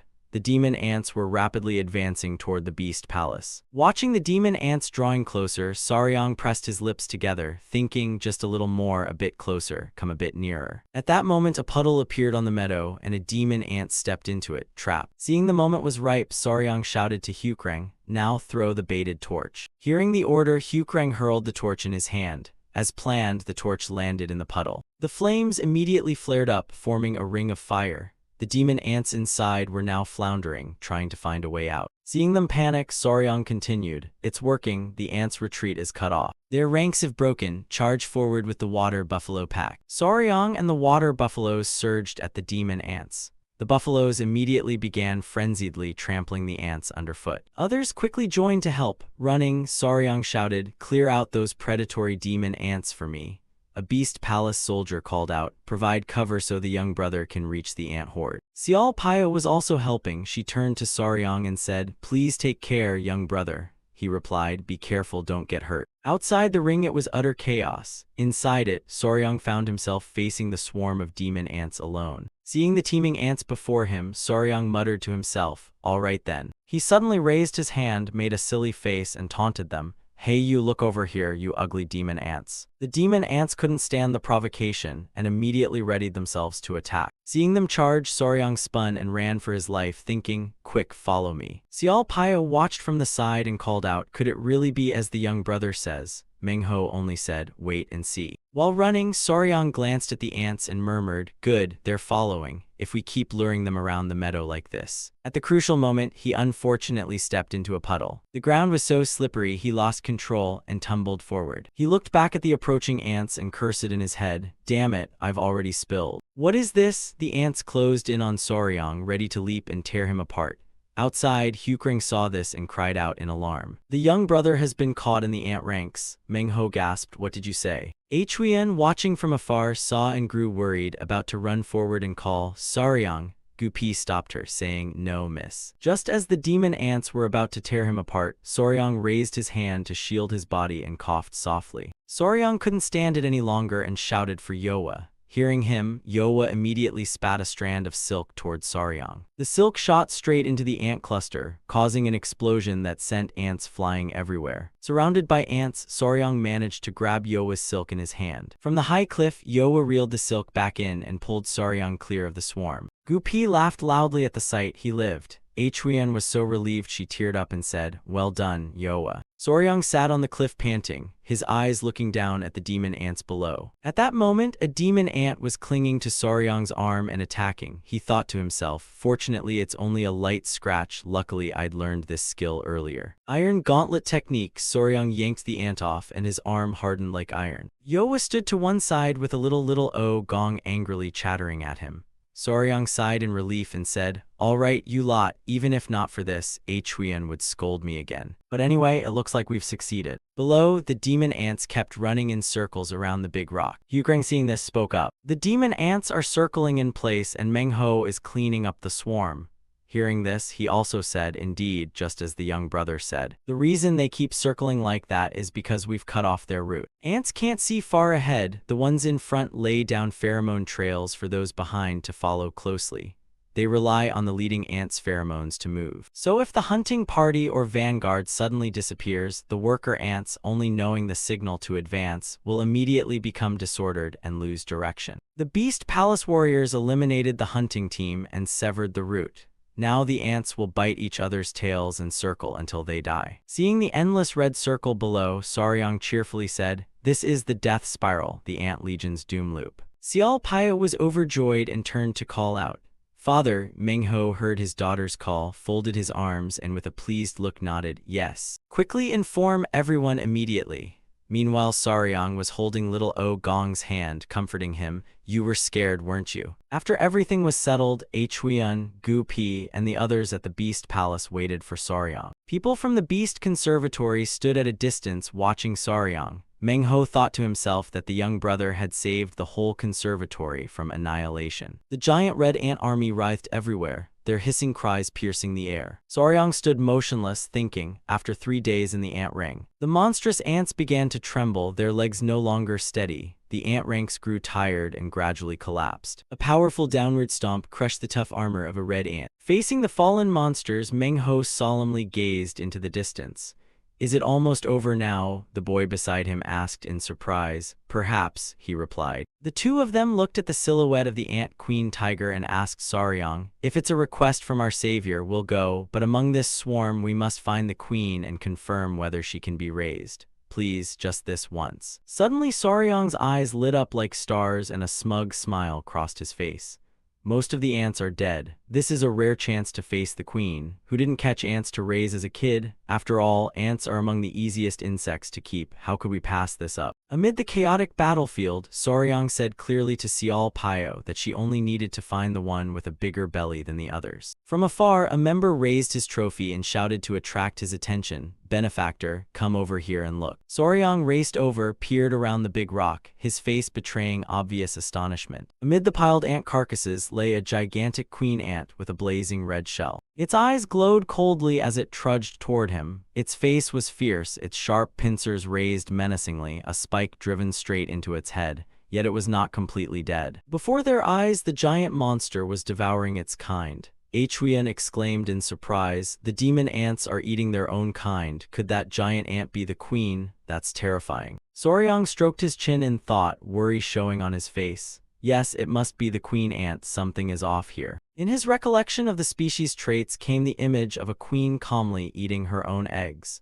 A queen eating her brood wasn't unheard of. If she couldn't find food after laying eggs, she'd eat some of them and raise the rest to gradually expand the colony. But once a large colony is established, it's different. The queen would never eat her young after the colony has grown. Moreover, in ants it takes about 3 days after death for a substance called oleic acid to form, so before that they cannot sense a comrade's death. In other words, the queen now was effectively eating her offspring while they were still alive. This clearly went against nature. As he pondered, Huyen panicked and pointed ahead. Saryang, wait, look, there's something on the queen ant's head. A metallic glint flashed amid the cracked armor. A long, thin, sharp object was driven deep into its head. It was. The ant manifested a terrifying, faintly radiant energy. He stammered, "A needle." Curiosity rising, Soryang slowly approached the dying beast, his bewildered gaze fixed on it. He hesitated and reached toward the needle. Why was there a needle on the queen ant's forehead? "Be careful, Soryang." Despite the danger, Soryang decisively grasped and yanked the needle from the ant's hard shell. The moment the weapon was pulled free, a jet of black liquid erupted, startling him backward and panicking everyone around. Seeing the giant beast lie utterly still after the needle's removal, Soryang breathed a sigh of relief. "It's dead." Holding the strange weapon, he turned to ask Sichuan, "Do you know anything about this needle?" She examined it thoughtfully.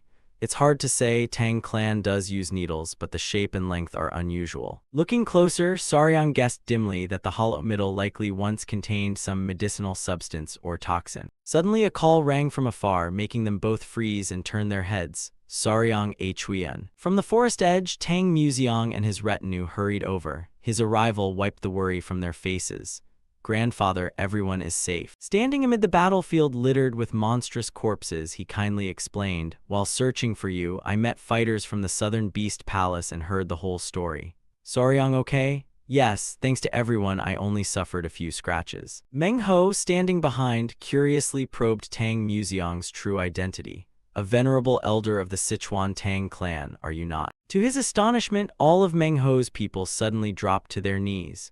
The Southern Beast Palace had received a great favor from Tang clan's son-in-law, so the Southern Beast Palace and its Lord Meng Ho wished to offer their heartfelt thanks.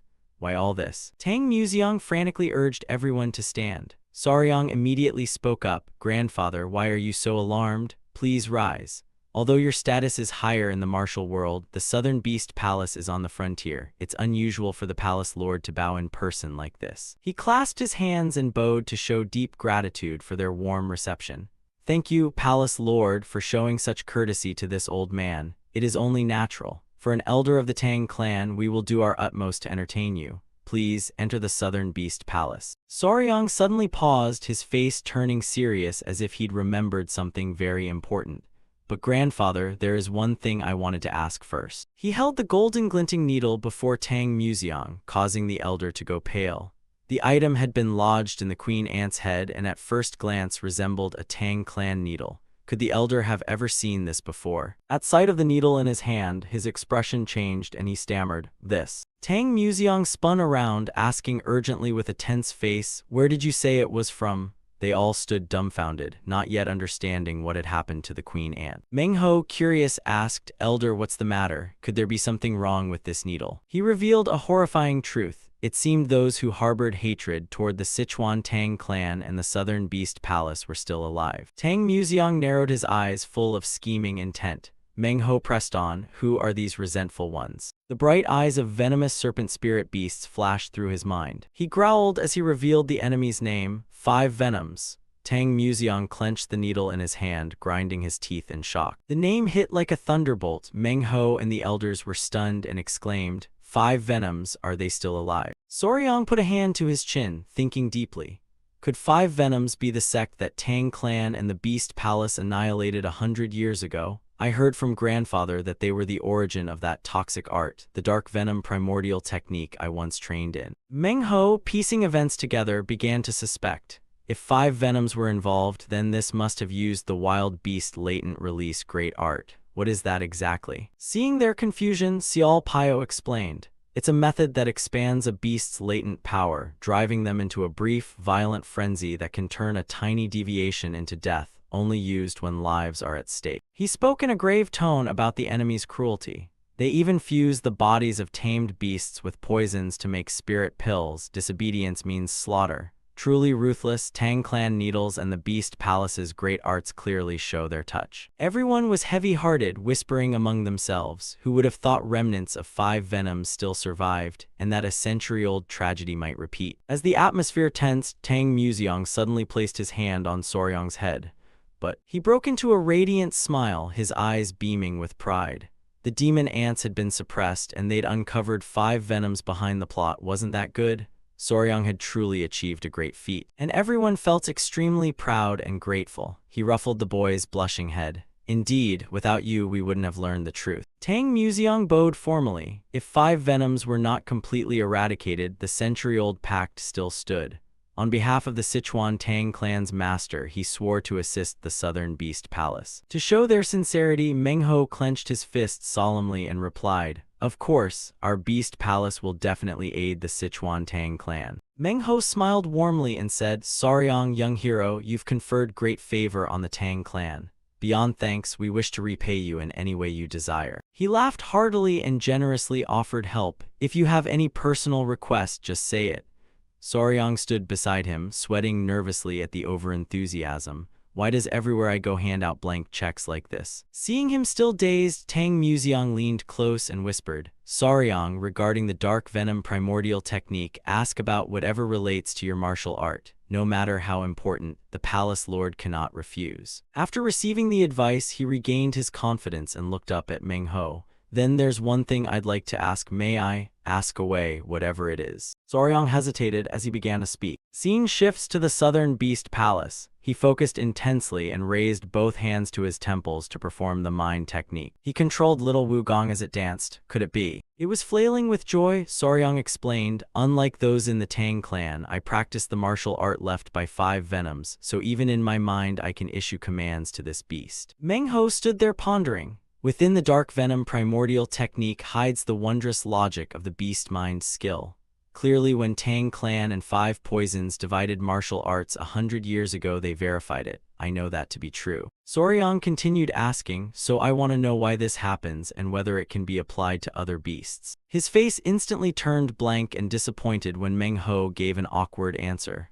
"Young hero, sorry, but that's hard to say." Seeing this, Xiao Pio gently explained, "Our palace is not stingy with martial arts, but the beast mind technique is the supreme secret that lets humans share thoughts with beasts. This secret is inherited only by direct descendants of the Southern Beast Palace and is strictly forbidden to be taken outside." The hall fell suddenly silent. And yet the Tang clan's son-in-law had comprehended the beast mind technique. "How should we handle this?" He nervously turned to ask him, "Grandfather, I've misspoken, haven't I?" A sudden idea flashed in Manhwa's mind, his eyes widening in astonishment. Suddenly Manhwa burst out laughing. "If you're the Tang clan's son-in-law, what's my family background like?" "Your family?" He scratched his head awkwardly and answered honestly, "I'm a lone wanderer with no relatives to rely on. Why ask about family?" To Saryong's surprise, Manhwa and Xiao Pio brightened with joy. "So you're an orphan? That's wonderful then. Wait, why is being an orphan wonderful?" He beamed broadly. "Saryong, is it? Even your name suits you. Your devotion to the venomous creatures you raise is probably more sincere than anyone in this beast palace." He seemed stunned, eyes wide in surprise. "Hey, young hero." With an authoritative and decisive air, Manhwa pointed straight at him and declared clearly, "You." Saryong fell silent, his face contorted in shock at the proposal. "Become my son." At that declaration, Saryong's face couldn't help but show surprise. He stammered, "Do you mean my son?" Manhwa affirmed confidently, smiling with self-assurance.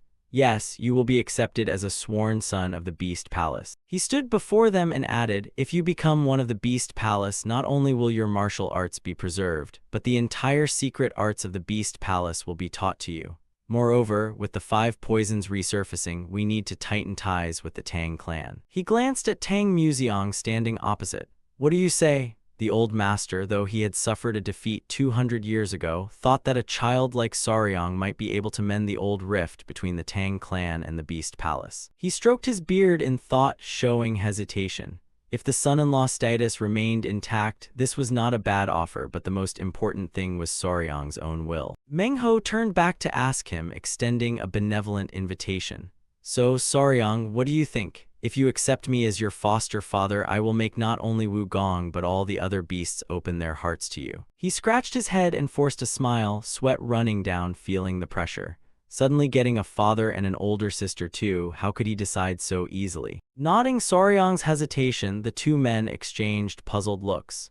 It seemed this proposition didn't excite him much. Was there nothing enticing enough to move him? Xiao Pio suddenly had a brilliant idea. She eagerly pointed and suggested, "Father, that flying serpent, Saryong really likes venomous creatures. If it's a flying serpent, he'll definitely like it." "That's right, there is indeed a flying serpent." Saryong put his hand to his chin, his eyes showing curious suspicion when he heard the name flying serpent for the first time. Without hesitation, he turned to ask for details. "Grandfather, what is a flying serpent?" Tang Museong hurriedly explained. They must mean the heavenly flying serpent. He continued to describe it as a high-grade venomous creature, part of the 24 poisonous beasts under the 10 great poisons. Among those 24, it is considered the top snake. They say it has 2 horns on its head and can fly through the sky. Hearing this, Soryang's eyes suddenly lit up. He clenched his fists in excitement like someone who'd found treasure. He was crazy for it. Seeing Soryang wavering, Xiao Pio smiled confidently and added, "It's truly an extraordinary beast, and since you like venomous creatures, how about it?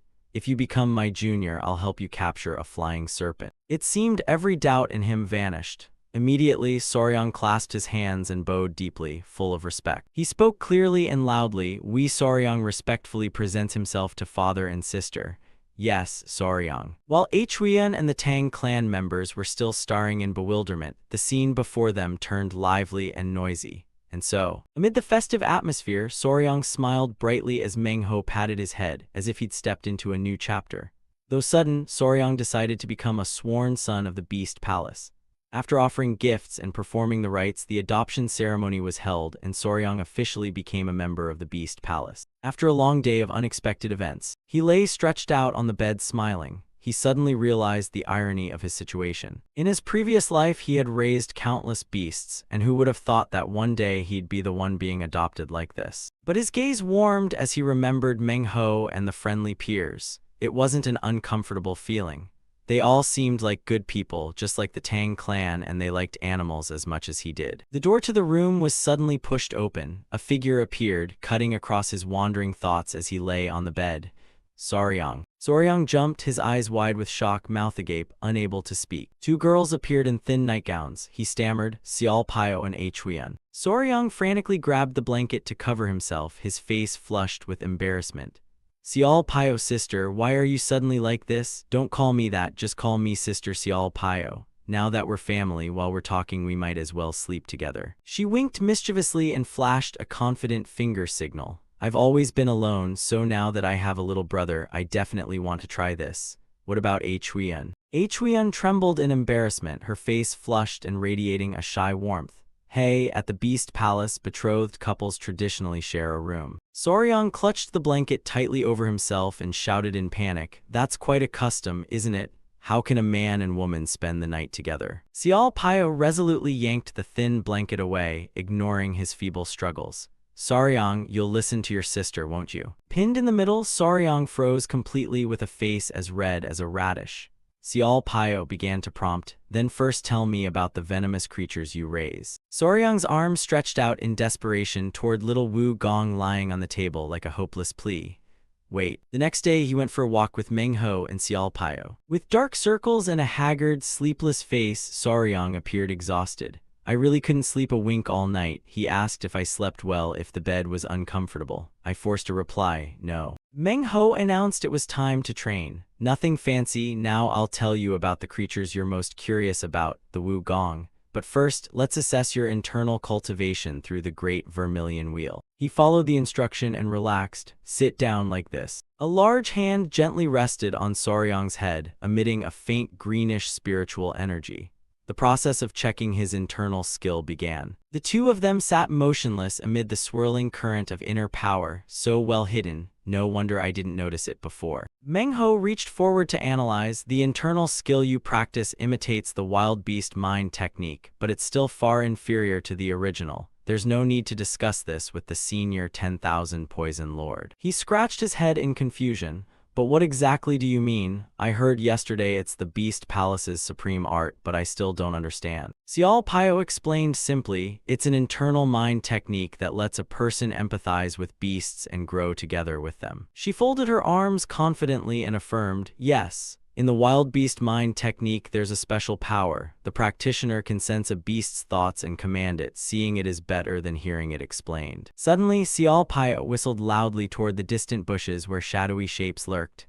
Children. Responding to the call, fierce wolves with eyes brightened by spiritual energy lunged out from the deep woods, baring fangs and brandishing claws menacingly. Witnessing the pack's sudden, deadly appearance, Soryang was left stunned. The savage wolves charged, fangs and claws snarling at him. Soryang stammered in fear, wolves. Seeing the pack remain aggressive toward him, Xiao Paio scolded sternly, Soryang is my little brother now, don't be so wary.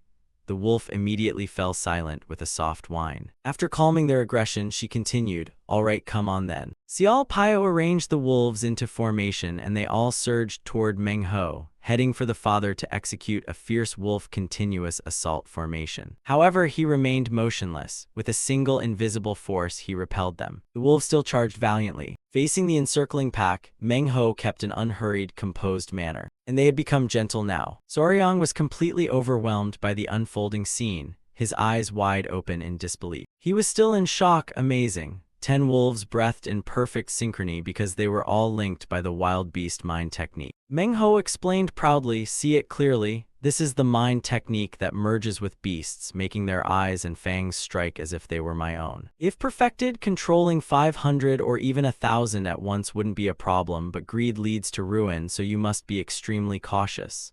Soryang couldn't hide his astonishment, clutching his hands in excitement. Amazing. Feeling that immense power, he hurriedly lowered himself onto the grass. Without hesitation, Soryang knelt before the two of them. Father, Sister Xiao Paio, please teach me the wild beast mind technique. Meng Ho smiled, pleased by his resolve. Of course, my son, sit down. I will teach you the wild beast mind technique properly. Meng Ho's large hand rested lightly on Soryang's shoulder. He began guiding the flow of internal force into his body. A powerful surging force erupted around the three of them, forming violent whirlwinds that spread across the mountains and forests. As Meng Ho focused his cultivation, he thought to himself that while teaching the wild beast mind technique, he'd also tweak Soryang's 5 poison returning origin divine skill a bit. He shut his eyes to better feel the chi channels. It seemed that absorbing toxins had pressured the body and placed a heavy burden on it.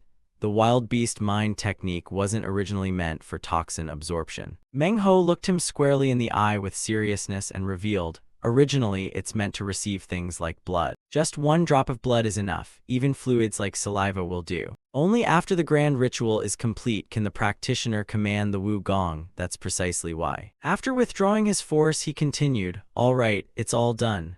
Now you and the Wu Gong are connected by the wild beast mind technique. You will be able to fully sense its thoughts. He held the small creature in his hands and felt a warm energy enveloping him. Suddenly, Soryang's eyes widened in astonishment. He could truly feel it. An image formed in Soryang's mind, the figure of an adorable little girl, her boundless love and affection for me. He burst into tears, clutching the small creature tightly. Su, how about that? This is the wild beast mind technique in its complete state. Soryang was dazed as the little Wu Gongs kept leaping up to cling to his shoulders and head. I'll have the rest of the little ones receive it too, so give them to me. Even Huang and Ban too. He knelt anxiously as he handed the tiny creatures to Meng Ho. They might bite. Don't worry, if they bite, I'll deploy protective righteous chi to guard you. He took the 2 small creatures in his hands, and Soryang looked terrified, collapsing onto the green grass, lying there with his mouth wide open. Before he could make sense of it, Meng Ho held a little Wu Gong up in front of his face. It kept drooling right above his resigned face. Each of your masters should be spat on with 1 drop of saliva, not poison, all right? Soryang stared wide-eyed, sweating profusely from sheer horror. Soryang, you must use the wild beast mind technique to sense each drop of the Wu Gong's saliva entering your body. Its mouth opened wide, revealing streams of slimy, liquid drool dripping down. He watched in horror as the 2 tiny girls were also drooling. Am I the only one who finds this weird? The scene shifted to a training session behind the main hall of the Beast Palace, witnessed by Xiao Paio and Huan. He began to signal, all right, my children. Soryang spoke clearly and loudly, commanding them to execute a formation he had devised, the Wu Net formation, deploy. The little Wu Gongs all leapt up at once with excited expressions, heading toward the target ahead. It nimbly clung to the training wooden stake with fierce determination. Xiao Paio and Huan stood side by side, beaming, their eyes sparkling with admiration. So cute, truly adorable. The 2 of them behind were utterly thrilled. How can these little ones be so cute? Soryang stood frozen, pale and sweating. This is not right. The little Wu Gong was gnawing the wooden bar of the training stake with its tiny teeth. He watched from a distance and thought to himself, combine the Wu Net formation with the beast mind technique I learned from the wild beast pavilion and the chain beast formation I learned from Sister Xiao Paio when the wolf pack executed it. It looked imposing. But with these centipedes, it just doesn't look serious. Soryang pointed and enthusiastically corrected the formation. No, you lot aren't doing it right. You need to strike in succession, more continuous. Hearing that, the little Wugongs all folded their ears and teared up, which made him hastily soothe them. I didn't mean that. You all did great. Yes, very good, my good children. Soryang then hugged a little Wugong to his chest as if comforting it. Thinking it over, these centipedes are less than a year old. They'll grow stronger over time. I'm sure of it. He continued, now keep focusing on training. It's been 15 days since I accepted the beast mind link and signed the contract with the centipede brood. A surge of power radiated from Soryang's body, connecting him to the little Wugongs fluttering around. Because the centipede's poison origin principle shares many similarities with the beast mind, I quickly grasped the basics. Thanks to that, my abilities increased rapidly. Now I'm concentrating on strengthening the link with them. Soryang recalled the terrifying vision. Of course, I didn't just lie there letting them spit something into my mouth. I'm not that absent-minded. Instead, I completed the contract by letting each of them suck my pinky. He turned to ask Xiao Pio, by the way, Sister Xiao Pio, any news about the heavenly flying serpent? She answered blankly. Heavenly flying serpent. Xiao Pio explained, it's only 3 days travel to where the fighters went to investigate. There should be news soon. Wait a little longer. Understood. Suddenly, the group all looked up in surprise at the sound of hurried footsteps approaching. Young Master Soryang. Gu Pi Hot Hai came running, out of breath, urgently bringing important news to him. Your ancestor summons you. How's the clan? Soryang asked in surprise. Why summon me? The thing is. Both he and Huiyan widened their eyes in astonishment, mouths agape at the shocking information. They say the heavenly flying serpent has been found. A knowing smile appeared on his face. Finally, the time has come. Soryang eagerly set off to go meet grandfather at once. I'm really looking forward to this. Cut to the guest hall, Beast Palace. Soryang dashed back. Grandfather, Soryang, I'm here. After they met, Tang Museong immediately pressed, how is your research on the centipede's poison origin progressing? He scratched his head sheepishly. I'm still doing my best. Without hesitation, Soryang immediately asked about the heavenly flying serpent. Ah yes, I've heard the heavenly flying serpent has been located. Indeed, I'm preparing orpiment mixed with our family's secret elixir to create a special orpiment. The mineral orpiment, famed for repelling snakes, is often used in folk remedies for snake bites. His expression softened. Although it's been found, it can't be captured right away. Even if its venom is weaker than the Tang clan's 10 great poisons, we must not be negligent. Tang Museong lifted a large ceramic jar. Also, try this, very special. I thought you'd like it, so I'm keeping it for you. Special. Soryang and Huiyan couldn't hide their curiosity. Both stared in astonishment into the jar.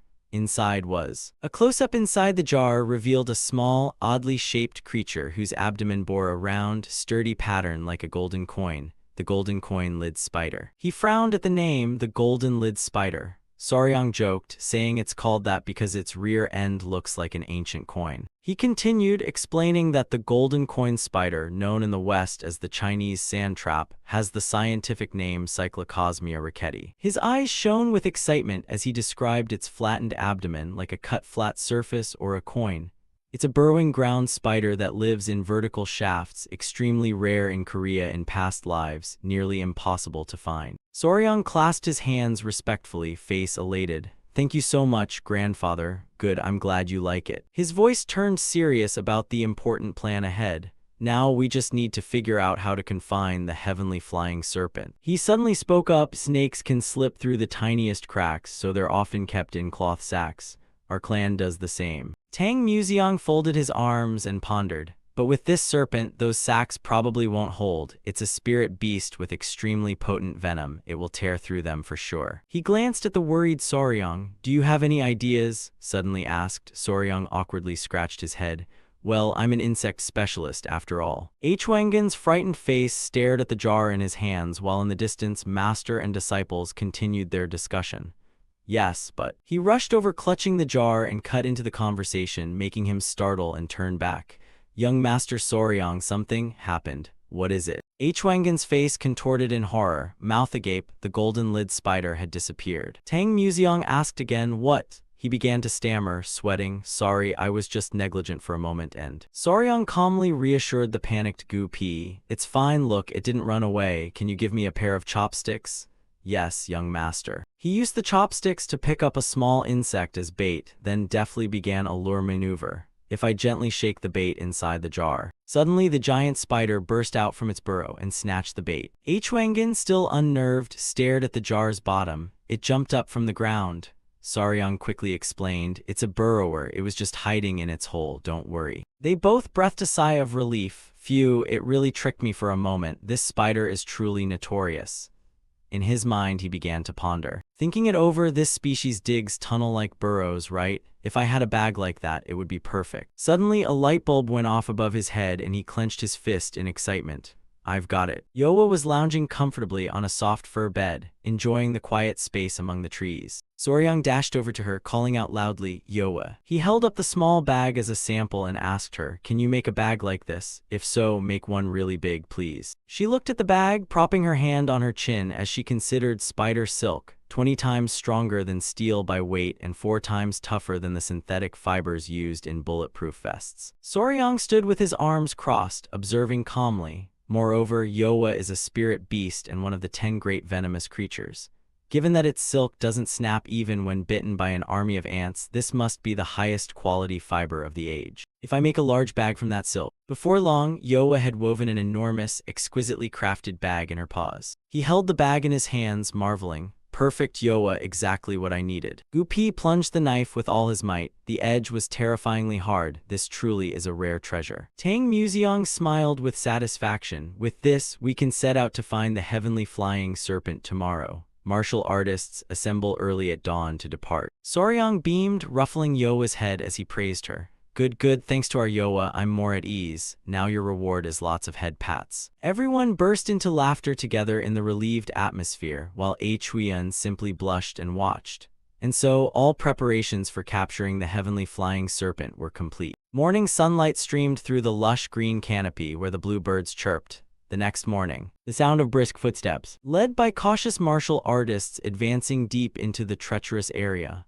I and the fighters set out toward Hyupsu Valley, where the heavenly flying serpent was sighted. Tang Museong turned to him and said, "I only saw the 24 poisons once when I was a child. It's been a long time. I'm really excited now." Hearing that, he looked puzzled. "Ah, grandfather, what exactly are the 24 poisons? Last time you said they are species ranked below the 10 great venomous creatures, but..." He explained, like the 12 earthly branches, each zodiac corresponds to 1 hour, so our clan divides the day into 24 hours. Soryang and Huiyan listened attentively and assigned a venomous creature to each hour. They aren't part of the 10 great venomous creatures, but they're all high-grade venomous beings, especially powerful. A guide suddenly stopped, pointed ahead and shouted, "We're here, master, it's right up ahead." Their gazes followed, full of astonishment. Looking up from the bottom at the sheer cliff, the giant, terrifying silhouette of the legendary creature gradually revealed itself to the horror of the whole group. Its long, graceful body marked with jade-green fins and a pair of sharp, imposing horns on its head, was the heavenly flying serpent. Tang Museong and Soryang were stunned. In our clan's records, it is described like this. From the abyss below, it undulated and shot into the sky, producing shockwaves that tore through the mist.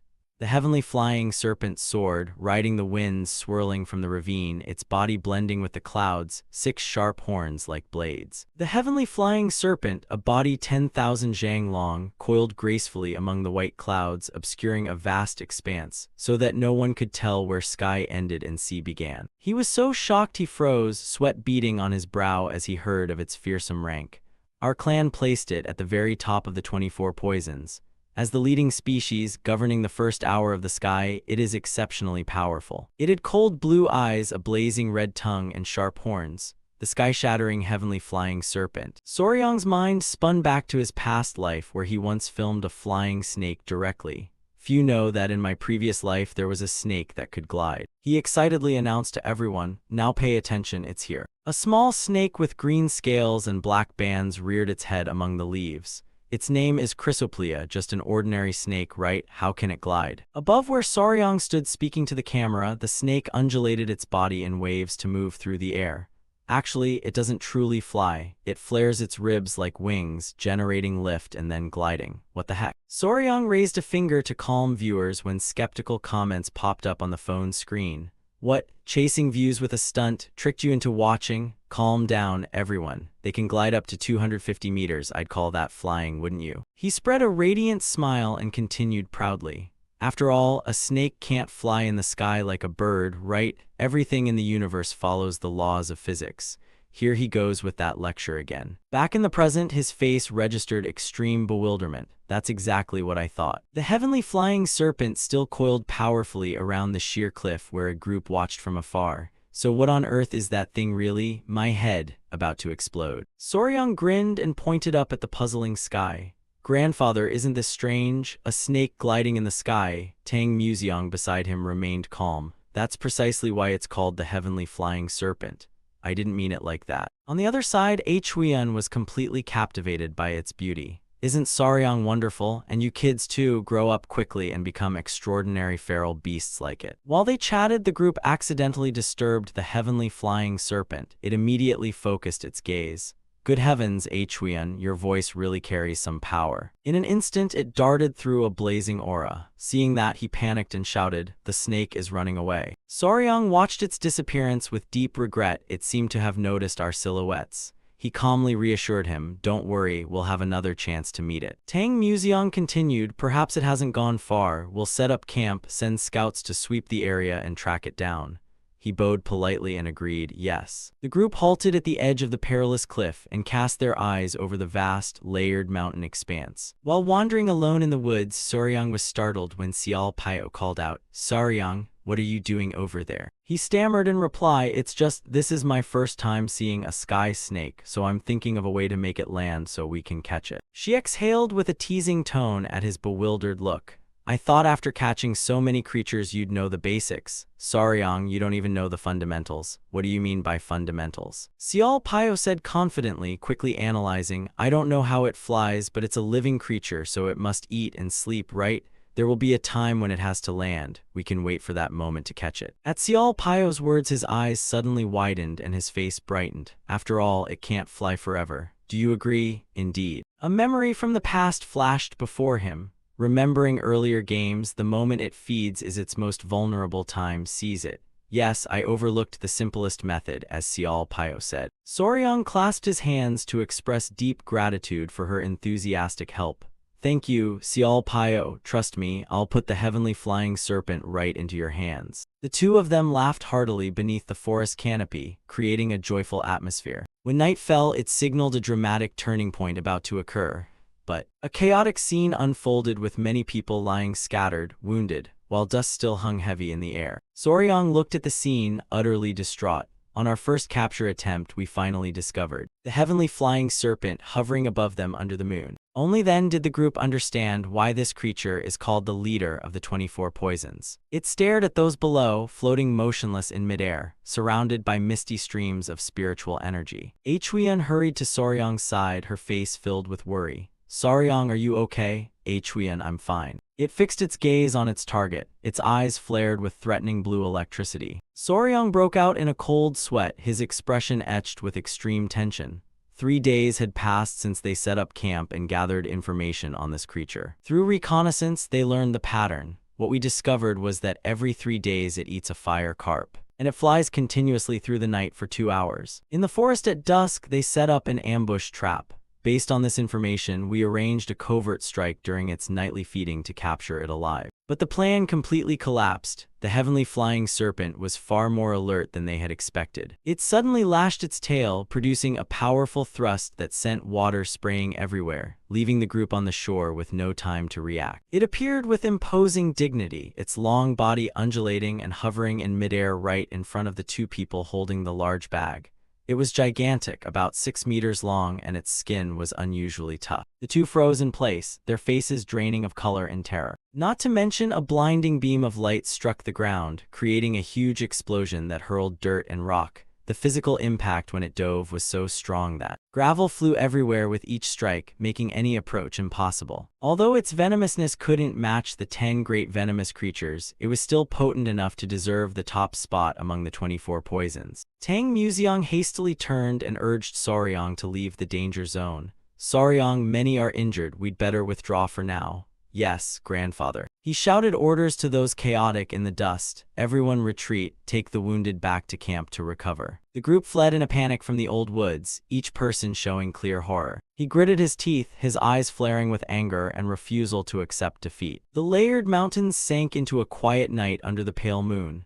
Thus, our first attempt to capture the heavenly flying serpent ended in abject failure. Dry logs burned bright, casting a crackling fire in the darkness. The group stopped and set up camp by the fire, sitting down to rest with exhausted faces. Huiyan trembled as she wrapped white bandages around her injured wrist in tight coils. Soryang worriedly approached to ask about her. Are you okay, Huiyan? It's just a scratch, don't worry. On the other side, Tang Museong was carefully bandaging wounds. I've reset the broken arm and splinted it. Sorry, master. Xiao Pio stood nearby with a worried look and asked him, by the way, I didn't expect that creature to be so strong. Maybe we were overconfident and underprepared. Remember the green burn killers, if a lower-tier venomous creature is that strong, we should have been more cautious. Tang Museong turned to the boy standing with arms crossed in thought and said sternly, what shall we do now? Soryang, do you have any ideas? Soryang put his hand to his chin, brows knitted tightly. That creature is entirely different from anything I've known. My knowledge is completely useless here. The firelight flickered over the bandaged warriors sitting slumped on the ground. The air was heavy with fatigue. I think a frontal assault like today is too risky. We cannot sacrifice valuable fighters to catch a venomous creature. Soryang, confused with jumbled thoughts, thought it would be much easier if it couldn't glide. Tang Museong suddenly widened his eyes in astonishment as if he'd found a spark. I remember now. Standing before Soryang and Huiyan, listening intently, he propped his hand on his chin and analyzed. I have a hypothesis about how it glides, its method of gliding. He continued, yes, when it glides, I clearly sensed a powerful stream of inner energy surrounding it. If it flies without moving its body. Tang Museong declared plainly, it could be the riding chi thrust, ng letter 1ef1 kai zung tieru, leaving both of them stunned with astonishment. Riding chi thrust. He turned to Huiyan beside him with a questioning look. Huiyan, what is the riding chi thrust? Riding chi thrust is a form of lightness skill. She spoke up to explain. Usually lightness skills use inner energy in the legs to spring up, unlike the riding chi thrust. It uses inner energy to make the whole body fly. It's like grabbing its own collar and lifting itself up. The three of them discussed the immense energy source. It couldn't do that without a massive current of inner energy in its body. So you mean the creature has a very large inner energy reserve? Tang Museong spoke up to refute firmly. No, not inner energy. A brilliant blue orb appeared, radiating mystical rings of energy. It was an inner core. Surely this creature possesses an inner core. The whole group collectively gasped, an actual inner core, elder. Soryang stared blankly, thinking to himself that an inner core is like that blue-spotted mother killer creature, some kind of spirit elixir with powerful medicinal force that enhances martial skill. Suddenly their eyes brightened with excitement. That meant we had even more reason to capture it. We must catch that snake at all costs. Tang Museong began to explain. Huiyan advanced to a new realm after consuming the inner core of a low-grade venom centipede. If one eats the inner core of a high-grade venom creature like the heavenly flying serpent, their skill will leap forward in an instant. Contrasting the initial excitement, Soryang's face turned tense, sweat beading on his brow. If that's the case, sadly it will be very hard to capture it alive. Huiyan called up to him with worry in her eyes. Soryang. He declared decisively, impossible. No, we'll definitely catch it and we'll catch it alive. The others were all surprised by his firm decision. Tang Museong and Xiao Pio both turned to question him. Why, Soryang, if we kill it we get an inner core to boost cultivation. Soryang, that's not an ordinary inner core, it's the heavenly flying serpent's inner core, very precious. But Soryang only smiled confidently and waved a hand, explaining, inner energy can be accumulated over time so we can cultivate it.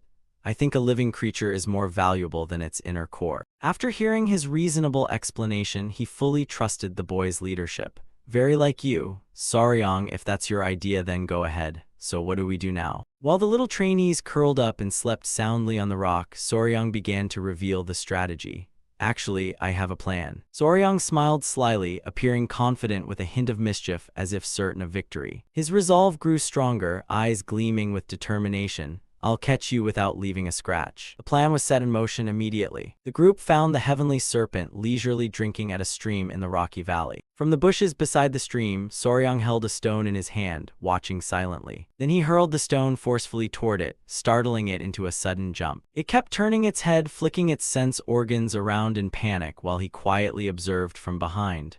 There are 3 ways a snake perceives the world. The ear bone structure helps it detect vibrations and sound waves. The vomeronasal organ, also called Jacobson's organ, analyzes scent particles gathered by the flicking tongue, and through the sensory pit called the loreal pit, uses special cells called Golgi cells to detect infrared radiation and track prey movements. To put it simply, but the group appeared in a strange guise, their bodies wrapped head to toe in thick white bandages. If we block scent and heat, it won't be able to detect us. While he remained excited, Tang, Museong, and Huiyan grumbled awkwardly. But Soryang, do we really have to wear this? I never expected the 10,000 Venom Lord to have to endure this. For this plan, the special outfit made from Yowa silk is absolutely necessary. That said, since it doesn't completely hide our presence, don't get too close to it. Though still a bit skeptical, he began to consider it seriously. All right, I understand how it works, but how do we catch it without leaving a single scratch? Soryang smiled, remembering the valuable lessons from Sial Pyo. Sial Pyo sis once told me this: every living creature needs to eat and sleep. The 2 of them widened their eyes in amazement when they heard his next tactic. From now on, we'll shadow it for several days. Whenever it tries to eat or rest, we'll throw stones to disturb it. He raised his hand confidently. Soryang asserted firmly that because it can't see us, it won't be able to attack or defend. Without food or rest, it will gradually weaken and faint. He continued, what if it's the leader of the 24 poisons? It still can't resist hunger and exhaustion. However, Soryang also reminded everyone, of course, during this period we'll have to endure a bit too. Be patient, everyone. Time passed quietly by the stream, and so 6 days went by. After nearly a week of torment, the heavenly flying serpent now looked haggard and exhausted by the water's edge, as both it and we began to run out of strength. Then a guard spotted it and immediately called out, "It's trying to drink, throw stones." Struck by the stones, it opened its mouth and let out a pained, weary cry as the surprise attacks continued. The heavenly flying serpent turned its head and desperately tried to bolt. They eagerly chased close behind, then halted at once. Suddenly its gaze blurred, its mind spun, and finally, the heavenly flying serpent collapsed onto the grass and fell unconscious right before the warriors. It had succumbed to hunger and exhaustion and passed out. It's down. The group quickly cast a large net to encircle it. That was the way to capture the heavenly flying serpent without leaving any scratches on it and without injuring the fighters. Soryang stepped forward, excited. I'll name this plan. The whole group cheered in unison, delighted and excited. Heavenly Cage Campaign, the plan was a resounding success. Along the trail cutting through the dense forest, the group gathered around a crude wagon. Tang Museong stood beside Sial Pyo, looking at the wagon and exhaling in relief.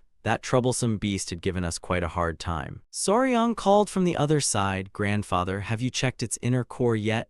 It's not very large, but it's a quality inner core with a very pure emanation of energy, equivalent to about 120 years of inner energy." Hearing the unimaginable number for the power contained in the spirit pill, Huiyan couldn't contain her excitement. 120 years. At the prospect of owning such a priceless treasure, the 2 girls looked at him with hope. Soryang, why not pretend we don't know and take its inner core? Hey Soryang, not 5 years, not 10, but 120 years. Soryang put his hand to his chin, conflicted, his face showing inner struggle as he heard her. You're still young. With that amount of inner energy, learning martial arts would be easy. I know how much you love animals, but this might be a once-in-a-lifetime opportunity. Tang Museong continued to add persuasive arguments. Huiyan is right, a spirit pill like that would certainly improve anyone's physique and greatly enhance inner energy. You might surpass the 10 great poisons and reach a higher realm. He squeezed his eyes shut in thought, ideas rising. Overcoming the 10 great poisons is truly tempting. But in Soryang's mind, the majestic image of it with its brilliant fins soaring through the clouds appeared.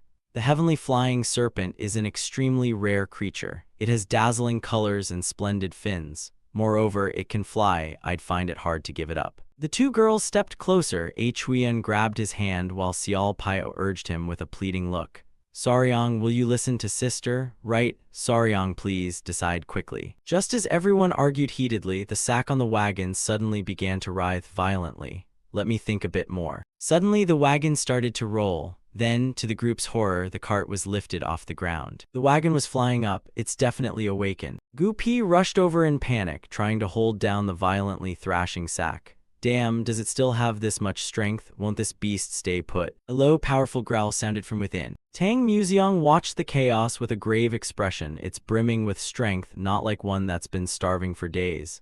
Snakes can fast for months. The warriors struggled to retie the loose ropes after the shock damaged the wagon. And now there's another problem. Once it's fully awake, it will resist fiercely. And since the wagon is broken, transporting it becomes another worry. He said in a low voice, I think you love it too much. That's why you haven't spoken up until now. Other creatures are obedient and easy to care for, but this one is too ferocious. I don't know if there's anywhere suitable for it, even if we take it home to the clan. Finally, Tang Museong lost patience, his face fierce. If it keeps resisting so violently, we'll have to kill it and take the inner core whether you want that or not. No sooner had he finished speaking than the sack suddenly fell silent. The guarding warriors stared at the sack in surprised confusion. Then a strange breath began to emanate from the sack. Everyone stood stunned as a blue orb rolled out from inside the sack. The two guards gaped in astonishment and shouted, What, young Master Soryang, come see this. From beneath the tightly bound white cloth, the heavenly flying serpent poked its head out with tear-filled eyes that made everyone rub their own eyes in disbelief. The heavenly flying serpent had shrunk. What did you say? Soryang immediately ran over, trembling as he looked at it. It had become small and adorable, its big round eyes glistening with innocence as it looked up at him. Seeing this, Soryang collapsed to his knees, clutching his head and wailing pitifully.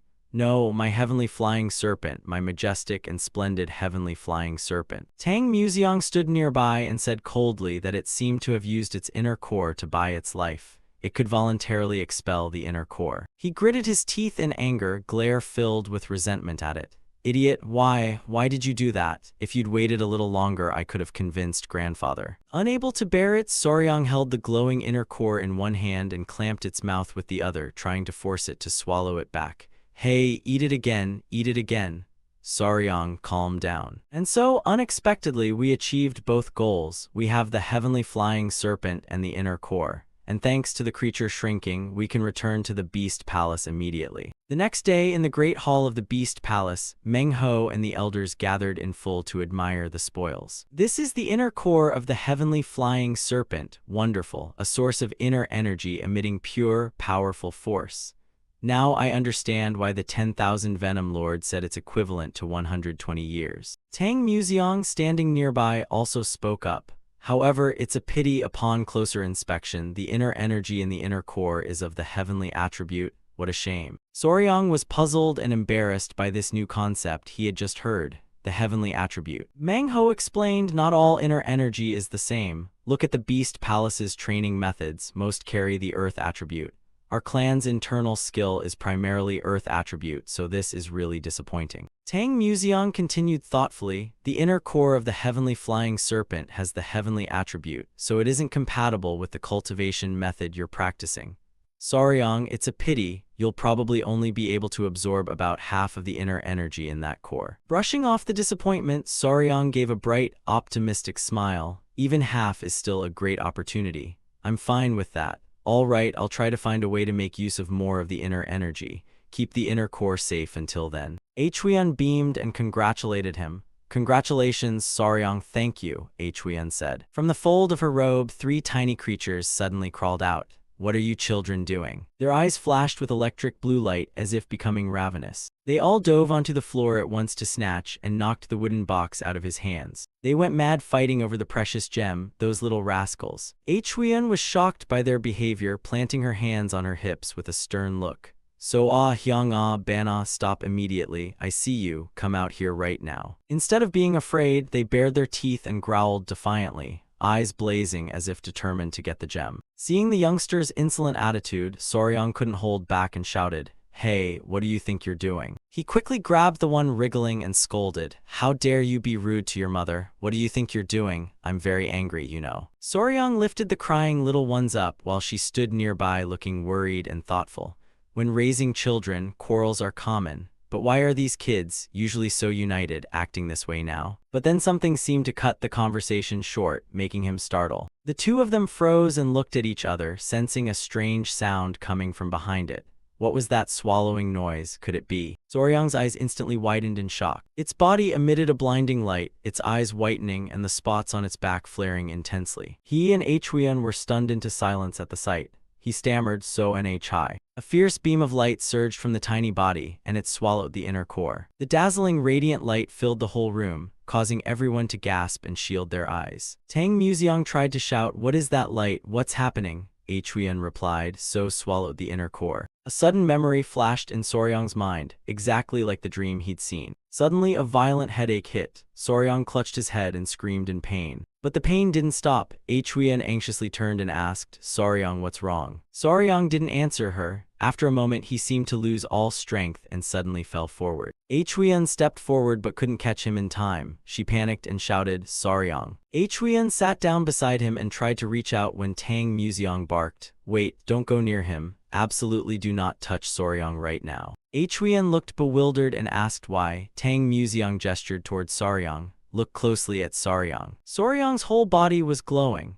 Tang Museong hurriedly said the light was emanating from Soryang's body, exactly like the Wu Gong larva. "I sense that energy is the spirit essence of the insect king, but something strange seems to be happening inside Soryang. If we touch him now, our true chi could be scattered." Huiyan grew even more anxious about this. Unable to contain her unease, she cried out, "Soryang." Soryang was still lying flat on the ground, cold sweat all over his body, eyes tightly shut, teeth clenched. In Soryang's mind, he sat in a boundless space, clutching his head in agony. He gasped for breath, sweat pouring nonstop. His head felt ready to explode, something pounding heavily inside, the pain rising with each moment. The pain made Soryang's eyes well up. He thought it better to pass out than be saved. While Soryang struggled under the growing pain, someone appeared behind him. The woman bowed her head, placing both hands at the back of his head. Soryang flinched. He sat still, feeling the rhythmic strokes of those hands, the sensation. Soryang relaxed a bit compared to before. As those hands touched him, the pain gradually faded, then sped away even faster. He didn't know who it was, but someone was gently stroking his scalp. Soryang quickly turned his head to look back. Is it Huiyan or Xiaopao?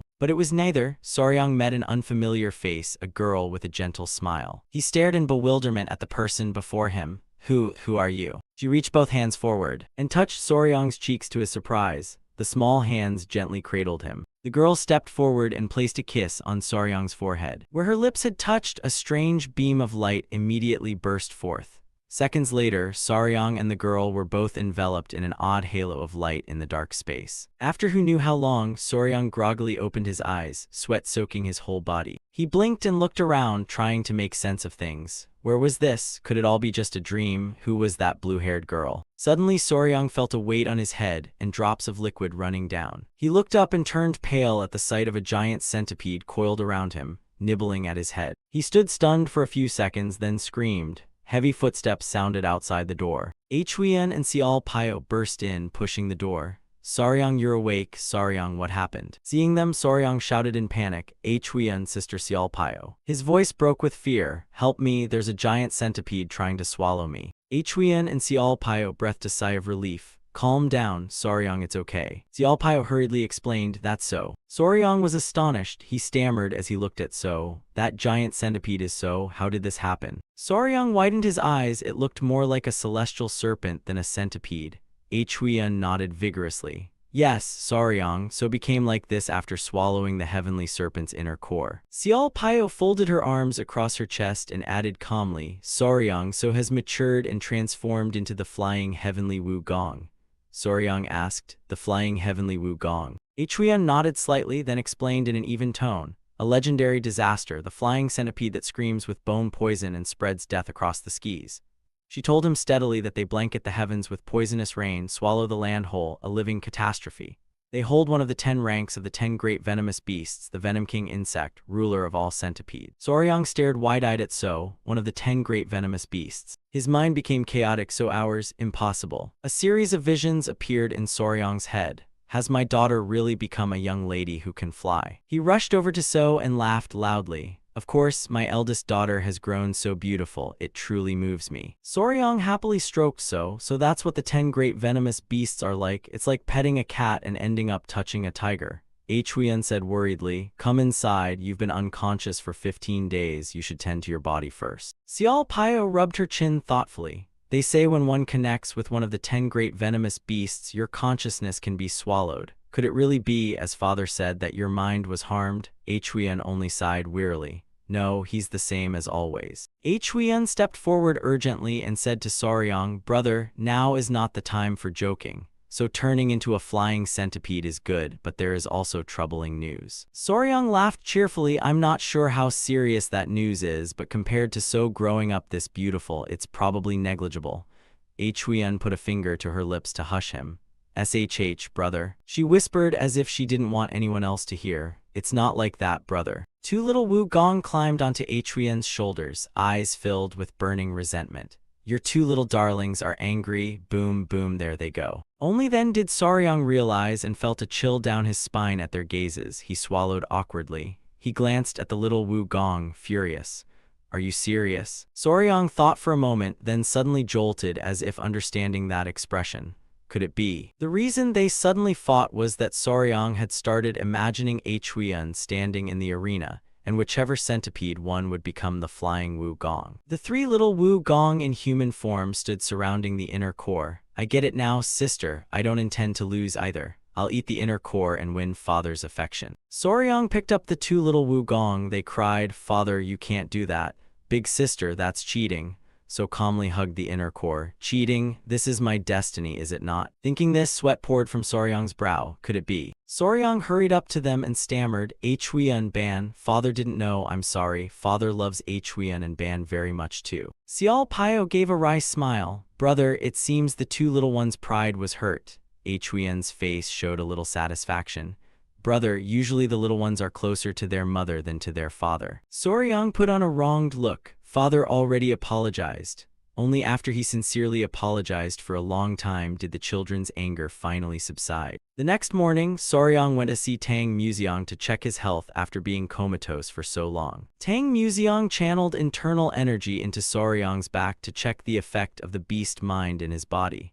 After So swallowed the inner core, foster father and grandpa took turns thoroughly examining his meridians. After a while, he rubbed his chin thoughtfully. Clearly, the toxicity in the body had increased significantly, perhaps because So's venom had grown stronger.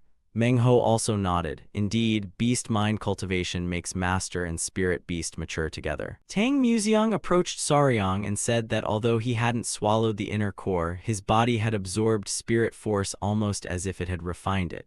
It's also something good. When you recover, we'll run more detailed checks. Manhwa also spoke up and asked, Soryang, did you see any illusions or anything like that? Soryang was a bit dazed. Illusions. Manhwa nodded slightly and continued. Sometimes an inexperienced cultivator who absorbs a spirit beast's consciousness can easily be swallowed by that consciousness.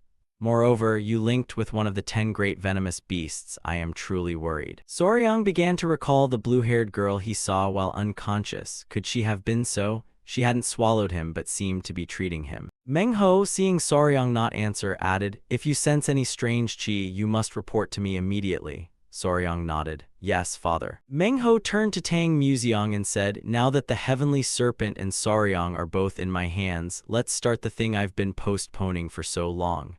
That's right. Xiao Pio spoke up somewhat hesitantly. Father, what is the thing you've been postponing? Tang Museong stroked his beard and replied, It's the 5 venoms. I want to go see their lair. Soryang was startled when he heard that and thought to himself, 5 venoms. Tang Museong continued, The place where the 5 venoms were wiped out 100 years ago is not far from here. If we find signs of their rebirth, we absolutely cannot stand by and do nothing. His voice grew more grave. Right now they could be hiding somewhere, breeding endlessly like hordes of poisonous ants gathering, ready to erupt. Tang Museong paused a moment and then said in a deep voice, If they once attacked the Beast Palace, the next target could be us. His eyes shone with fierce determination. Before they can make a move, we'll make the first move. The next day, in the main hall of the Southern Beast Palace, people crowded together, all bustling about carrying and unloading. Gu Pi smiled and said to Soryang, This is the last one. Soryang nodded, You've worked hard. He lifted each wooden crate onto the cargo cart.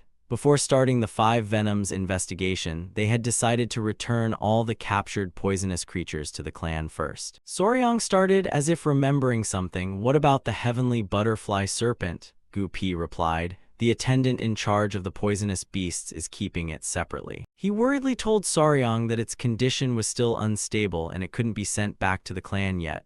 It hasn't eaten for days and just curled up in a corner. Hearing that, Soryang also felt uneasy. Is that so? I'll go check on it. He inwardly gave a bitter laugh, thinking it must have been badly shaken. After all, it had just lost 120 years of cultivation to another poisonous creature. After that, Soryang and So quietly opened the door to the heavenly butterfly serpent's room. And the moment it saw him, it became furious. Are you okay? He scratched his head and forced a smile. Don't be so on guard. I don't mean to hurt you. You're impressive and magnificent. I wanted to take you home and care for you. It's just that you were too fierce and wild, which led to all this. Seeing the heavenly butterfly serpent trembling with rage, Soryang added, you must be furious and resentful, but why not think of it this way? Now that you're shrunken like this, other beasts could easily tear you apart, so instead of returning alone to the valley, come with us. He softened his voice to reassure the heavenly butterfly serpent. There are many friends here too, 2 lizards, a spider called Yoa, and even a centipede. The heavenly butterfly serpent pondered for a moment as if seeing something. It growled and its eyes brightened. Soryang pulled out the big fish from the sack and laughed. Right, you've been starving for days, haven't you? You must be very hungry. Eat this fire carp for now and then we'll figure things out, okay? Though very hungry, the heavenly butterfly serpent turned its head away. Soryang grew awkward. It's angry. What should he do now? The heavenly butterfly serpent tried to ignore him, but after a while it seemed to sense the murderous aura surrounding it and cast a sidelong glance. The heavenly butterfly serpent met So's fierce gaze. He was growling threateningly behind Soryang.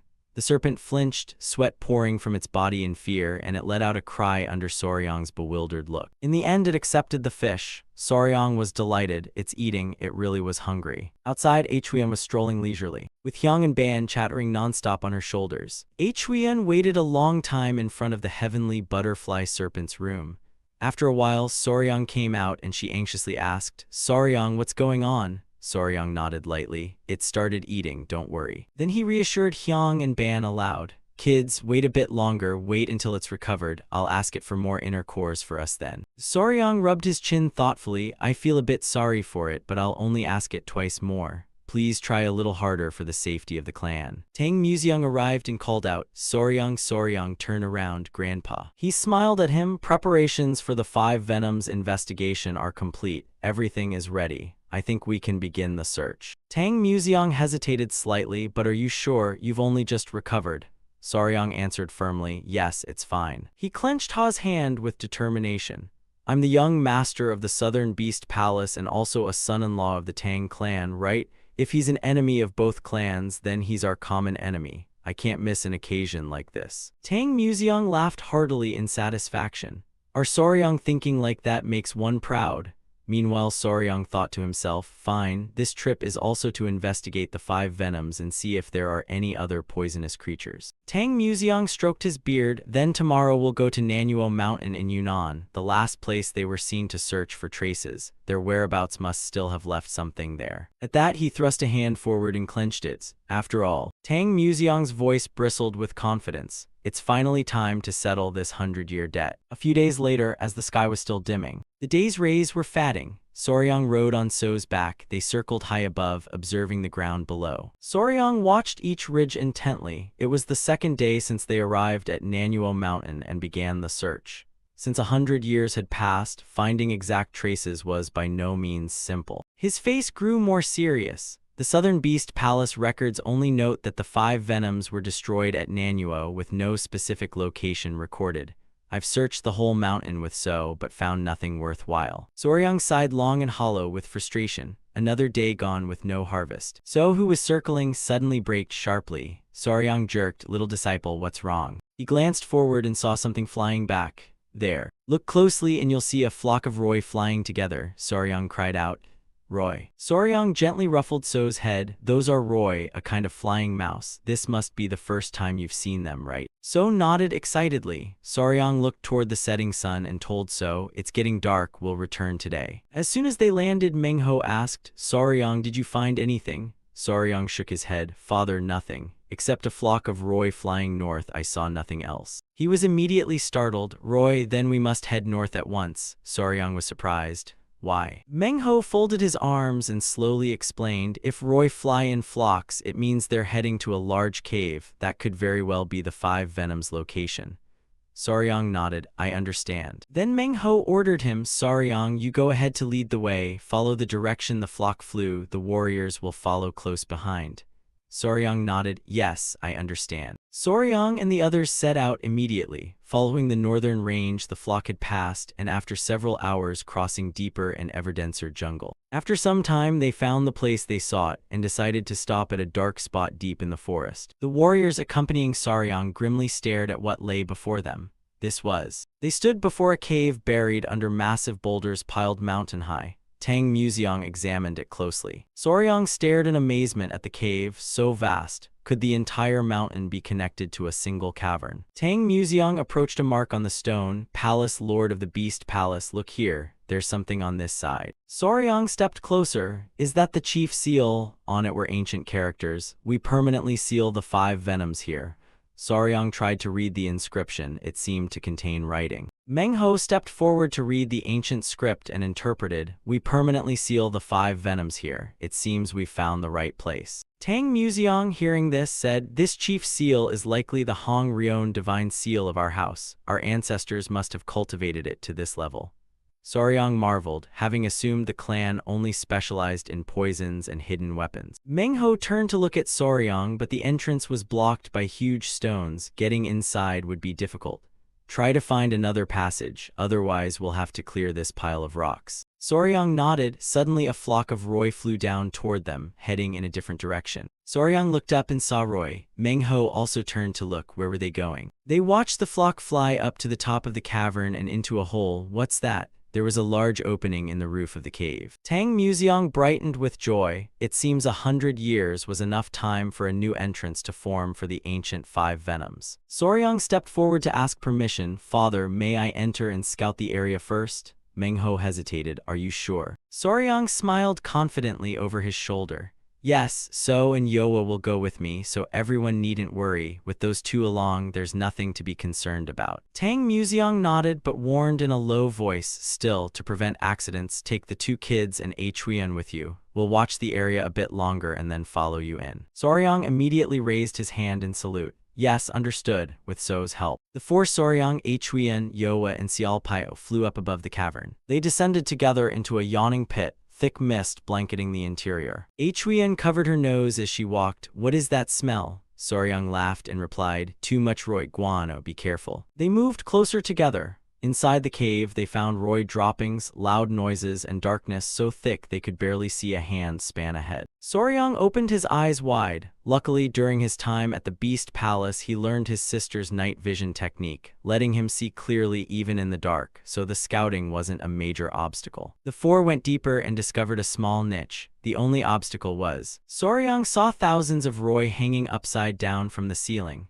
Though he loved all creatures and didn't discriminate, Roy were instinctively the ones he always wanted to avoid. He frowned and rubbed his chin. There seem to be thousands. How can we get past this situation? Zo flew closer to him, reading Soryang's expression. It flicked its head forward and uttered a signaling cry. When it saw Soryang had noticed, it raised its head, took a deep breath, and then to everyone's astonishment, so roared as bolts of electricity surged into the niche. The Roy clinging to the cave ceiling convulsed, as if electrocuted, and immediately fell. In moments, thousands of Roy thudded to the ground. Soryang was startled. What happened? Is that killing intent? Xiaopao marveled. It can emit killing intent, truly one of the 10 great poisonous creatures.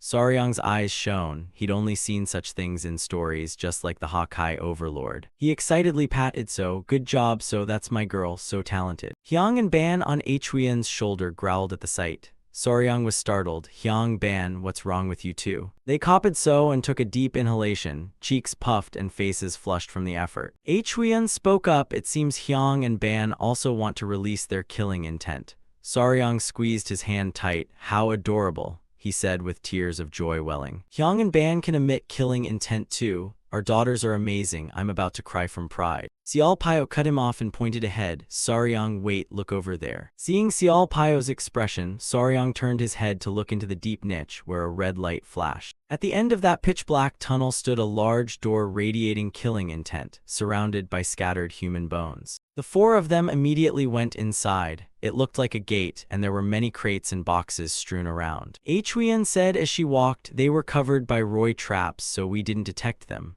Saryang nodded. I guess this is the final battlefield of the 5 venoms. He stepped closer to the gate and studied it intently. It seemed there was something right in the center. Saryang recognized it at once. He cried out, this is. In the middle of the main gate sat a large gem with 5 creatures arranged in a circle, the 5 great poisons. At those words, all 4 of them froze in place, aghast at the discovery. Huiyan stepped up beside Saryang and observed the gate. This is. She looked at the creatures on it. Centipede, snake, scorpion, lizard, toad. These are the 5 poisons. Xiao Pio crouched down at the stone ledge beside the gate. Something was carved there. She read aloud the engraved lines. Even if we sheath our swords and flee in darkness now, today's blood debt will surely be repaid. Xiao Pio turned to Saryang with gravity. The 5 poison sect will forever remember this blood debt. She frowned. It looked frightening. Saryang rubbed his chin and thought, it seems this place was the 5 venoms' lair a century ago. Huiyan added, if so, there may still be relics or records left behind. Xiao Pio looked at Saryang, but how do we open this gate? After a moment's thought, Saryang said, let's wait for Grandpa and Father to arrive first. They may understand these mechanism formations better.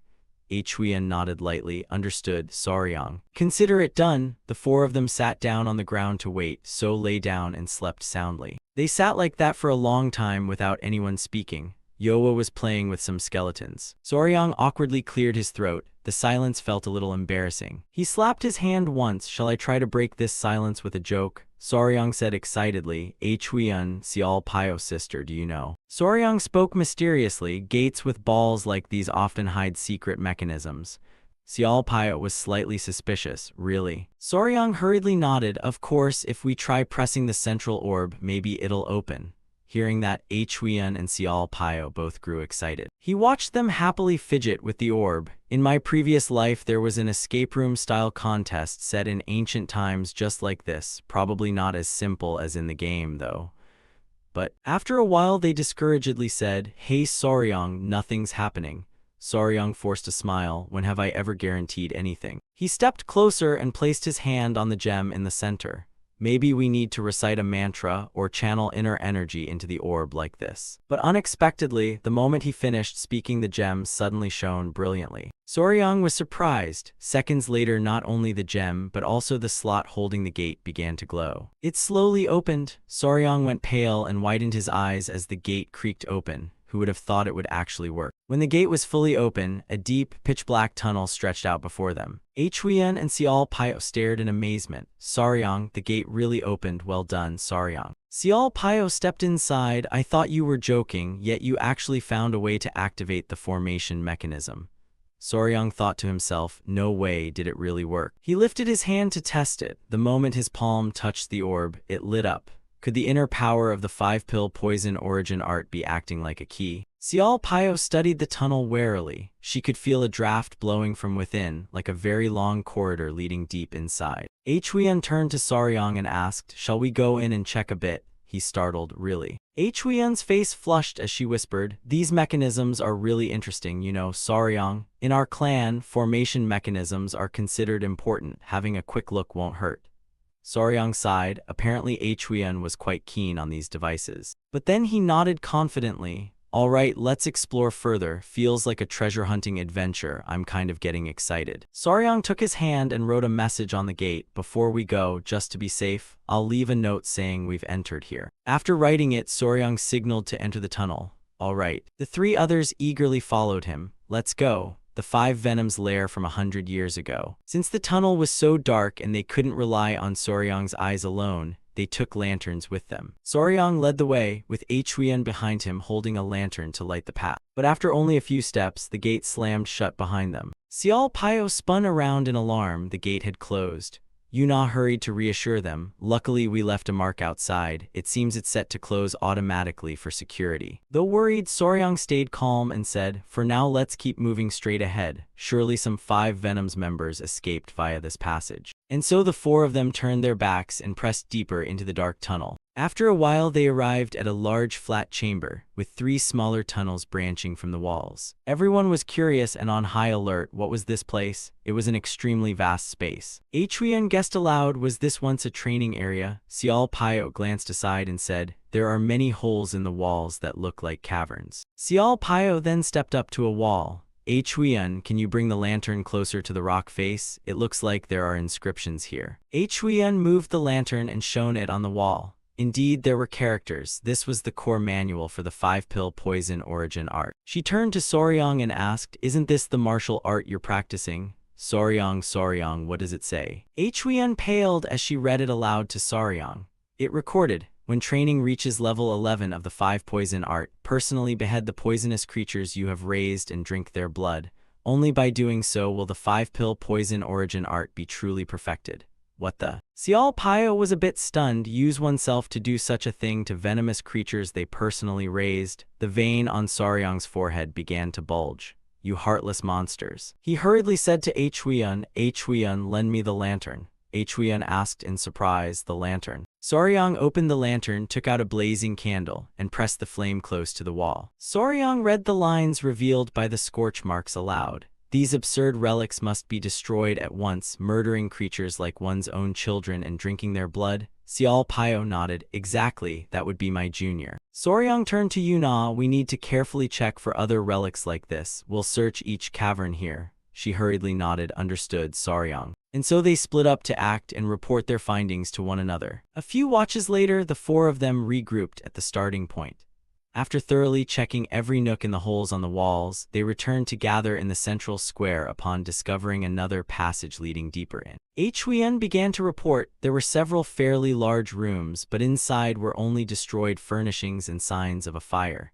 Xiao Pio guessed inwardly that when the 5 venoms were wiped out 100 years ago, they must have torched everything. Huyen also noticed something and turned to the side. "Hey Soryang, doesn't this cave seem a bit odd? Its surface and structure look artificial rather than natural." Soryang, hearing this, was startled and realized it indeed appeared completely different from the other caves they'd seen. He rubbed his chin, trying to recall where he'd seen a cave like this before. After a moment of frantic thought, Soryang suddenly remembered. Right in his previous life, on a trip to broaden his knowledge, it looked very much like Vietnam's Khu Khai tunnels. The tour guide's words echoed in his head. Vietnam has many types of clay mixed with limestone, making it easy to dig, and once the surface hardens it becomes extremely solid, very suitable for constructing tunnels. After thinking for a while, he said, "I suspect these are tunnels dug by the 5 venoms themselves. They could be far longer than we imagine, so it's best not to act rashly." Xiao Pio wondered, that long? The idea excited her. If humans dug them, how long could they be? "We've come this far, let's go a bit deeper." And so they spent a long time exploring further. Everyone was exhausted, yet the whole group pressed on into the deep tunnels, and no matter how far they walked, the passages seemed to stretch on endlessly. Xiao Pio finally agreed to stop. According to the elders, the 5 venoms people really were scoundrels. Huyen panted, "How much farther do we have to walk?" Xiao Pio wasn't any better off. She asked, "How long has it been since we entered here?" Huyen paced and guessed, "I reckon it's been about 2 days already." Soryang slumped to the ground. "I think we should rest a bit before moving on." Yoa and So also looked listless and very hungry. Xiao Pio grew more anxious. "What if we can't get out of here?" Huyen soothed them. "We'll be fine. Once we get out, we'll have a proper feast." No sooner had she finished than they suddenly caught a waft of cooking aroma from somewhere, and everyone snapped to attention. Xiao Pio's mouth watered. "What's that smell?" Soryang looked around suspiciously. An incredibly enticing scent drifted from ahead. Xiao Pio's eyes lit up. It had to be roasted rabbit. Soryang hurriedly stopped her. "Wait, those could be people of the 5 venoms. We must be cautious." But Xiao Pio only snorted. "What are you saying? If they're 5 venoms people, even better." She turned, excited. "We can fight them, steal the meat, and deal with the 5 venoms all at once. 2 birds with 1 stone, right?" Saying and doing, Xiao Pio dashed off. "Come on, let's go eat." But Soryang grabbed her back. "Sister, calm down a bit." Xiao Pio tried to lunge forward, but something caught her eye. It was. Xiao Pio moved toward a large pit. There was a hole in the ground, and the aroma seemed to be coming right from it. They quickly gathered around the rim and peered down to observe what was inside. Xiaopao saw 3 people sitting around a fire, roasting meat on skewers. Soryang leaned forward to look. Who are down there? Remnants of the 5 venoms. But why does this feel so familiar? He leaned down even closer, trying to make out the faces of the 3 people sitting below. Who are they? Soryang suddenly realized who those people were. Huiyan whispered, Soryang, what's wrong? He was silent, perhaps still stunned by the unexpected sight. Soryang stared down in disbelief. Why were they here? A few days earlier, at the Blood Sect's camp, a fierce battle had erupted. Ju Yonghak shouted an order, don't let any Blood Sect members escape. The Muram Alliance responded in unison, yes, Lord Commander. The fight began because a Blood Sect hideout in the Funning Forest had been exposed. The Muram Alliance and the Blood Sect clashed, and the Alliance seized the upper hand as soon as they struck. During the combat, Blood Sect fighters suddenly dropped their weapons and cried out in pain. What's happening to my inner force? Seeing this, Ju Yonghak immediately gave orders. Using the venomous, disrupting demon powder, they couldn't fully exert their power to fight back. The moment had come, kill them all. He charged into the Blood Sect ranks, delivering a heavy blow that toppled dozens. The brutal battle dragged on for a long time. After relentless fighting, Ju Yonghak's hands were soaked in blood. He coldly surveyed the bodies of the enemy before him. In the end, the Muram Alliance had won. The others also breathed a sigh of relief. Perhaps the battle was over and it hadn't been too difficult. The enemy had been annihilated thanks to the poison powder. But their joy was short-lived. Someone came running. Lord Commander, a major incident has occurred. Out of breath, he reported that several captured Blood Sect prisoners had vanished without a trace. Ju Yonghak was stunned. What? He hurried to inspect. In the middle of their camp, beneath a well near the center, there was a secret passage leading out, and a few Blood Sect remnants had escaped through it. Ju Yonghak shouted orders to those nearby to immediately form a pursuit team and root out these remnants completely. Understood, Lord Commander. The Muram Alliance forces gave chase in the direction the Blood Sect fled. They pursued the enemy, but what followed inside the deep cavern with its cramped passages and twists became a chaotic battlefield. In the dark of the cave, the death struggle between the Blood Sect remnants and the Muram Alliance raged for 3 days. When the desperate hunt finally ended, instead of returning the way they came, the Muram Alliance pressed onward. The pursuit team emerged at the other end of the cave and marveled at the majestic mountains before them. This was the forest of the Kingdom of Dayu. The cave stretched so far it pierced the border into the Kingdom of Dayu. That was a few hours earlier, and now they were the ones Soryang's group had encountered in the cave. The 3 pursuers were eating around a campfire. Exhausted from pursuing and fighting nonstop, Yang Xianghu's group had found a large cavern and decided to rest there. Peng Juxiang complained wearily, don't you get sick of this burned-off meat? Sword Phoenix sighed at length. At this rate we'll start to smell awful. She added, why not go look for some fruit to eat, for heaven's sake. Yang Xianghu, offended, snapped angrily. He shouted, we're lucky to have anything to fill our bellies. What have you 2 contributed to the search? Peng Juxiang grinned slyly, brotherhood is strength, I contributed that. Yang Xianghu barked back, don't joke around. He loudly listed his efforts, hunting, washing clothes, tending the fire, even scouting the way. Didn't he handle all of that? So what useful things have you 2 done? Peng Juxiang laughed. In the Peng family, they only teach martial arts, not these chores. Jianbong shook his head. At the divination temple, the disciples took care of all these tasks for me. Peng Juxiang said confidently, but we support whatever you do, which made Yang Xianghu cover his face and sigh. I'm out of words for you too. While they were chatting, Yang Xianghu suddenly looked up and froze when he noticed something unusual. It was so beaming, flying downwards. It moved calmly and slowly, emitting a glow from its back. Peng Juxiang, seeing Yang Xianghu's alarm, immediately looked up too and was equally startled. They gripped their weapons, stammering, what is that? A giant centipede. At that moment, Soryang spoke to break the tension. Excuse me, everyone. No sooner had he said it than Yang Xianghu recognized the voice. He turned to look back at Soryang, his astonished expression shifting from one surprise to another. Soryang, riding on So's back, spoke clearly, long time no see, all of you. Yang Xianghu cried out, way little brother. Soryang's group then joined Yang Xianghu's. Xiaopao also got to eat her fill. Soryang explained why he was there. After So and Yoa introduced themselves, they gathered round the campfire and chatted for a while. Peng Juxiang nodded when he heard the story. So that's how it is. Jeonbong happily said. What a coincidence to meet Wei little brother out here in the middle of nowhere. She suddenly realized something and hurriedly said, no, now that you're with the Beast Palace, I should call you Soryang little brother. Soryang smiled, just call me Soryang. Peng Juxiang handed Soryang a piece of meat. You must be tired, here, have another piece. Soryang bashfully waved it off. Wait, Long brother should eat too. Peng Juxiang laughed heartily. I'm full just watching you eat, come on, don't be so polite. Soryang wondered why Peng Juxiang, whom he'd only met a few times, was so considerate. Soryang forced a smile as Peng Juxiang pressed the meat closer. It's because he's from the Peng clan, frankly, he's Peng Yingying's big brother. In the end, he accepted the food from Peng Juxiang, and upon hearing Soryang had saved Peng Yingying's life in a crisis, the brother decided to treat him like kin.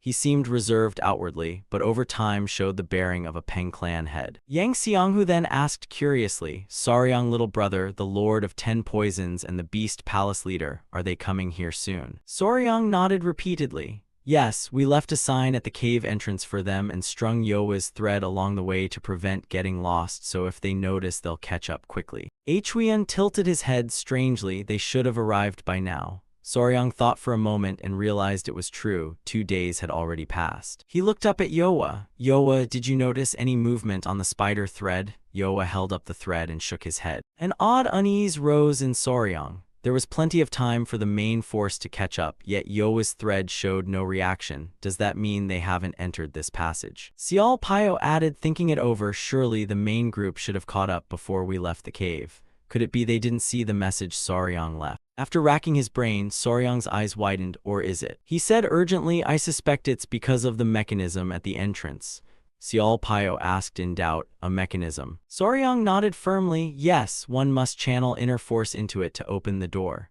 Remember the inscription by the gate? Based on the script about the 5-pill poison origin art outside, it seems that mechanism only activates when it receives inner force of the 5 poison system. Huiyan added, but grandfather is well versed in the 5-pill poison origin art, isn't he? Soryang's voice fell. Yes, but he doesn't use that mental method to cultivate basic inner force like I do. Xiao Pio said anxiously, Soryang, what do you plan now? Should we return to Nanhuo Mountain or to Beast Palace? Soryang unconsciously rubbed his chin. I'm not sure either. After a moment he looked up. We can't just sit here waiting forever. Or should we join Peng Juxiang's group? Soryang continued excitedly, if blood sect remnants are lurking around, anyone who wanders off alone will be in danger. We can help Peng Juxiang's team track them, and while we're at it, gather news about the 5 venoms. Huiyan nodded in agreement. Good idea, Soryang. Yang Xianghu immediately agreed. Alright, let's do that. We're also heading toward the rendezvous where the Murim Alliance main force is camped. Jeonbong smiled gently. Until then, I think we should travel together. Peng Juxiang thumped his chest confidently. Don't worry, young brother, I Peng Juxiang guarantee to take you 3 safely to the Central Plains.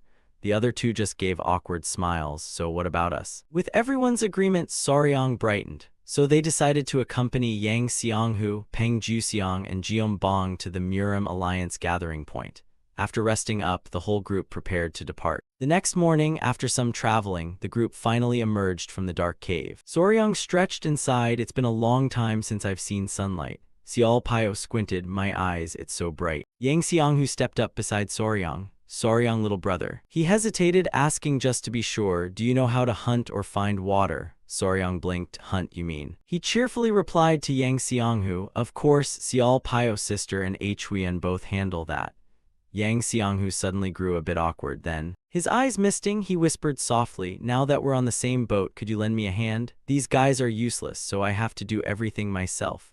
Peng Juxiang and Jeonbong chatted calmly behind them. Why do my ears itch? Are they talking behind our backs? Soryang forced a smile. Sure, we'll help. Then he turned and called loudly over his shoulder. Yoa, can you hunt some prey around here? Yoa didn't hesitate and scampered alone into the deep forest. Yang Xianghu watched, slightly worried. And in the blink of an eye, Yoa returned dragging a deer wrapped in silk webbing. Both Yang Xianghu and Soryang froze. Hold it fast. Yang Xianghu cheered, well done. Yoa and Xiao Pio bent down to inspect the captured deer, a sizable catch. She added, the viscera spoil easily, so we'll clean and roast them, then cure the meat for storage.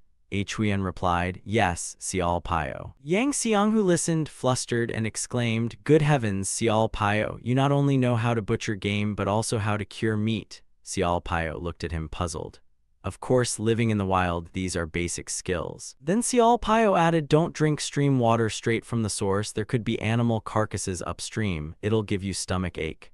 Yang Xianghu's eyes lit up. I see, even that, you're amazing, miss. Soryang stood beside them, arms crossed proudly. See, that's my sister. Leave it to Xiao Pao. If she lived in modern times, she'd be a famous survival streamer, wouldn't she? Yang Xianghu's voice suddenly trembled. Hey, Soryang, little brother, can I ask you something? Soryang answered immediately. What is it? Yang Xianghu hesitated, panting, his cheeks flushed red. Then he put both hands over his heart. Miss Xiao Pao, do you already have a sweetheart? Soryang was startled. When Soryang didn't answer, Yang Xianghu added, she's not only clever but beautiful. My heart's racing all of a sudden. Yang Xianghu clutched his chest and groaned, my heart. Soryang hurried over to support him. Yang Xianghu. But as Soryang stepped closer, he suddenly froze, sweat pouring down his face. He watched Yang Xianghu, his face flushed red, breathing hard as he kept staring at Xiao Pao. Soryang gaped in astonishment. Could this guy have been struck by love so quickly? After getting ready, they set off through the forest.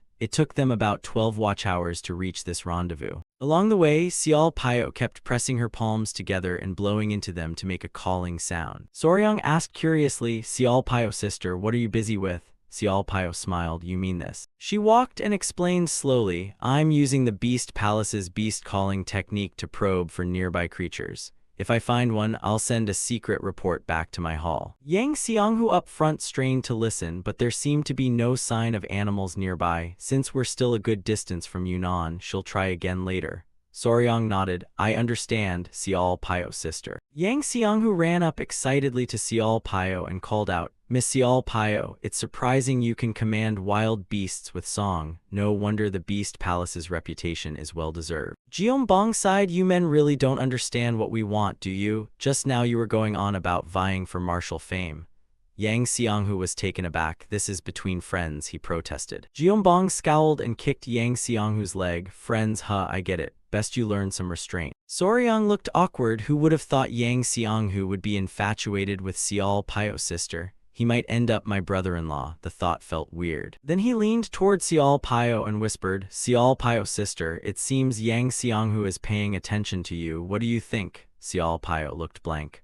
What? She made a coy face and told Soryang, I hate that kind of man. I only like someone like my Soryang. Soryang got goosebumps. Xiao Pao cleared her throat. I'm just teasing, and from what I observe. She pointed toward Yang Xianghu. I think Jeonbong already has feelings for Yang Xianghu. Huiyan immediately agreed with Xiao Pao. Exactly. Sister, did you notice too? I purposely kept my distance from Yang Xianghu because I knew Jeonbong liked him. Xiao Pao shook her head in exasperation. That fool Yang Xianghu, how can he be so carefree when those two have been together so long? Huiyan added, annoyed at the unchanged years. Soryang was dizzy from their chatter. I'm completely clueless. This is the so-called sixth sense of women. Xiao Pao cradled her cheek and added, and if I had to choose, I'd prefer someone like Peng Juxiang. Soryang asked in surprise, Peng Juxiang. Xiao Pao nodded repeatedly. He's strong, but his face looks scholarly like a panda. Isn't that cute? Soryang forced a smile. A panda. Huiyan, seeing him zoning out, leaned in and whispered, so many surprises, right? Isn't it, Soryang? Exactly, Huiyan. After some lively conversation, the group didn't linger and continued on to make it before nightfall. They walked in silence through Yunnan's dense forest. A strange breeze suddenly swept by. The air grew quiet and something romantic stirred under the rosy-red glow of the sunset. After a while, the sun sank lower, hiding behind the mountains. Soryang's and Yang Xianghu's group pressed deeper into the dark, thick-canopied forest. Peng Juxiang led the way and pointed at a cave ahead. We're almost there. That abandoned cave on the hill is the Murim Alliance's rendezvous point. Soryang looked puzzled. He couldn't sense anyone's breath there. Yang Xianghu explained, it's to avoid the blood sect's eyes. They must be hiding nearby. He hushed his breath and observed from the side. At that moment, Xiao Pao stepped forward and instructed, Soryang, tell So Nhi to stay flying high, don't land until you call him. Why's that? She explained in a low voice, even if the rendezvous seems safe, what if someone gets captured and under interrogation gives us away to the blood sect? Didn't you think of that? It's just a precaution for that worst-case scenario. But Soryang still hesitated. Wouldn't it be better if we all went together? If So Nhi is there, we could intimidate them more easily. Xiao Pio shook her head. No need to reveal all our cards at once. She folded her arms calmly and said, Soryang, you must engrave this in your bones. When hiding in the Jianghu, you should always conceal about 30% of your true strength. Soryang nodded slightly. Understood, Sister Xiao Pio. Then he turned to the others. Yowa, and you too, if anything happens, prioritize protecting Sister Xiao Pio and Huiyan. I've got support from So Nhi, so I'll be fine, okay? Yowa nodded enthusiastically. While they were talking, someone stepped out from the nearby bushes. Yang Xianghu. The whole group turned to look, and suddenly saw the figure of Shengxing, deputy leader. Yang Xianghu immediately called out, Senior Shengxing, long time no see. The man nodded. Right, I'm not familiar with the identity of those accompanying you. Soryang stared blankly. Senior Shengxing. Huiyan recognized him at once as the one in charge of all covert intelligence operations for the Murim Alliance. She continued to explain to Soryang. It said he's nicknamed Shengxing because of his outstanding lightness skills. He nodded in understanding. Shengxing cleared his throat. So there are young friends from the Beast Palace and the Tang clan here. Let's move and communicate as we go. Yang Xianghu straightened his voice. Yes, senior. Then Shengxing and some soldiers guided Soryang's group along for a stretch. As they walked, Yang Xianghu asked, By the way, how are the other scout teams doing? Shengxing sighed. For some reason, aside from your group, I haven't received any replies from anyone. He glanced at Yang Xianghu. On the way here, did you encounter any blood sect members? Yang Xianghu shook his head. No, not at all. Shengxing rubbed his chin, thinking, strange, who would have thought hunting down those rookies would take so long? Soryang, hearing this, began to ponder too. The area felt unusually quiet. Surely the blood sect was lying in wait somewhere. As Shengxing was thinking, he suddenly sensed an unusual cloud of malicious qi surrounding them. He quickly raised his weapon, eyes tense, stayed alert to his surroundings, and in a flash moved to circle behind them. Xiao Pio asked in puzzlement, What's happening, senior? Why do you seem so wary? Shengxing didn't answer immediately. He scanned the ridgelines and saw figures sprinting toward them. From their clothing, Shengxing recognized at once that the blood sect was launching an ambush. Shengxing thrust his weapon before his chest and warned, They've surrounded us. Looks like our whereabouts have been exposed. Soryang's eyes widened and his face drained pale. It can't be. Why didn't we sense any killing intent on the way here? Shengxing clicked his tongue. It seems the encirclement only began the moment you set foot here. He produced a rolled-up paper and Jiombang took it, startled. What is this? Shengxing reminded in a low voice, Deliver this personally to the leader. It's a sketch map of the blood sect's lair based on the intelligence we've gathered. Jiombang's hands trembled.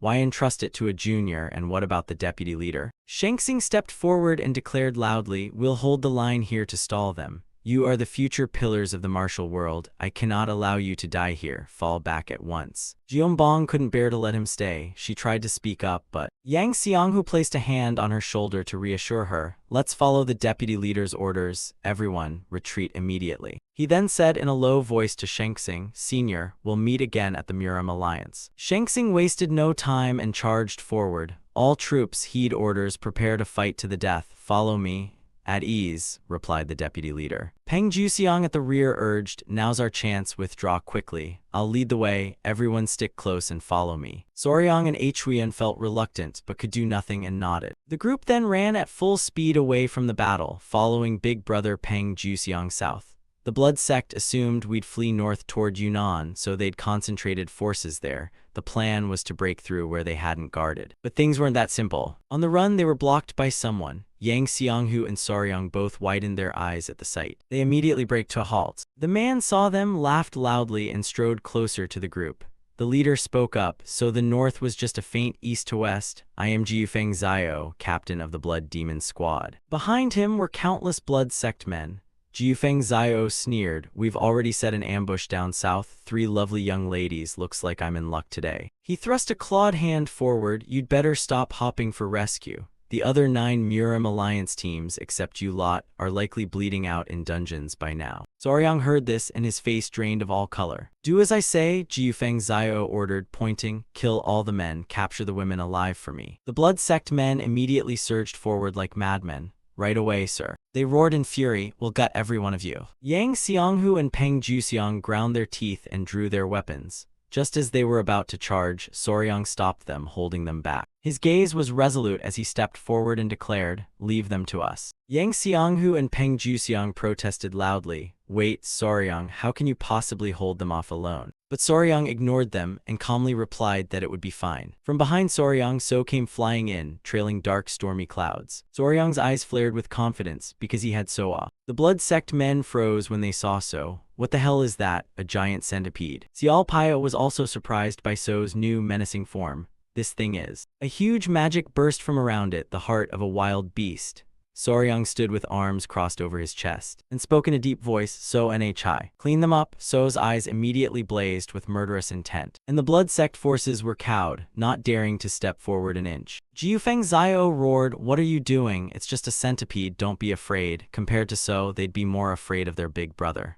Yes, sir. Suddenly, he felt his shoulder grow slightly wet. He looked up and realized it was raining. But the smell and color were strange. This was. By the time Jiufeng Zio realized it, his face was burning fiercely. Then he and his men writhed in pain under a downpour of acid. Jiufeng Zio's skin melted away like ice cream. My body, my body. Huiyan looked on in horror and blurted, could it be a poisonous rain? Watching So spew venom, she couldn't help but marvel. The king of killers, one of the 10 great poisonous creatures.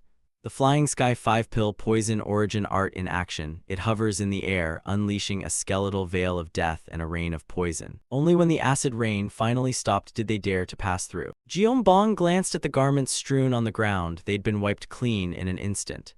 Yang Xiang, who couldn't believe his eyes, the power was terrifying. Even Soryang, So's owner, was appalled. In his life, he'd never seen a toxin that dissolves flesh without damaging clothes or weapons. Nearby, Huiyan was patting its head. So, don't drool on mother and father's clothes, okay? You sneezed on yourself by accident. Grandpa says I'll be fine since I absorbed Soa's toxin, but seeing it firsthand is a little scary. Peng Juxiang at the front reminded them, let's take advantage of this and move on. There might be pursuing troops.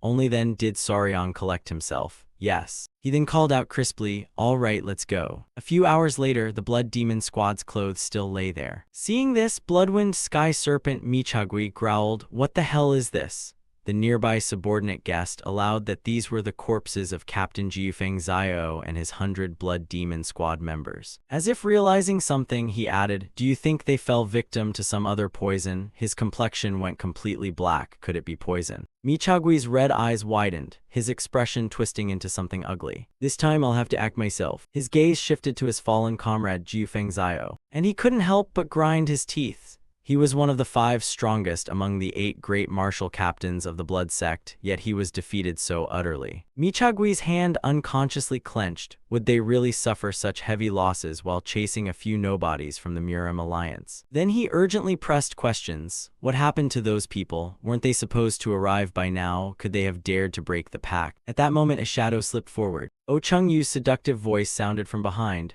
No, that's not the case. Michagui was startled and shivered. When did she arrive? She covered her mouth and laughed. No need to worry. Once we promise, we keep our word. Then, with a hint of sarcasm, she added, not like someone else. For a moment, Michagui was rendered speechless by her. He'd always been wary of Oh Chung-Yu. When the blood sect withdrew from the Central Plains and settled in the kingdom of Dayu, the woman before him belonged to a force they'd encountered near the border. Not long ago, they'd clashed, initially adversaries, but upon hearing we had deep enmity with the Central Plains, they proposed an alliance with the blood sect. All of them were Oh Chung-Yu's subordinates, called the 5 Venoms. They claimed to be the descendants of the 5 Venom sect. She began to speak. I don't know why you've summoned us, but fine, I'm planning to drop by anyway. Then she produced a bottle from her robe. Here's the antidote you requested. Michagui gaped in astonishment. You've completed it already? Oh Chung-Yu looked very pleased. Just as I predicted, that's the Black Crow poison. I told you your martial arts are full of gaps. He fondled the antidote bottle in his hand. Indeed, they were 5 Venoms.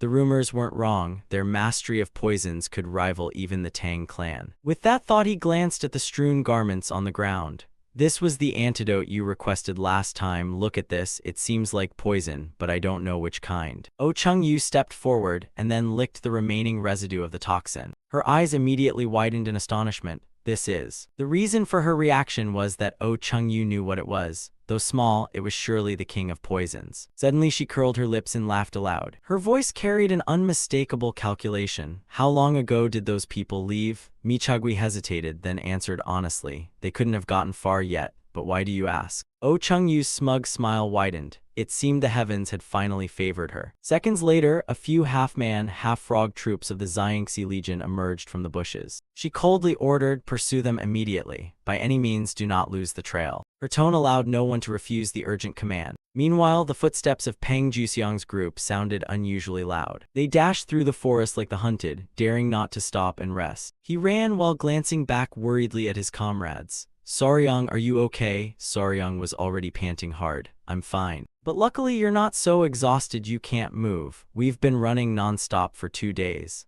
Maybe because So Enhai's evolution boosted my internal chi, I feel less tired than expected. Peng Juxiang reminded the group that once they crossed the Lancheng River ahead they'd reach the Central Plains.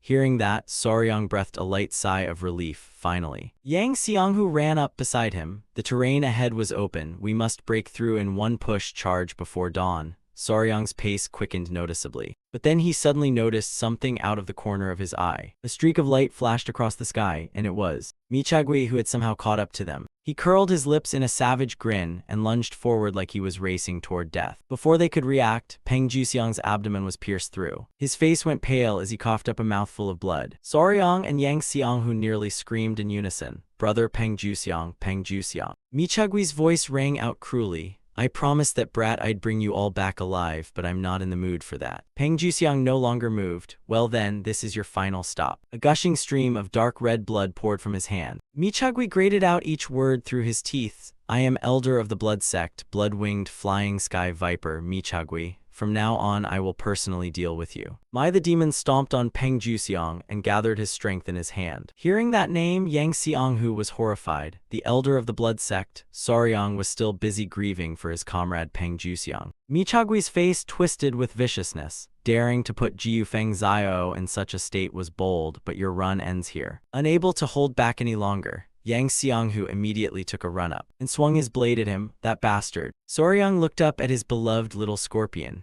So can you use that move again just now? His gaze returned to the battle. It seemed Sony had been drained of chi after spitting the poison. Xiao Pio also looked resigned and had to face him head-on. Huiyan immediately offered, Saryang will handle this guy, please take care of Peng Juxiang, and he agreed without hesitation. Understood, Huiyan. Seeing that, Michagui curled his lip in triumph. He paid no mind to these women. Let's see what the rising heroines are capable of. No sooner had he finished than they took a run-up and charged at Michagui full of momentum. He bared his teeth in a vicious grin, charging together at the stupid timing. A bolt of lightning struck before the group, the blood wheel shattering 10,000, and they were all pushed back several steps by the force. Huiyan somehow glided to Michagui's side before anyone noticed. Useless, really. She said it and hurled a dart forward. It struck and lodged squarely in his shoulder blade. Michagui roared in unwilling anger. The venomous Huiyan leapt back toward her comrades. Good, he was poisoned and would soon be unable to use his inner force. The strike made Michagui freeze for a moment. Then seconds later his face twisted into madness. You idiots. Michagui casually pulled the dart out and said, did you think we'd always be affected by the Ho Ban Du poison? I already drank the antidote. This little poison is no different from water now. Those words made Huiyan shiver. Antidote and antidote. Saryang also seemed to realize something, an antidote. Michagui advanced toward them like the Reaper. Now, let me make you taste a pain that will make you beg for death. But then his eyes suddenly widened in astonishment, and seconds later blood gushed from Michagui's mouth like a waterfall. He coughed and stammered, what is this? Even Michagui's body could not move, the blood would no longer flow as he willed. Only then did he panickingly realize, could it be poison? Michagui grew increasingly enraged. No, impossible, I clearly drank the antidote, so why can't I use my inner power? At that moment Saryang suddenly let go of Peng Juxiang and smirked confidently. Too bad for you, you must have been so pleased to make the antidote. Looks like fate is on our side. Michagui's eyes rolled wildly like a beast's. What, how come? Saryang couldn't help but sneer, of course. Then he pointed straight at him, because that wasn't Ho Ban Du poison. Everything had to go back to a few hours earlier. Yang Xianghu was sipping water when he suddenly muttered, damn, this is bad. Saryang beside him overheard. What's wrong, brother Yang Xianghu? He looked anxious. The poison issued for the mission is all used up. It's the kind needed to control the blood sect. We absolutely must have it. Peng Juxiang turned his head, reminded, oh right, I used mine up too. Hearing that, he seemed to remember something. That poison. Then Saryong brightened. If it's that poison, you can't get it right now, but I can get something similar. Curious, he asked, Saryong, how would you get it? Huiyan excitedly boasted. The poison used on the blood sect was actually made by Saryong, which made both of them blurred out together. What? They immediately swarmed closer. Saryong made it. Really? He could only scratch his head awkwardly. Seems the Muram alliance keeps information very tight, huh? Saryong cleared his throat. Seeing their flaring nostrils, he said, anyway, if you brothers need poison, I'll make it for you. Then he called out loudly, Yoa, you still keeping that thing for me, right? Looking at what Saryong held, Yang Xianghu grew curious. Young hero, what is that? Peng Juxiang stared too. It looked exactly like a sphere. A moment later, he shook the object like a die, then smashed it open with one swing to everyone's horror. If something bothering you, just say it, he said. Meanwhile, Saryong stayed calm. No, look closely, can you see what this is? Seeing the bugs inside, they were even more stunned. These are locust wasps. Yang Xianghu turned pale with fear. What if breaking it released them? Peng Juxiang broke out in a cold sweat. Run fast. Saryong laughed and reassured them, it's fine, I shook them hard so they're all knocked out. Then he casually picked one up. Now can you bros squeeze their bellies? Peng Juxiang froze. Squeeze their bellies. Saryong remained unbothered. Yes, these are hornet wasps, also called huangfeng, tiger-headed wasps or tiger wasps. His tone carried a bit of pride for being prepared.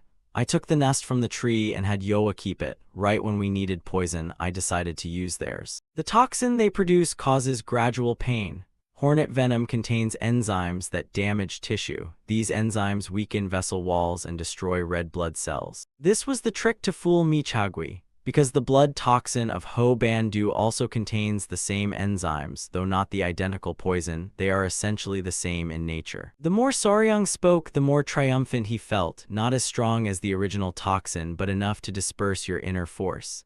He growled impatiently and fiercely, you milk-mouth brat. Michagui lunged like a madman. How dare you do this to me, Michagui? I'll kill you. At that moment, Jeonbong and Yang Xianghu tightened their grips on their weapons and fiercely slashed him a few times. Where are you running to? Michagui coughed up a mouthful of blood. His whole body collapsed heavily to the ground. Jeonbong hugged Yang Xianghu tightly, overjoyed. We did it, Yang Xianghu. We took down the blood sect elder. He breathed a sigh of relief. He nearly died. Only then did Yang Xianghu remember his friend.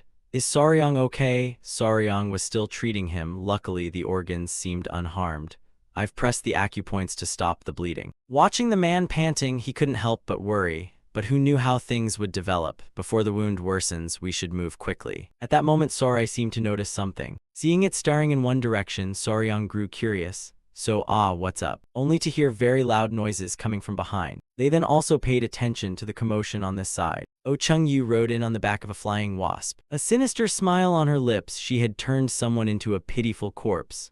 Practicing that trashy martial art, that outcome was hardly surprising, was it? Saryong gaped in horror, a woman. Oh Chung-yu looked down at them from above. Her martial art powerless against poison, looks like partnering with the blood sect needs rethinking. The wasp, as if understanding its master, immediately took stance, then unleashed a sonic wave downward, capture them alive. They immediately covered their ears, wincing in pain. Huiyan keenly realized something. No, this giant wasp must. She shouted a warning to her teammates. Everyone, circulate your chi to protect your ears, or your blood and chi will be disrupted and you'll be unable to move. Huiyan's gaze rose to the wasp. Though it was her first time seeing it in person, she was certain that creature was. Then she blurted the name that popped into her head. Kwai Min H letter 1 ED 5 T letter 1 ED. It's Kwai Min H letter 1 ED 5 T letter 1 ED, one of the 10 great venoms. Hearing that, Saryong was terrified. One of the 10 great venoms. Sarai's look toward the Kwai Min H letter 1 ED 5 T letter 1 ED was full of hostility. Oh Chung-yu glanced with contempt. No wonder calling it the top venom and even tamming it. Who exactly are you? Her tone dripped with mockery and arrogance. But never mind who you are, that's irrelevant. Then her eyes fell on Saryong.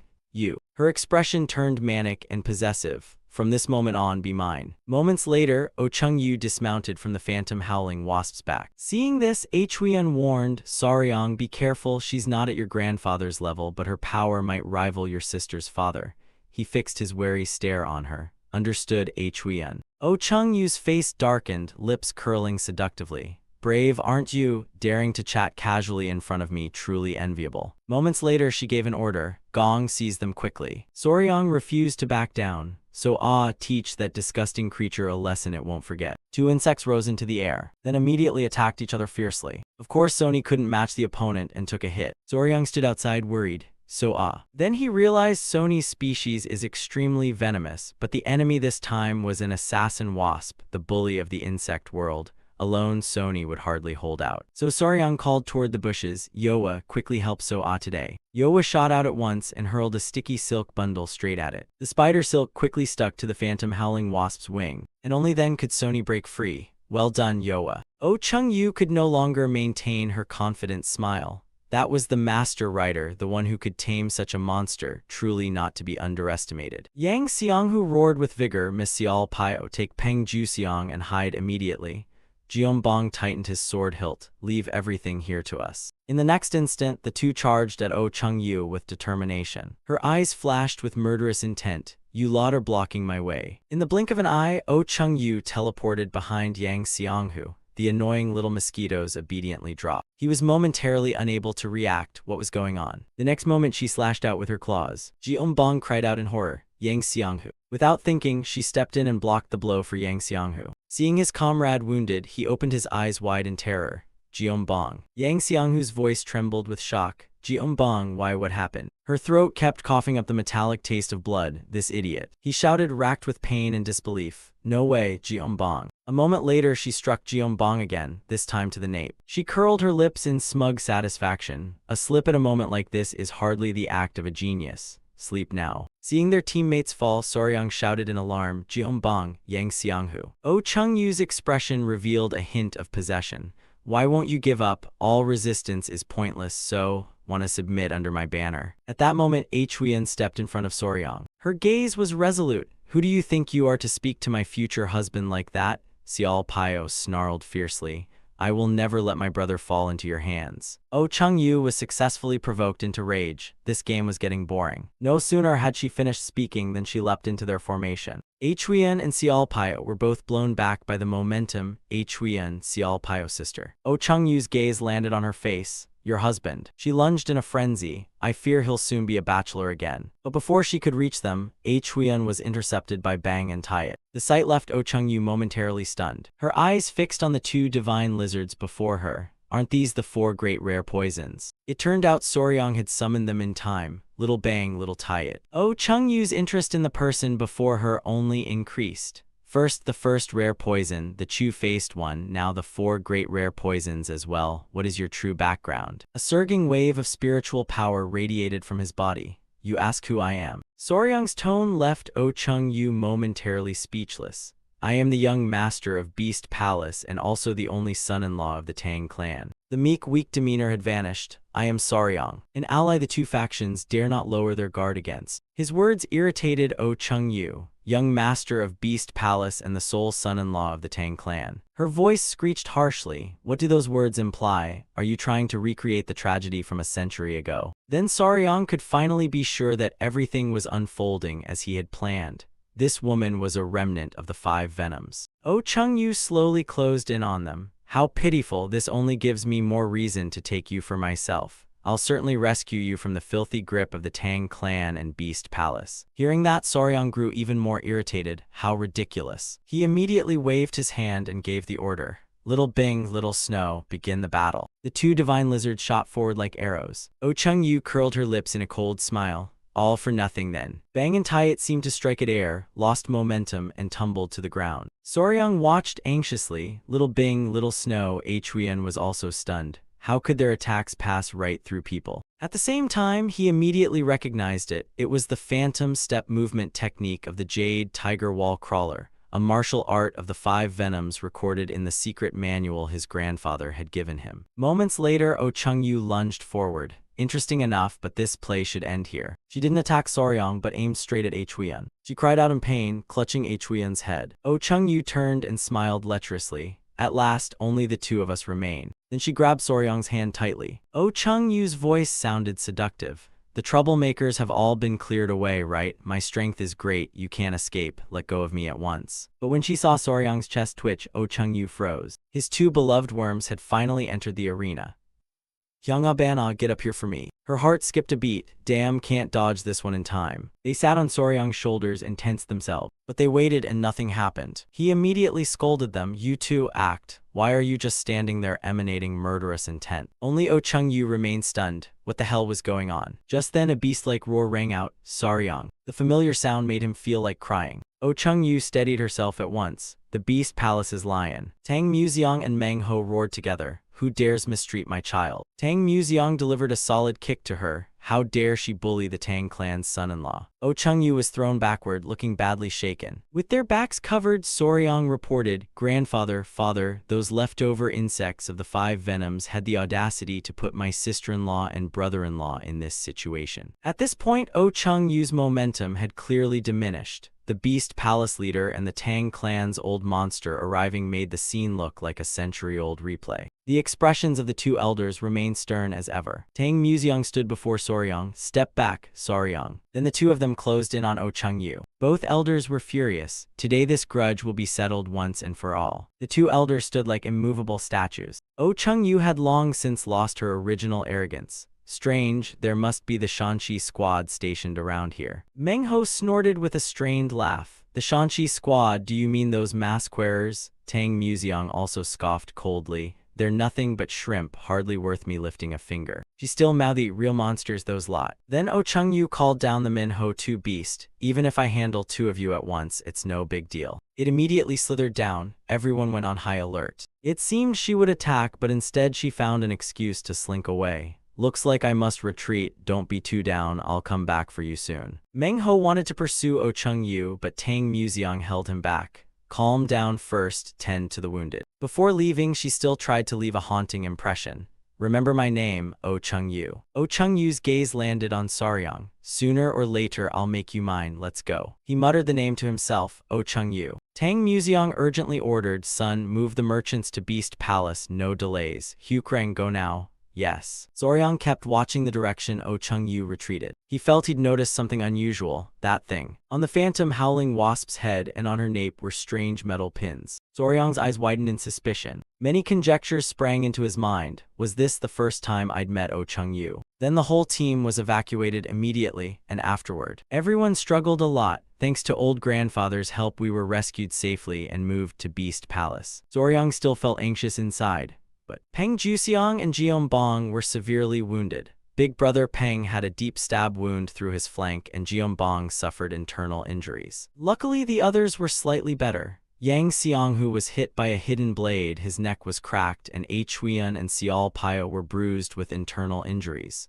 Apart from me, everyone had to lie in bed to recuperate. He opened the door and stepped into the next room. The whole group's injuries were already infuriating, but what angered him most now was Sarai was lying there looking very weak. After the fight with Phantom Howling Wasp, Sarai had lost 2 legs. Soryang moved forward and patted its head. Sarai, you okay? That hateful Phantom Howling Wasp must have hurt you a lot, huh? He couldn't help feeling sorry for his pet centipede. Of course, Sarai is a centipede. After molting, its legs can regrow, but as a parent, he couldn't just wait around. Thinking that, Soryang mumbled to himself, if it needs to molt, I must feed it something nutritious. The nearby Thin Deep Snake heard and sighed. Then it suddenly hissed loudly, drawing his attention. From the Thin Deep Snake's tongue it spat a glittering pill. Isn't that my inner pill? Soryang happily took it. Phi Thin then Snake, did you snatch your inner pill from over there for me? Thanks, I'll borrow it for a moment. He promptly fed it to Sarai without delay. Come on, Sarai, eat up and recover quickly. A moment later its body shone dazzlingly. Just as he expected, after eating the inner pill, it began to molt immediately. But Soryang couldn't help worrying. Just after molting, the shell is soft. Any pressure or collision could harden it into that shape.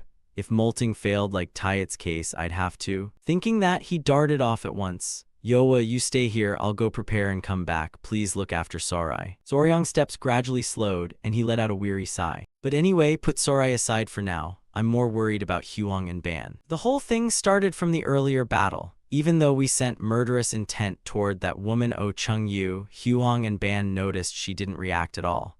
They realized they'd been fooled and showed their anger plainly. Although they're bugs, their pride is unusually high. After that, they ran to old grandfather crying and then didn't show their faces again. I understand animals well, but coaxing a sulking heart is a complete mystery to me. Thinking that, Soryang turned into another room. Huiyun and Xiao Pio were resting inside. Huiyun, Xiao Pio, excuse my intrusion for a moment. Seeing him, her expression relaxed and she invited Soryang in. Bing and Snow had been fed and were now sleeping droolingly. How's your body? Huiyun smiled gently. It's not internal injuries, so it's fine.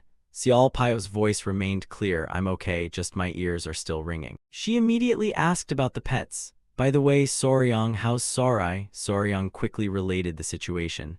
I just caused the lost legs to regrow and was on my way back. He also did not forget to give credit to his beloved snake. The flying divine serpent still left behind a bit of its inner core. I used it to help Soa undergo another evolution.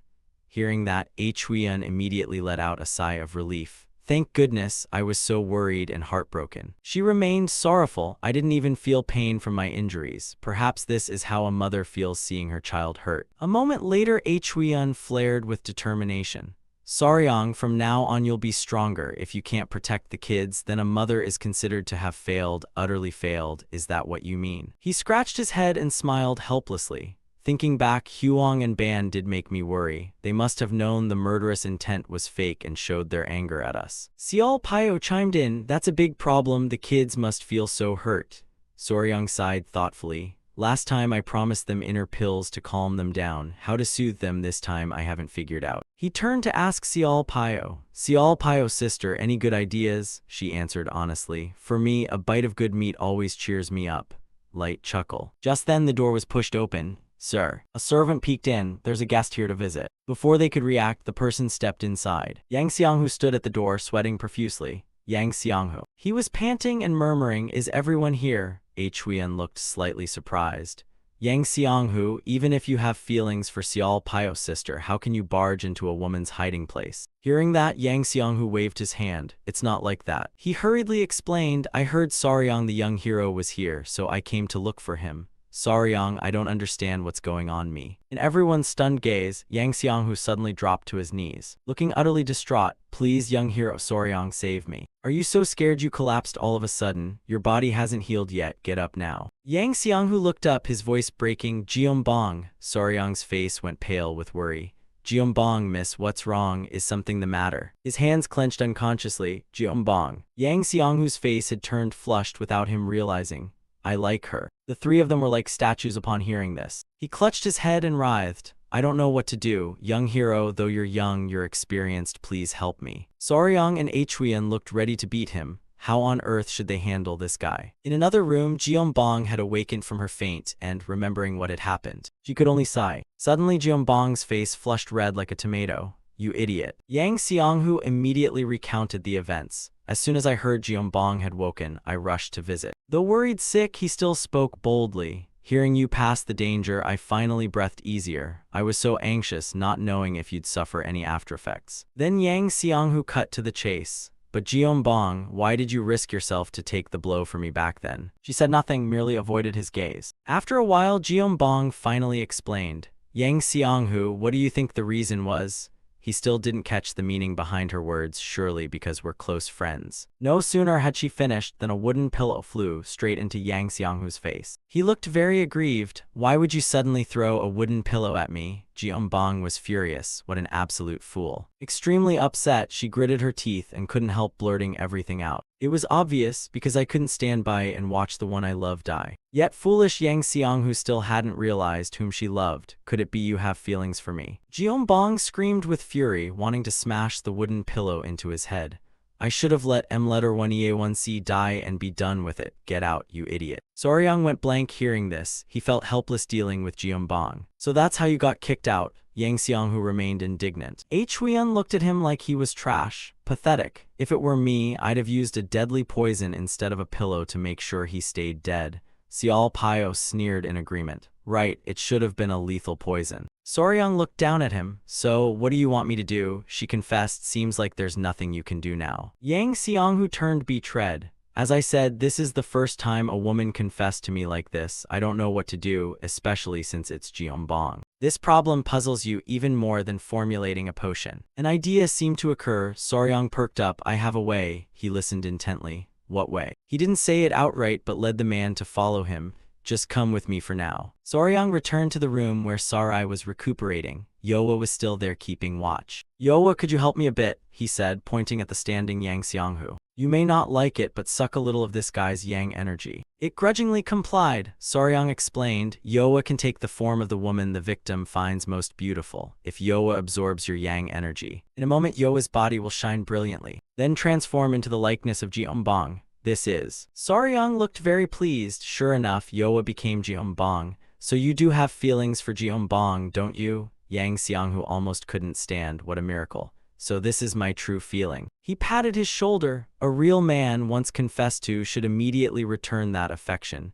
Yang Xianghu's eyes filled with resolve. I understand, thank you, Soryang. He ran off regardless of his injuries. Jeonbong, and Soryang kept grinning. Now he could call himself a matchmaker. Only when Yoa reminded him did he suddenly remember this was no time for antics. Looking at Sarai sleeping peacefully, Soryang finally exhaled. It seems so has successfully completed her molt. Now he must go pick up Hyang and Ban from where grandfather kept them. Suddenly something at the corner of his eye caught his attention. The old shell of Sarai, almost intact, lay right beside her. That thing was. Soryang was very pleased. Is that the shell Sarai left after molting? Since she's grown, the shell has gotten noticeably bigger. I'm only noticing it now. Suddenly Xiao Paio's comment flashed through his mind. Probably because he was too happy about the tasty meat. A satisfied smile tugged at Soryang's lips and he picked up the shell like a treasure. Yes, this is it. In insect growth, the chitinous exoskeleton, this is the outer shell left behind after creatures like centipedes molt to mature. At first glance it seems useless, just a simple shell, but inside it still retains many nutrients like protein, calcium, and minerals.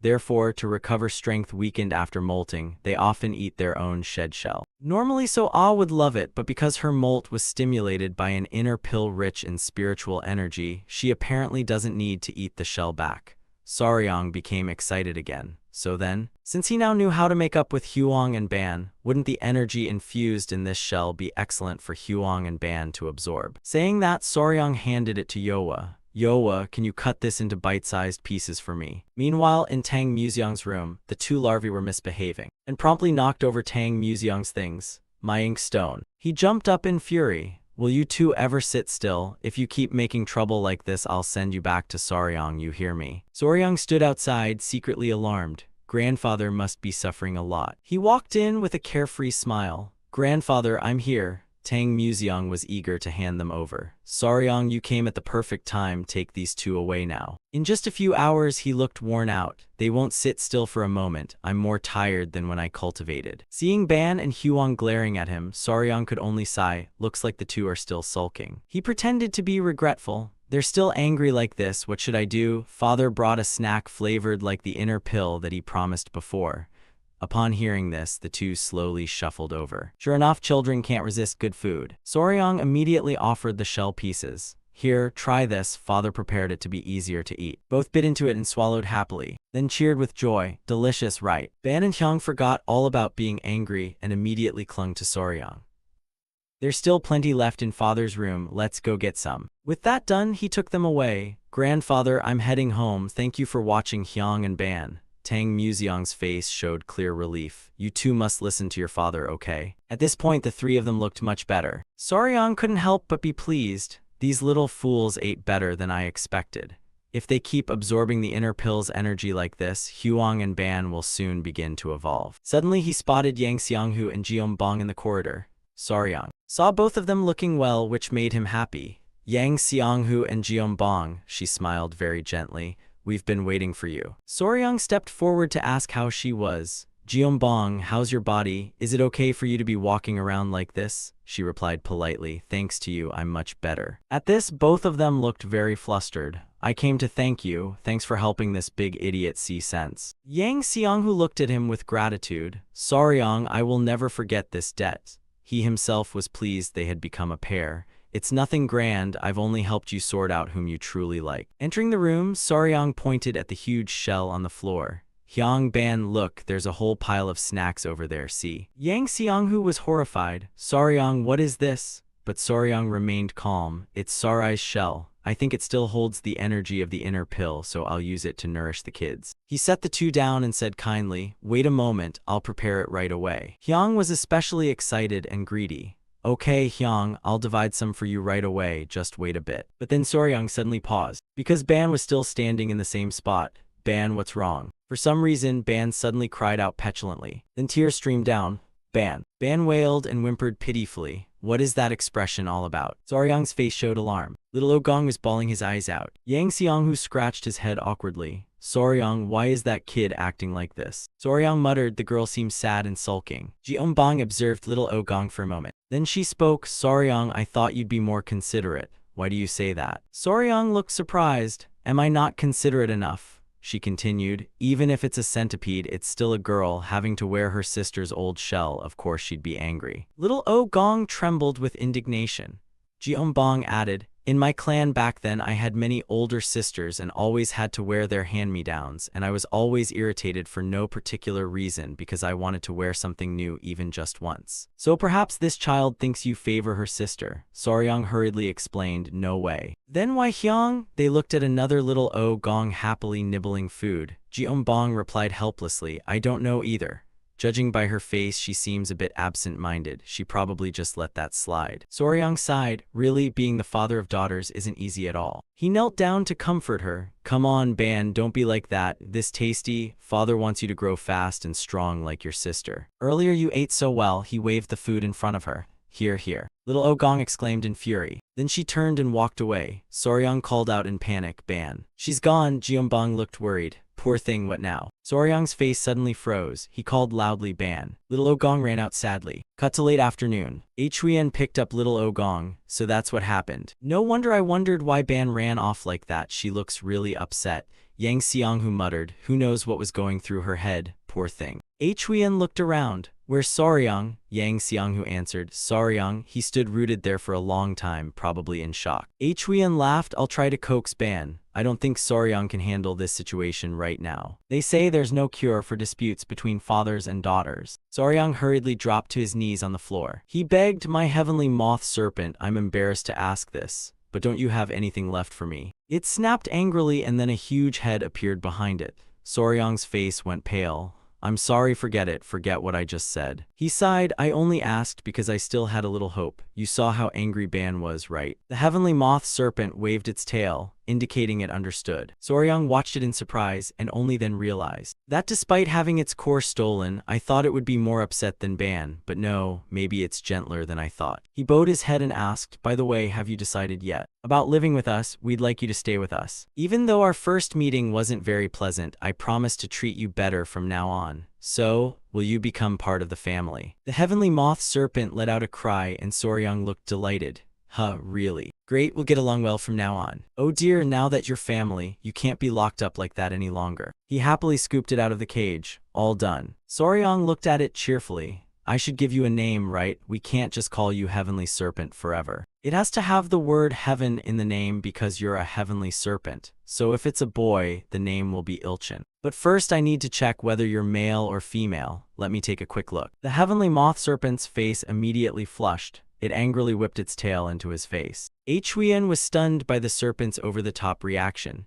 Saryang hurried to calm things. Calm down, calm down. The heavenly moth serpent growled in anger. Saryang quickly scrambled back. You're a girl. He knelt down hastily. Sorry, I just assumed you were male. So I'll pick a cuter name. Let's see. You have a beautiful emerald-colored crest. This color is called moth serpent. How about the name Moth Serpent? Saryang saw its head bob slightly. Looks like you like that name, huh? Good, from now on your name is Moth Serpent. The heavenly moth serpent gave a pleased cry. He happily continued, oh right, I forgot to add heavenly to the name. So how about heavenly moth serpent? Suddenly Saryang exclaimed. The heavenly moth serpent looked at him in surprise. Saryang cheerfully remarked that strange names are said to be the best. Thus from now on Heavenly Serpent became Heavenly Moth Serpent. Cut to the next day. In the main hall of the Beast Palace, Yang Xianghu spoke, we apologize for entrusting this mission to you. Tang Museong replied, "No need to apologize, we are part of the Martial Alliance. Taking on these tasks is normal." Peng Juxiang's group temporarily can't leave the Beast Palace for treatment, so Soryang's team will take on the mission of relaying information from Senior Shengxing to the Murim Alliance. Clearly, the blood sect force they're about to face has grown much stronger than before. Therefore, they decided to seize this opportunity to bring the Beast Palace into the Murim Alliance to strengthen the righteous martial world.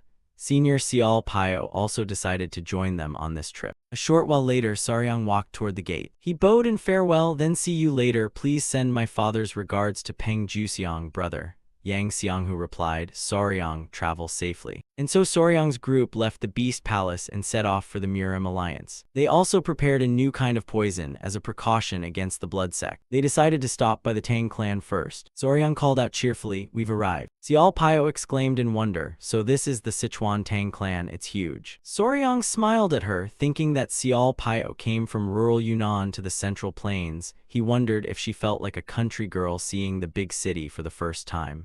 Xiao Pio excitedly shouted, "It's as big as a mountain." Tang Museong said happily, "When we were at the Beast Palace, we were warmly received, so consider this your home and make yourself at ease."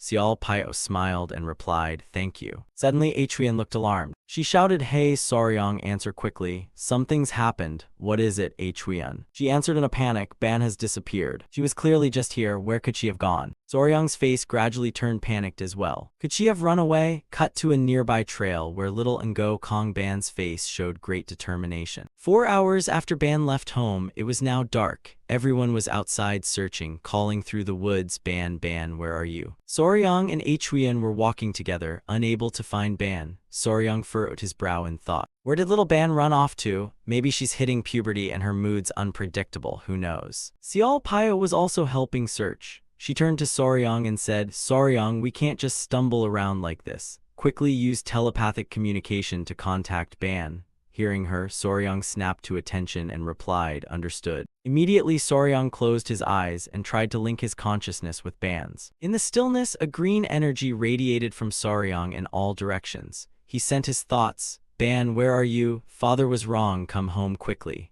The outside world is dangerous. There are many wicked hunters out there who want to harm you." No sooner had he finished speaking than Soryang suddenly snapped his eyes open, as if he sensed something. He froze, unable to say a word. His face showed panic, sweat beading. He shouted, "What?" Huiyan was startled by him and hurriedly asked, "What's wrong?" Xiao Pio nearby also asked curiously. Ban replied. Soryang opened his eyes wide and stammered, "Yes, yes, but..." Soryang turned back to the group in alarm and announced, "She said she'll never come home until she's older and more beautiful than big sister Huang. That's what she said." Hyung Ah and So Ah heard this and were left dumbfounded. Huiyan was so frightened she could only utter, "Huh." After a moment, So Ah and Hyung understood the situation and both cried out in great worry. Meanwhile, near the peak of Tang Clan's mountain, a tiny figure was struggling to crawl up a cliff face. It was Ban Ah. Her eyes were resolute as she urged herself to keep climbing the rock. After a while, Ban Ah finally managed to climb up. From the top, she could see the Tang clan in the distance, and she let out a cry. At that moment, Ban Ah grew sad. Tears welled up. Her whole body trembled, remembering when Soryang and Huiyan used to hold her, and it was so happy. She recalled being praised, "My little Ban Ah is so pretty, our adorable youngest." Right then, Ban Ah grew exhausted. She tried to cling to the cliff. Both her hands and face flushed. After struggling and sweating, her grip slipped. Ban Ah immediately fell from a height, striking the rock as she tumbled. She spun around, too terrified to open her eyes. After several spins, Ban Enhai's head was dizzy, and she let out a cry. The little one fell into a deep hole, her head spinning until she lost consciousness.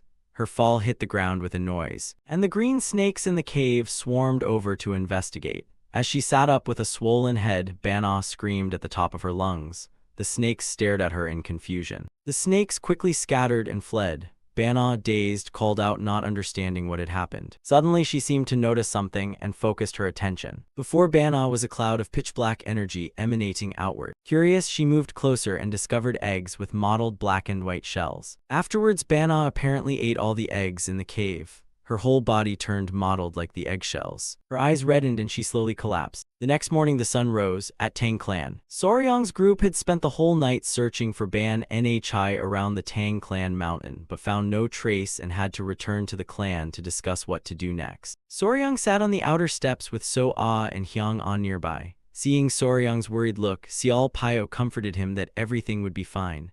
Don't worry too much, he's still small but he's a gong, right? Soryang heard this and could only sigh helplessly and reply, yes. Just then Sial Pyo was distracted by something and looked up. At that moment, a swarm of small golden fur wind kings was flying through the sky toward them. Sial Pyo immediately exclaimed, the one leading them is their queen. Sial Pyo tightly clenched her hands and shouted curiously, it's the golden fur wind king, why is it here? Hearing that, Soryang turned to look and replied, these are the golden fur wind kings I raised at the Tang clan, but what brought them here? As soon as the queen of the golden fur wind kings flew over, she tightly hugged Soryang's face, leaving him no time to react. Soryang pushed her away with his hand and shouted, hey, Sial Pyo, watching, immediately asked why she behaved that way. Soryang looked up at the queen, a little flustered, thinking could it be that. The queen was puckering towards Soryang, her cheeks flushed with embarrassment. Trophallaxis, mouth-to-mouth feeding seen in social insects like bees or ants. It's more than passing food. It's a form of communication and a sign of trust. Seeing the queen act like that made Soryang break out in a cold sweat, unsure how to respond.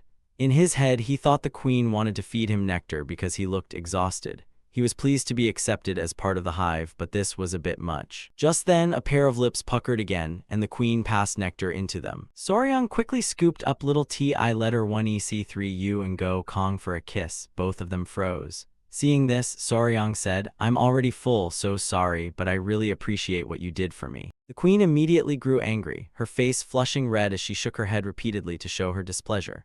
Soryang could only give an awkward smile and think to himself that he'd escaped this sudden, forced feeding for now, but if he kept refusing, it might create trust issues with the queen bee. So he wanted to link the Kim Mao Fong Vuong into the animal's telepathic network right away. However, he was already connected to 3 Than Ban and Go Kong. If he wasn't careful, he could suffer a backlash, his chi and blood thrown into chaos, so he needed to proceed very cautiously with this. Just then, a voice from behind grabbed everyone's attention. Soryang. It was Tang Museong. He was rushing toward him with Huiyan. From afar he called out, what's happening here? I heard Ban Nhi ran away last night. If something this serious happened, you should have reported to me even if it was late. That little creature must be trembling with fear now. Hearing him, Soryang replied, sorry, grandfather, I've been trying to continue searching through animal telepathy, but it's not been very effective. The old man, looking worried, quickly said, let's try searching again. I'll dispatch the blood toxin team to comb the Tang clan mountain thoroughly. Upon hearing that, Soryang bowed his head sadly and said, thank you, grandfather. Thus a large-scale search began. The blood toxin team turned over every stone and blade of grass on Tang clan mountain. With the help of the Kim Mao Fong Vuong, everyone checked every nook and cranny. It was already the 3rd day. In the mountain, Soryang closed his eyes. He placed both hands on his chest and tried to use a mental link to contact Ban Nhi. After a while, when Soryang opened his eyes, Sial Pyo anxiously asked, any response yet, Soryang? He frowned, exhaled, and replied, no, not yet. Sial Pyo, hearing this, also felt a bit disappointed and continued, it's strange, unlike humans, animals don't hide their intentions, so if we're linked by animal telepathy, it should show some reaction. At Sial Pyo's words, Soryang trembled all over. Imagining the worst, he asked, could the wild beasts on the mountain have done something to her? Sial Pyo didn't know what to say but immediately denied it. No, not that. She reached out and explained further to Soryang. If that had happened, the person linked by animal telepathy would notice instantly, because they'd receive a huge psychological shock in their spirit. Hearing this, Soryang looked at Sial Pyo with some doubt. He put a hand to his chin, thinking of Ban Ah and sighed, I rarely get no response like this unless she's in a deep sleep. He mused inwardly that she really could be a sleeping grub. But just then the old man approached with Huiyan, hands clasped behind his back, asking, Soryang, have you found anything? Soryang turned and replied, no, I'm terribly ashamed. Tang Museong stroked his chin, eyes thoughtful, and said, we still haven't found Ban Ah, but we can't waste more time here. Better to leave the rest to Tang clan disciples and prepare to depart early for the Murim alliance. I understand your worry, but we still have duties to carry out, and you must also formulate new poisons to replace Bitch Dam to fight the demonic cult. Do you understand my point? Soryang didn't know how to respond to that, but he couldn't bring himself to leave without finding Ban-Ah. He pulled himself together and said to Tang Museong that among the venomous creatures he brought back from Yunnan this time was an interesting specimen he'd already prepped in the toxin nursery.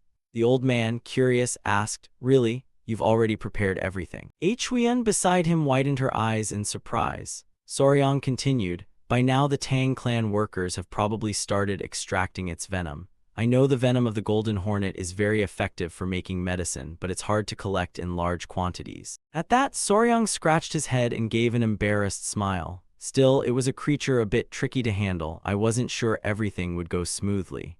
The old master, seeing him like that, chuckled and asked, "Tricky to handle, is it?" Soryang, hearing the question, didn't know how to answer. He just mumbled something to change the subject. Meanwhile, at the toxin nursery, the atmosphere there was extremely grim. Inside the room, a large jar was emanating a red mist. Those in the room dared not approach. From the big jar, thick smoke poured up and odd sounds came from within. Two people trembled as they stepped forward to inspect, hands raised to shield themselves. The creature rose again from the jar as a plume of smoke forming an extremely fierce-looking face, known as one of the most powerful and aggressive venomous creatures. A few hours later, that jar was brought to the Beast Palace for Tang Museong to examine. Tang Museong entered the room and stood before the jar, pondering for a long while. After a moment he asked, "Is it this one?" Soryang nodded plainly. "Yes, grandfather." He stepped forward and introduced them. "These are creatures we captured in Yunnan. They are called mountain fallen leaves." Tang Museong nodded thoughtfully. Mountain fallen leaves. He leaned closer to peer into the jar. Just by looking he could tell it was no ordinary thing. With his knowledge of animals, Soryang recognized it immediately as the pit viper R1EAFN, L1E5C, R1EAFT, S1ED5, one of the most terribly venomous snakes. He treated it with extreme caution. This beast accounts for 40% of snakebite deaths in Southeast Asia. It's extremely aggressive and likes to bite, astonishing even experts. Soryang was lost in thought about why it had such a fearsome reputation when a voice interrupted. "Young Master Soryang." Gu Pi came holding a bowl. "I've brought the rooster's blood as you requested, sir." Soryang nodded. "Thank you, Gu Pi." Soryang took the bowl and approached the snake. "All right, please have it drip 1 drop of venom into this bowl." Tang Museong was slightly surprised. Venom. He gripped the snake's head and brought it close to the bowl. 1 drop of venom fell. The moment the drop fell, Tang Museong and Gu Pi were astonished. The blood in the bowl had solidified into a mass. They cried out. The blood coagulated instantly. Unbelievable. Standing beside them, Soryang calmly explained, "If Emerald Jade's poison is a hemorrhagic toxin that thins the blood, then this creature's venom is a coagulating toxin that causes the blood to harden." To clarify, he gave a practical example. Hemorrhagic venom disrupts the meridians like dispersing poison, scattering internal energy. Coagulant venom blocks the meridians, preventing the opponent from using internal power. Soryang grew more excited as he spoke. Moreover, this species' bears live young instead of laying eggs, so it's easy to increase their numbers. Tang Museong widened his eyes. "Really?" He smiled brightly, "Then send disciples to Yunnan again to catch as many as possible." Soryang immediately nodded. "Understood, grandfather. I will do it right away." Having said that, Soryang smirked confidently, as if plotting something in his mind. He clenched his fist with determination, thinking inwardly to prepare and train hard with the antidotes. "I'll make you pay for every life and death." Suddenly, footsteps outside the door sounded urgent, running toward the room. The footsteps headed for the room. Huiyan burst in, pushing the door, panting as she called, "Soryang." Soryang looked at Huiyan, breathless from running. "Huiyan, what's wrong? Why are you in such a hurry?" She hurriedly shouted to Soryang, "This is bad, little Bing is biting Snowy." Huiyan's voice was frantic. "If we're not careful, little Bing could be seriously injured." Soryang flinched. "What?" His face went deathly pale. Soryang stammered, "No way." Soryang felt his head spinning. He imagined Jeong Bing and Snow fighting and biting each other. Soryang was so shocked that he could not speak. Little Bing actually attacked Snowy. After that, Soryang and Huiyan rushed outside together, flying at full speed toward Bing and Snow. While running, Soryang anxiously asked Huiyan how the fight had started. Huiyan turned to him and began. She began recounting what had happened earlier. While I was gathering the little ones in the courtyard to chat, I thought they were just playing around, but suddenly little Bing lunged forward and bit Snowy. Huyen was so frightened that her voice cracked. Even though Snowy struggled desperately, it kept biting tightly onto the back of her neck while making strange noises. Soryang asked suspiciously, the back of her neck. Soryang was startled. Based on Huyen's account, he suddenly realized something. Could it be? Running, Soryang looked ahead and saw a familiar figure. Yoa. He hurriedly asked what happened between little Bing and Snowy, but Yoa's face turned bright red as she tried to say something. Soryang and Huyen ran closer to assess the situation. Yoa stepped back, covering his face in embarrassment. Both of them halted, and Huyen's face also flushed bright red. The atmosphere suddenly became awkwardly intimate. Huyen stammered, What is this? Soryang, why is little Bing pinning Snowy down like that? Soryang forced an awkward smile. So that's what it was after all. He awkwardly turned to her and said, Huyen, don't worry, it's not a fight, it's mating. Huyen shouted, mating. Soryang smiled, looks like we're about to become grandparents. That's right, Soryang thought with a quiet smile as he watched. When two deity lizards reach breeding age, there's no romantic courting. Mating begins with the male restraining the female. In his mind, he began imagining Bing and Snow talking to each other. At that moment, the male would make that sound. It was a mating call, something like, please bear my children. Then he turned to reassure Huyen. At first glance, it may look like violent fighting, but it's just natural behavior. Soryang laughed heartily. Actually, you could say they were simply very compatible, which led to this. Huyen was still a bit doubtful. Well, that's good. But Soryang immediately realized and flinched. Damn, now that this has happened, it's going to be a big problem. Huyen, seeing Soryang gloomy, looked puzzled. Why are you saying that, Soryang? Soryang sighed long and drawn out, then answered, I probably won't be able to go to the Murim Alliance anymore. A while later, in the master's chamber, Soryang went to speak with Tang Museong and Tang Chialson. Tang Museong, upon hearing this, slammed the table and shouted, What? You can't go to the Murim Alliance. He roared angrily, Why? Because of Huang and Hi, didn't I say we'd send disciples to keep searching for the girl? Xiao Pio also urged him to change his mind. That's right, Soryang, didn't you promise to go with senior sister to the Murim Alliance? Seeing Tang Museong so angry, Soryang awkwardly scratched his head because he hesitated for a moment before explaining the reason. Actually, today was the first time little Bing and Snowy became mates and mated with each other. Seeing no one speak, Soryang continued. They could lay eggs within 15 days or at the latest in a month. If they travel with us for a long distance and lay eggs on the road, it will be very hard to care for them and the eggs might spoil. Soryang glanced at everyone's expressions. So wouldn't it be better if you stayed here to look after the fat-tailed lizards? The room instantly grew tense. Soryang thought to himself that still, abandoning an important mission over this might be a little much, right? Tang Chialson, who had been silent, suddenly asked in a deep voice, Soryang, is that true? Soryang broke out in a cold sweat. But contrary to his expectation, the old man burst into loud laughter. Good news, truly good news. Tang Chialson said happily, the Beast Palace only just opened and already a pet has reproduced. Soon the Sichuan Tang clan will be overflowing with venomous creatures. Tang Museong nodded. I was worried someone had run off, but now there's happy news. Xiao Pio also exclaimed excitedly, Soryang, congratulations. Soryang was a little stunned, confused by the unexpected reaction. Xiao Pio leapt up, eyes sparkling as she looked at Soryang. So when will they hatch? Give me some, brother, I want some, right? Soryang stammered. The thing is. Before he could answer, an arrow suddenly flew straight into the room, while no one was paying attention. It came in through the window and brushed past Soryang's ear. Then it lodged itself into the surface of the table. The room instantly erupted into chaos. An arrow, who was bold enough. Tang Chialson rushed to fling open the window, to shoot an arrow into the Tang clan. They must be courting death. Huyen ran to Soryang's side. Soryang, are you okay? Soryang panted in fright but managed to steady himself. There was a letter tied to the arrow. Huyen asked, a letter. Xiao Pio pulled the note out and read it. Soryang curiously asked, Xiao Pio sis, what does it say? Xiao Pio's face went pale as soon as she finished reading. She frowned, eyes wide, then looked up at Soryang. The note said they would kidnap Soryang. Soryang froze, unable to utter a word, and so did the others. He exhaled sharply, brother ah. Outside, a figure stood on a tree atop a distant mountain far from the master's chamber. It was Cho Yong-ryeon. The girl held a bow, aiming straight at where Soryang stood. In the darkness, Cho Yong-ryeon's eyes burned with fierce resolve, her face coldly fixed forward without blinking. Not long ago in an alley in Sichuan, Beggar Emperor raised his hand to his chin and pondered deeply. He fell silent for a moment before speaking. The celestial silkworm larvae refused to eat anything at all. Jai-ho, who sat across from him, immediately confirmed, "That's right, big brother." He let out a long sigh before continuing his story.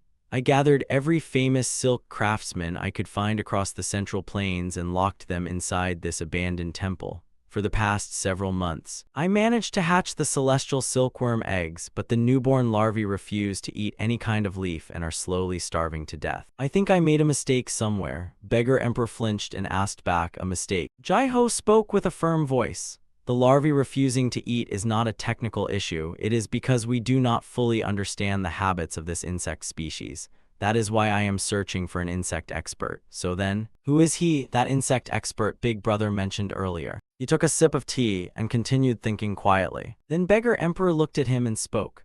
"Honestly, this is not a very good idea. I am still hesitating about whether I should let a thief approach someone precious to me."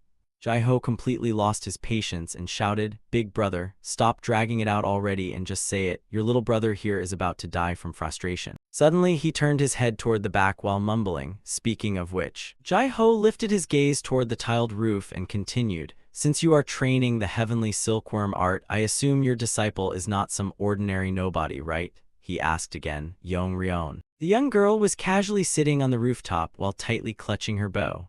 "At first I was worried because she was a girl, but her movements are flexible and swift. Later on she will definitely surpass my level by a mile, probably while making me look old in the process. Even now, she has already mastered 70 to 80% of my martial power.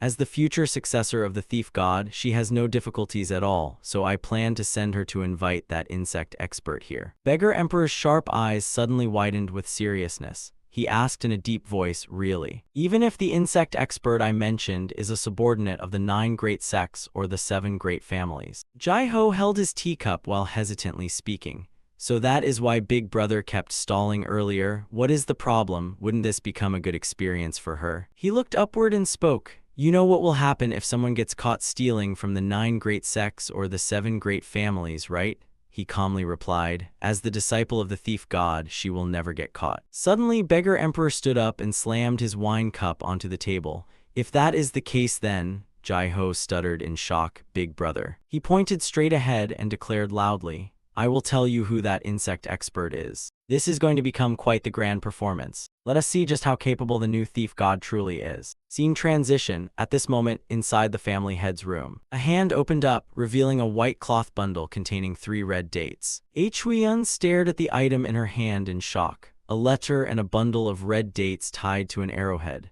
"This is the calling token of senior thief god Thao Daya." Soryang's mouth dropped wide open in disbelief. "Thao Daya, the thief god? Wait, so the thief god is literally just a thief?" She tightly gripped the letter while explaining. "Soryang, you have met the venerable beggar king before, right? He is one of the 5 emperors of the 3 greats and 5 emperors, and venerable thief god is the same kind of existence. He may be a thief, but he is closer to a righteous rogue than anything else." Red dates symbolize speed and initiative across the Central Plains, so senior thief god often uses them as his personal calling token. Hui-yun's explanation only made him even more confused, so he awkwardly asked, "But why would someone of that level go through the trouble of kidnapping me?" Senior thief god practices a secret martial art passed down only within his lineage, and apparently there is one rule in that sect that absolutely must be obeyed. They are not allowed to accept anything from anyone unless they steal something from that person first. That is the rule. Therefore, if he needs something from the 9 great sects or our families, he will send a letter in advance announcing that he is coming to steal it. In return, he will leave behind a gift worth even more than the stolen item, so our families usually place the items outside beforehand. After hearing that, Soryang immediately thought to himself, the Central Plains truly are filled with strange geniuses and eccentric masters. Chialson, who sat behind them, spoke up, "Soryang, you are not exactly normal yourself." Suddenly, her face turned mysterious as she looked back and said, "Anyway, grandfather, father will raise the guardian beast banner." Her words startled both old men at the same time. The guardian beast banner, looks like our Huiyan is really angry this time. Soryang asked with a completely confused expression. Guardian beast banner, what exactly is that? Museong slowly explained every layer of meaning to him in detail. The guardian beast banner is a flag painted with images of dogs. The word guardian carries the meaning of protection because the symbol resembles the character used for guarding and defending. When the 9 great sects or our families receive a letter from the thief god, they can choose to raise the guardian beast banner in an attempt to stop the theft. Of course, if they fail, they lose the item and receive no compensation at all. Suddenly he paused and stroked his beard deeply. However, if they successfully stop or capture the thief god, he will grant them 3 wishes, no matter what they are. The moment Soryang heard that, he cried out dramatically. 3 wishes, that basically sounds like he is declaring he will never get caught. After a while, he scratched his head awkwardly. But if a martial arts master is that confident, can we really stop him at all? Huiyan widened her eyes and shouted directly at him. If senior thief god kidnaps you, nobody knows when you will ever come back. Soryang, do you actually want to get stolen away? He hurriedly waved his hands. No, that is not what I meant. She yelled straight into Soryang's face. Soryang belongs to me, so I cannot just hand him over like that. His mouth dropped wide open in shock. Calm down, Huiyan, why are you suddenly making such a heroic declaration? But grandfather, has any family or sect ever successfully stopped senior thief god before? I mean, if someone actually managed it, would he still be called the thief god? He would just be some petty thief instead. Huiyan smiled confidently. Do not worry, Soryang. He blinked and looked at her before quietly asking back, Huiyan. All around them stood demonic beasts of every imaginable shape. Huiyan confidently declared, we have our little friends here, right? No matter how unbelievably skilled senior thief god may be, that only applies against humans, he will never expect an entire swarm of poisonous insects guarding the place. Museong's eyes suddenly lit up and he nodded repeatedly. That is true. Thief god definitely will not anticipate the poisonous insects. This battle is worth trying after all. 10 years ago, I lost to that thief god after 475 moves and failed to become the Poison Emperor. But this time, I will make him suffer so badly he will wish he stayed in bed. Xiao Pio beside them reassured him. Soryang, do not worry, Big Sister will protect you no matter what happens. Museong gave a firm order. Good, then raise the guardian beast banner at the gate of the 9 treasures fortress immediately. Jialson, who sat beside them, rested his chin on his hand in deep thought. After a while, he finally spoke with complete seriousness. We are going to capture this thief alive. Scene transition, meanwhile near the area surrounding Tang Clan Mountain. A commander shouted loudly, search every corner carefully, absolutely do not let him escape. The soldiers responded together in loud, disciplined voices. Yongryon sat above them, while quietly observing the situation. The little girl's eyes widened as she looked around and muttered, what exactly is going on here? I thought they would not dare interfere because they feared the reputation of the previous generations of thief gods. I never expected the security to be this ridiculously strict. The little girl's gaze suddenly sharpened as she looked toward the fortress. So that was the guardian beast banner fluttering powerfully above the rooftop. So that is the guardian beast banner. I see now, this is a test to determine whether I am worthy of inheriting the title of thief god. No wonder Master told me to come alone. He wanted to verify the results of all my training until now. But as long as I still possess the 100-mile eyes and the 1,000-mile bow, there is nothing in this world that I cannot steal. Very well then. Very well. Yongryon stood high above while looking down at the brightly lit tower. Tonight, the little girl who had been standing still suddenly flinched violently. Before she could celebrate for long, Yongryon accidentally stepped right into a trap. The little girl quickly turned her head back, her eyes filled with confusion.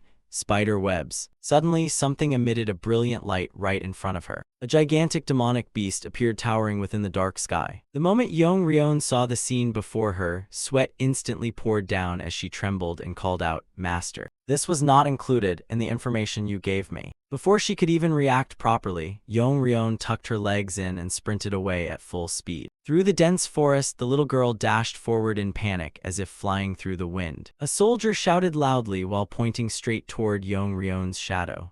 Over there, absolutely do not let that person escape. While running, the little girl kept glancing behind her as the spirit beast continued chasing closely after her. Inside Yongryon's heart, she continuously cried in misery. Damn it, Tang clan, since when did they even have spirit beasts? If I slowed down for even a second, I would definitely have been captured alive already. So this is the real reason they were so confident with their defenses. Spirit beasts are stationed everywhere, truly worthy of being the Sichuan Tang clan. Their infamous methods absolutely live up to the reputation, terrifyingly so. One spirit beast after another continued sticking to her trail relentlessly. Suddenly, the little girl forcefully twisted on her heel. However, even if they keep chasing me, all I need to do is shake them off. Lightness skill movement technique. Her strikes landed directly onto their bodies. Then they collapsed motionless onto the ground. Yongrion's speed grew faster and faster. Her tiny figure flashed past tree branches one after another. I never expected the situation to turn out like this, but I am not some easy target either. Afterward, the little girl slightly curled her lips into a confident smile.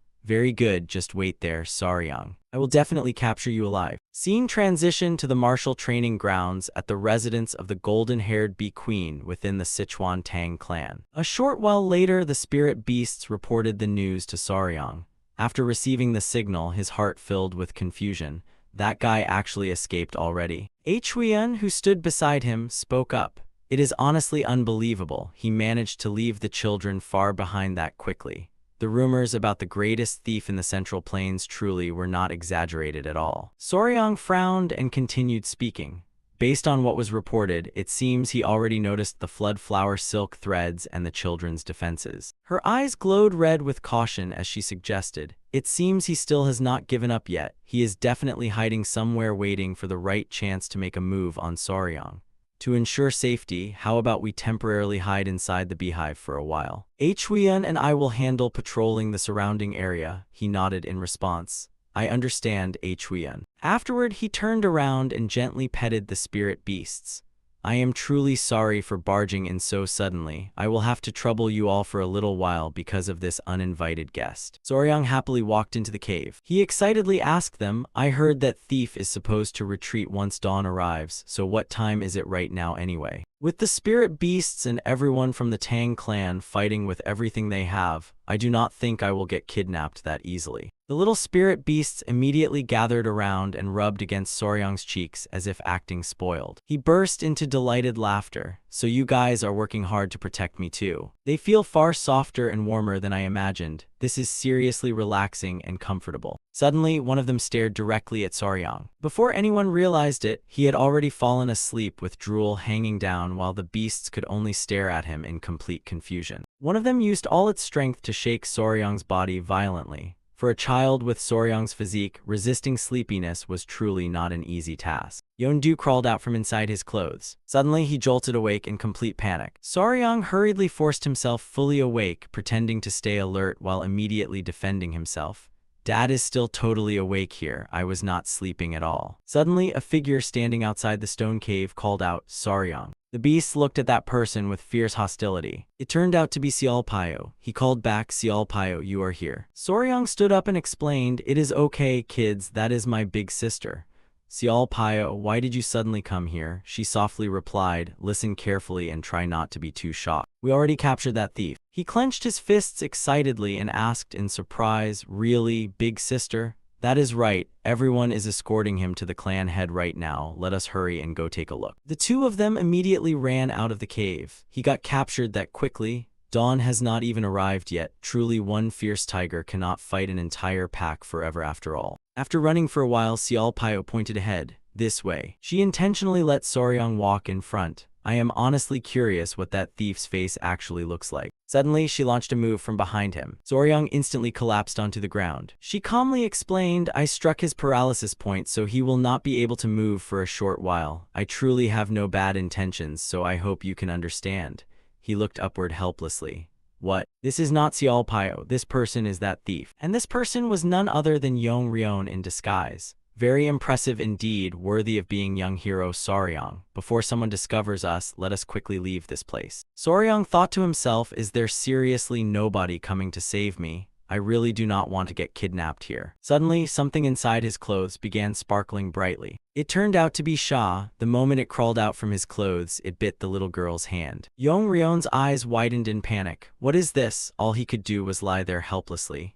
Yeondu. Do not tell me that is poison. A few seconds later, the little girl collapsed right on top of Soryang. In a situation like this, he had no idea what to do. He could barely breathe. Yeondu, calm down, this person is not a bad person. Thankfully, Yeondu's venom only caused mild paralysis. It seemed this person merely fainted temporarily. Later on, I absolutely need to teach it a lesson. It cannot just randomly bite people like this anymore. Still, we finally managed to catch the thief in the end. The process did not exactly go according to the original plan, but well. Come to think of it, I once heard about a martial art capable of changing someone's voice and appearance at will. I never expected this person could disguise herself as Sial Pyo. Suddenly, a faint scent drifted near his nose. Where is this faint fragrance coming from? Does this thief seriously even use perfume? Yeondu quickly removed Yeonryon's mask. Soryang instantly snapped, fully awake, his eyes widening in shock the moment he saw the little girl's face. He froze in disbelief and blurted out, "What is going on here? This thief is actually a girl." And just like that, Soryang accidentally ended up letting another girl rest her head on his lap. Scene transitioned to early morning at the guest hall of the Sichuan Tang clan. Inside the room, everyone stood surrounding Yeonryon as she lay unconscious on the bed. Soryang stared at the little girl before speaking. "So this young lady is the new thief god? Honestly, she just looks like an ordinary girl to me." Museong, standing beside him, explained, "It seems that strange old man thief god has officially passed down the title to his disciple, because every clue confirms this girl is the current successor." Soryang flinched in shock. "So this young lady really is the thief god of this era?" He continued speaking.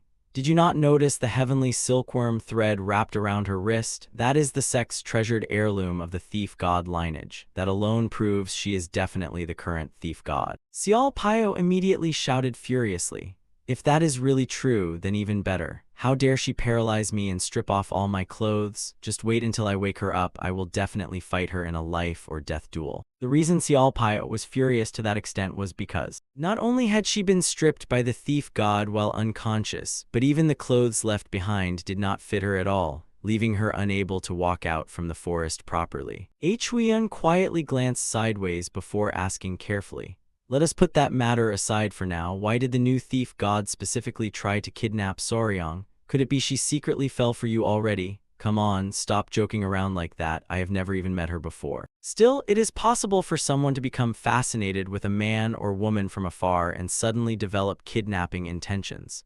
Thinking about it carefully, was Yeondu not exactly the same way too? He panicked and blamed himself internally.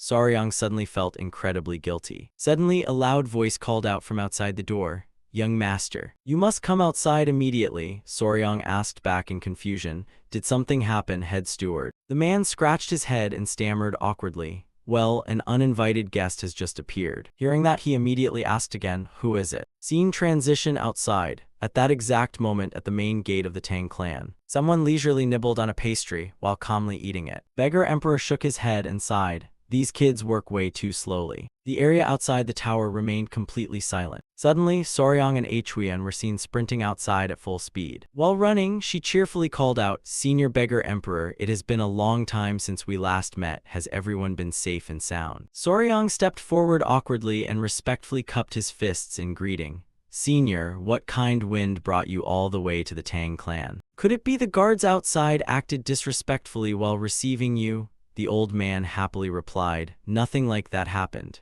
Thanks to all of you, I am currently enjoying a luxurious life instead. I came here immediately after hearing that you captured the disciple of the thief god." Hearing that, Soryang flinched and asked back, "How did you obtain the information so quickly?" From atop the bushes, Jai-ho mockingly spoke up.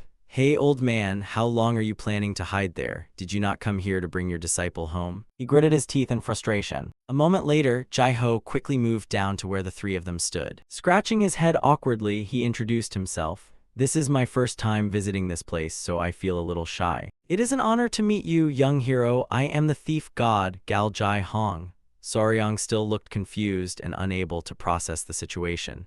"It is an honor to meet you, senior. This junior is named Soryang." Beggar Emperor immediately got to the main point. "The thief god is my sworn brother. I sent his disciple in my place because I wanted to help you, but before I could inform you, your people had already captured the girl. I originally wanted to repay the favor you did for me previously, so this became the perfect opportunity. I am certain these 3 gifts will help you greatly. Hey, wait a second, that old man never told me anything about this. Jai-ho scratched his head again and reluctantly accepted it. Well, forget it, the girl already got caught anyway, there is nothing more I can change now. But say, was the girl captured by that old man 1,000 poisons? Did she get injured, if he attacked her because he mistook her for me then? Soryang spoke up and explained. Actually, grandfather was not the one who captured the young lady. Wait, if not him then who was it? Suddenly Soryang loudly called out, everyone. Jai-ho's expression slightly changed. Suddenly the spirit beasts flew out all around them. Jai-ho asked in confusion, what are these strange little creatures? Soryang grinned brightly and said, this junior captured your disciple together with these little guys. Hearing that, Jai-ho nearly jumped in shock. What? That news left Jai-ho with no choice but to slowly turn and stare at Beggar Emperor. His voice rang out in complete disbelief. That girl is still alive, she is actually still alive, the thief god asked in stunned astonishment. Scene transition inside the room. A short while later, Yong-ryeon cried bitterly in grievance. Master, I am sorry, Jai-ho awkwardly explained. It would be stranger if you had not been captured while facing those bizarre tricks. Heck, even I am not confident I could escape from them myself. Soryang looked at Beggar Emperor curiously. Senior, you mentioned earlier that the heavenly silkworms refuse to eat anything. That is correct. I thought perhaps you might understand something about it since you are knowledgeable about silkworms. The old man rested his chin on his hand and pondered deeply. For generations, the thief god lineage has passed down the silkworm threads to the successor, but if all the newly hatched silkworms die from starvation, that would truly become a catastrophe. Kang Jai-ho stood up and added, since you captured Yong-ryeon, besides fulfilling my promise, I will also grant you 3 more favors. I only ask one thing of you, please help me resolve this problem. I guarantee I will reward you properly. Soryang rested his chin on his hand while thinking alone, carefully considering everything he had just heard. Silkworms, so they are not ordinary creatures, they are spirit creatures too. Very well then, senior thief god, may I ask exactly how many eggs remain right now? I estimate there are only around 3 eggs left at most. If that is the case, could senior allow this junior to inspect the remaining eggs first? I would like to examine them beforehand.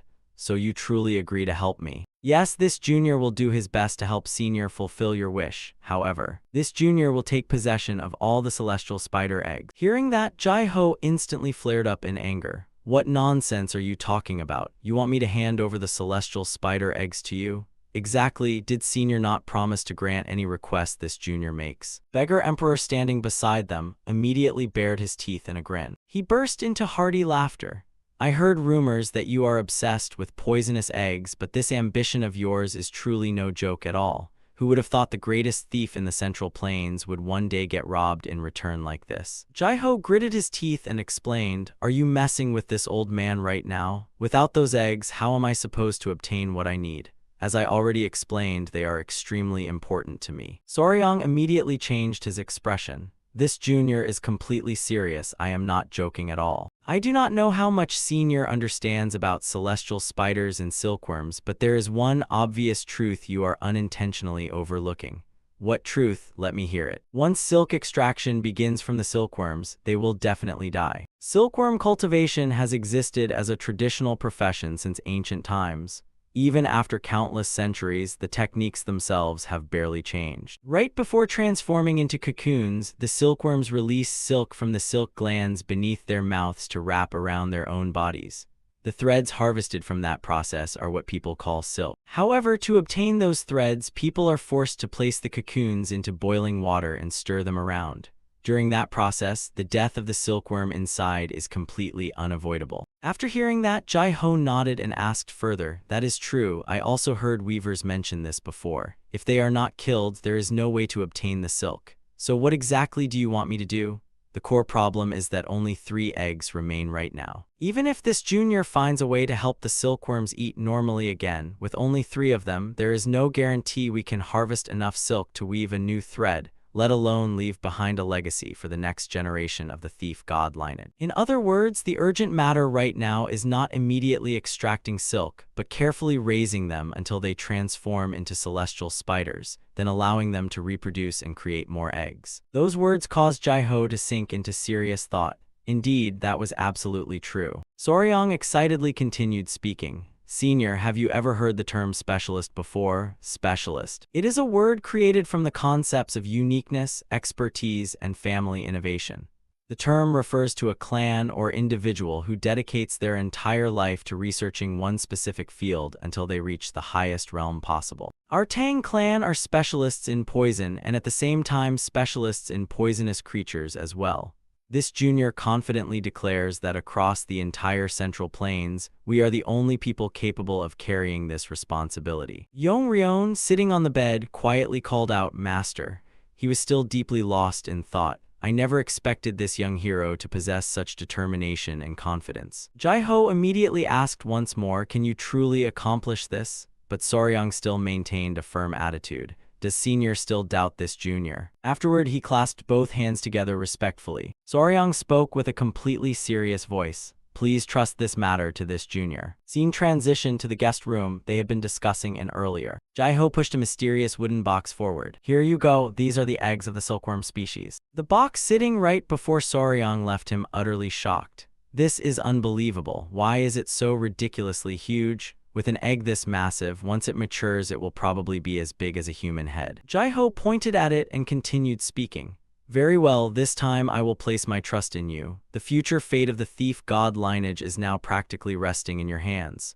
Soryang hesitated before replying, this junior will absolutely do his best. By the way, Senior, could you also give me the corpse of the dead silkworm? It would make things easier for researching what kind of species it truly is. Ah, here you go. The moment Soryang received the pouch, he flinched in shock, his eyes widening in surprise. What is this? Is this a scent gland? Scent glands are horn-like organs found in certain butterfly larvae species. A small organ pops out and releases a foul odor whenever it gets touched. It is extremely strange for a silkworm larva to possess something like this. Suddenly, Museong quietly called out, Soryang, now that I think about it, we need the thief god's help with several matters, so tell him that at the moment I cannot assist him personally. Soryang asked in confusion, Grandfather, why is that? Museong spoke while subtly glancing around. We need to head to the Murem Alliance immediately. Were we not delayed because of him in the first place? Therefore, he must take responsibility. The thief god is also part of the martial world, so if we explain the full situation clearly, he will definitely help us. Jai-ho, who stood nearby, spoke up and asked, all right then, have you discovered any clues yet? The truth is, that is something this junior will continue researching gradually, but I fear it will be difficult to help you right away. Hearing that, Jai-ho angrily shouted, what exactly does that mean? I handed the silkworms over to you exactly as requested, and now you are backing out on me. Soryang tried to explain himself. Because of the letter Senior sent, this junior ended up missing an extremely important meeting. Jai-ho stared blankly before asking back, an important meeting? Soryang smiled and explained, to be honest, after that I briefly recounted all the incidents that occurred in Yunnan. After hearing the story, Beggar Emperor smiled with relief. So such terrible events actually happened? Yes, which is why we are currently preparing to depart for Wuhan, where the headquarters of the Murem Alliance is located. Beggar Emperor smacked Jai-ho hard on the shoulder and angrily spoke. Exactly, which means this is not the time to waste energy on this matter. Prepare to leave as soon as possible. Ow, that hurts, you know? Jai-ho could only scratch his head while grumbling. Were they not delayed because of you in the first place? That means you should take responsibility and escort them to Wuhan. Seriously, this really is. Fine, if it concerns the martial world, I cannot just stand by and watch. I guarantee I will bring all of you to Wuhan within 3 days, so do not worry.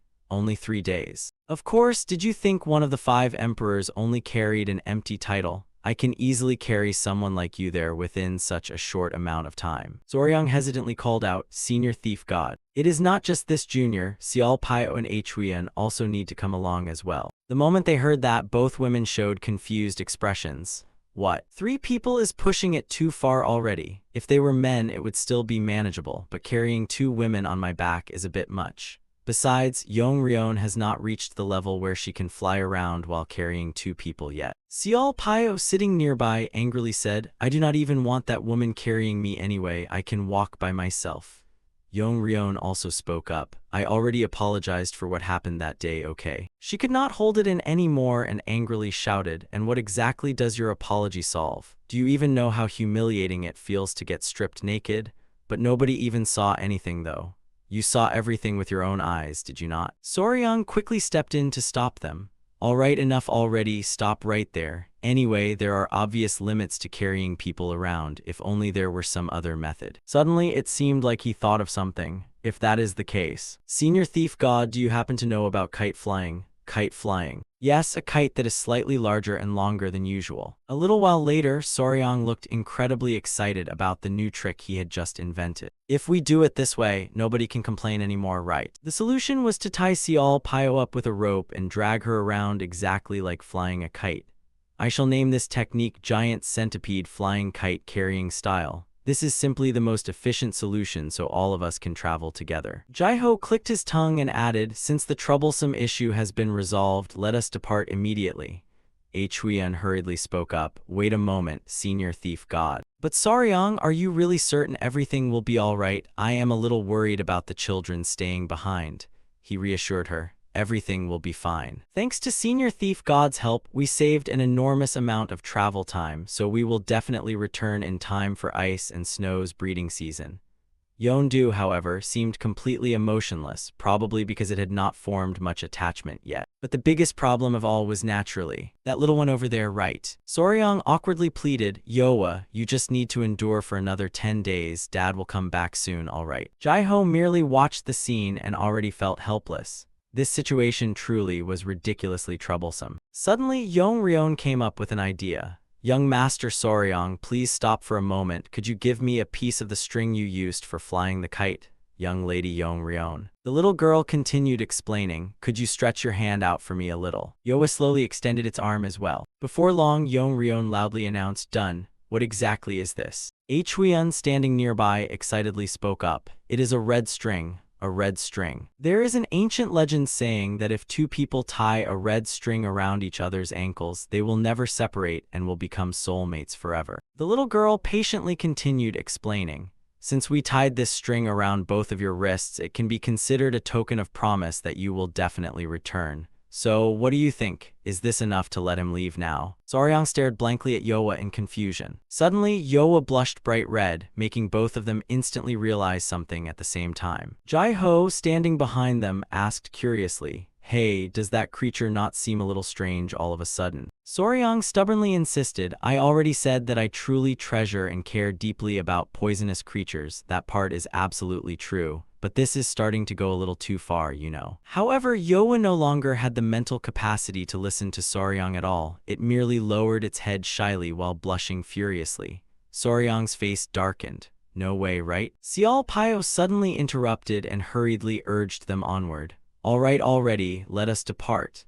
And just like that, putting aside this absurd situation for the moment, they began their journey toward Wuhan. 3 days later at the Muram Alliance. The moment we arrived at the Muram Alliance, we immediately gave a detailed report about everything that had happened while also delivering the letter Elder Peng entrusted to the Emperor of Fists. One man slammed his hand onto the table and declared, I understand everything now. So all of them sacrificed themselves heroically after all. Jegal, who spoke while blaming himself. Chang Ryang, Jeonbong, and Du Ryang are currently receiving treatment at the Beast Palace.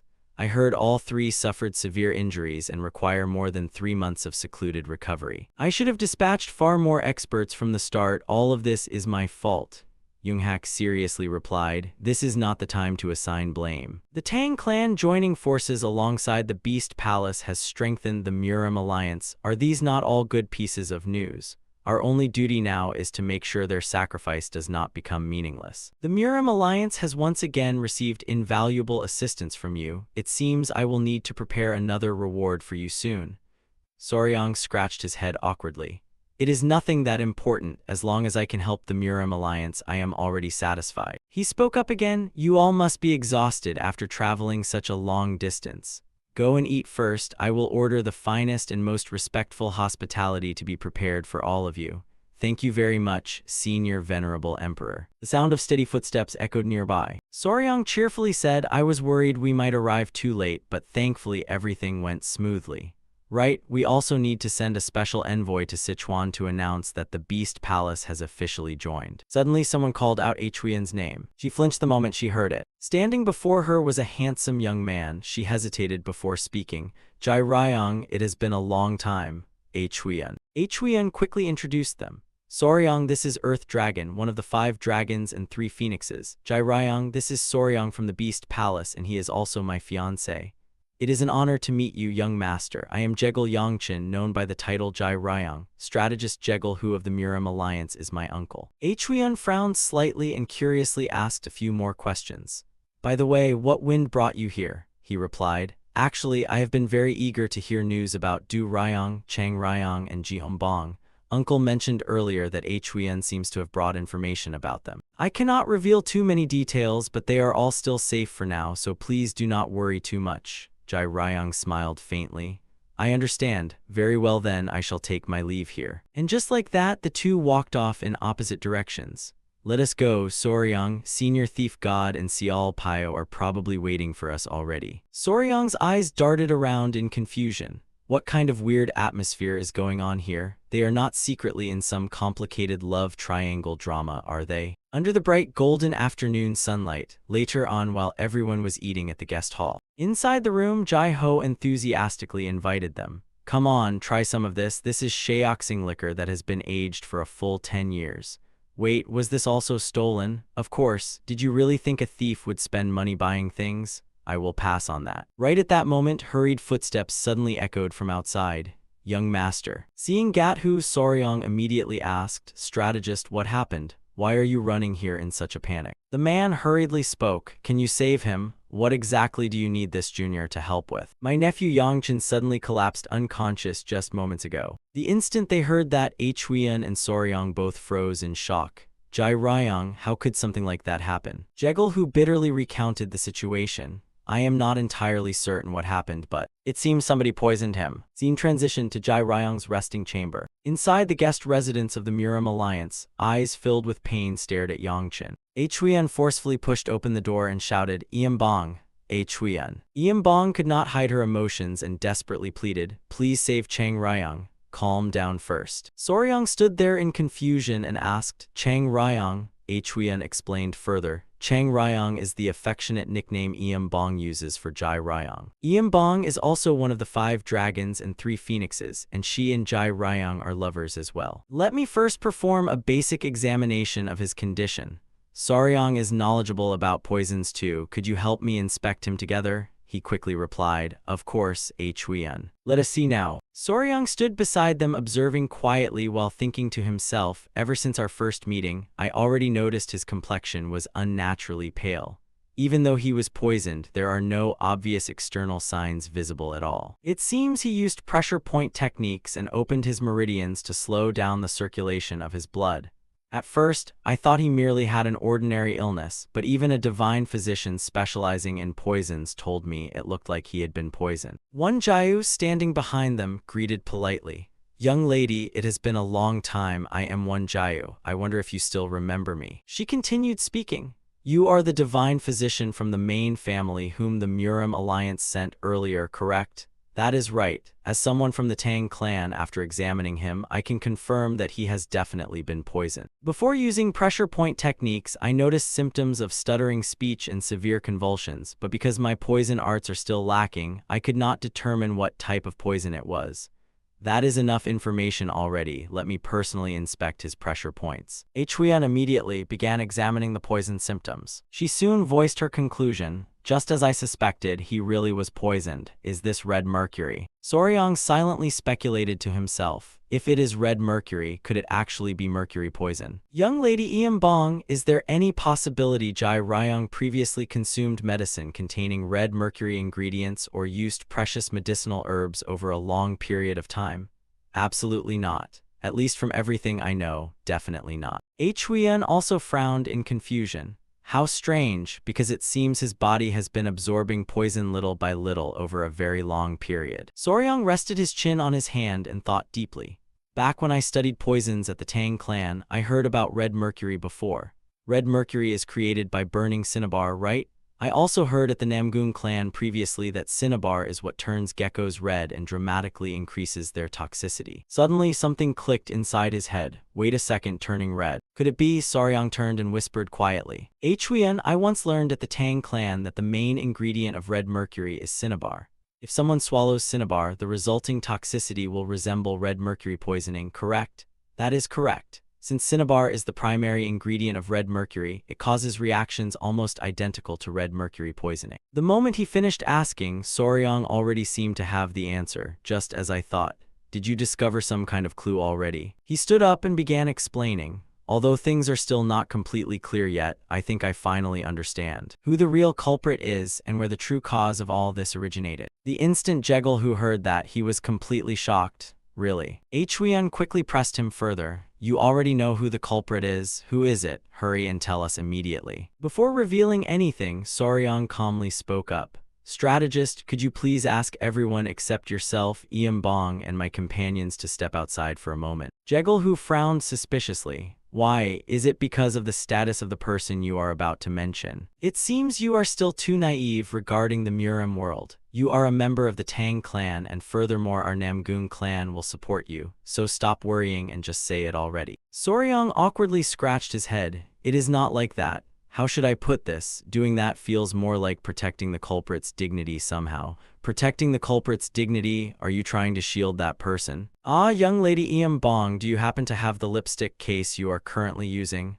Lipstick, you mean this one? She handed the lipstick case over to him. Soryang moved closer and quietly whispered, Huiyan, please check how much cinnabar was mixed into this. The moment she heard that, she flinched in shock. Could that really be true? What exactly do you mean by that? Soryang continued explaining, because this situation was caused by both of them, both young lady Bong and Jai Ryang. Jegal also reacted in disbelief. Bong and Jai Ryang.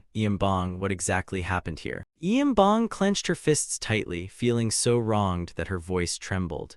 Young hero, what exactly are you talking about? Are you implying that I had something to do with Jai Ryang harming himself? No, that is not what I mean at all. Jegal, standing behind them, continued speaking. There must be a reason behind this. Explain it clearly so I can understand. I genuinely cannot keep up with this conversation anymore. I understand. Young lady Bong, please calm down first and listen to me carefully. The red mercury poison inside Jai Ryang's body is originally created by burning cinnabar. Once burned, it releases extremely toxic smoke. Anyone who inhales it will become poisoned and may even lose their life. However, even without direct contact or inhaling the smoke, people can still become poisoned. That happens when someone swallows cinnabar itself, the primary ingredient used to create red mercury poison. And the lipstick boxes women commonly use all contain cinnabar as an ingredient. Although its toxicity is weaker than pure red mercury poison, if consumed repeatedly over time, it can still gradually trigger the poison. That cannot be right. How could Jai Ryang possibly swallow cinnabar continuously like that? Right in the middle of speaking, both men slowly turned their heads toward Bong. She awkwardly explained in embarrassment. Through kissing, it was probably because Jai Ryang and young lady Bong constantly had their lips touching each other. Jegal froze completely in shock. What kissing? Huiyan cheerfully spoke up. Soryang was correct, this lipstick really does contain cinnabar. He solved the problem already. Actually, during the last Dragon Phoenix tournament, I accidentally caught the two of them kissing. I fear they have been continuously absorbing cinnabar into their bodies since then. If only I had realized it earlier. Soryang suddenly understood everything internally. So this is why she acted so cold toward Jai Ryang back then. Huiyan really is unusually sensitive about these kinds of things. Jegal, face filled with horror and disbelief. It is not that I do not understand, but did you not say cinnabar only has mild toxicity? Then just how often would they have to do this for the poison to build up to such a degree? Bong clumsily explained in embarrassment. Well, we probably did it morning and night. Bong, even that still would not be enough for the poison to accumulate to this extent. To properly treat him, I need to know exactly how frequently he was exposed to the poison. Both of them widened their eyes in panic. All the time, constantly, so often that even counting the number of times became impossible anymore. Jegal, stroked his chin thoughtfully. At this rate, it seems we must urgently arrange a marriage for the two of them. Otherwise, if some accident happens, my future great-grandchild might arrive before the two families even officially become in-laws.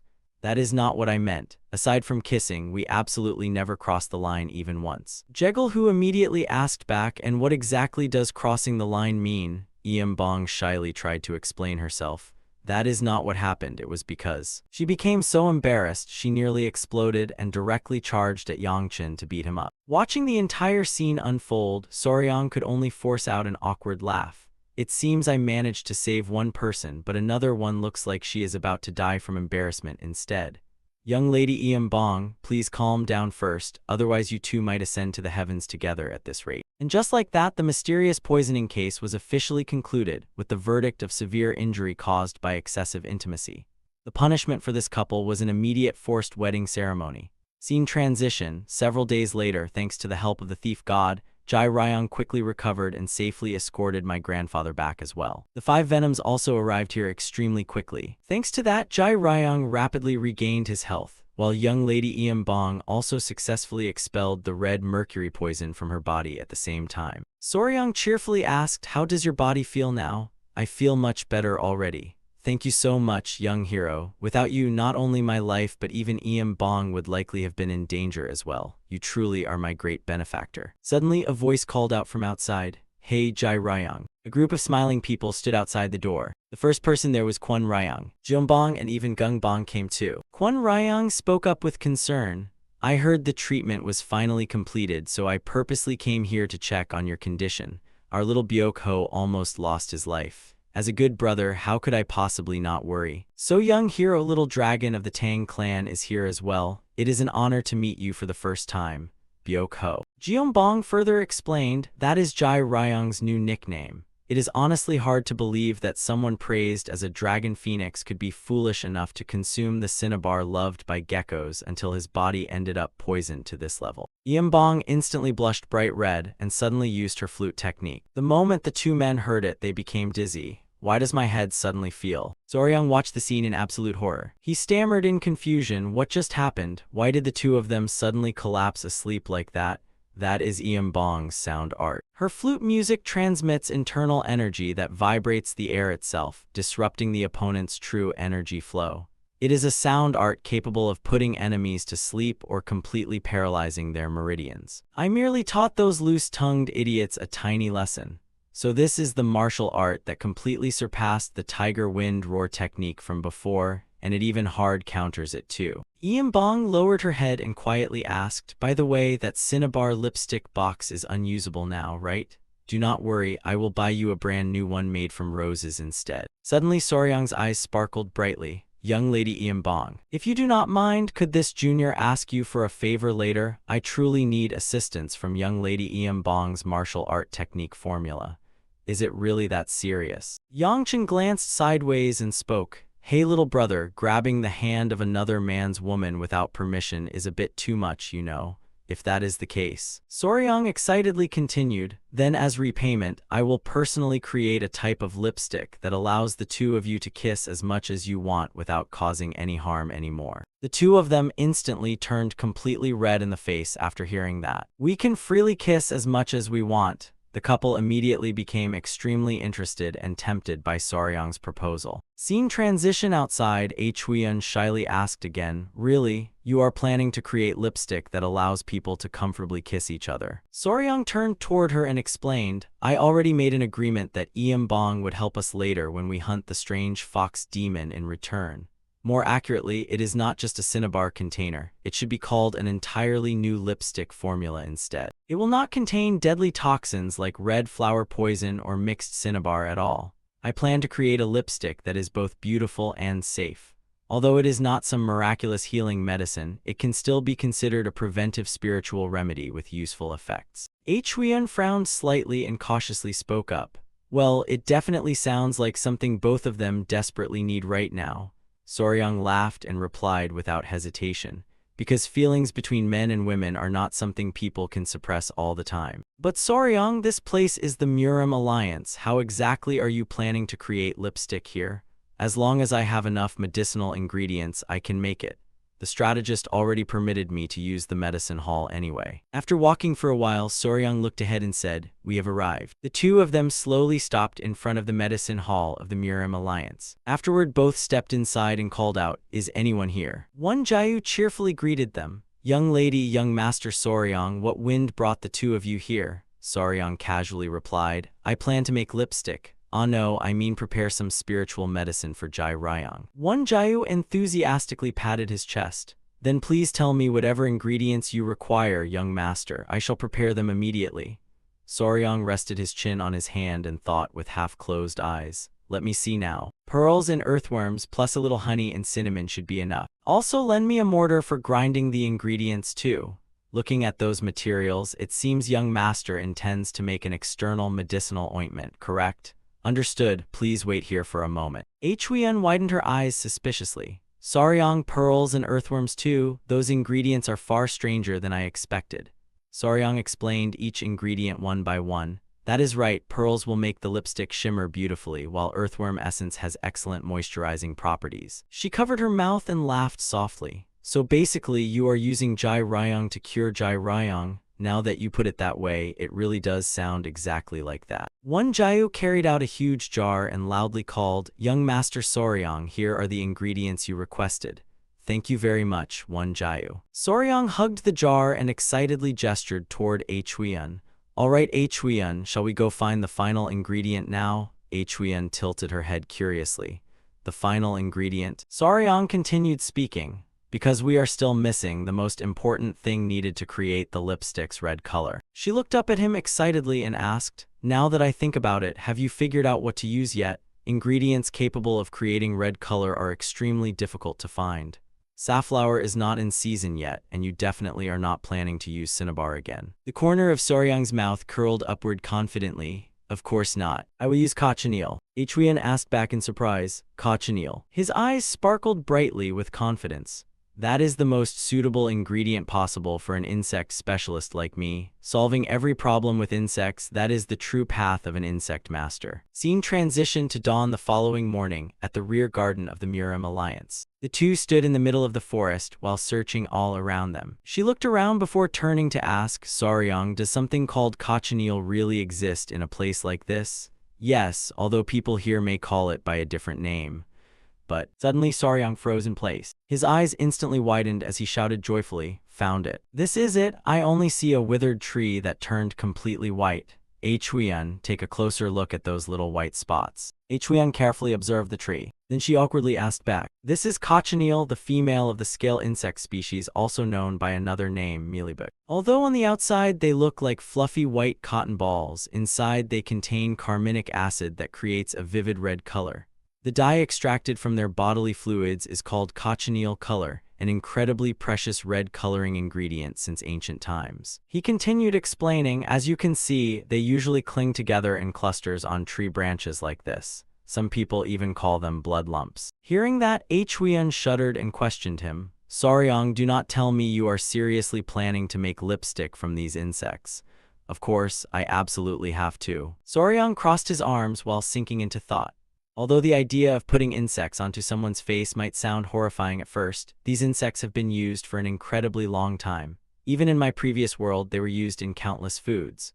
Furthermore, they are completely harmless to humans, to the point where people could even eat them raw if they wanted. Compared to safflower or cinnabar, there is no better ingredient than this. You yourself enjoyed eating golden powder bugs before too. That is true, but still. All right, now that we've finally gathered all the ingredients, let us hurry back. I still need to urgently prepare this for Bong and Jai Ryong. A genuine lipstick carefully crafted from cochineal. As the sun slowly began to rise, scene transition. That same morning inside Jai Ryong's chamber. Soryang confidently spoke up. It is finally complete. This is the lipstick I poured my entire heart and soul into creating. Bong accepted it and hesitantly said, This is... Soryang continued explaining, From now on, whenever the two of you kiss, as long as you use this, there will not be any problems anymore. It is completely harmless, and on top of that, it has a sweet flavor too, quite enjoyable even. Yangchen quickly urged her, Bong, hurry and try at once. She stared at the lipstick while softly murmuring, Let me see. Bong slowly applied the lipstick onto her lips. Suddenly, all three people widened their eyes in shock and stared at her. She shyly asked, How does it look? Soryang and Yangchen immediately showered her with praise. It suits you perfectly, young lady. Bong, you truly look beautiful. This is seriously incredible. Who would have thought a tiny lipstick alone could create such a radiant aura? Really? Yangchen turned towards Soryang and spoke, Young hero, thank you so much. It feels like you saved my life twice already. Next time you absolutely must help me again if I ask. Suddenly, Huyen stood behind the doorway with puffed cheeks and a resentful gaze. She coldly reminded him, Soryang, we should leave now. Did we not still have matters concerning senior thief god? Right. Our business at the Muram Alliance is already complete and we still have urgent matters to handle, so we must return to the Sichuan Tang clan first. I see. Travel safely then. Once my treatment fully ends, I will definitely visit the Sichuan Tang clan personally. It was truly an honor meeting all of you. Please take good care of your health. And just like that, they stepped out of the room. Soryang watched her walking figure with confusion filling his heart. Why is Huyen acting like that? It feels like she is secretly upset about something. Suddenly, Huyen stopped walking and called out, Soryang. He jumped in surprise and answered, what is it? Soryang's face looked completely confused, wondering what was happening. Suddenly, Huyen tilted her head slightly, her voice soft like falling flower petals. Could I have a little lipstick too? Hearing that, Soryang immediately panicked. Lipstick, she hurriedly explained. Do not misunderstand, I just want something to moisturize my lips a little. Inside Soryang's mind, an unbearably awkward scene instantly appeared. Could it really be? Next time I will definitely make one specially for you. Soryang felt his heart pounding and his legs trembling, almost as if he had just been struck by deadly mercury poison itself. Scene transition, several days passed since we left the Muram Alliance. Soryang spread his arms wide and loudly called out, Yoa. The moment we returned to the Sichuan Tang clan, Yoa's non-stop complaining immediately rang beside my ears. It seems it failed to absorb even a tiny bit of yang energy from anyone at all until I finally returned. Soryang staggered when Yoa tightly hugged him. I was busy saving people, that is why I came back late. Please forgive me. Young Master Soryang, you have returned. Soryang stood up and asked, Great Lord, what happened regarding Banhwa? About that. The man scratched his head while speaking. We searched the entire mountain of the Sichuan Tang clan upside down, but we still could not find even the slightest trace of it. Soryang rested his chin on his hand and pondered deeply.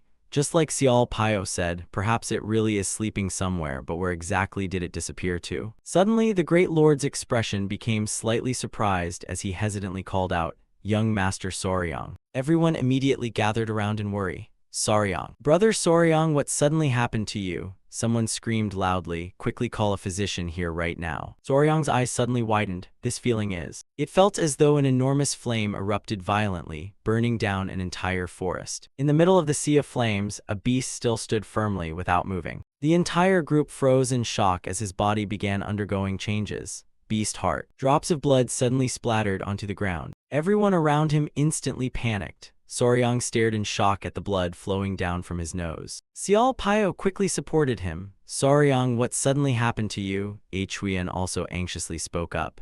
Soryang, hurry to the medicine hall, you are bleeding way too much. Soryang coughed violently while Xiao Pio hurriedly said, Wait a second, let me examine the situation first. Huyen looked surprised. Xiao Pio placed her hand on his pulse. Her face instantly turned pale with shock. This is the beast heart, the beast heart. Tang Museong broke into cold sweat.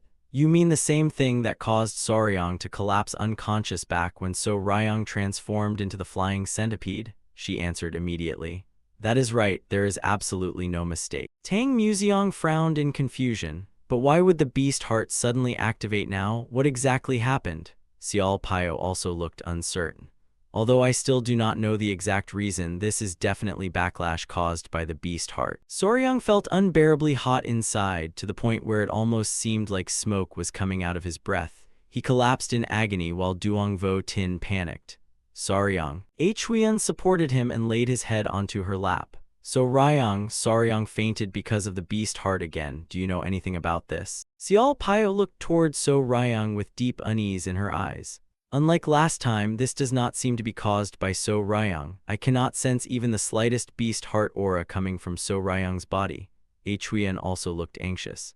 There does not seem to be any change happening on Hyung-Ah's side either. Tang Museong slowly closed his eyes. If that is the case, then it must be because of that child. Xiao Pio turned around in shock. That child, who are you talking about? He raised his hand to his chin thoughtfully. Soryang did not only use the beast heart to connect with So Ryang and Hyang Ah alone. Soryang's face turned completely red in pain as he fell into unconsciousness. Huyen stared at him with trembling eyes. Soryang had already fallen into a hallucination, wandering inside a forest where a gigantic glowing worm slowly crawled through the darkness. Could it be Bin? Soryang wandered aimlessly into a cave filled with blurry illusions. He curiously looked around the surroundings. Where is this place? This feeling is similar to the snake cave I fell into before. He recalled the moment when the beast heart connected with So Ryang. My soul was dragged deep down like this back then too, but the atmosphere now feels completely different from that time. He wandered around exploring. When I inherited the beast heart's legacy, I heard that if you form a bond with a powerful spiritual beast like So Ryang, your mind could end up being devoured. Could it be that my consciousness has already been swallowed by So Ryang's mind? Suddenly, he stopped in place as a girl stepped out from within the blazing red light. There's someone here. Soryang froze in shock. Bin stepped forward with a calm expression, yet the aura surrounding her was incredibly gloomy and ominous. Soryang slowly approached her. Who is this? Such a dark aura is radiating from her entire body. Could it be that So Ryang has gone completely evil now? Suddenly, she spread her arms wide open, then joyfully leaped straight into Soryang's embrace. Soryang panicked. You. She radiated happiness and dazzling light while Soryang still looked uncertain. Is this really Bin? Meanwhile, the other three people were anxiously calling out. Soryang, Soryang, have you finally awakened? Soryang suddenly sat upright. Huyen gently spoke. Rest for now, you just fainted because of the beast heart. Soryang looked completely shocked. Bin, I just met Bin inside my consciousness. See. Soryang worriedly asked whether Bin had returned yet. Not at all, there is still no sign of it. Xiao Pio firmly declared, just as expected, your collapse this time really was caused by Bin. Soryang replayed the image of Bin in his mind. That was really strange, but I am certain that feeling definitely belonged to Bin. He stared distantly toward the gate ahead. Behind that gate, a massive pursuit was taking place. Stop it quickly, it is charging toward Gujin Gate. A black centipede dragon was desperately smashing apart rocks and dirt while forcing its way out through the gate. The creature finally emerged outside with sparkling eyes and an excited face while Soryang joyfully shouted, Bin. Bin. Soryang lifted it high into the air. Meanwhile, the three people behind him stared in disbelief. Soryang, what did you just say? You mean that black centipede is actually Bin? Tang Museong looked utterly shocked. That appearance, could it possibly be Hyun? He frowned deeply. All martial artists step back immediately. There is somewhere we all need to go together. The people behind him instantly obeyed the order. Bin still had not calmed down from happiness and continued rubbing affectionately against Soryang. A little while later, Tang Museong returned carrying a book. Soryang, take this. He clasped his hands seriously. This is the Tang clan secret manual I have always wanted you to read. Soryang looked confused. This thing is. He held the book titled Secret Poison Creature Records in his hands. Soryang opened the book to read while Tang Museong frowned and pointed toward a specific page. Could you look at this section? The page revealed a creature whose appearance resembled Bin from earlier. Hyun, one of the 24 supreme poisons, the black ink ghost centipede. As he turned the next page, Soryang's eyes instantly lit up. Hyun, ranked third among the 24 supreme poisons. It possesses unbelievably sensitive hearing capable of detecting every sound in the world, to the point where even rocks can shatter whenever it expands its body. It is nicknamed the Black Ghost, and its true name is the Ink Black Ghost Centipede. Soryang proudly looked toward Bin. So our Bin is actually the Ink Black Ghost Centipede, ranked among the 24 supreme poisons? Amazing work, Bin. You returned looking this beautiful, truly worthy of being my child. While Bin was shyly smiling with sparkling eyes, So Ryang flew over with a displeased expression. It clearly showed jealousy toward Bin, yet Soryang turned and asked, So Ryang, you are happy that Bin returned too, right? Unexpectedly, he suddenly heard the two arguing. Father said that I am far prettier than you. Bin puffed up proudly. Was it not Father who said I am even prettier than Big Sister? So Ryang scoffed. Do you actually believe that? How naive. Meanwhile, Soryang stood there with his mouth hanging open. What in the world is going on here? He still could not believe what he had just heard. I can actually hear what those two are saying to each other. Could this telepathy-like ability have evolved as well? Soryang became so excited he nearly jumped around while So Ryang and Bin floated above him looking downward.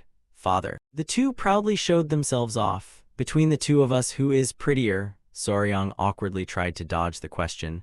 What are you two even talking about? Father does not understand a single thing. The two became furious enough to practically smoke from anger. Father, Hyung-ah let out a deep sigh. And just like that, Bin's grand return ended in such a ridiculous fashion. Scene transition, the following day, inside a remote forest on the outskirts of Sichuan. Jai-ho, together with Soryang and the others, guarded the forest to finally complete the long-standing request of Senior Thief God, and we arrived at the Spirit Beast Hall where the Silkworm Masters were currently staying. Soryang deliberately coughed awkwardly. Honestly speaking, I am a little worried. He fell into thought once again. That thing attached to the silkworm corpse I saw back then was definitely a scent gland. Normally, that defensive organ only appears on swallowtail butterfly larvae, not ordinary silkworms. Jai-ho in front loudly called out, "What are you thinking about?" Soryang flinched. "It is nothing." Jai-ho's eyes shone brightly. "Well, it is only natural for you to feel uneasy. After all, even the most famous silkworm masters across the Central Plains could not solve this problem." He jokingly laughed, but strangely enough, I have this feeling that if it is you, you will definitely succeed. Leave it to me. Humans simply need to keep walking firmly along the path they have chosen.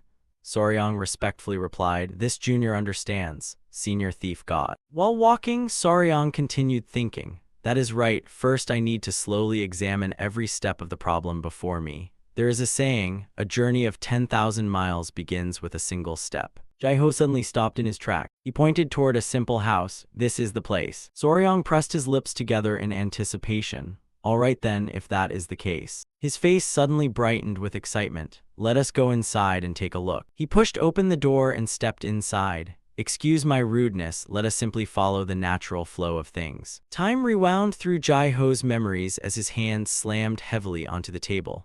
Not long ago, within the Taoist temple of the venerable thief god, Jai-ho looked absolutely furious. Another failure again. He pointed toward the creature lying on the table. If this situation continues, things will become truly disastrous. I must personally go to the Tang clan and invite the young hero mentioned previously by Beggar Emperor.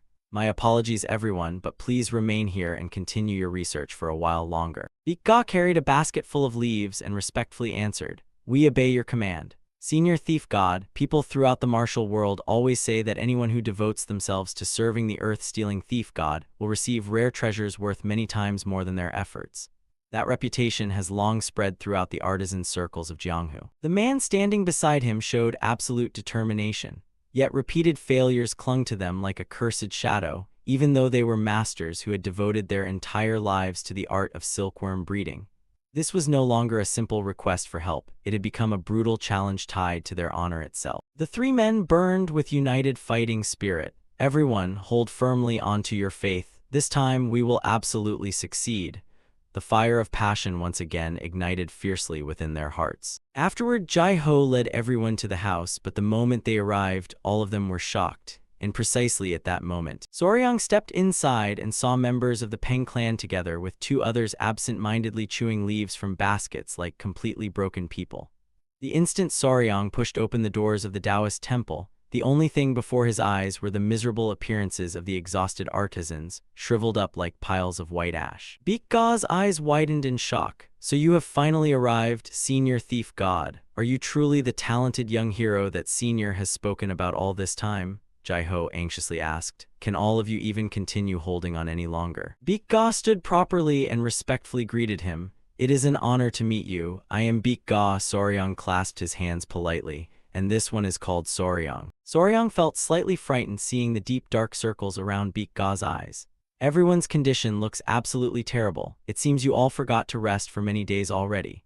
Beak-ga explained. "That is because we have been desperately searching day and night through mountains and rivers for food sources for those larvae without daring to stop even for a moment." Beak-ga suddenly knelt down and lowered his head while everyone else hurriedly waved their hands in panic.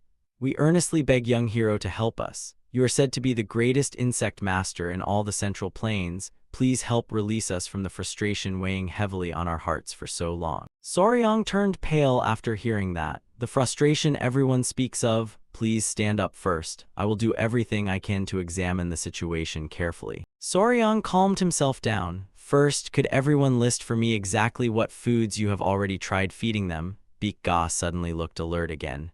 their food. He bitterly explained, there is probably not a single plant left in this world that we have not already placed before them. From mulberry leaves, dry branches, to tree roots, every herb existing throughout the Central Plains has already been tested by us. He and the other two men covered their faces while crying bitterly. Yet the result remains a perfect 0. We truly cannot understand where the problem even lies anymore. Soryang thought silently, so regardless of what kind of plant it is, they absolutely refuse to eat anything at all. Suddenly, Soryang seemed to realize something. That is it, Jai-ho curiously asked. What is it, Soryang? Soryang immediately shared his idea. I just came up with a very promising hypothesis. Beak-ga instantly focused his attention. A good method? Soryang smiled brightly. It is the reverse deduction method commonly used in modern biology. Soryang continued analyzing. If it is truly this type of silkworm, then it will definitely allow us to see the root of the problem clearly. This is a method for locating the source of life itself rather than directly searching for the food. While speaking, he imagined the process in his mind. Before transforming into cocoons, mature silkworm larvae release silk threads to form protective cocoons around themselves. Although the primary purpose is self-defense and hiding from predators, the silk of these silkworms is harder than refined steel itself, to the point where even sword energy can barely pierce through it. If you say this level of durability exists merely for hiding purposes, then its toughness has already exceeded all normal necessity by an absurd amount. Soryang frowned with complete concentration. The sharp golden horn on the silkworm larvae's head carries the same implication. That is clearly a defensive organ which only appears when they feel threatened. Everyone listened with absolute focus. In other words, within the habitat where these silkworms live, there must definitely exist something that constantly threatens them with danger.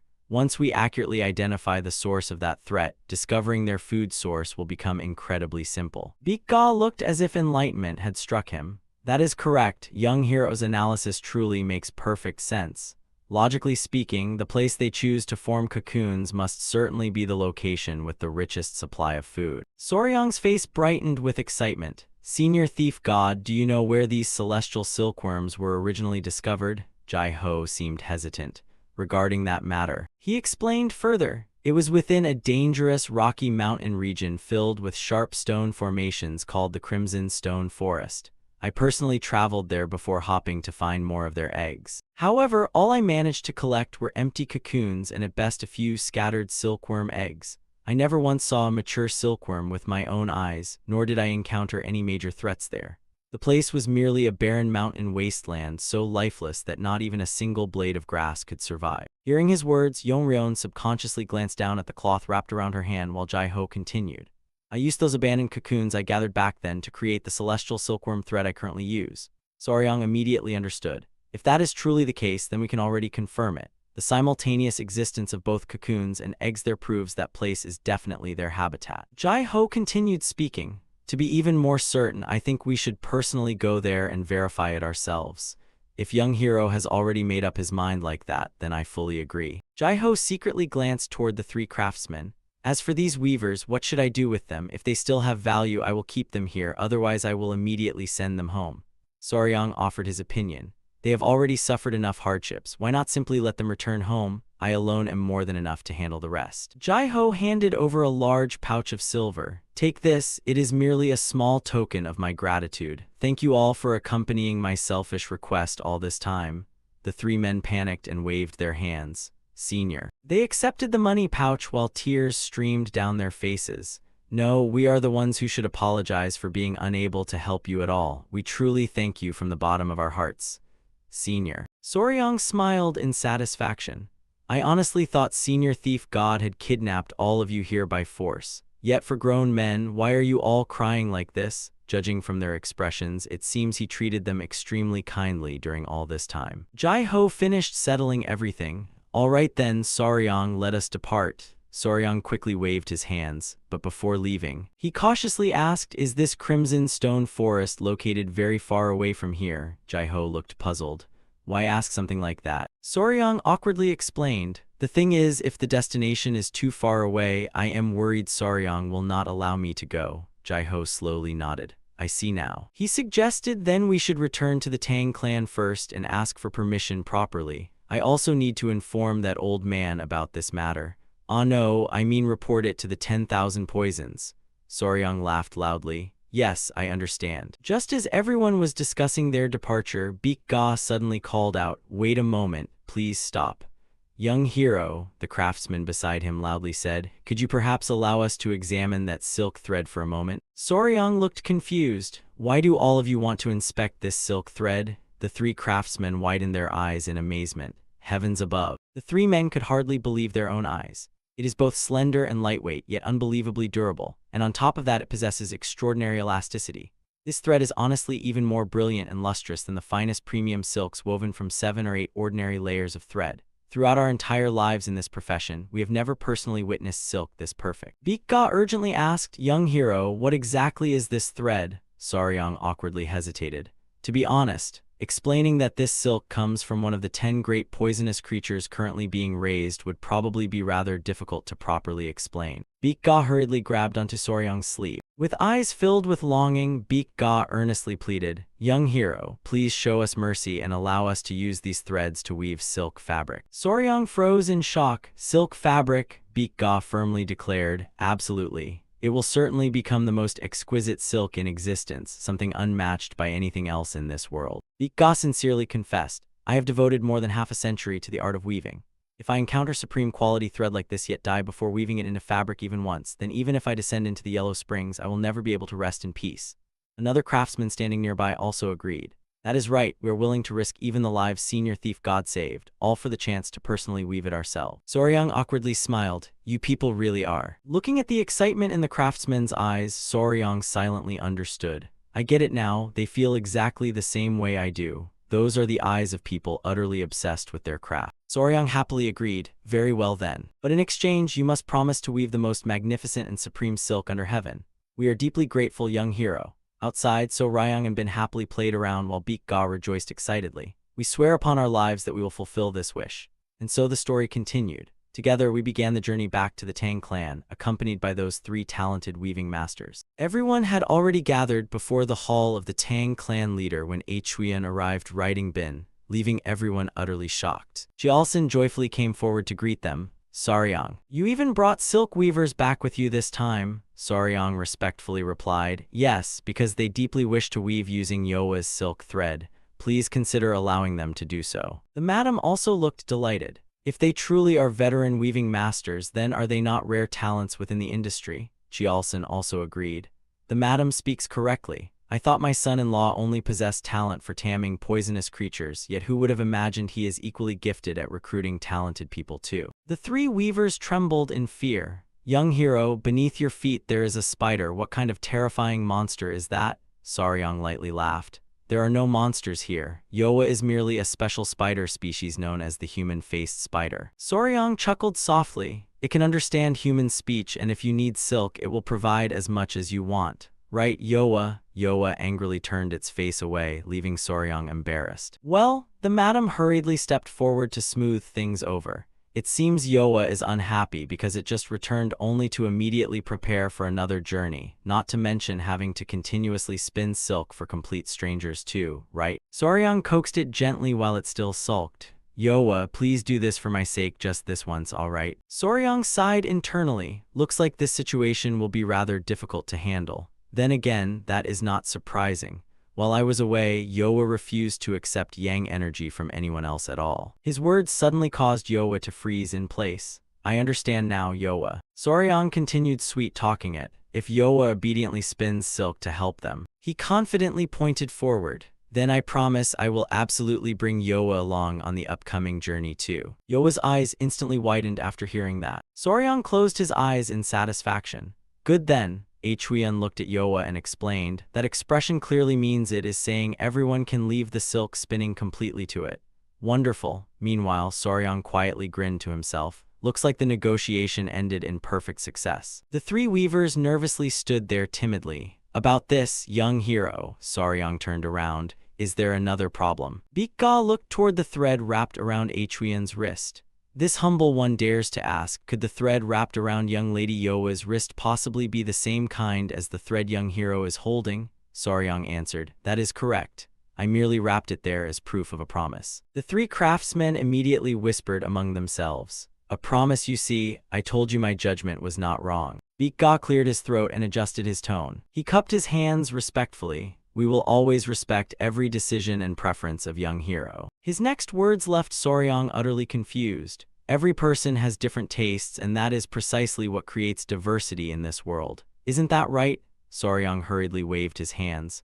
No, everyone has misunderstood. This is a pet, not my lover. A pet, all right? The weaver calmly replied, this humble one completely understands. Truthfully, I myself am rather fond of those kinds of activities too. Soryang's face turned pale. What kind of activities are you even talking about? What nonsense are you all spouting? Yoa quietly smiled. No one knew what it was thinking, but its face suddenly flushed red with excitement. The atmosphere became incredibly peaceful. And from that moment onward, Yoa officially became the newest member of the traveling group. A fresh new vitality blew through the party, guiding them toward their next destination, the Red Rock Forest. Yoa proudly led the entire group from the front. Beneath the clear blue sky and warm sunlight, it happily walked ahead while holding a stick. Half a day after entering the Red Rock Forest, Huiyan worriedly asked, Hey Soryang, is it really alright to bring all the children along like this? Soryang awkwardly replied, Things have already turned out this way, so there is not much we can do now. Soryang looked at Yoa happily playing with the children. Once he decided to let Yoa travel with them as promised, the children immediately followed after as well. The secret plan to quietly travel together with Senior Thief God had completely fallen apart. However, since the Red Rock Forest was not too far away, and if the celestial silkworm truly had natural predators, then things could become dangerous, so having everyone travel together was not necessarily a bad idea. Jaiho pointed ahead. This is the place. Soryang's face completely froze after seeing the sight before him. In front of them stretched endless rocky mountains, the Red Rock Forest. The group walked inside while chatting excitedly. The name truly fits perfectly. These crimson stone mountains are such a magnificent sight. Who would have thought the celestial silkworms lived somewhere like this? Jaiho placed his hands behind his back and confirmed, that is correct. I discovered eggs and cocoons around here before. They were simply scattered across the ground. Both back then and now, there truly is nothing around here at all. Huiyan curiously asked, Soryang, I do not know much about insects or poisonous creatures like you do, but this place does not seem to have anything the celestial silkworms could possibly eat. Soryang explained, even so, if Senior Thief God said this is the destination, then let us carefully search the area first. Soryang smiled brightly. Children, can you help father and mother for a bit? Let us search around here together for round eggs or anything that looks like an animal, all right? Everyone immediately split up, and so the great search officially began. Yoa happily picked up some strange object. Soryang pointed at it. Yoa, I already told you that is just a pebble. Huiyan discussed the situation. Soryang, we have been searching for several hours already and found nothing except these rocks. Xiaopio also spoke up. Soryang, if this keeps going then nightfall will arrive soon. I cannot find a single clue anywhere. Jaiho also grew restless. It seems this search is proving more difficult than I expected. Soryang rubbed his chin while thinking deeply. What exactly is going on here? I truly did not expect us to find absolutely no clues at all. The sound of Hyung chewing suddenly caught Soryang's attention. Its cheeks puffed up while it chewed enthusiastically. Hyung, what is that thing inside your mouth? It suddenly spat out some kind of creature. Everyone stared in shock. That is. Soryang widened his eyes while staring at the creature lying on the ground, a termite. Huiyan looked surprised. Soryang, this is a giant white ant. Soryang picked it up. There is not even a single tree around here. Then where exactly did it get something like this from? Soryang crouched down. Hyung, where did you find this thing? It happily replied, there are tons of them over there. Hyung saw them first. Huiyan looked at Soryang nervously. Soryang, what is wrong? Soryang could hardly believe he had just been ambushed by overwhelming cuteness again. This beast heart truly might be a martial art dangerous to the heart. Hyung pointed excitedly. Father, over here, over here. It waved him toward a hole. There are so many here, see. Soryang was shocked to discover there truly was a termite nest hidden beneath the rock. Hyung proudly puffed up. See, Hyung found it first. Soryang became even more surprised. Wait a second, did Hyung crawl into the termite nest and catch these one by one? Tower termites, scientifically known as Nasopterms triodii. They are native to the deserts of Australia. They are called tower termites because they can build towering nests that resemble giant temples. Soryang stared at them for a long while in confusion. But why would a species like this appear in a place like this? Soryang stood frozen there while staring at the termites surrounding Hyang in confusion. Normally, nests built by these 6mm tower termites can reach up to 6 meters tall, but look at this. These ones are only slightly smaller than Hyang-a. While analyzing the situation, Soryang suddenly looked upward. That means his gaze stretched far into the distance. All of these towering mountains scattered throughout the red rock forest are actually their nests. Huiyan curiously asked, Soryang, did you discover something? Soryang awkwardly replied, well, the thing is. Soryang fell deep into thought. The term tower temple does not even exist in the Central Plains, so how am I supposed to explain this? Let me think. Soryang explained these creatures are called Buddha Tower termites. Again, Nhi tilted her head. Buddha Tower termites. The more Soryang explained, the more enlightened Huiyan became. They are called that because they build nests resembling Buddha towers. Every single mountain in the Red Rock Forest is actually a nest built by them. Endless termite nests, all of this entire place. Good heavens. Jai-Ho looked worried. Then are these creatures the natural enemies threatening the celestial silkworms? Soryang reached into his robe. That is exactly what we need to verify right now. Soryang pulled out something. Huiyan, could you inject a little inner energy into this celestial silkworm egg? She blinked in surprise. Into the egg itself. She poured her energy into the egg, and it instantly began glowing. Cracks suddenly appeared across the egg. A tiny healthy larva crawled out. She gasped in surprise. The larva hatched already, it is so adorable. Soryang gently placed it down. Now I will quietly place it near the entrance of this termite nest. The little creature cautiously crawled forward beneath the fierce gazes of the termites. The termites immediately carried it away. Everyone stood there stunned. Soryang, those termites carried away the celestial silkworm. The celestial silkworm has been kidnapped. Soryang merely smiled calmly. Exactly as I suspected. Soryang explained, this creature called the celestial silkworm seems to possess ecological traits similar to the two-tailed butterfly. Again, Nhi looked confused again. Two-tailed butterfly. Soryang continued explaining, it is a butterfly species with a rather unusual symbiotic relationship with fire ants. They usually lay their eggs near ant tunnels, and when the larvae hatch, the ants mistake them for their own and carry them into the nest. The two-tailed butterfly larva secretes sweet nectar from its tail, while the ant colony carries the larva into the nest and raises it purely in exchange for that sweet nectar. Yong-ryeon cheerfully laughed. All right, make yourselves at home then. Soryang continued analyzing, this is not something to worry about, it is actually a good thing instead. I suspect the eggs and cocoons that Senior Thief God picked up merely happened to fall from a collapsed nest by coincidence. Now our mission is to explore inside this nest. Xiao Pio stared blankly. But Soryang, are we supposed to dig into that thing? I do not think it can even be dug through. We would probably need stonemasons to smash it open. Huiyan nodded. She is right, Soryang. This thing looks no different from solid rock. Can we really dig through it? Soryang crossed his arms. Senior Thief God, can you help us out with your palm technique? Jai-Ho awkwardly scratched his head. My specialties are lightness skills, movement techniques, and pressure point arts. My palm techniques are a little. Soryang closed his eyes in frustration. What should we do now? We already went through all the trouble of solving every mystery, so there has to be a better way. Ban suddenly flew around excitedly, causing Huiyan to pay attention. Ban, what is wrong? A blinding light suddenly flashed. The rocks and earth behind them violently trembled. Everyone panicked, the ground split open. Huiyan gasped in shock. Soryang, look over there. Yong-ryeon pointed ahead. Ban drilled a hole through it. Soryang stared in disbelief. It was that easy. Ban proudly stood there while Huiyan praised it. Legends say the ink black ghost centipede can shatter even mountains and stone, and it seems those rumors were true. Soryang also praised it enthusiastically. Amazing, great job Ban.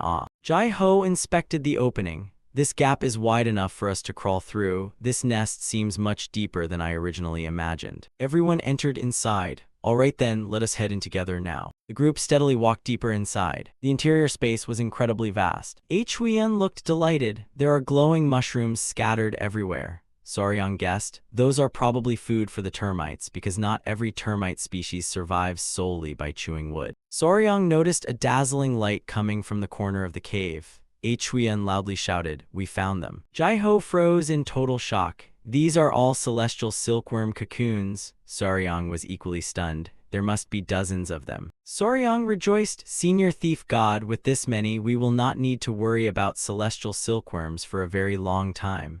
Jai-ho also looked overjoyed. This is a fortune beyond imagination. Soryang knelt beside the pile of cocoons. There should also be a place nearby where they store the larvae too. After we gather all these cocoons, let us search around a little more. Suddenly Soryang froze. Silver. A large sparkling mass glittered brilliantly. The cocoon itself was glowing. Soryang picked it up, his eyes widening. "What is this?" Soryang could hardly believe his eyes. The cocoon emitted its own radiant aura. He carefully held it up in both hands. It was an incredibly beautiful cocoon shining with dazzling silver light. Its size was similar to a celestial silkworm cocoon, yet the material itself was completely different. Soryang still could not understand what it was. A mutant variant, perhaps. After examining the cocoon more carefully, Soryang noticed a tiny hole at the bottom, clear evidence that the mature insect had already broken free from the cocoon. Even so, the silk threads remained as hard as steel. Soryang curiously asked, "Senior thief god, do you know what this thing is?" "A cocoon emitting silver light with completely different colors and silk material." Jai-ho replied, "I have no idea either. This is my first time seeing something like this. Do you think this is also a celestial silkworm cocoon?" Soryang analyzed. It seems to belong to the same bloodline, but suddenly the ground violently shook. Seolpyo panicked. "What is happening? Is the termite nest about to collapse?" Soryang stared in shock. Ban carried over something while calling out to Hyung-ah. It made a sound as if asking, "Hyung-ah, what is this rock?" Soryang froze. "A rock." The termites crawling on top immediately wrinkled their faces. Soryang suddenly seemed to realize something. Could it be? He walked closer and stared at it for a long time. "Is this the termite queen's egg chamber?" Soryang reached out and touched the smooth oval object, flat and crimson in color. Seeing termites poking their heads out from the red holes, it was obvious that Hyung-ah had discovered the termite's egg chamber. Could this really be the place where the queen termite lays eggs? Hwon praised excitedly. "Great job, Ban-ah, you found it." She asked Ban-ah for help. "Can you break it open in half?" Very gently though, just enough for us to see inside. Ban bit down on it with all its strength. The force of Ban's attack was enormous. In the end, the rock finally cracked open. Yong-ryeon curiously peeked inside. "There is only this tiny insect inside." Soryang frowned. "That looks disgusting." Seolpyo asked curiously, "Soryang, is that the termite queen? It looks a little different from the ones we saw before, right?" Hwon also chimed in. "Exactly, it looks more like a larva." Soryang observed carefully. "That is correct. The termite queen spends its entire life inside the egg chamber laying eggs, so its egg sac develops abnormally, causing it to resemble a larva like this." Soryang looked up at Ban. "Ban-ah, can you carry this outside and ask Yoa to wrap it tightly in silk? I think we should bring this entire egg chamber back to the Tang clan." Jai-ho looked puzzled. "Young hero, are you planning to bring termites back to the Tang clan?" Soryang casually replied. "That is right, termites are insects too after all. Since I also want to raise celestial silkworm larvae, I plan to care for them properly." Suddenly an idea flashed through Soryang's mind. "Alright then, now we have found both the termites' food source and their egg chamber. Next, let us go even deeper and search for where the celestial silkworm larvae are hiding." Since the termite nest is extremely narrow and not everyone can fit inside, only young lady Yong-ryeon, with her small figure and infiltration experience, will accompany me. Yong-ryeon's face turned pale. "Only me? What about the other young ladies?" Hwon and Seolpyo both looked relieved.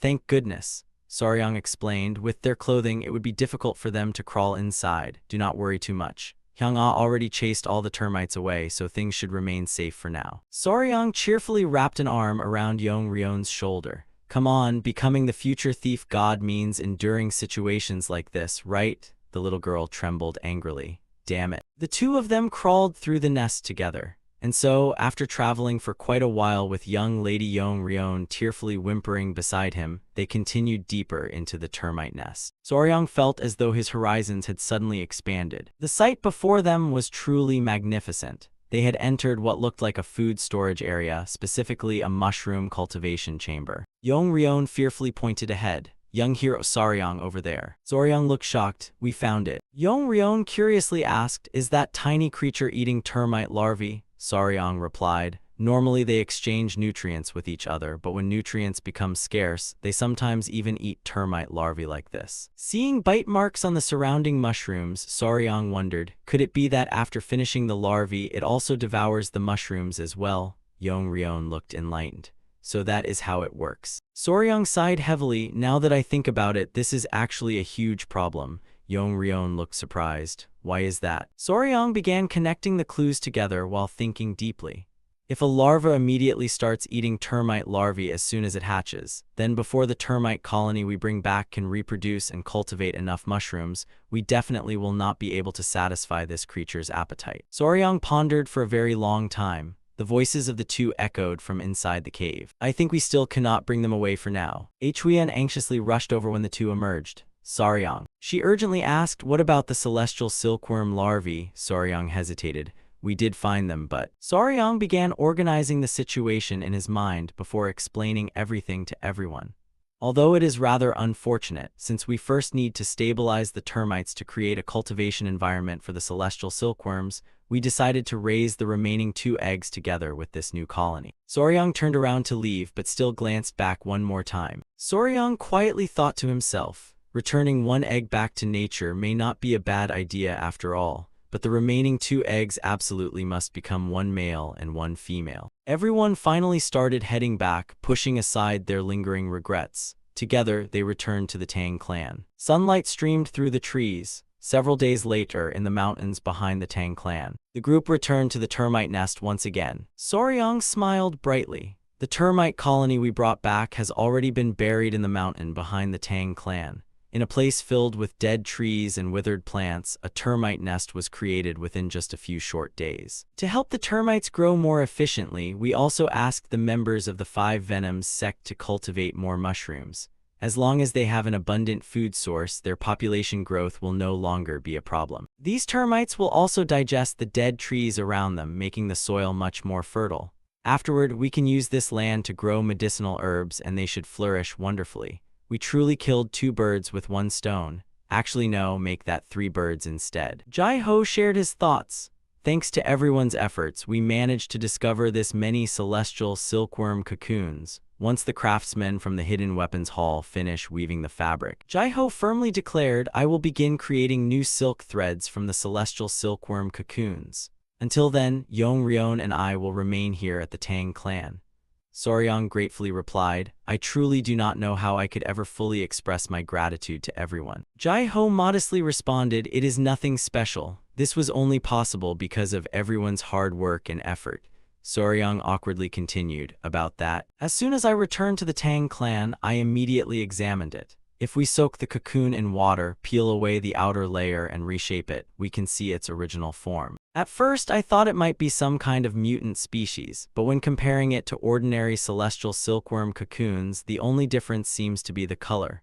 Jai-Ho thoughtfully muttered, that truly is strange. That cocoon gives off an extremely unusual aura. Huiyan suddenly came rushing over. Soryang. She was breathing heavily, clearly in a hurry. Soryang worriedly asked, Huiyan, what happened? You look completely out of breath. Huiyan hurriedly held up a book. I thought perhaps I could find some clues regarding that silver celestial silkworm cocoon, so I searched through the secret poison arts records. She opened the book wide. Quick, look at this. Soryang was utterly shocked. Huiyan hurried over and flipped open the book, right there on the very first pages of the book. Soryang broke into a cold sweat in confusion.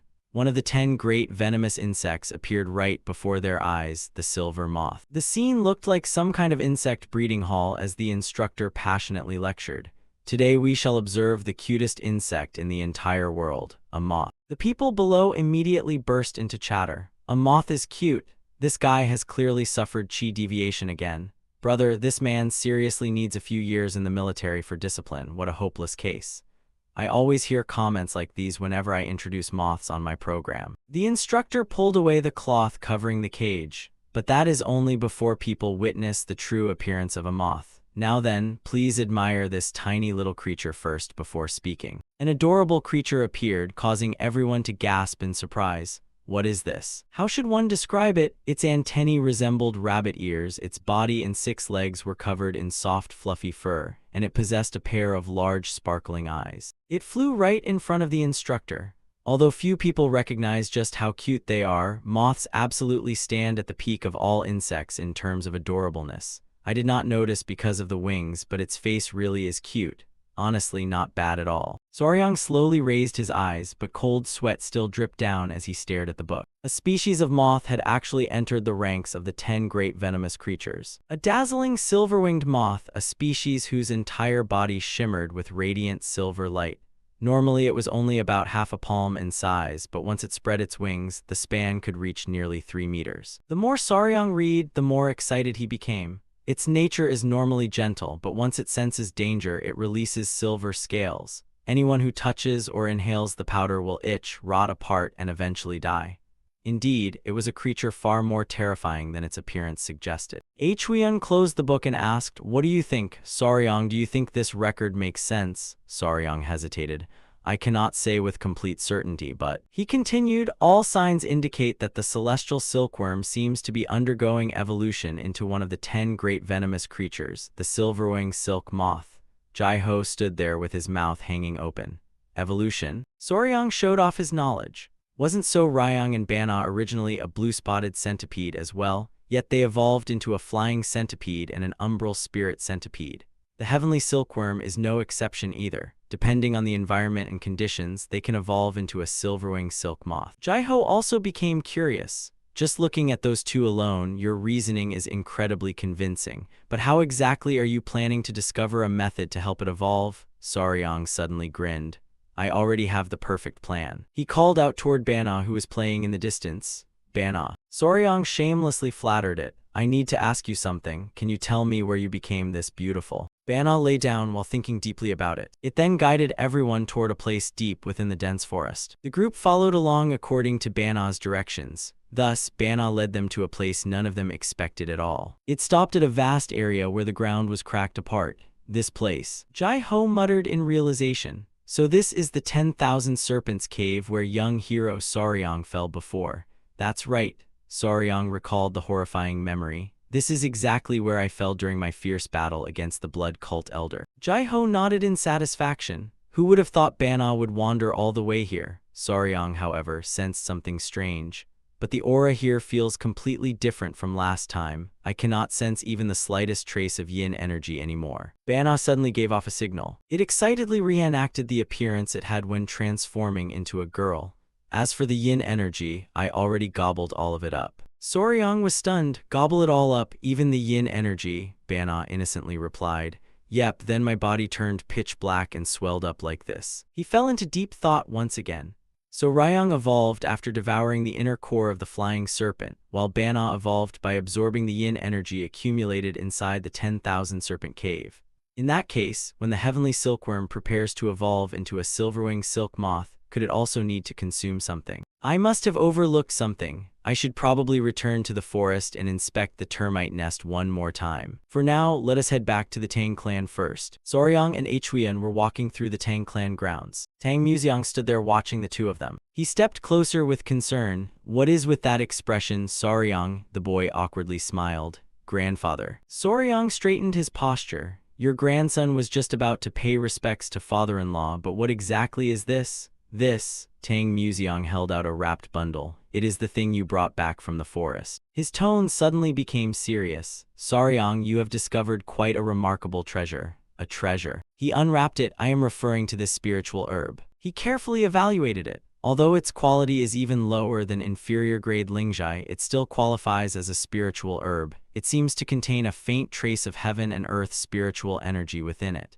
Soryang lit up with excitement. "What, really? That is incredible." Tang Muxiang continued. "I do not know the exact reason, but this thing is useless to ordinary humans. However, it will probably be extremely beneficial for the venomous creatures you are raising. That is because wild beasts and venomous creatures naturally possess a greater affinity for absorbing heaven and earth spiritual energy than humans like us." Huiyan voiced her opinion. "Soryang, then could this spiritual herb be the food that allows the celestial silk to evolve into a silverwing silk moth?" Soryang shook his head. "No, if it were truly that simple, then the termites living beneath that cave would have evolved first after feeding on these herbs." Suddenly his eyes widened. "Wait a second." Tang Muxiang looked curious. "What is it, Soryang? What could possibly shock you this much?" Soryang hesitated. "A thought suddenly flashed through my mind just now." Then Soryang urgently pleaded. "Grandfather, your grandson has an extremely important matter to report. Please gather all the direct disciples at the clan leader hall. Tang Museong was utterly confused. What in the world happened for you to request something like this? Soryang slowly smiled. He explained, throughout the long history of the Tang clan refining poisons, this discovery could very well become a groundbreaking turning point, the beginning of an entirely new era for us. The scene shifted to a grand and elegant building, the clan leader hall. All the prestigious figures of the Tang clan were seated there. Chialson spoke first. All right then, Soryang, what exactly is going on? Why did you suddenly summon everyone here? Soryang stood properly and bowed respectfully, because I have just discovered a truth so shocking it could shake the heavens themselves. Chialson looked startled. A heaven-shaking truth? Soryang smiled faintly. He began explaining, once a spirit creature absorbs a massive amount of spiritual energy, it evolves into an entirely different realm of existence. Tang Museong was stunned. Evolution, Soryang calmly replied, exactly. Just like martial artists cleansing their marrow and reforging their bones, they too break past their own limits. Chialson questioned him, what basis do you have for making such a claim? Soryang answered firmly, I reflected on the cases of So Ryang and Bana. So Ryang devoured the inner core of the flying serpent, something that had accumulated decades of cultivation. Bana entered the 10,000 serpent cave, absorbed all the gathered yin energy, and transformed into the black umbral spirit centipede. Both of them share one common trait, they absorbed an enormous source of power. Am I right? Therefore, I believe the celestial silk must also consume something in order to evolve into the silverwing silk moth, one of the 10 great venomous creatures, and the secret lies within this spiritual herb. Tang Museong asked again, Soryang, did you not just say earlier that this spiritual herb? Soryang confidently replied, yes, that is correct. As I said before, this herb alone does not contain enough spiritual energy for the celestial silk to evolve, nor is it the sole deciding factor in its evolution. Madame and Huyen listened carefully to Soryang's explanation. However, what would happen if those termites survived underground for over 50 years while feeding on this spiritual herb every single day, and then a celestial silk larva devoured that termite queen? Tang Museong made an observation. That celestial silk larva would actually devour the termite queen? Soryang nodded. Yes. He continued explaining. Normally, they only feed on weaker prey such as bodily fluids, larvae, or the eggs of the termite queen. But in rare situations, for example when the ecology inside the nest collapses or the defenses surrounding the termite queen weaken, such exceptional circumstances can absolutely occur. Only when every heavenly condition and earthly opportunity aligns together can the silverwing silk moth, one of the 10 great venomous creatures, finally descend upon the world. Huyen interrupted him. All right, Soryang, but from what I know, each termite colony only has a single queen. If it was devoured like you said, then the termite nest should have been empty when we broke it open. But inside the nest Bana brought back, the queen was still alive. Soryang chuckled playfully. Snowy really is smart, just as expected of Huyen. The ancients once said, when husband sings, wife follows. It seems our hearts are becoming more and more connected. Huyen immediately blushed in embarrassment. What are you implying? Soryang continued his explanation. The structure of that termite colony is rather unusual. Even if the queen dies, there are always reserve individuals prepared to immediately ascend and replace her. A new termite queen must have inherited the position so the colony would not descend into chaos. Chialson stroked his chin. What a truly peculiar species of insect. If this is true, then our Tang clan may soon possess another one of the 10 great venomous creatures. If what you say is true, Soryang, then the Tang clan will become the first sect in the Central Plains to raise one of the 10 great venomous creatures. How confident are you? Soryang pulled out a small box from inside his robe. I am completely certain. Father-in-law, I still possess the 2 celestial silk eggs that the thief god bestowed upon me. He gently placed the box onto the table. Therefore, I will absolutely succeed in raising one of the 10 great venomous creatures, the silverwing silk moth. Soryang's group continued their journey, and the next day we returned to the silver moth nest to find the termite queen and prove my hypothesis. Soryang carried a pile of termite nests. After that, we collapsed several more stone pillars, found additional breeding chambers of the termite queens, captured 2 termite queens, and brought them back to the Tang clan. He brought them back. Now all we need to do is feed them to the celestial silk. Soryang happily stood there watching the celestial silk eat. They eat far better than I expected. Right after being born, they already get to feast on rare delicacies. Naturally, their spiritual energy will flourish. Inside the box Soryang took out earlier were these 2 heavenly silkworms. Suddenly, they both froze in place. The two creatures emitted a dazzling light. Yong Rion blinked in shock. They have started glowing. Tang Museong added, this spiritual aura is identical to the one during evolution. Soryang stood there stunned as he watched the two heavenly silkworms successfully evolve. They evolved. Even Soryang was shocked. These are silver silkworms. And Gan Nhi could not believe her eyes. The scales on their bodies looked as though they had been coated with a layer of silver powder. Soryang stretched out his hand and spoke to them. Hey, would you two like to come over here for a bit? The two understood immediately and jumped onto his body to play around, making him blush in delight. Too adorable. Yong Rion rejoiced. Now if we continue raising them until adulthood, they will transform into silver silkworms, one of the 10 great venomous creatures of the martial world. Tang Museong congratulated him. You succeeded, Soryang. Soryang fell into deep thought once again. Meanwhile, Hyang seemed to dislike the two heavenly silkworms. Yong Rion looked worried. Soryang, what is troubling you? Your expression looks very serious. Soryang explained, the thing is. He hesitated awkwardly. I accidentally forgot something extremely important. Huiyan looked confused. Something important. Soryang rested his chin on his hand. I was too focused on the termite queens and neglected the most basic thing of all. Why did I only remember it now? Chialson became uneasy. Did something go wrong? Soryang frowned deeply. His expression looked absolutely miserable. I still have not given these little fellows names yet. He suddenly remembered. I should have figured that out before they broke out of their cocoons. Little silver, little silkworm. No, they definitely need names that sound more majestic. Soryang continued struggling endlessly with numbing ideas. What should I do? Meanwhile, Tang Museong had already stepped outside. Let us go have a meal. And just like that, Soryang's numbing dilemma continued late into the night. The scene shifted to a house deep in the mountains. Several days later, at the venomous creature pavilion, Tang Museong and Chialson widened their eyes. Grandfather and father-in-law had come to inspect the condition of the silver silkworms. Soryang enthusiastically introduced everything. And this right here is their breeding nest. He pointed toward the nest. I crushed several stones taken from the forest and used them to coat and reinforce this box. If they are going to live here, then we should recreate their natural habitat as perfectly as possible. And after several days of observation, I discovered a few secrets that were never recorded in the Venomous Creature Chronicles. Chialson became curious. New secrets. Soryang gently pressed his finger against the heavenly silkworm's cheek. Please take a look at this. It started glowing. Tears rolled down its face as Tang Museong exclaimed. Its ears just turned black. Soryang gently rubbed its head. On the contrary, whenever we pet them, these ears emit light. Chialson looked puzzled. But what exactly does that mean? Soryang explained, these spirit insects carry both pure energy and toxic energy within them. Because these two streams of qi coexist without rejecting one another, their bodies radiate this silver glow. That is not all either. Try holding one and circulating your qi through it. Chialson picked up the heavenly silkworm, and a soft light immediately spread outward. Tang Museong stood frozen in place. My internal energy is recovering on its own. Soryang pointed at the heavenly silkworm. When we release pure qi, they can assist in opening the meridians and restoring internal energy. Chialson was astonished. Unbelievable, yin and yang qi can truly unite as one. Soryang hugged the heavenly silkworm again. I also discovered a few more things. Just like Bana and Hyang-ah, they seem to have started living by absorbing heaven and earth's spiritual energy.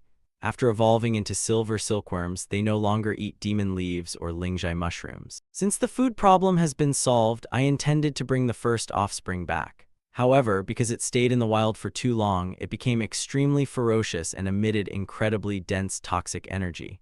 Perhaps because these little fellows hatched through my internal energy, they behave rather gently toward humans. As for how the pure qi and toxic qi will change once they mature, along with other aspects, we still need to observe further. They are still only larvae. The most important thing now is to raise them properly. That is everything I have discovered. Chialson slowly closed his eyes in amazement. Remarkable. Soryang grinned brightly. Well, they are one of the 10 great venomous creatures after all, so even from a young age. Tang Museong interrupted him. No, I am talking about you. Soryang, did you not uncover countless secrets about these spirit insects in merely a few short days? It seems your intelligence and knowledge are truly extraordinary. For the future of the Tang clan, this knowledge absolutely must be passed down to later generations. Chialson stretched out his hand. Father, about this. Soryang looked curious.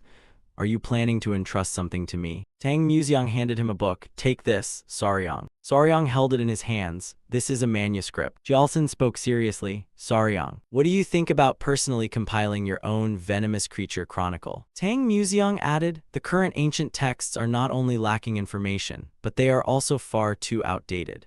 But if you personally write it, with the knowledge you already possess and all the insights you will gain in the future, you will undoubtedly create a legendary book far surpassing the original. Of course, that is only if you're willing to do it. Saryang beamed with excitement. I am willing. As the son-in-law of the Tang clan, how could I possibly refuse? I will definitely complete it, my very own venomous creature chronicle. Jialson smiled in satisfaction. I knew you would say that. The two elders chuckled happily. Our son-in-law truly is impressive after all. Saryang carefully wrote stroke after stroke into the book, and just like that, I received a blood-bound manuscript woven from silkworm threads. Then I finally began writing down the title that had long been prepared in my mind. Saryang laughed loudly. Saryang's Venomous Creature Chronicle. Since I carry the title of insect specialist, I ought to properly write an insect chronicle worthy of the name. The scene shifted elsewhere, at the same time within the Muram alliance. A pair of trembling hands nearly dropped the teapot in shock. Yonghak and the beggar emperor were seated there together. The servant holding the tea panicked. What? Two of the three exalted ones are gathered here together. What in the world is going on? The beggar emperor spoke first. Has something happened? Even the Muram alliance personally came looking for me. Yonghak crossed his arms. Actually, we have a request. The beggar emperor calmly lifted his teacup and listened. Yonghak handed over a sheet of paper. The imperial court has just issued an order restricting all military activity of the Muram alliance.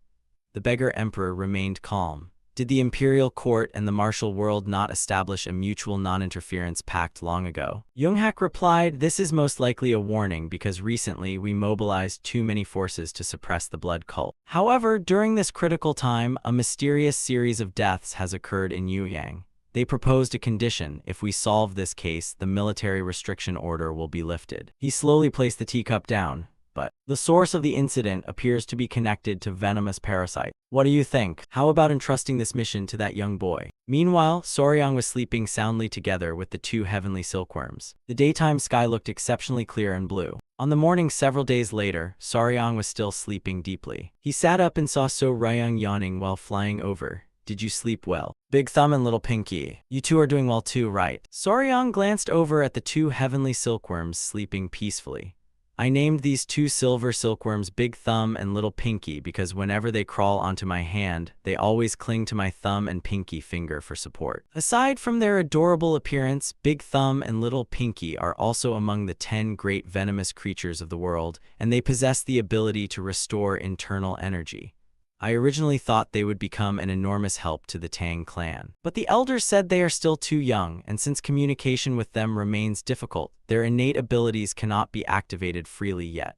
Furthermore, because their healing ability is currently limited to only one person at a time, their true usefulness still remains rather unclear for now. He stood up and paced around the room.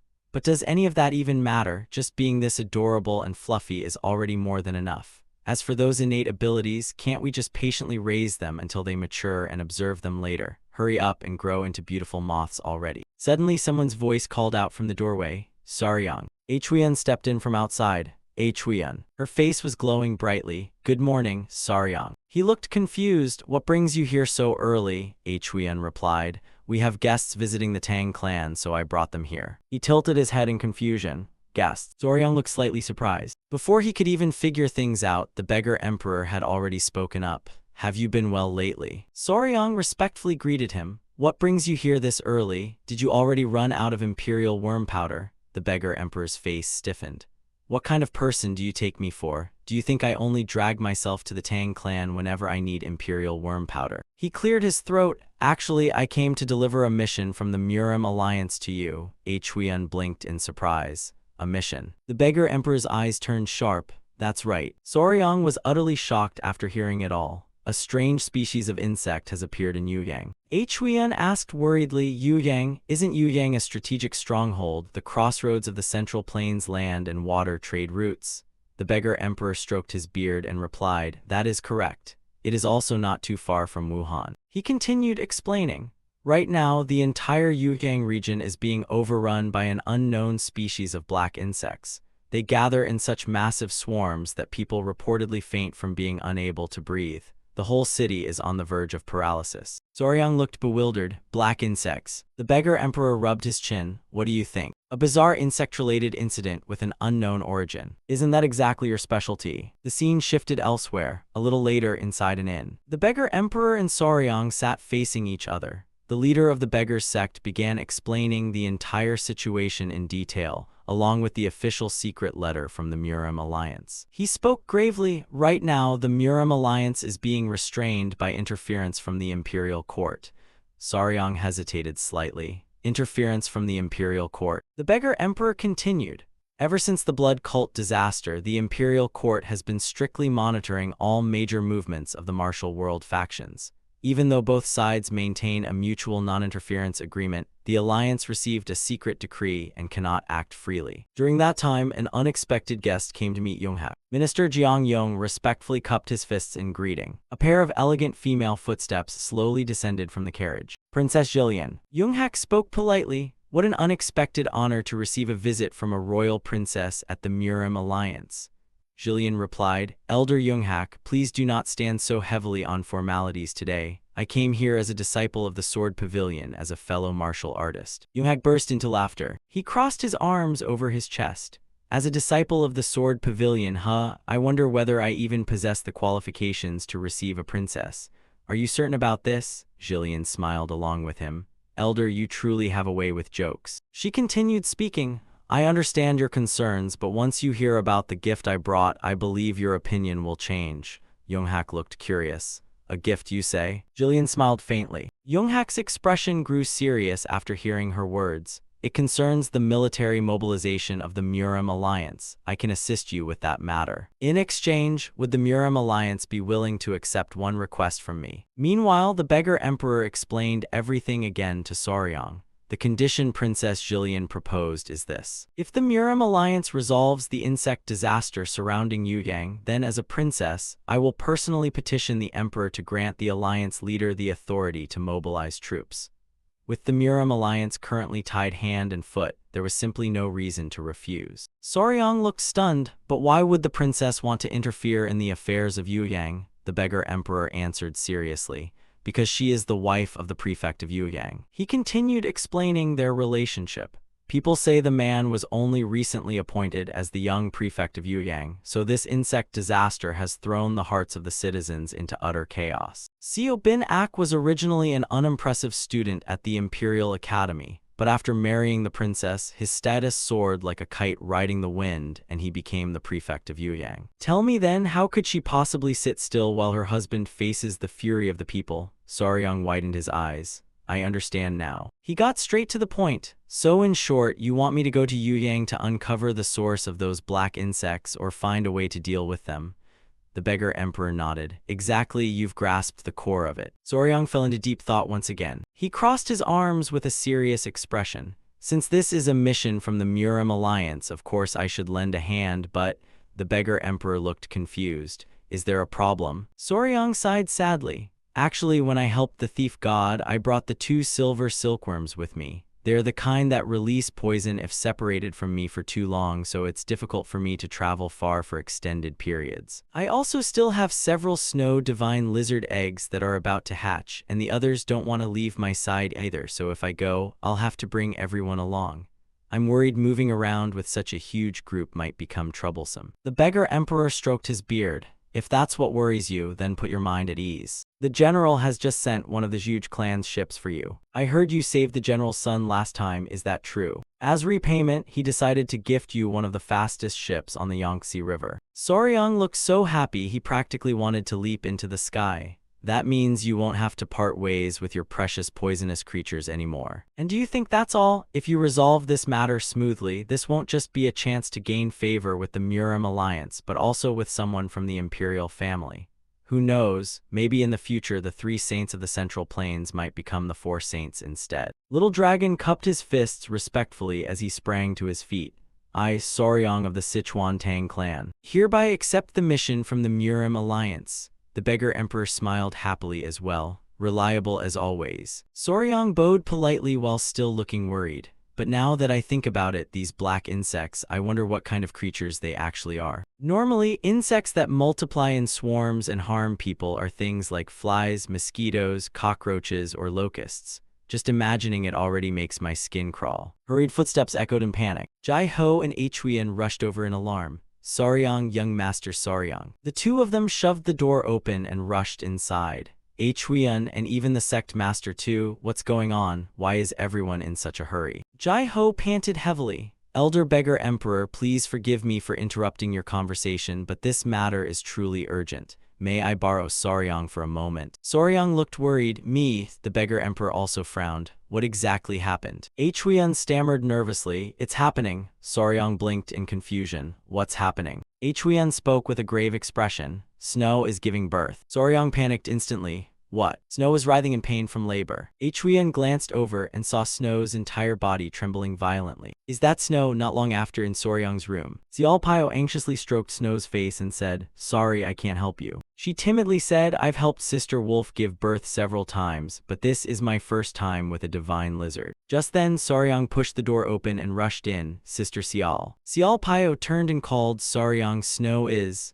But he cut her off. I heard from Huiyan. Let me take a look. His face filled with surprise. How strange. Soryang watched Snow suffer and thought, I've often seen jade tigers lay eggs, but it's already been about 2 hours since I spoke with beggar sect leader Jin Huang, and she still hasn't given birth. Her expression grew increasingly pained. Everyone watched anxiously as she struggled in the nest. Egg retention. Egg retention is one of the most common conditions among egg-laying creatures, where an egg becomes trapped inside the body and cannot be expelled. Prolonged buildup of toxins and foul energy can damage the internal organs and, in some cases, become life-threatening. Soryang stepped forward, lifted her tail, and silently prayed, Please, don't let that happen. Suddenly, he noticed something moving. Soryang quickly pulled his hand back in confusion. Something's coming out. Is it an egg? His expression suddenly became utterly bewildered. Snow quickly gave birth to a baby. Everyone leaned closer and stared in shock. Soryang, that's not an egg, could it be? Snow quickly tore away the membrane surrounding her newborn. Everyone in the room was stunned. A baby. Just like that, a loud cry echoed throughout Soryang's room. Xiaopao was utterly astonished. Unbelievable. She stared at the newborn. A stone lizard gave birth instead of laying an egg. Huiyan asked doubtfully, Soryang, what's going on?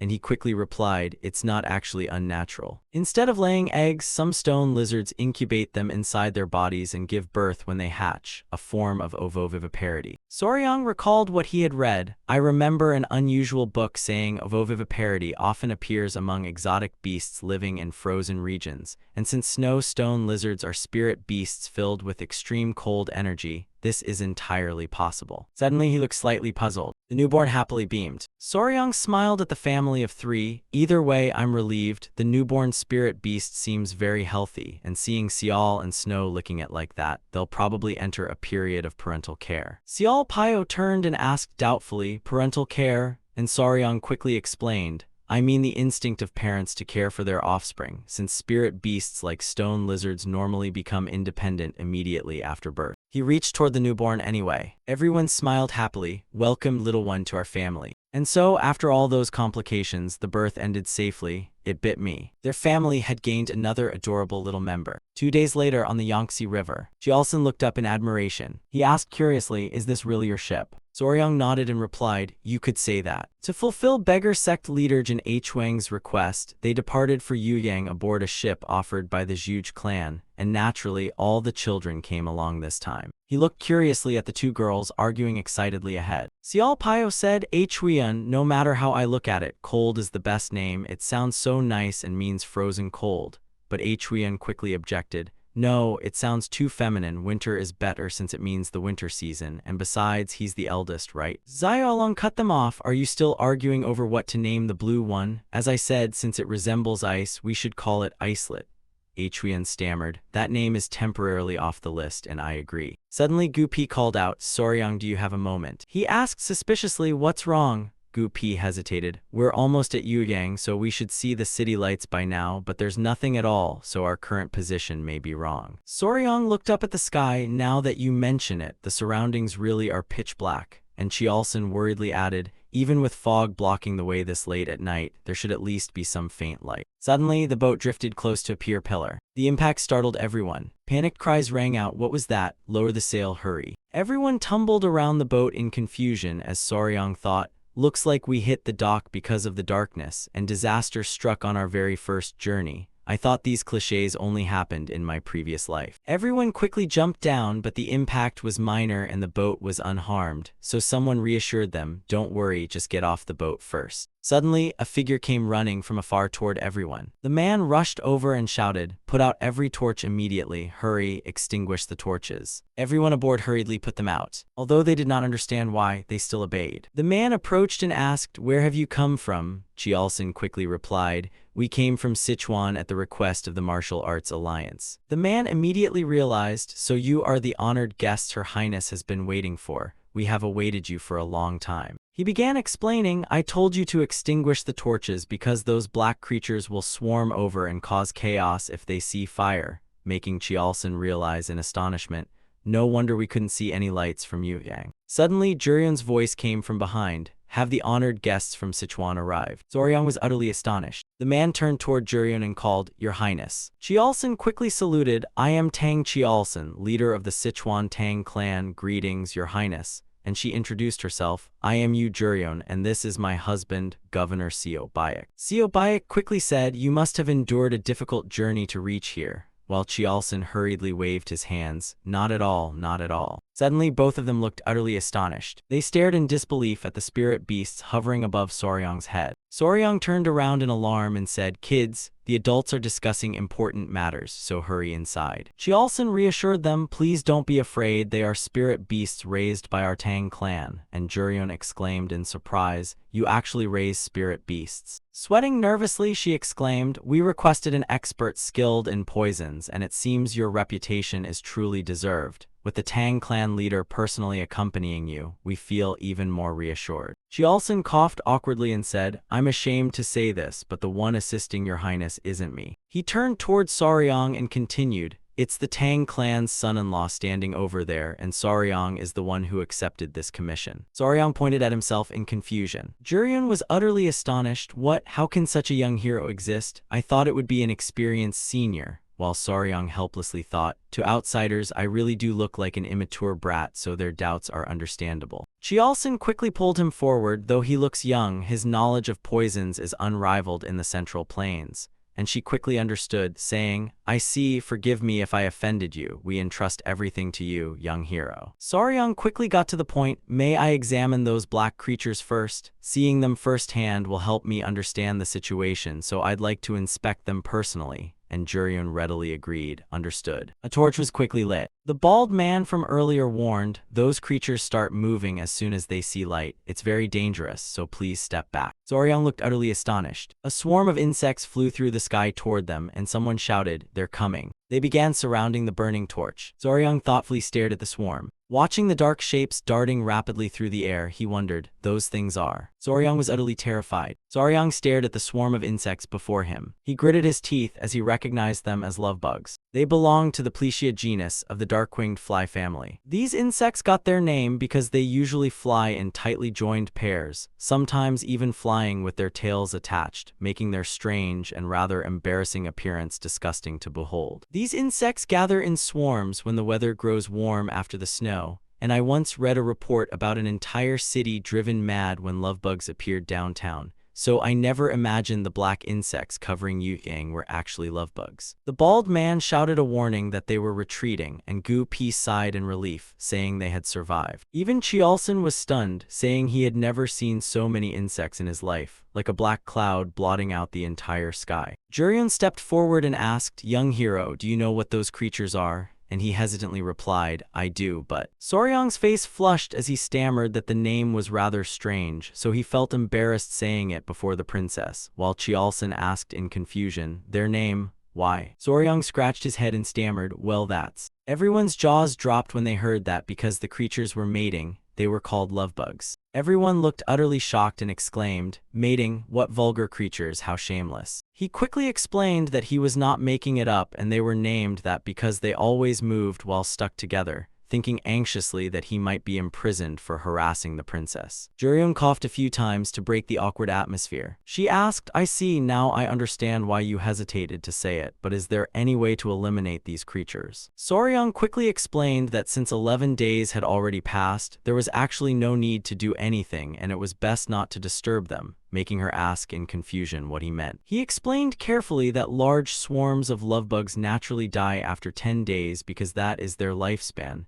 and since they feed on dry grass and pollinate flowers as they fly between buds, they are considered beneficial insects. Juryeon found his explanation hard to believe, but he said it was better to leave them alone and let them disappear naturally. Cheolson sighed in relief, saying it was fortunate the problem could be solved without any effort and that the princess no longer needed to worry. Soryang noticed that something seemed wrong with the princess's reaction. He asked suspiciously, Princess, what's wrong? Is there a problem? Suddenly, her hand landed on his shoulder. Everyone stared in bewilderment as she pulled Soryang into an embrace, exclaiming, Princess, Princess. Juryeon whispered into his ear that if nothing needed to be done, then things had become troublesome. She asked whether there was some way to make it look like she was solving the problem, leaving him flustered as she insisted that since he knew so much about these creatures, he must have a way. After saying that, Juryeon released him. Soryang watched her signal him to stay silent and wondered what the princess was suddenly talking about. Sometime later, inside the guest hall of an inn in Yujiang, he sat nervously across from Juryeon. He awkwardly asked, Princess, may I know why you wish to speak with me privately? And she quickly answered, because only you can help me with this. Young hero, murderous intent erupted around Juryeon as she warned him to keep everything she was about to say absolutely secret or his life would be in danger, making him wonder if he could simply refuse to listen. She raised her teacup and said, I will tell you a story. Juryeon's face turned extremely serious as she said it began when she was 6 years old. Her memories shifted to the Imperial Guard Sword Hall. Several people were practicing swordsmanship together there. She began recounting that as a child, she once watched the Imperial Guard spar with swords. That was the first time her heart had been captivated by the sword. From then on, she took up a wooden sword and forced herself to train relentlessly every single day, and seeing her determination, her imperial father granted her permission to study swordsmanship. Thanks to that favor, she began practicing the royal sword art, and many said she possessed extraordinary talent for martial arts. However, the deeper she trained, the more a troubling doubt grew within her. No matter how hard I trained, I always felt the imperial sword art was incompatible with my body. So I eventually began searching for martial sword schools beyond the palace, thinking Taoist or Buddhist sword arts might suit me better. She entered a forest while wandering everywhere in search of a master. Juryeon stared ahead in astonishment. She saw a girl practicing alone. Deep in a remote mountain near an ancient temple, I saw a woman practicing swordsmanship alone. Her sword quickly stopped just before Juryeon's face. Her techniques were completely unlike anything I had ever seen. The sword empress angrily warned, spying on someone else's training is improper. Didn't your master teach you that rule? Juryeon quickly apologized, I'm sorry, I have no master, so I never learned the rules of the martial world, and the woman asked suspiciously, no master. The sword empress glanced down and thought, yet her sword already radiates the sword energy of a martial prodigy. Looking at the sword hanging from her waist, she thought, she's nothing like an ordinary child, she's rather special. Juryeon blushed and stammered, I was so captivated by your swordsmanship that I forgot my manners. It was incredibly elegant and graceful. She resolutely asked, I know this is sudden, but could you accept me as your disciple? The woman asked suspiciously, you want me as your master without even knowing my name? The sword empress looked at her and sighed helplessly, what an interesting girl. She turned away and said, I am Yeonhwa, the 11th sword empress of the sword pavilion at Mount Puchuo Temple of the Southern Sea. The sword empress smiled, teaching martial arts to a junior isn't exactly a grave offense. The sword pavilion was the foremost prestigious school for women pursuing the sword path, so Juryeon thanked her master and became Sword Empress Yeonhwa's outer disciple. However, being an outer disciple ultimately had its limits. Because she was a princess, she could not become an official successor of the Sword Pavilion, and although I showed enough talent to master many sword arts quickly, even Master regretted that Juryeon could not inherit her school's supreme art. Imperial Father would never permit her to renounce worldly life and become a Buddhist nun, yet I could not abandon joining Mount Puchuo Temple to practice swordsmanship with Master. So I decided to use a little trick, and Soryang asked curiously, a trick? She smiled and extended her hand, saying, a fake marriage. She continued, I married a man appointed as governor of Zhejiang, which would allow me to travel to Mount Puchuo. And once he died from illness, I could use the excuse of severing worldly ties to seek refuge at Mount Puchuo Temple. She raised her hand and explained, so I chose Seo Bayek, an insignificant man with an incurable illness and the talent to play my husband. And although the marriage was fake, Seo Bayek would gain wealth and status, making it mutually beneficial. Juryeon sighed deeply, but Imperial Father rejected my request to appoint Seo Bayek as governor of Zhejiang, since even court officials coveted that position and fiercely opposed giving Zhejiang to someone as incompetent as Seo Bayek. He decreed that Seo Bayek would receive the position after earning some merit in Yueyang, but that means I cannot visit Master until then. Soryang sweated and said, so your highness wants to leave Yueyang for Zhejiang, which is near Mount Puchuo Temple, and wants me to help you earn merit during this black insect incident. Juryeon excitedly nodded repeatedly, exactly, you'll help me, right? You're fascinated by venomous insects too, so surely you understand how I feel. His face filled with astonishment. Looking at Juryeon's face, he thought, understand what? Who arranges a fake marriage just to learn swordsmanship? She's completely insane. Soryang tactfully stammered, all right, please give me some time to think. Suddenly she remembered something, right. Juryeon looked at him and said, if you help me, I'll reward you generously. She smiled and continued, Master's secret letter mentioned that a rare spirit creature recently appeared on Mount Puchuo, reportedly a fire carp. Soryang was stunned upon hearing about the spirit creature called the fire carp. Even the spirit beasts beside him cried out excitedly. He placed his hand on the table and stood up, Your Highness. Princess, I believe we understand each other perfectly. She stared blankly, huh? He smiled, his attitude completely changing. I truly understand your highness's wish and can see how deeply you desire it. The corner of his mouth curled into a smile. Soryang answered with blazing enthusiasm, just leave this matter to me. Soryang's and the spirit beast's eyes once again gleamed with eager desire. One of Yeondu's favorite foods was the fire carp, but this little one wanted to eat the fire carp for more than mere hunger. As the elders once said, the immortal serpent accidentally swallowed a fire carp's inner core and transformed into the flying divine serpent, and legend says it has hunted fire carps ever since. Soryang pursed his lips in thought, but this one is a spirit fire carp. Remembering Yeondu's excitement, he realized this meant Yeondu might restore its true form as the flying divine serpent. Burning with enthusiasm, he declared, I accept this mission, so please let me handle it personally. And Juryeon smiled, I knew you would agree. She then asked, if so, how should we proceed? We need a plan that resolves this smoothly while allowing the governor to earn merit. Soryang hesitated slightly and pondered for a moment. He suddenly suggested, Your Highness, could you invite the governor here for a brief discussion? She looked puzzled, Seo Bayek. Soryang excitedly said, because I just thought of an excellent plan. An hour later, Seo Bayek pushed open the door and entered. He asked uncertainly, you summoned this humble official? Juryeon quickly said, come in, Seo Bayek, my discussion with this young hero has gone remarkably well. She explained, after learning the full situation, the young hero understood everything and agreed to assist us, making him exclaim excitedly, really? That's wonderful news. Juryeon then asked curiously, speaking of which, young hero, why did you summon Seo Bayek here and what exactly is your plan? Soryang immediately replied, this plan comes from an ancient book I once read. He began recounting how long ago, a kingdom was ravaged by a locust plague, and prolonged drought combined with the infestation destroyed the crops until the people's resentment reached the heavens. Seeing his people suffering, the king erected an altar to make an offering to heaven and earth. The king proclaimed loudly, what sins have my people, and I committed for heaven to inflict this calamity upon us. If heaven seeks punishment, then devour my heart instead. He reached out and caught a locust. Without waiting for his ministers to stop him, he grabbed the locust and swallowed it. His attendants cried in horror, Your Majesty, how can you eat such a lowly insect?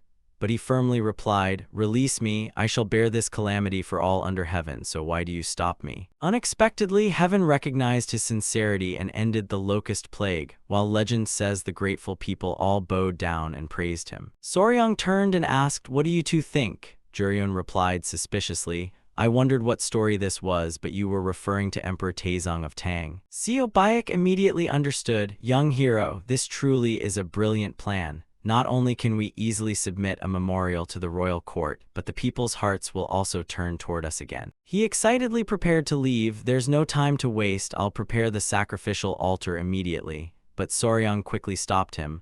Are you sure you have no problem with this? Soryang folded his arms and asked, I mean, you'll actually have to swallow those goo insects. Seobayek's face turned deathly pale with sweat. What do you mean? Juryun suddenly called out Seobayek. With murderous intensity, she ordered, be good and swallow those insects. Seobayek's face went deathly pale, as his eyes trembled slightly in utter helplessness. The next day, in front of the Yueyang governor's office, people wearing face coverings quickly gathered. The confused crowd murmured, so the governor is finally holding a ceremony to heaven. They say the black insects appeared because of him, so he can't simply stand by. Amid the whispers, Seobayek's face turned pale as people muttered, isn't that true? Disasters like this often descend when someone new takes office. Keep your voice down, the guards are here. He shouted loudly, O azure heaven and sovereign earth. Before everyone's puzzled eyes, Seobayek declared, why has heaven tormented the people of Yueyang so cruelly, and why has it made them shed tears? I, your humble official, sincerely beg that this altar appease heaven's wrath. While the crowd murmured, will we receive sacrificial meat today? Even with this insect disaster, we should still enjoy the heavenly offering, so let's line up. Seobayek suddenly spun around. Everyone stared at him in confusion. Why is the governor still standing there? Is he planning something else? While Soryang silently waited, thinking, it's starting. Standing behind him, Juryun softly whispered, Seobayek, now that all the people are watching you. His face turned deathly pale as sweat poured down. Seobayek continued, but if heaven's anger remains, then let all punishment fall upon me, Seobayek, the current governor of Yueyang. Before everyone's eyes, he quickly grabbed an insect. Then Seobayek repeatedly stuffed the insects into his mouth. Everyone gaped in shock, exclaiming, the governor is swallowing the black insects. What on earth is happening? His face remained deathly pale as he kept eating. Watching this, Soryang broke into a sweat and thought, that fool, I told him to only pretend to swallow one or two. Did he get so carried away that he's actually eating them? He raised his hand and shouted, the governor is eating the black insects. He is swallowing them himself for the sake of the people.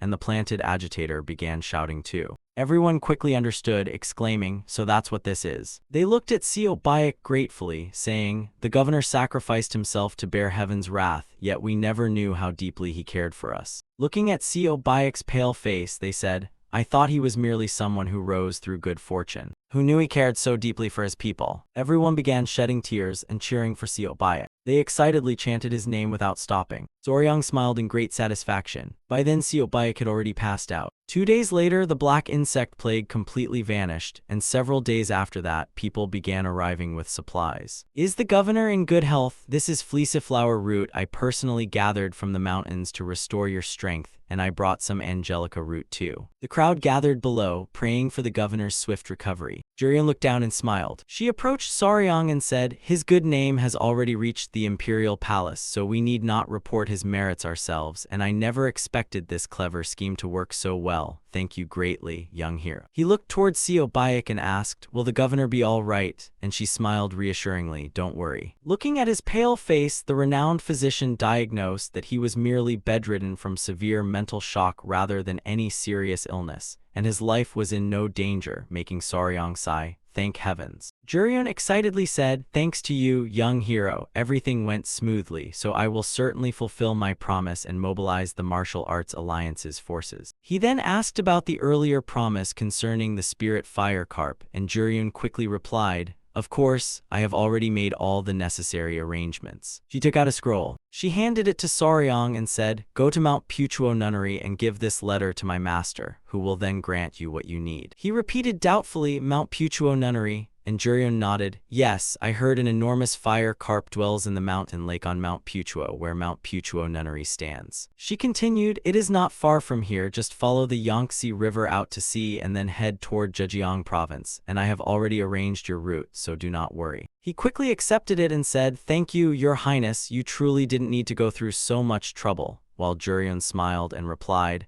I should be thanking you, my benefactor who knows my secret, and I hope we can continue working together. Soryang looked at the scroll in his hand and said, all right. His eyes lit up as he declared, just you wait, fire carp, this great master is coming to wring your neck. Suddenly, Juryun spoke again, I almost forgot something. Her expression turned extremely serious as she warned, The sacred land of Mount Putuo where that spirit beast dwells is forbidden to men. She smiled and said, if you want to infiltrate, you must disguise yourself as a woman, understand? Soryang was utterly shocked. He began imagining it, disguise myself as a woman. This truly threatened Soryang's masculine pride. The sky was clear and warm sunlight shone across the land. A gentle breeze slowly swept across the bow. The salty scent of the sea filled the air, but suddenly a sound broke the peace. Huiyan worriedly asked the seasick Xiao Pio, sister, are you all right? And she replied pale-faced, I'm fine. She gritted her teeth, if they're offering the fire carp as payment, they should at least bring it themselves, so why must I suffer like this? Huiyan smiled. Soryang said he'll catch it himself, and Xiao Pio exclaimed, what, why? She explained, once we catch the fire carp, we'll extract its inner core for Yondu. But Yondu isn't the only one who needs one, so to keep others like Hyang Ai from getting jealous, he wants to study the environment and learn how spirit beasts and their inner cores develop. Xiao Pio leaned over the railing again. True, it'd be troublesome if the others ran away from home like Hyang Ai, but I'm exhausted. And Huiyan reassured her, we're almost there, sister, endure a little longer. She also approached and said, Miss Xiao, take this ginger slice, it's excellent for seasickness. And she quickly accepted it. Thank you, sir. Suddenly Gu Pi froze slightly and said, I can see land. Huiyan looked into the distance and happily asked, those are the Zhaoshan Islands, right? And he replied, yes, miss, Mount Putuo deep within the main island is our destination. He looked up and asked, Captain, Mount Putuo temple forbids men from entering, will that be a problem? And Chialson replied, Soryang already received the princess's advance letter, so he'll be fine while we'll stay here and guard the ship. Huiyan suddenly remembered and asked, come to think of it, where's Soryang? And someone replied, he should be nearly ready. Suddenly, light footsteps approached. A familiar voice startled them both, Huiyan, Sister Xiao. Everyone aboard the ship stared in disbelief. Soryang's face flushed red as he asked, is this disguise good enough? His appearance was remarkably feminine. Huiyan shouted in shock, Soryang, while Gu Pi also gaped, good heavens, is this really young hero Soryang? He sincerely said, it's perfect, you look exactly like a sheltered young noblewoman, making Soryang angrily shout. All the spirit beasts also stared with their mouths wide open. They stared at Soryang, father became mother, while the children sweated and wondered if they had somehow gained another mother. After docking and traveling deep into the island, several hours passed. Soryang, Huiyan, and Xiao Pio finally reached Mount Putuo Temple. Xiao Pio looked up in admiration. Is this really an ancient temple built upon a cliff? What a magnificent scenic place. Soryang frowned and thought, this dress lets the wind blow underneath. It feels so strange. I need to meet the Sword Empress, get the fire carp, and leave quickly. Suddenly a voice rang out behind them, stop. Two figures quickly approached them. This is forbidden ground and outsiders may not enter. Please identify yourselves. Soryang looked at the two women in surprise, reverend sisters. The three quickly stepped forward and explained, forgive us, I am Tang Huiyan of the Sichuan Tang clan, and I am Xiao Pio of the Southern Wilderness 100 Beasts Palace. Huiyan excitedly introduced him, and this is my younger sister, Tang So-yoon. He stammered, a pleasure to meet you, and Huiyan explained, we've come to deliver a letter from Princess Guandu, making the two women ask suspiciously, a letter from the princess. The nun quickly said, then please follow me, I'll take you to meet the Sword Empress immediately, and Huiyan happily replied, thank you. The group quickly headed inside. Inside, women were cleaning the surroundings. Soryang asked in surprise, are there only women here? And she quickly replied, yes, Soryang, Mount Putuo Temple is a school that only accepts women. Huiyan whispered to him, to avoid disrupting their rules and cultivation, men and women traveling together can cause trouble, and many groups in the martial world are founded solely by women, so you must never reveal yourself, understand? The nun quickly opened the door and called, reporting to Master Sword Empress. She addressed the figure inside, some guests seek an audience. The Sword Empress turned around suspiciously, guest. Everyone whispered in surprise, she's that young. I thought the Sword Empress would be a highly respected elder, but they say despite her youthful appearance, she's actually middle-aged. She snorted coldly, startling them all. The Sword Empress warned, this is a solemn place, so no reckless words, and Huiyan quickly stepped forward. My apologies, this letter was sent by the princess. She quickly took it and said, let me see. The Sword Empress's eyes scanned the letter. She suddenly looked puzzled, a fake marriage. The Sword Empress then learned the entire story. The scene shifted to the Sword Empress's side chamber at Mount Putuo Temple. The Sword Empress sighed helplessly, so that's what happened. That girl is causing trouble again, exactly as expected of her. She turned toward the group. After all, she's the girl who suddenly appeared and demanded to become my disciple to learn swordsmanship. So thank you for helping my beloved disciple. and Soryang smiled. It was nothing. The Sword Empress raised her teacup and said, "Very well, So Yoon, or rather young hero Soryang, you may take the spirit beast if you wish, but..." She sighed, "I'm afraid it's quite unfortunate," making Soryang ask in confusion, "What do you mean, Sword Empress?" The Sword Empress said solemnly, "That spirit beast has no inner core at all." Soryang's jaw dropped. "No inner core," and the Sword Empress continued, "I personally examined it and sensed no trace of an inner core, perhaps because it's still young and hasn't condensed its essence yet." "You traveled such a long way here, what a shame." While Soryang's face went blank as he thought, "Impossible, I even had to disguise myself as a woman for this." Soryang quickly replied, "It's fine, I didn't come solely for its inner core. I want the spirit beast because I enjoy raising them." And the Sword Empress asked curiously, "You raise spirit beasts?" She suggested, "Then you should visit Moonshadow Lake and see it yourself. I'll have someone guide you there." And he quickly replied, "Thank you, Sword Empress." Huiyan also noticed Soryang's dejected expression. Soryang felt his heart aching and thought, "My inner core." That night, footsteps echoed through the grounds. The group quickly followed the nun they had met that morning. Huiyan patted his back and comforted him. "Soryang, I mean So Yoon, you're about to stomp the ground apart."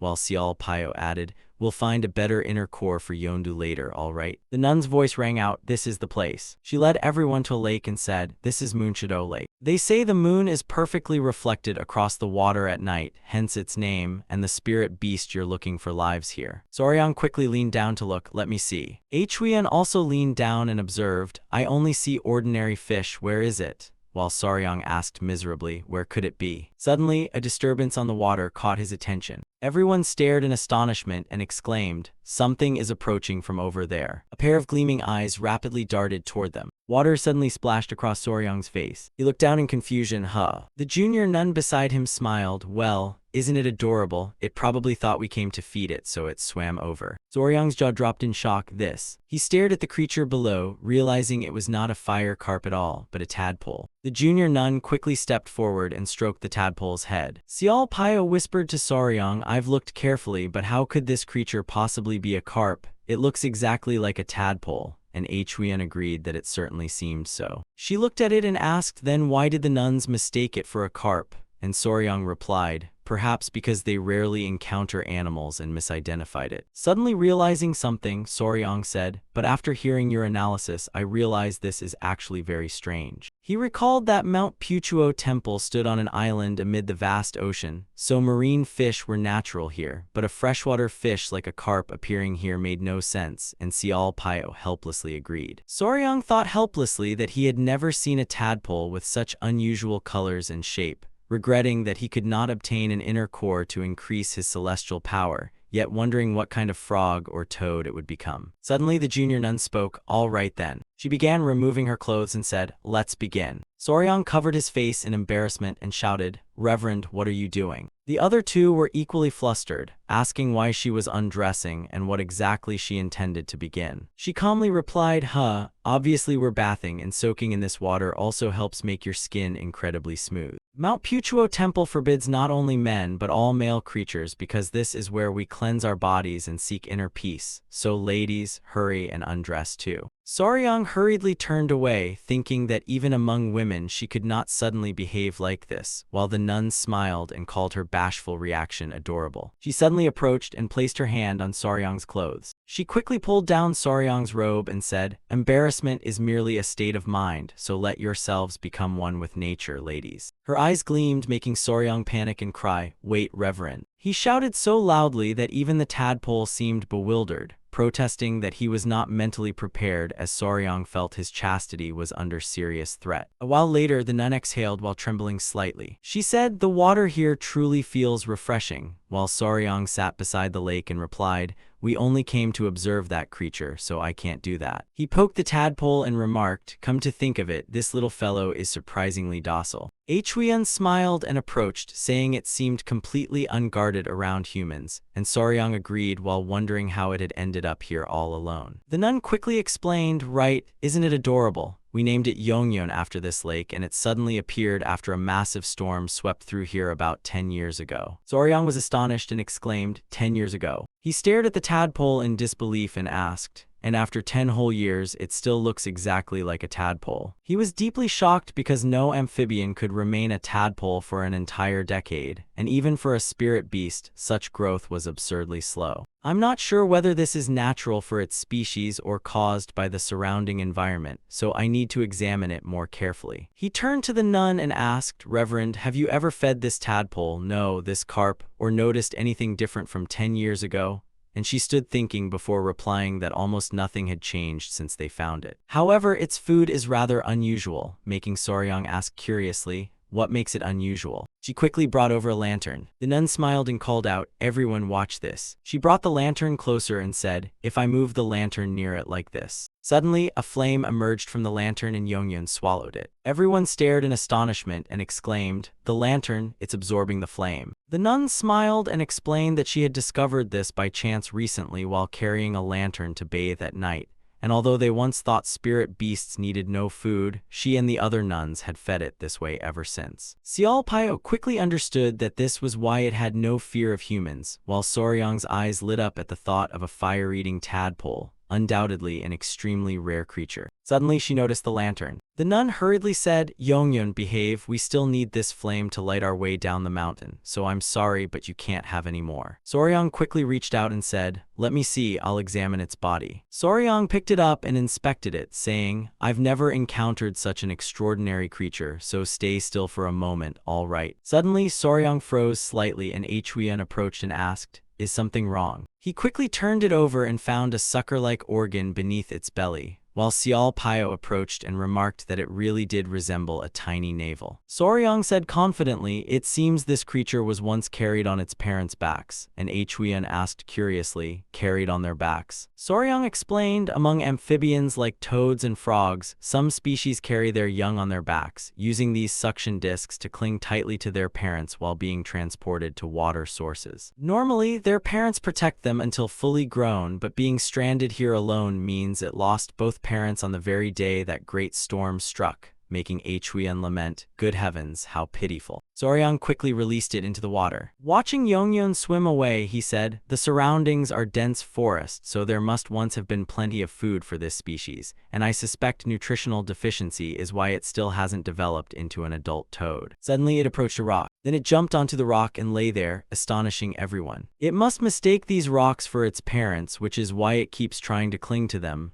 And Xiao Pio said sadly, that's so heartbreaking. Soryang remained deep in thought. He looked at it resolutely and said, if that's the case, we need to act quickly. The next morning, Xiao Pio asked in confusion, what? She exclaimed in surprise, we're taking that little one away right now. Soryang quickly nodded, exactly, I want to take it before its body fully develops, because a well-cared-for tadpole can mature within just a few days. He explained, if it becomes a frog, there'll be no problem, but toads are sacred creatures with noble symbolism in Buddhism, revered as guardians of the Buddhist teachings, so Mount Puchuo Temple may not readily hand it over. Even if the princess requested it, the final decision belongs to the temple, and Xiao Pio quickly understood, true, if it's a toad, they'll definitely refuse to give it to us. Soryang said excitedly, I've already informed the Sword Empress that we're taking it today, so let's leave as soon as possible, and I'll go collect some water from Moon Shadow Lake. Hearing a commotion outside, he opened the door to look. Soryang stared in bewilderment, huh?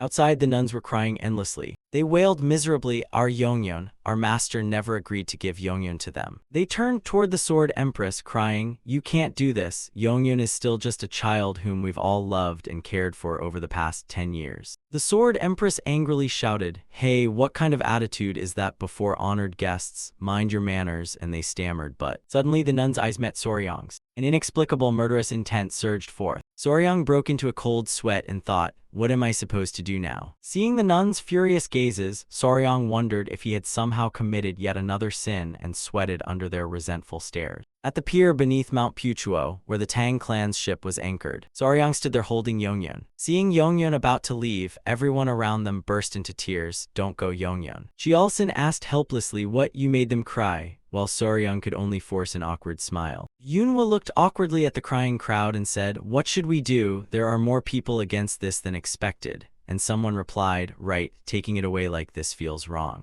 Seeing this scene, Soryang remembered something from his childhood. When someone wanted to adopt a stray cat that the entire neighborhood had raised together, everyone cried their eyes out, and I suppose 10 years is certainly enough time to grow attached. After thinking, he placed Yongyun's container on the ground and sighed, "What choice do we have? We'll have to use the last resort." And Sial Pio asked curiously, "What do you mean?" Soryang walked toward the four women. Holding Moon Shadow in his hand, he shouted, "Everyone, we're taking Yongyun away for your own good." Hearing this, the nuns angrily questioned him. "For our own good? What does that mean? Is there some special reason?" Soryang lifted Yongyun and replied, "Yes, there certainly is. Actually, this little fellow is male." The nuns' faces flushed bright red as they shouted, "Male." Soryang's eyes flashed as he confidently replied, "That's right, I heard men aren't allowed here, correct? I'm taking this little one away precisely to preserve that rule." A nun stammered, "How can we believe that?" Another added, "Exactly, who knows if you're lying." He smiled brightly, "If you don't believe me, I'll show you with your own eyes. Now look closely at this part of its belly," making the nuns widen their eyes in shock. They immediately turned around and ran away. As they fled, they shouted, "What are you showing us?"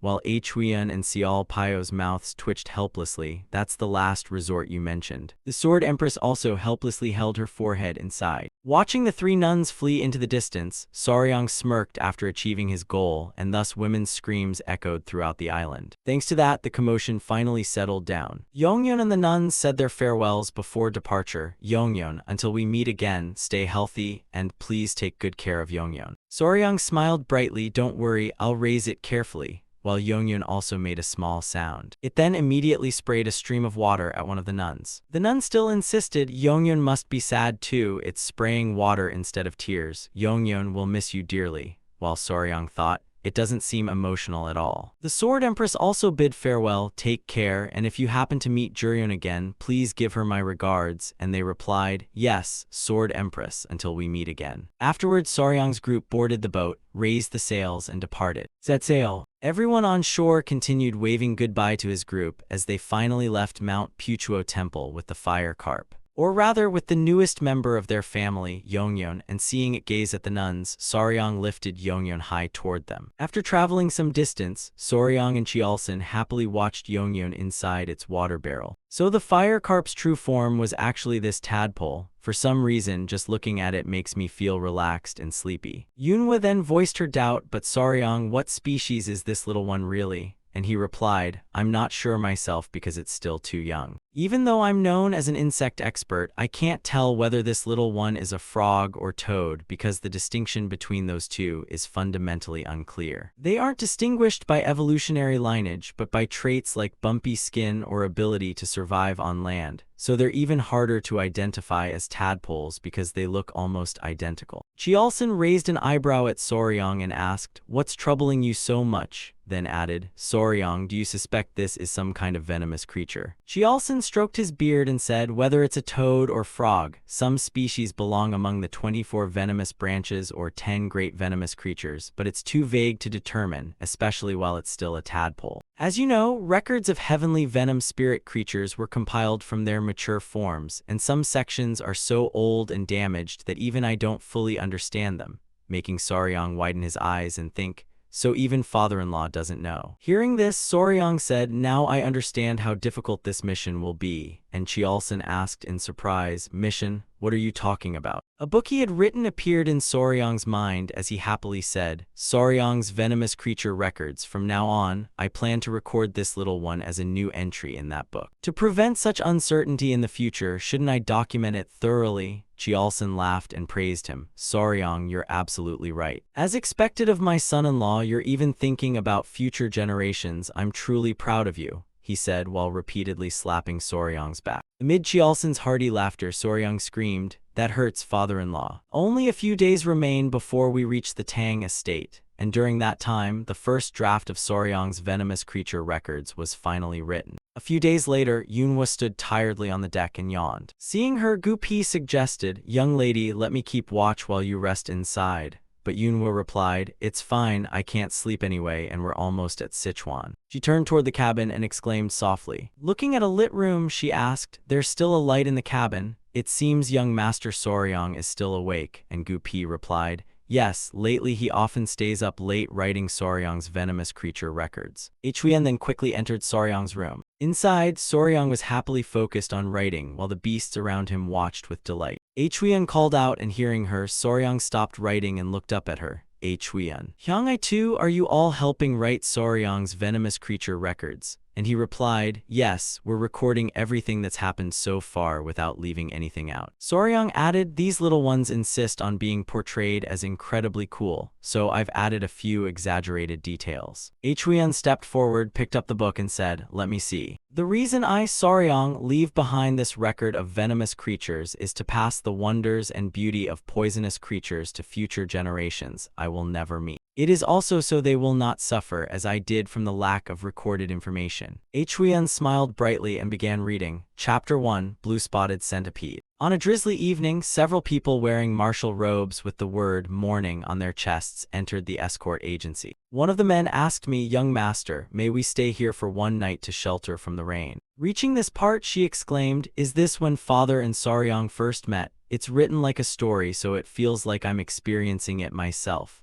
And Soryang replied that writing it like an academic journal would be too boring. The descriptions of the little ones are also very interesting. Cho always sees herself as the eldest sister and comforts her younger siblings, but since she is still a child herself, the way she imitates adults is adorable. Hyung-I is a troublemaker, always curious and following others around, yet sometimes she shows a clumsy side like a little bear. Bin loves father more than anyone but refuses to show it, and you can almost picture her quietly following behind him. After hearing Huiyan read, the animals immediately looked at Soryang in protest and began grumbling, making him ask, you want me to rewrite it? Why? As your father, I just want to make you sound a little cuter. And hearing that, Huiyan and the animals laughed happily. Soryang quickly changed the subject and said, there's more. I also wrote about that tadpole, although so far I've only recorded its feeding habits. Saying this, he glanced behind him and grunted, prompting Huiyan to ask, what's wrong? Soryang did not answer, thinking it strange that the room suddenly seemed to be getting hotter. Then his nose began to itch. Soryang sneezed violently, and a blue flame shot straight from his mouth. Seeing this, everyone panicked and shouted, Soryang.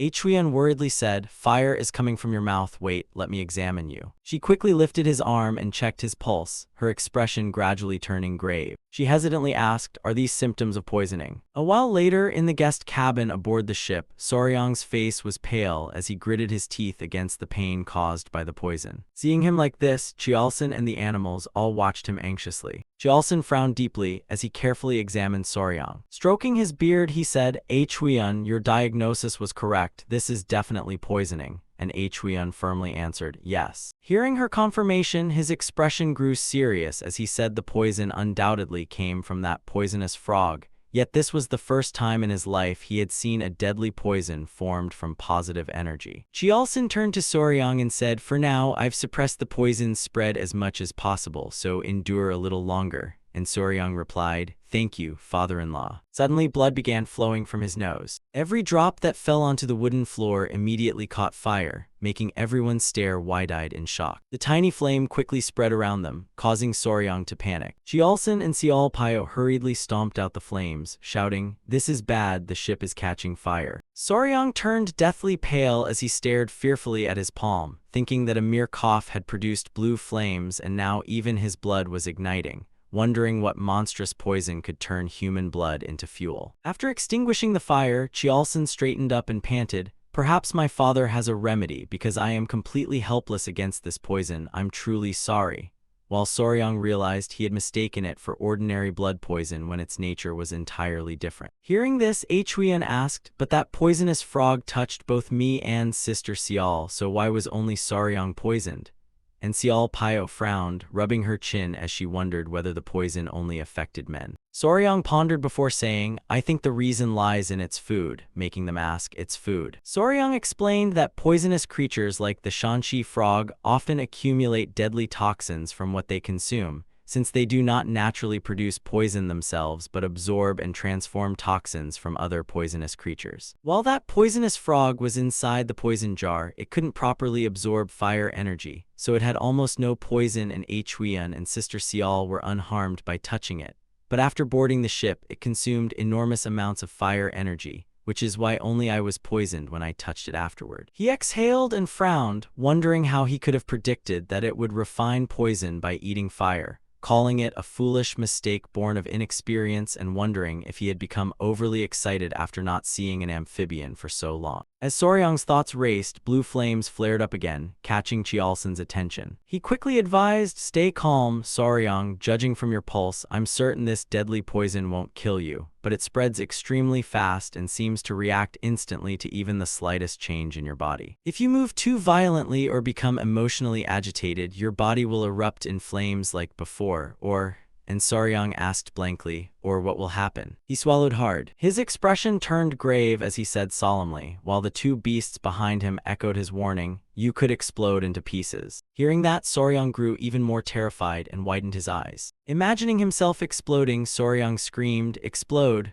While Huiyan fearfully thought, Soryang has suddenly become a walking time bomb. Several hours later, Soryang finally calmed down and firmly resolved, "No matter what, I must stay completely still and recover." Huiyan approached and softly asked, "Soryang, how are you feeling?" And he flinched before stammering, I think I can still endure it." Our group had passed Yuyang, where we met the princess, and continued traveling upstream, and since Sichuan was not much farther, everyone decided to endure a little longer. Although it's unlikely, if things worsen, I can still use the divine art of 5 poisons as a last resort to forcibly absorb this deadly poison.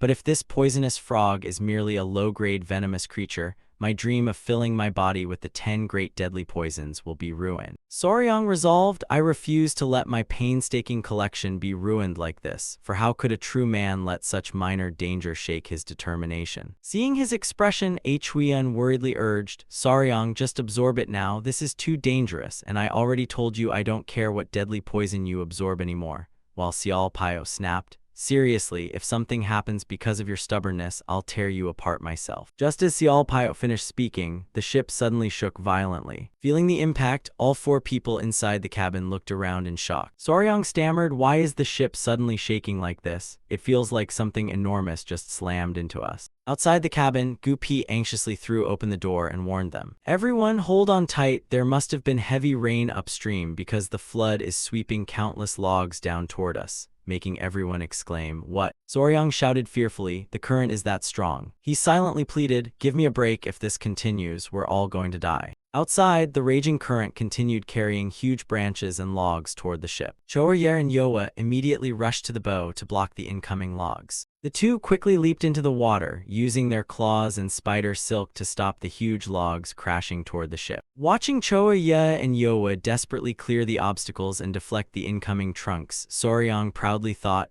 "Wonderful, as expected of my children." From afar, a huge log shot toward Yoa while it wasn't paying attention. Choyer immediately grabbed Yoa in its mouth and pulled it away. Gu Pi said anxiously, "We can't avoid them all, there are far too many drifting logs coming this way." Inside the cabin, Soryang's anxiety over the situation outside caused the blue flames around him to flare again, making Huiyan stare wide-eyed in alarm. Huiyan stammered, "Soryang, your body," and Xiao Pio quickly added, "The ship is shaking too violently, so the poison inside him must be erupting even faster." Looking at himself, Soryang panicked and repeatedly muttered, "Calm down," while they urged, "Soryang, focus on breathing deeply and slowly." And he cried, "I'm trying." The more he panicked, the fiercer the flames became, and his eyes widened. "I'm doomed, I feel like I'm about to explode." The blue glow radiating from his body grew even stronger. That glow immediately caught the attention of Xiao's child perched on Huiyan's shoulder. It instantly jumped off her shoulder. Then it clung tightly to Soryang's head. Seeing it jump onto him, Huiyan stammered, "Xiao just landed on Soryang's forehead,"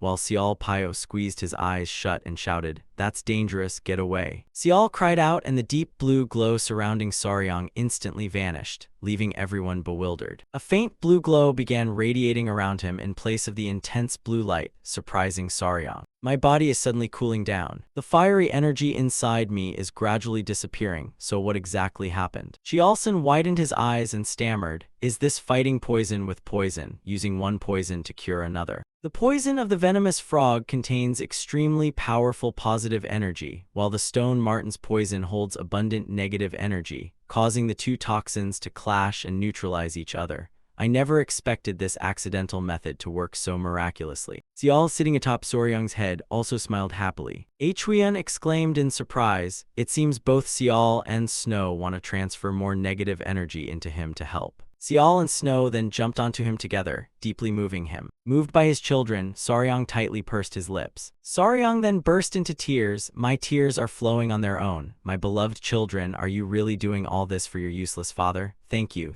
so much. The other three stared helplessly at him crying, and noticing their gazes, Soryang awkwardly stopped. Right, sorry, I need to calm down and pull myself together. Huiyan burst out laughing. I'm so relieved you're safe, Soryang. While surrounded by the 3 stone martens, he laughed happily. That tickles, get off me. Thanks to the children's timely help, they temporarily survived the worst crisis, while the rotten logs drifting downstream gradually became fewer. A while later, the boat docked along the Yangtze River bank, and everyone disembarked. Once everyone was ashore, Chialson clasped his hands behind his back and said, the danger has passed for now, but the boat suffered considerable damage from repeatedly striking those logs, so we'll have to dock here for repairs. The princess has probably already sent a carrier pigeon to the Martial Arts Alliance, so while the boat is repaired, I'll find another vessel nearby and return to the Tang clan first. Gu Pi suggested, what about our plan to stop by Jingzhou? There's a nearby branch of the Martial Arts Alliance, so we can ask them for help.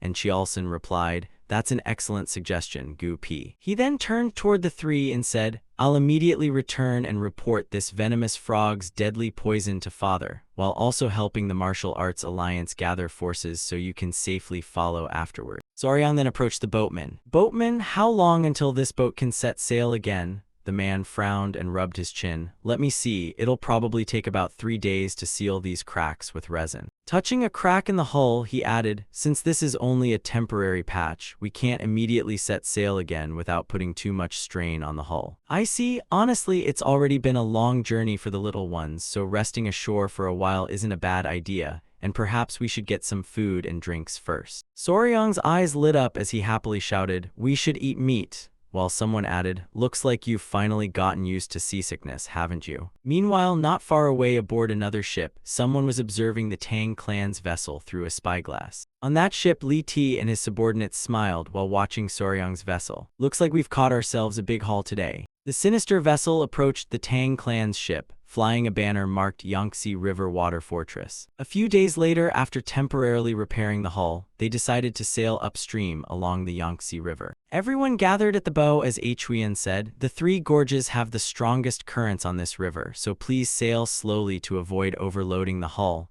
And the boatman quickly replied, understood, young lady. Soryang gazed outside, feeling the gentle breeze amid the beautiful scenery and thought, still, it's a relief the repairs finished earlier than expected. I wonder if father-in-law has reached the Tang clan yet. They had not traveled far when a group of small boats filled with murderous intent suddenly appeared alongside their vessel. From below, they shouted, stop the ship, startling everyone aboard. A man stepped onto the bow and arrogantly shouted, what ship dares pass through here without paying toll to the Yangtze River pirates? The man at the bow, backed by a huge warship, was Li Ti, captain of the Bloodwind ship of the Yangtze River pirates, and he laughed smugly. Come out and greet me properly, or I'll sink your ship to the riverbed. The pirate's appearance made Soryang roll his eyes in confusion, wondering who they were, while Huiyan covered her mouth in shock upon hearing the name, the Yangtze River Pirates. She explained that the Yangtze River Pirates were a pirate gang operating mainly along the Yangtze River, dividing the 3 gorges among themselves and collecting tolls from every passing vessel. Hearing this, he said, wait, aren't they just ordinary bandits? But Huiyan warned that although they were bandits, they were martial artists rather than common outlaws. She wondered why they would dare offend the 9 great sects or 7 great clans, when Gu Pi hurried over and called, young lady. When that violent windstorm struck earlier, our clan banner seems to have snapped and blown away, and seeing only the broken pole in his hand, she gasped, what, the clan banner? While chaos erupted above, Li Ti kept shouting from below, Captain, why haven't you come out and answered me yet? Making Soryang glance over nervously. Huiyan quickly cupped her hands and said, heroes of the Yangtze, I am Tang Huiyan of the Sichuan Tang clan, and our clan banner broke, causing this misunderstanding, so could you let us pass peacefully?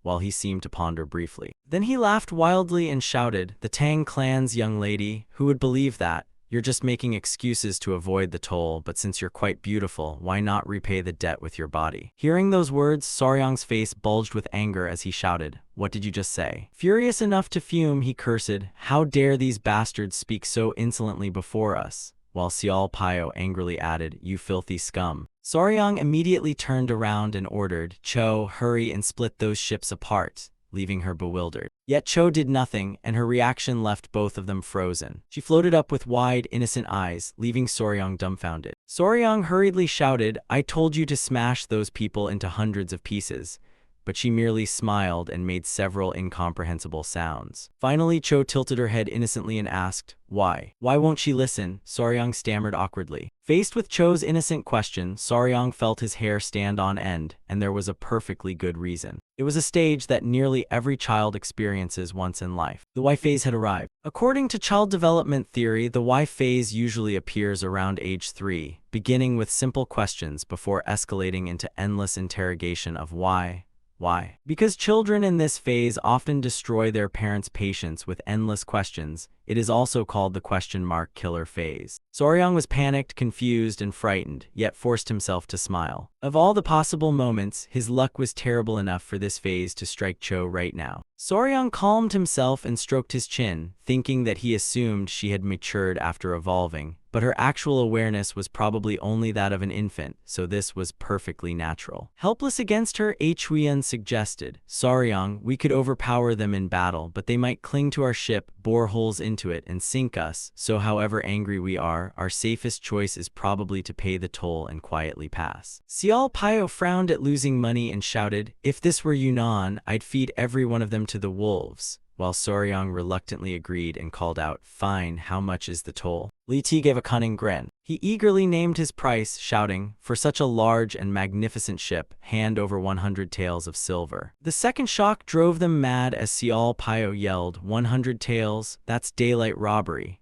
while he simply replied, "We're bandits, did you think you were visiting saints?" While Soryang trembled and ground his teeth in anger, Huiyan calmly closed her eyes and accepted, "Understood, I'll prepare the silver in the cabin, please wait a moment." Without hesitation, Huiyan quickly left while everyone stared after her in confusion. Soryang refused to accept it and said, "I can't just stand here and let them rob us like this, isn't there some clever solution?" Suddenly struck by an idea, Soryang's eyes widened. "Right, I still have to make use of him," so Soryang immediately called Choa. Instead of forcing him to attack, he made an enticing suggestion, "Let's play tag with those uncles over there." Hearing about a game, Choa curiously flew closer and asked, "Tag?" While Soryang instructed, "Once you appear, those uncles will scream and run, so just catch them all without letting anyone escape, it'll be fun." Choa closed his eyes and thought for a moment. Finally, his eyes sparkled with excitement as he stuck out his tongue and exclaimed, "That sounds fun." Seeing his persuasion succeed, Soryang was delighted. "Good, perfect." Li Ti stood waiting and glanced behind him. Seeing the strange creature, he became confused. "What the hell is that? It feels like something enormous is approaching from that ship."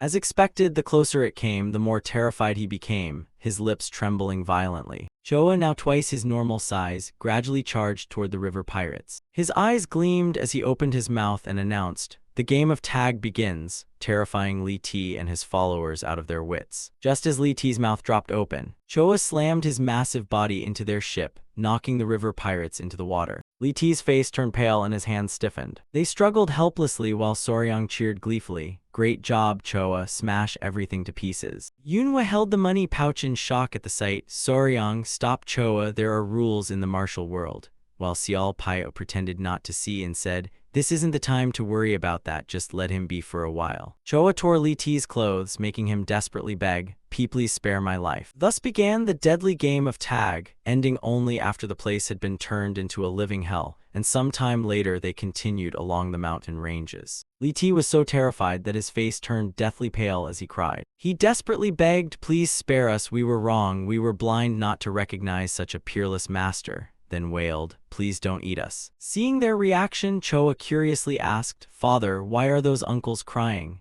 And Soryang put his hands on his hips and replied, "Those are tears of joy from having so much fun playing with you. You did great." Soryang then crossed his arms and pondered, "We've captured them alive, but what should we do next?"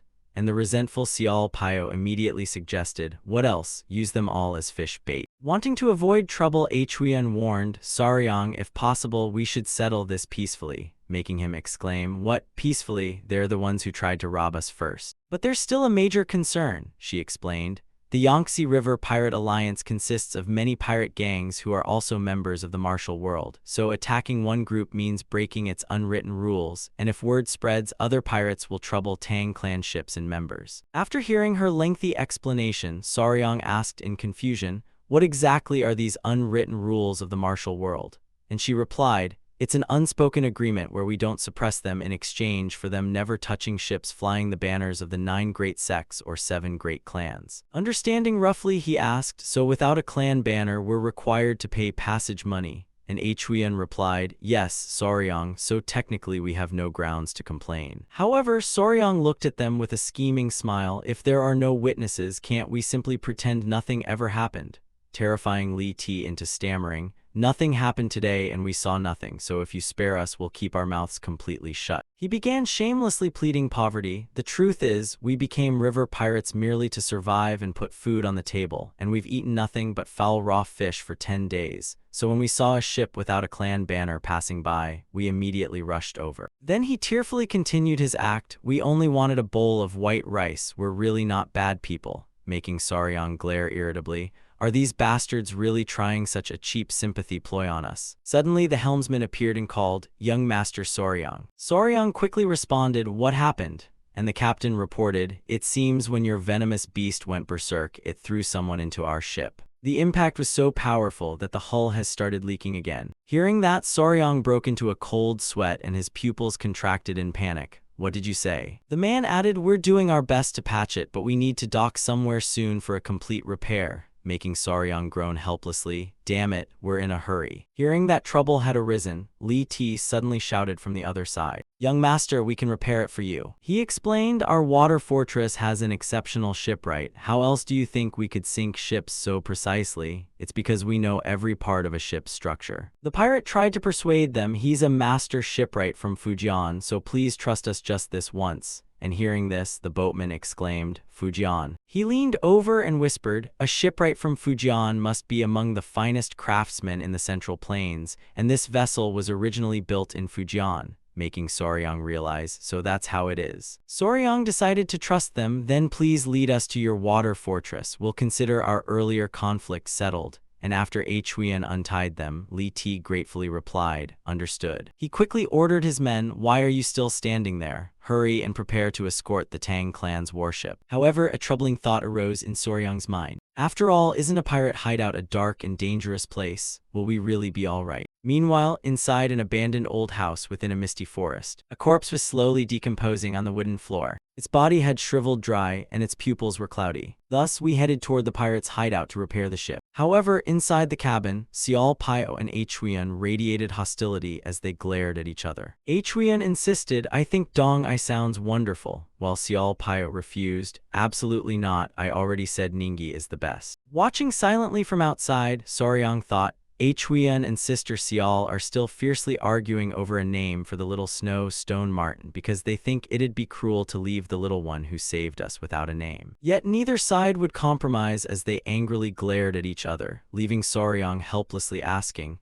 "How long are you two planning to keep arguing?" Saryang finally intervened with a sigh, "How about we try this? Let's let the little one choose the name it likes best," making Huyen exclaim, "Let the little one choose." Saryang looked at Xiao Snow and the little one then asked, "Hey, little one, do you like Ningyi or do you prefer Dong Ai?" Hearing this, it looked at the two women waiting expectantly. It then closed its eyes and carefully considered. Finally, it pointed toward Huyen and smiled, making her ecstatic at being chosen. "Oh my goodness. We finally have a result," Saryang declared. "It seems to prefer Dong Ai," leaving Xiao Pio disappointed. "Why, what's wrong with Ningyi?" He smiled reassuringly, "Sister Xiao, don't be too disappointed. What can we do when the little one chose for itself?" leaving her helplessly shedding tears. Then Saryang noticed something peeking from the corner behind him. "Oh, right." Seeing the head poking out, he gave her another chance. "Then Sister Xiao, why don't you give Yongyeon a new name?" Xiao Pio asked in surprise, "Rename Yongyeon?" And Saryang nodded. "Exactly. Moon and shadow both evoke negative energy, so the name doesn't suit a spirit creature possessing extremely potent pure positive venom."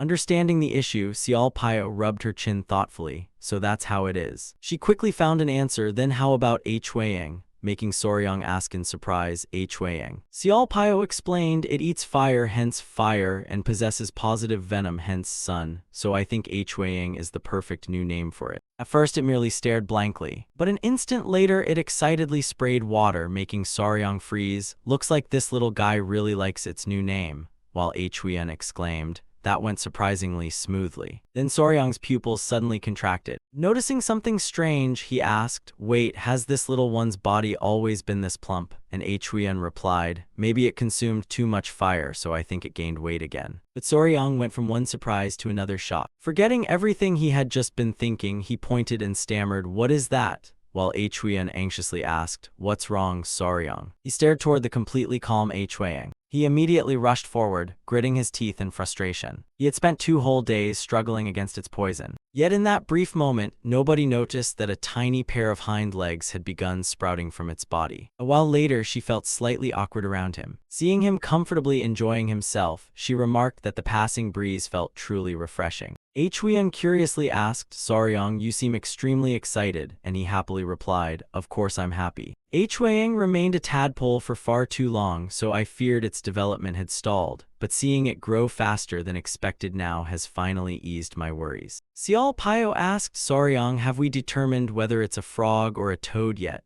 And he replied, not yet, things are still too unclear to be certain, so we'll know once bumps begin forming on its skin and should keep observing it for now. The helmsman came up from the wheelhouse and called, young hero Soryang. He immediately responded, what's wrong? And the captain reported that from this point onward their warship could no longer proceed. The dense reeds ahead suggest the water is very shallow, so we'll have to find another route, and Soryang agreed that his assessment made sense. Soryang called out to Li Ti, everyone, our ship is too large to continue this way, what should we do?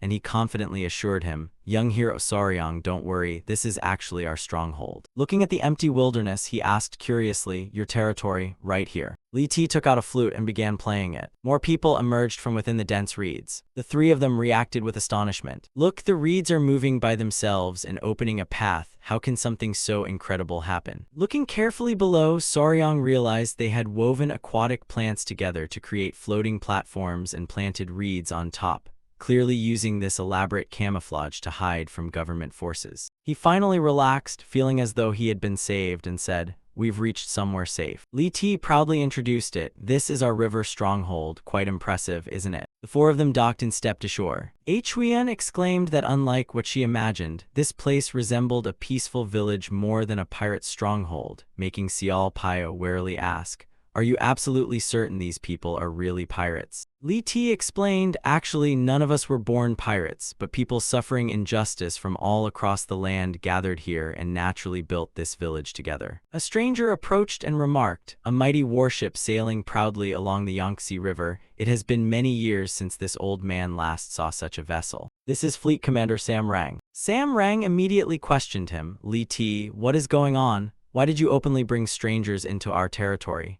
And Li Ti explained that circumstances left him no choice and asked him to inspect their ship first before hearing the whole story. Sam Rang looked curiously at the vessel and asked, this ship, while Soryang nodded. After glaring at Li Ti, Soryang stepped forward and introduced himself. It is an honor to meet you. I am Soryang, son-in-law of the Tang clan and a member of the Pet Society. And after several unexpected incidents, our warship urgently needs repairs, so could you inspect it for us, Fleet Commander? Sam Rang did not rush and merely asked in surprise, strange, why would honored guests of the renowned Tang clan come to a pirate den like this? Making Li Ti nervously cough. Soryang felt confused, helpless, and exhausted, unable to explain how circumstances had brought them to this point. Afterwards, Soryang recounted everything that had happened from the beginning until now to the fleet commander. A while later, someone poured wine inside. Sam Rang laughed heartily and said, I never imagined that although you are a young master of the powerful Tang clan, you personally tamed and raised spirit beasts. Truly a tale this old man has never heard or witnessed before. Even I would probably have died of fright in such a desperate situation, so it seems that brat Li Ti heartlessly sold me out to save his own skin,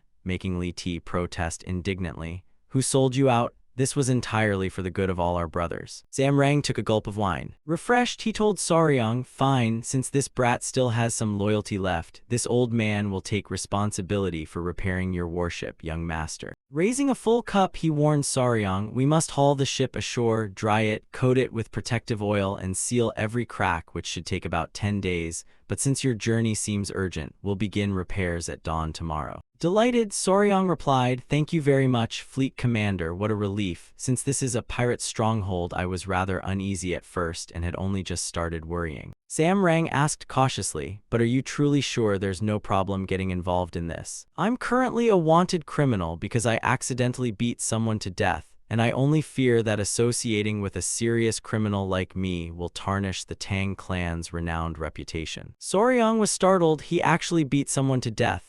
But Li Ti stepped in and explained, "Come on, didn't you have your own painful circumstances and a perfectly justified reason back then?" Saryong sat frozen, not daring to move. He hesitated. "Sheltering or traveling with a wanted criminal is serious enough that I must consult my father-in-law, but what terrible incident forced him to take someone's life?" Sam Rang's gaze was resolute, yet filled with indescribable remorse. Looking at his reflection in the water, he asked, "Would you care to hear the story?" The memory evoked streaks of crimson blood across Sam Rang's face. It all happened 10 years ago, when his fists became drenched in blood. Returning to the past, CEO Sam Rang swung his hammer powerfully, driving nails into the ship's parts in Fuzhou 10 years ago. CEO Sam Rang's elder brother approached and said, "Third brother, slow down or you'll hurt yourself, you're almost finished." And he replied, "Big brother." The brothers smiled warmly as CEO Sam Rang recalled, "Big brother and I relied on each other while running the ancestral shipyard, and though we weren't wealthy, orders kept increasing until Big brother married my virtuous sister-in-law and our family finally felt complete." CEO Sam Rang looked toward the sky, his eyes filled with determination and hope for a better future. CEO Sam Rang tightly gripped his hammer and gazed skyward with youthful vitality.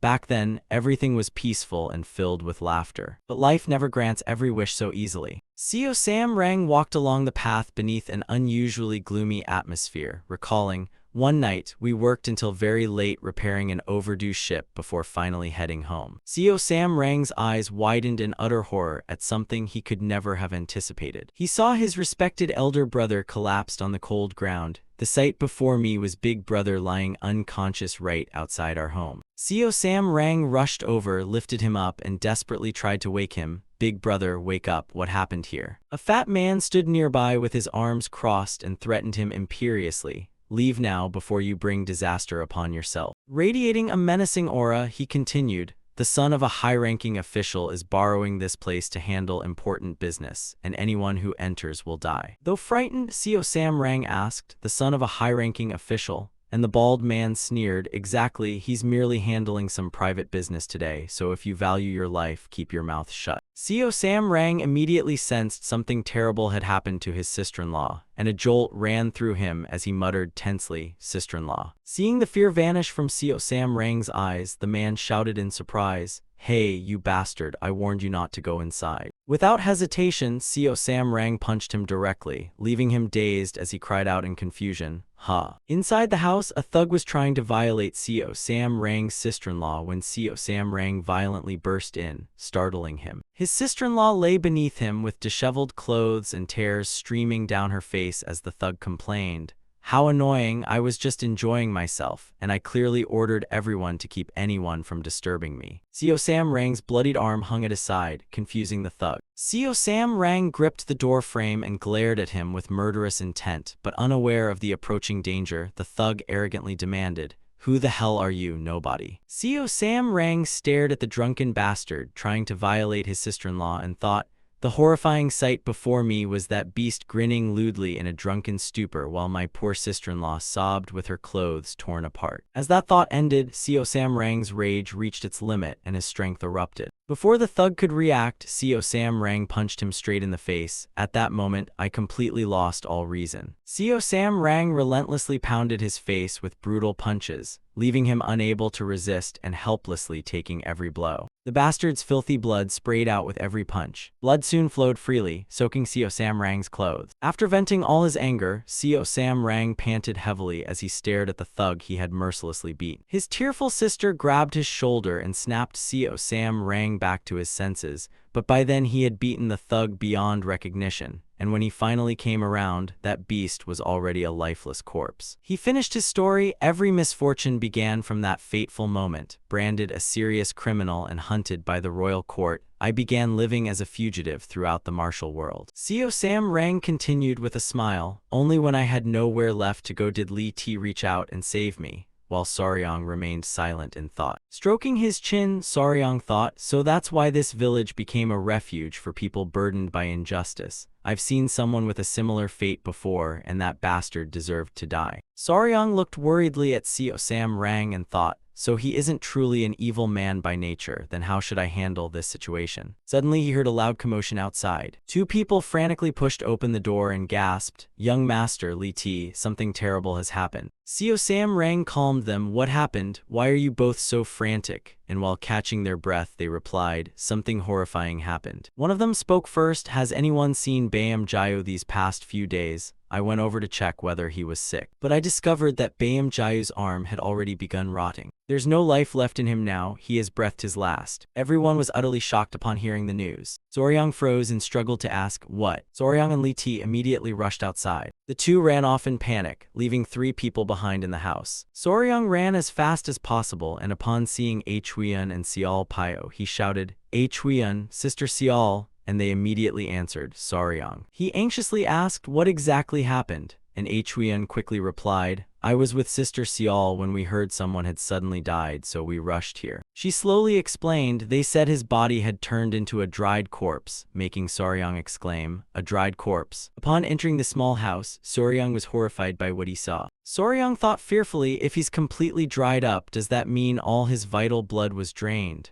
While the man who reported it added, "It seems one of young Master Saryang's spirit beasts got hungry last night." Saryang immediately protested, "What nonsense are you accusing me of? My children would never take a human life," and the man hesitantly asked, "Then if it wasn't them, who could have done this?" Saryang stared thoughtfully at the dried corpse lying on the floor. He lifted its bloodless arm and said, "Look carefully, not a single drop of blood remains in this corpse, if someone can take a life this way." Huiyun cried out in horror, "Could the blood cult have returned?" And Saryang calmly replied, "If this involves blood-refining sorcery, it closely matches the blood cult's methods." Saryang continued reasoning, "But something doesn't make sense. In our previous battles, they always wounded their targets first and then drained blood through those wounds, yet this corpse is completely intact without a single scratch." While Saryang was analyzing, Xiao Pio caught a strange scent. She exclaimed in alarm, "I smell a faint herbal fragrance," and Saryang asked in confusion, "An herbal fragrance?" Saryang gradually noticed it too and said, "You're right, I can smell it lingering around this corpse too. It's definitely an herbal aroma." He turned to Huiyun. "Perhaps herbs were added to food to mask the fishy smell, since people around here commonly eat freshwater fish," and she slowly realized, "So that's why." Li Ti nearby awkwardly explained, "That's not it, young Master Saryang." He elaborated, "The villagers often eat river and stream fish, but they've lived here so long that they're used to the fishy smell, so hardly anyone bothers adding fragrant herbs or spices." The 3 were shocked by Li Ti's words as Huiyun asked, "You don't use fragrant herbs at all?" And Xiao Pio added, "Then where did this scent come from?" Saryang suddenly flinched as something occurred to him. He stared fearfully at the corpse before him and thought, could it be? He raised his chin and ordered, "Everyone, please step outside immediately," leaving Li Ti confused. Saryang stood and told Huiyun, "Quickly bring Bin Ah here and tell it to bring a lantern too," and she anxiously asked, "Is something serious happening, Saryang?" Saryang's expression was now extremely grave. He declared firmly, "I think I've discovered the true identity of the evil enemy behind this disaster." A short while later, Saryang held a small lantern and illuminated the room. Bin stood upright and looked at Saryang. Saryang looked at Bin and said, "Bin, I'm sorry, but can you help me? Hold this lantern in your mouth and check the ceiling for anything unusual." And Bin made a cheerful sound of agreement. Bin held the small lantern in its mouth. It stretched its huge body all the way up to the ceiling. Bin was horrified to discover countless strange little creatures above. The countless creatures surrounded Bin. They viciously lunged at it. Bin recoiled in fear, causing the creatures to fall with it, and Soryang cried out in alarm, "Bin!" Looking at the creatures emitting the scent he had been searching for, Soryang realized his intuition had been completely correct. He recalled that scent from before when a corpse lay motionless with all its blood drained while a faint coriander-like aroma lingered in the air. Soryang gritted his teeth, knowing the scientific name associated with that coriander scent was Coriandrum sativum, and that the distinctive odor had led him to these creatures. He and Ben stared at the fiercely aggressive little creatures. Soryang examined them carefully and realized they were bedbugs. Seeing so many of them filled him with dread. The creatures looked deceptively harmless when introduced as bedbugs, whose scientific name is Cymex lectularius. They commonly attack resting humans, and their Latin name refers to insects of the bed, hiding in walls, bed frames, and blankets before crawling out at night to suck the blood of sleeping victims. They attack while people sleep, and although ordinary bedbugs are merely tiny elongated pests whose saliva contains numbing substances, these creatures horrified Soryang. These bedbugs should have been tiny, yet the ones before him were enormous with grotesquely swollen abdomens, capable of draining a person's blood and killing them almost instantly, making them nearly a biological catastrophe. They glared viciously at him. Seeing them about to pounce, Bin and Soryang screamed. Soryang shouted Bin, and it gave a short cry to show it understood. Bin swung its claws. It struck them one by one, sending the oversized cockroach-like creatures flying and crashing down. Seeing the fallen creatures sizzling in the flames made Soryang even more alarmed. He shouted to Bin, "Bin, throw the lantern and spread the fire. We'll break through and escape." He hurled the lantern, directly roasting the bedbugs. The flames rapidly spread and erupted as Soryang and Bin hurriedly fled the house. Everyone waiting outside panicked even more than Soryang, shouting, "Fire! The house is burning! Soryang, are you all right?" He urgently shouted, "Ignore the fire for now. Everyone search the surrounding houses and find out whether anyone is still alive." Li Ti asked in confusion, "What do you suddenly mean by that?" While Huan likewise asked, "Search the surrounding houses." The house behind them exploded, but Soryang calmly said, "Those monsters are bedbugs, and the creatures slaughtering the people here are gigantic bedbugs." Xiaopao exclaimed in shock, "Bedbugs." The surviving bedbugs inside began pouring outside. Everyone screamed and scattered, shouting, "How can bedbugs be this huge? Those are monsters." Soryang gave Bin another task. "Bin, we must stop those vile creatures and not let them escape elsewhere, so kill every last one coming out of the house." Bin spun around and kicked, instantly crushing a bedbug to death. The others also divided the work, shouting, "Why are you still standing there? Search the area for survivors." And they replied, "Yes, chief." They scattered one after another, leaving Soryang and Bin behind. Soryang thought that bedbugs were parasites that lived on hosts and fed on their blood, yet normally consumed very little, so growing gigantic enough to kill their hosts completely defied natural law. Soryang stared at the mutated iron leeches in disbelief. In other words, these strange creatures weren't created naturally, meaning someone deliberately bred them. He anxiously searched for a solution. Whoever can commit such an unnatural act must also have a motive. Suddenly, something occurred to him. He immediately thought of the Five Poisons cult. There's no mistake, it must be them. An hour later, foul odors filled the forest. Looking at the houses reduced to empty frames, he saw the situation had finally calmed after stopping the iron leeches from escaping.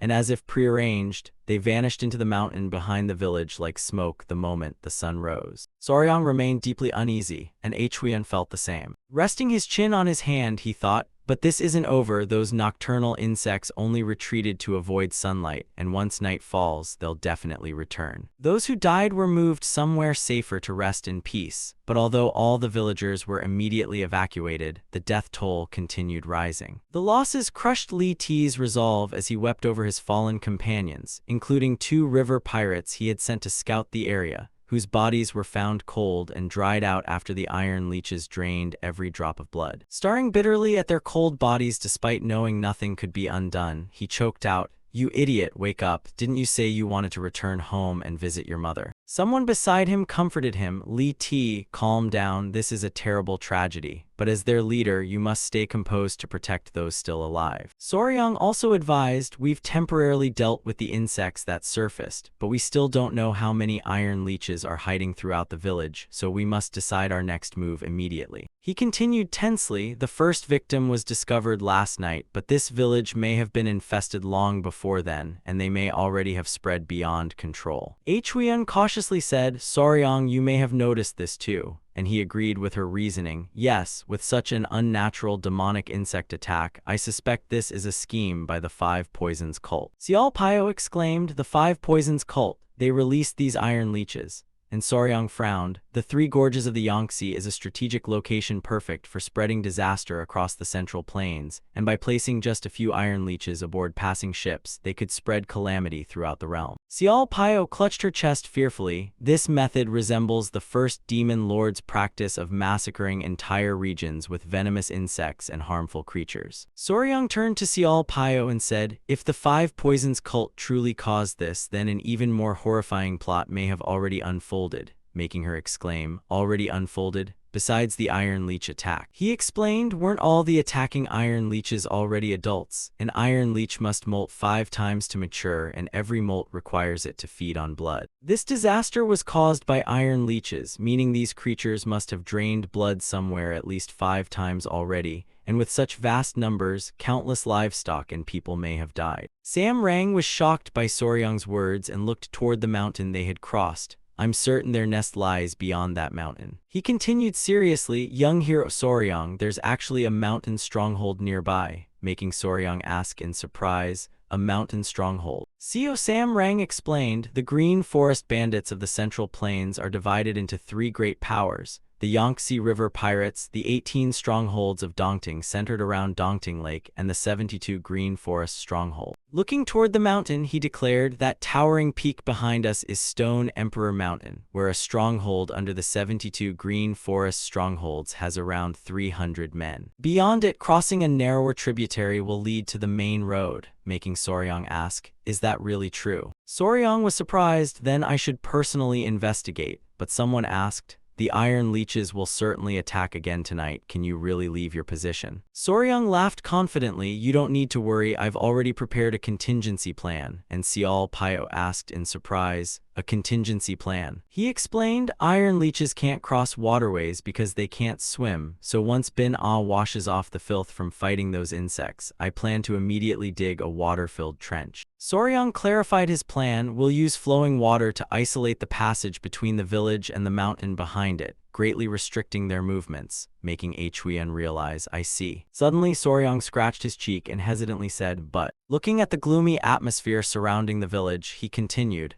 "There's one thing that worries me." Bin was currently licking itself clean. Bin happily transformed into an adorable little girl and diligently cleaned herself. Huiyan exclaimed happily while Xiao Pio watched Bin with delight, but Soryang alone pondered, "How adorable, look how clean she is after washing herself so thoroughly." His expression darkened as he thought, "If I make her dig now, she'll be covered in dirt again. I can't bear making her suffer through that, so what should I do?" Suddenly he called out, "Bin Ah." Soryang scratched his head and said, "I'm sorry, but could I ask you a favor? It's nothing major, just digging some earth," making her recoil in horror. Having just finished bathing, she became furious, like a child freshly washed and dressed only to be ordered by her father to do chores. Soryang stroked Bin and coaxed her, "Bin Ah, forgive me, but we have no other choice." He continued flattering her, "Our Bin Ah is truly extraordinary. Neither Cho Ah nor Sister Yoa can dig as skillfully as you." She blushed shyly and squeaked. Xiao Pio was stunned that Soryang had won Bin over so quickly. "What? You'll leave it to yourself, as expected of my youngest little brother." Huiyan smiled brightly at him. "I'm not sure whether Soryang is actually good at raising children." And Xiao Pio rubbed her chin. "I agree." Soryang suddenly thought of something. "Right." He told Huiyan and Xiao Pio, "While we're at it, could Sister Xiao and Huiyan split up and search for the venomous centipedes hiding in cracks around the houses, leaving them both surprised? Us?" His eyes shone with enthusiasm. "Digging a drainage trench alone isn't enough. We can stop the insects coming down from the mountain, but those already hiding inside the village will keep causing trouble." Seeing their gloomy faces, he urged them, "This is extremely dangerous, so please work with Yoa and Cho Ah to capture or completely eliminate them." While they groaned, "Those enormous monsters, I hate them to the bone." Xiao Pio offered a terrifying idea. "Why don't we burn the entire village down and wipe out all those venomous centipedes at once?" But Huiyan protested, "If we burn the village, the people will become homeless before the centipedes are even exterminated." Soryang was also shocked by her suggestion. Soryang suddenly fell into thought. "Wait, fire?" And Huiyan immediately asked, "What's wrong, Soryang?" He turned his gaze toward Yongyeon. Soryang seemed intoxicated by an unprecedented surge of excitement. Staring at Yongyun, he said, I just thought of a brilliant plan. Seeing Soryang staring at it, Yongyun also became nervous. That night, Li Ti stood beside Bin with his hands on his hips, proudly admiring the trench before him. He turned toward Bin and laughed. This trench you dug is perfect. Hee hee, Miss Centipede, you truly deserve to be our greatest contributor, making her laugh happily at his praise. Li Ti proudly admired the newly dug trench meant to stop the venomous creatures swarming toward the village, and with the water fortress and Bin working together, they successfully completed the waterway and prevented the creatures from entering deeper into the village. However, heavy footsteps suddenly approached from behind as 3 people ran toward him shouting, Venomous creatures! More have appeared from the empty houses inside the water fortress, making Li Ti and Bin panic. Behind them, a swarm of venomous insects surged forward close at their heels, revealing that some creatures had survived while hiding inside the village. The bearded man turned around in panic and shouted, Run!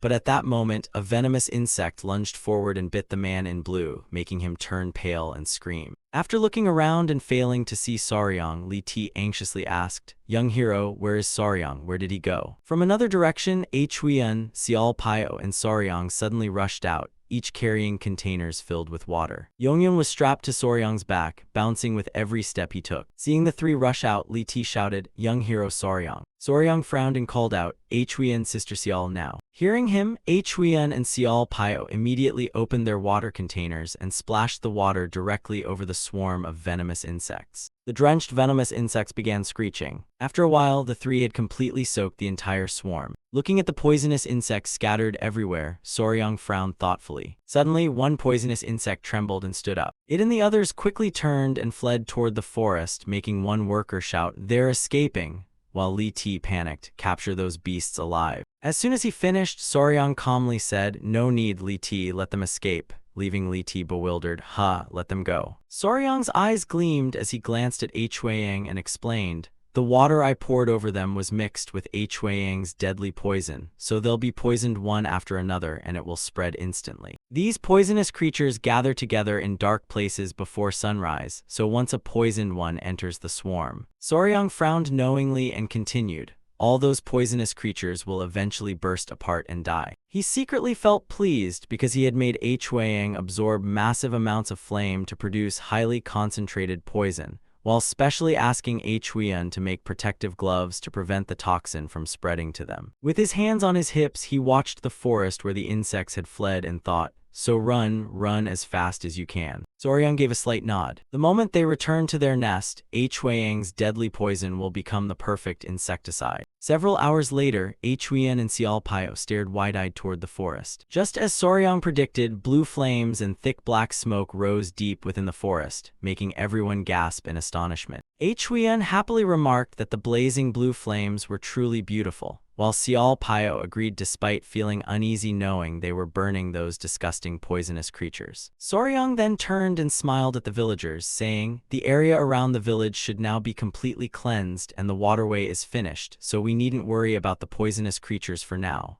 making them gratefully reply, Thank you, young hero Soryang. Hearing this, he looked toward Huiyang and said, You should thank Huiyang instead, because without Huiyang we could never have solved this so easily. As soon as he finished, Huiyang stretched out 2 feet and grabbed the edge of the wooden tub, making Soryang's eyes widen in surprise. Then Huiyang began struggling out of the water tub, startling Soryang. Seeing its 2 feet, he excitedly shouted, It just grew legs, before thinking and saying, Oh, that makes sense. I made it absorb massive amounts of flame to refine poison, which greatly accelerated its growth. And Xiao Pio added, At this rate, it may fully mature before we reach the mountain trail. Soryang's eyes lit up as he eagerly reached both hands toward Huiyang, marveling at its incredible growth spurt while Huiyang stared back fearfully, when suddenly, Huiyan shouted, Soryang, the deadly poison, making him freeze and sigh in relief. That was close. Xiao Pio scolded, Be careful, how could you forget immediately after mentioning it?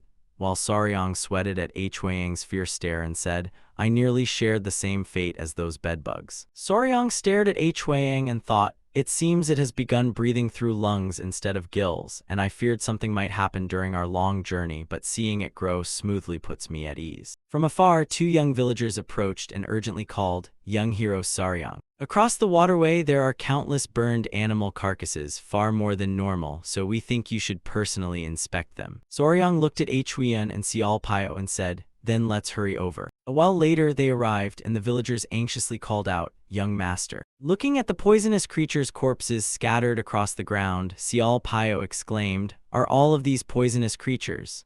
While Saryang marveled that the deadly poison truly lived up to its reputation. He crouched down and began examining them, saying, "Let's see." After observing them for a while, he suddenly exclaimed in surprise. Seeing his reaction, Sialpio nervously asked, "Saryang, what's wrong?" And he replied, "This is very strange." He worriedly said, "Every single one of them is male." Li Ti gaped and asked, "They're all male, can that even happen?"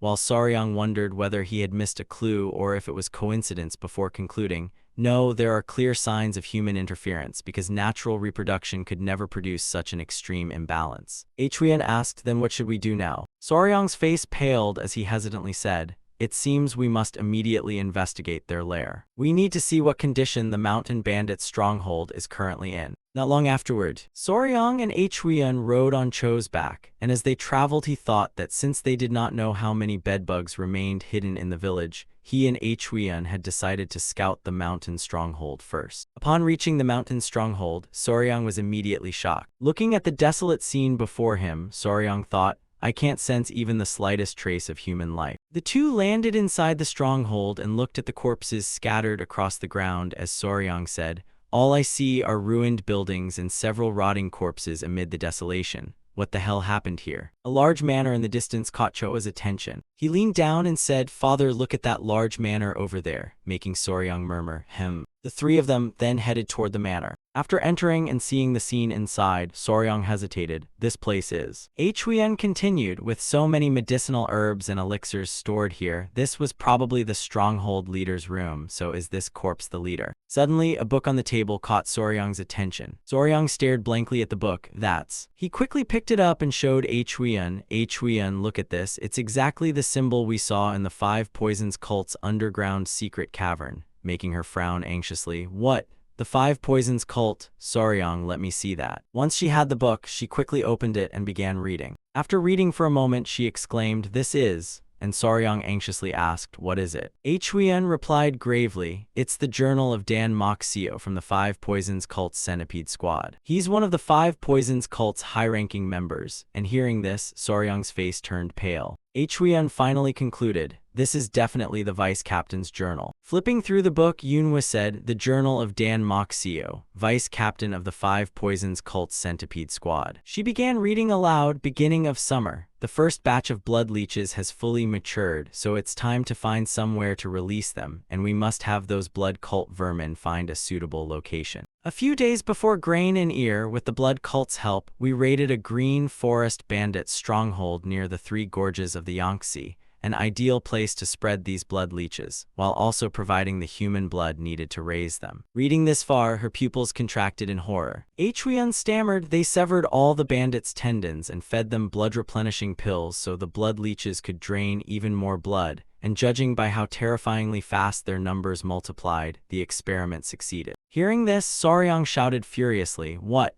They used living people to raise those blood leeches? How could something so horrific happen?" Huyan continued, "Lesser heat. In only 1 month, the number of blood leeches has grown beyond imagination. Realizing we could no longer control their terrifying reproduction, we poisoned 3 of the 4 breeding chambers and exterminated every last blood leech inside. After all, our orders were only to create chaos across the Central Plains, not destroy it entirely. So I decided to separate the males and females and release only the males into the Central Plains. We were about to begin the mission and put the entire plan into action. But the door to the breeding chamber containing only female insects was opened by a bandit we had kept like livestock. It was the final act of a bandit barely clinging to life, and despite his severed tendons, he somehow managed to move while the captain happened to be absent. At that moment, a Five Poisons cult follower grabbed the knife on the table. Pointing it at her own neck, she cried frantically, "I'll pay for everything with my life. Please forgive this incompetent woman." Please forgive me, Lord Chengyu. Reading this far, the two were stunned. Hearing the name Chengyu, Saryang thought, if it's Chengyu, could it be the person who once tried to sell me like merchandise? Huiyan looked at the book and remarked, it seems this corpse really is the deputy captain of the centipede squad who committed suicide. She frowned and asked seriously, anyway, how should we handle this? The blood cult and 5 venoms cult joining forces is no ordinary disaster. After thinking for a while, Saryang said, first, we should locate and investigate the breeding facility mentioned in the journal to determine its size and how many foul insects remain inside. After sending Cho-Ah to bring Sister Sial here, we'll search the nearby forest, and Huiyan agreed, alright, let's do that. The two then ran out of the large residence, and once outside, Huiyan loudly called, Cho-Ah. She gently said, I need a small favor, can you help me? And Cho lowered its head attentively, waiting for her instructions. Watching Huiyan speak with the heavenly winged beast, Saryang calculated, we must hurry. The insects that escaped cannot reproduce on their own, so they'll all die within a year at most. But if the female insects being confined somehow escape, the entire Central Plains could be completely devoured by those creatures in no time. A while later, after Cho-Ah left to fetch Sister Sial, Huiyan and I began searching around the mountain stronghold for the foul insect breeding facility. While searching, Saryang said the journal clearly described it as a mountain cave, and Huiyan replied,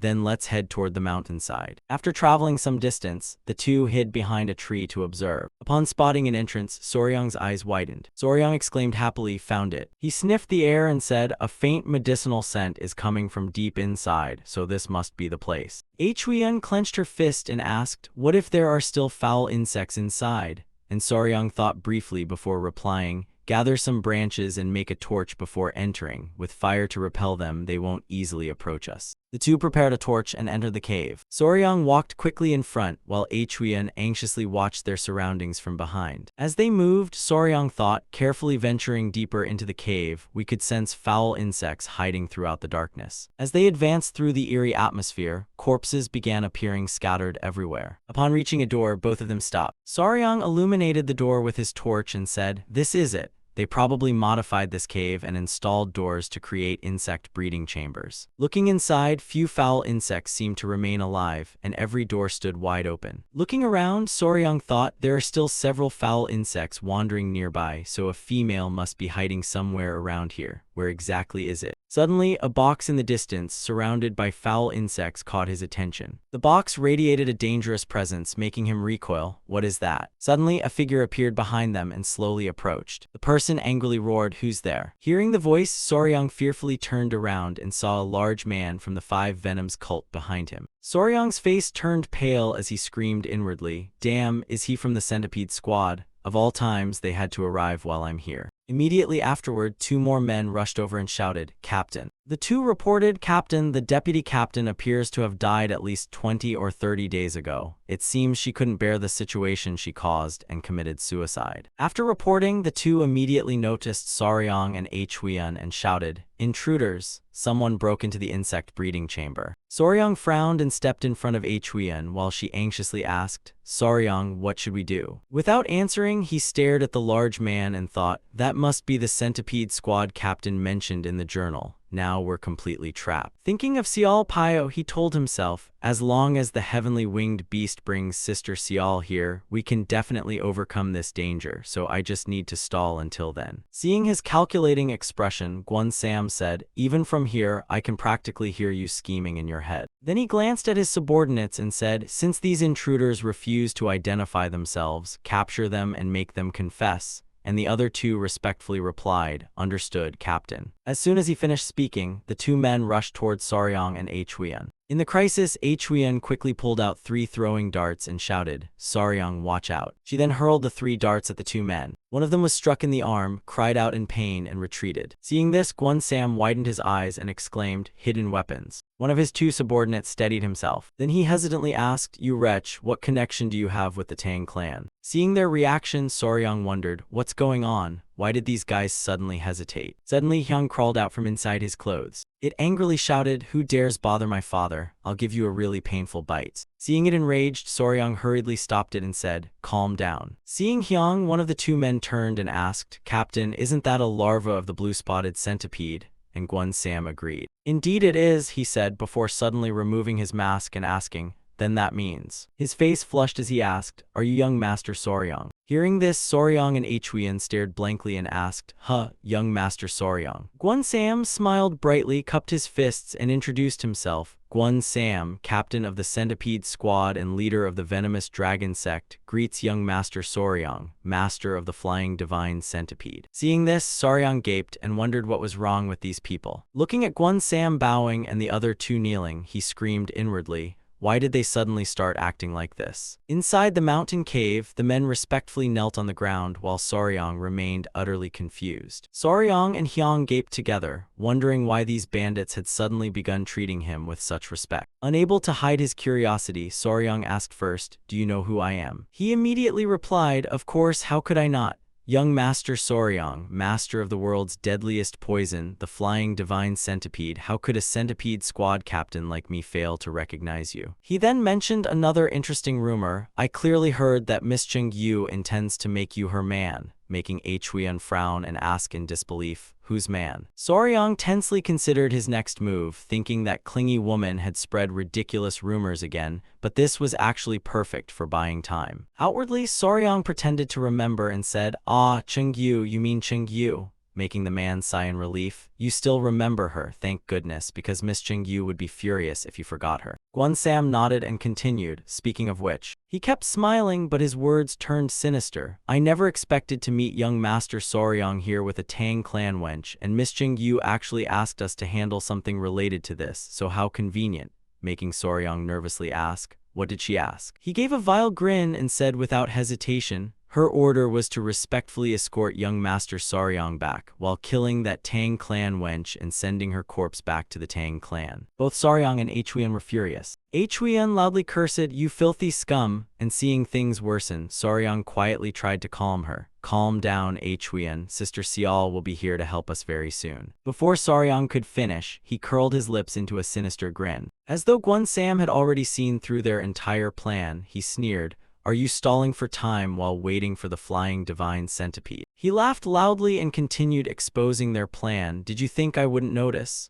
The flying divine centipede hasn't appeared since we arrived, and you've kept talking endlessly, clearly trying to buy time. But we're the centipede squad, unlike those blood cult mongrels, so naturally we've prepared a way to counter its cold poison. And unfortunately, things won't go your way this time, young Master Soryang. Realizing Guan Sam had seen through him, Soryang clenched his teeth and glared resentfully. His mind raced through the crisis. At this rate, a direct confrontation is unavoidable, so what can I do to buy more time? From across the room, noises from a chamber filled with venomous insects caught Soryang's attention. Countless venomous insects crawled around a mysterious box. That box is. Guan Sam immediately noticed his curiosity.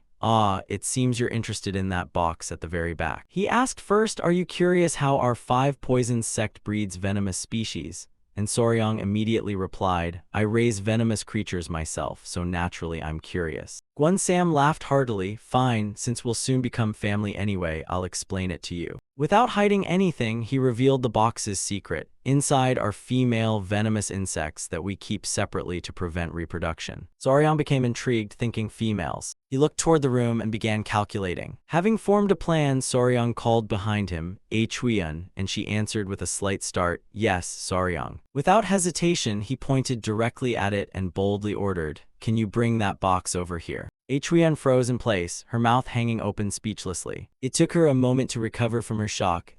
Yet Soryang's face remained completely confident, as though there was no mistake. This made Huiyan even more nervous. Still trusting Soryang deeply, she clenched her fist and asked again, you want me to bring that box here? Instead of answering, he looked ahead and loudly asked, what's wrong with merely examining those venomous creatures, right, Guan Sam? I love venomous creatures so much that I can hardly restrain my curiosity. Guan Sam unsuspectingly nodded after brief thought. Of course, young Master Soryang truly deserves to be the man chosen by Lady Cheng-yu, so take your time examining it before coming over here. As if waiting for those words, Huiyan immediately gripped her thorn whip tightly. Without hesitation, she lashed it toward the box and rapped it several times. With one pull, she sent it flying safely into Soryang's arms. Guan Sam proudly urged him, go on, take a good look, young Master Soryang. As Guan Sam continued explaining, Soryang slowly opened the box in his arms. Our 5 poison sect controls venomous insects through an entirely different method, so if you intend to join us, you'll have to gradually learn it. Sure enough, several female venomous insects lay inside, making Soryang think,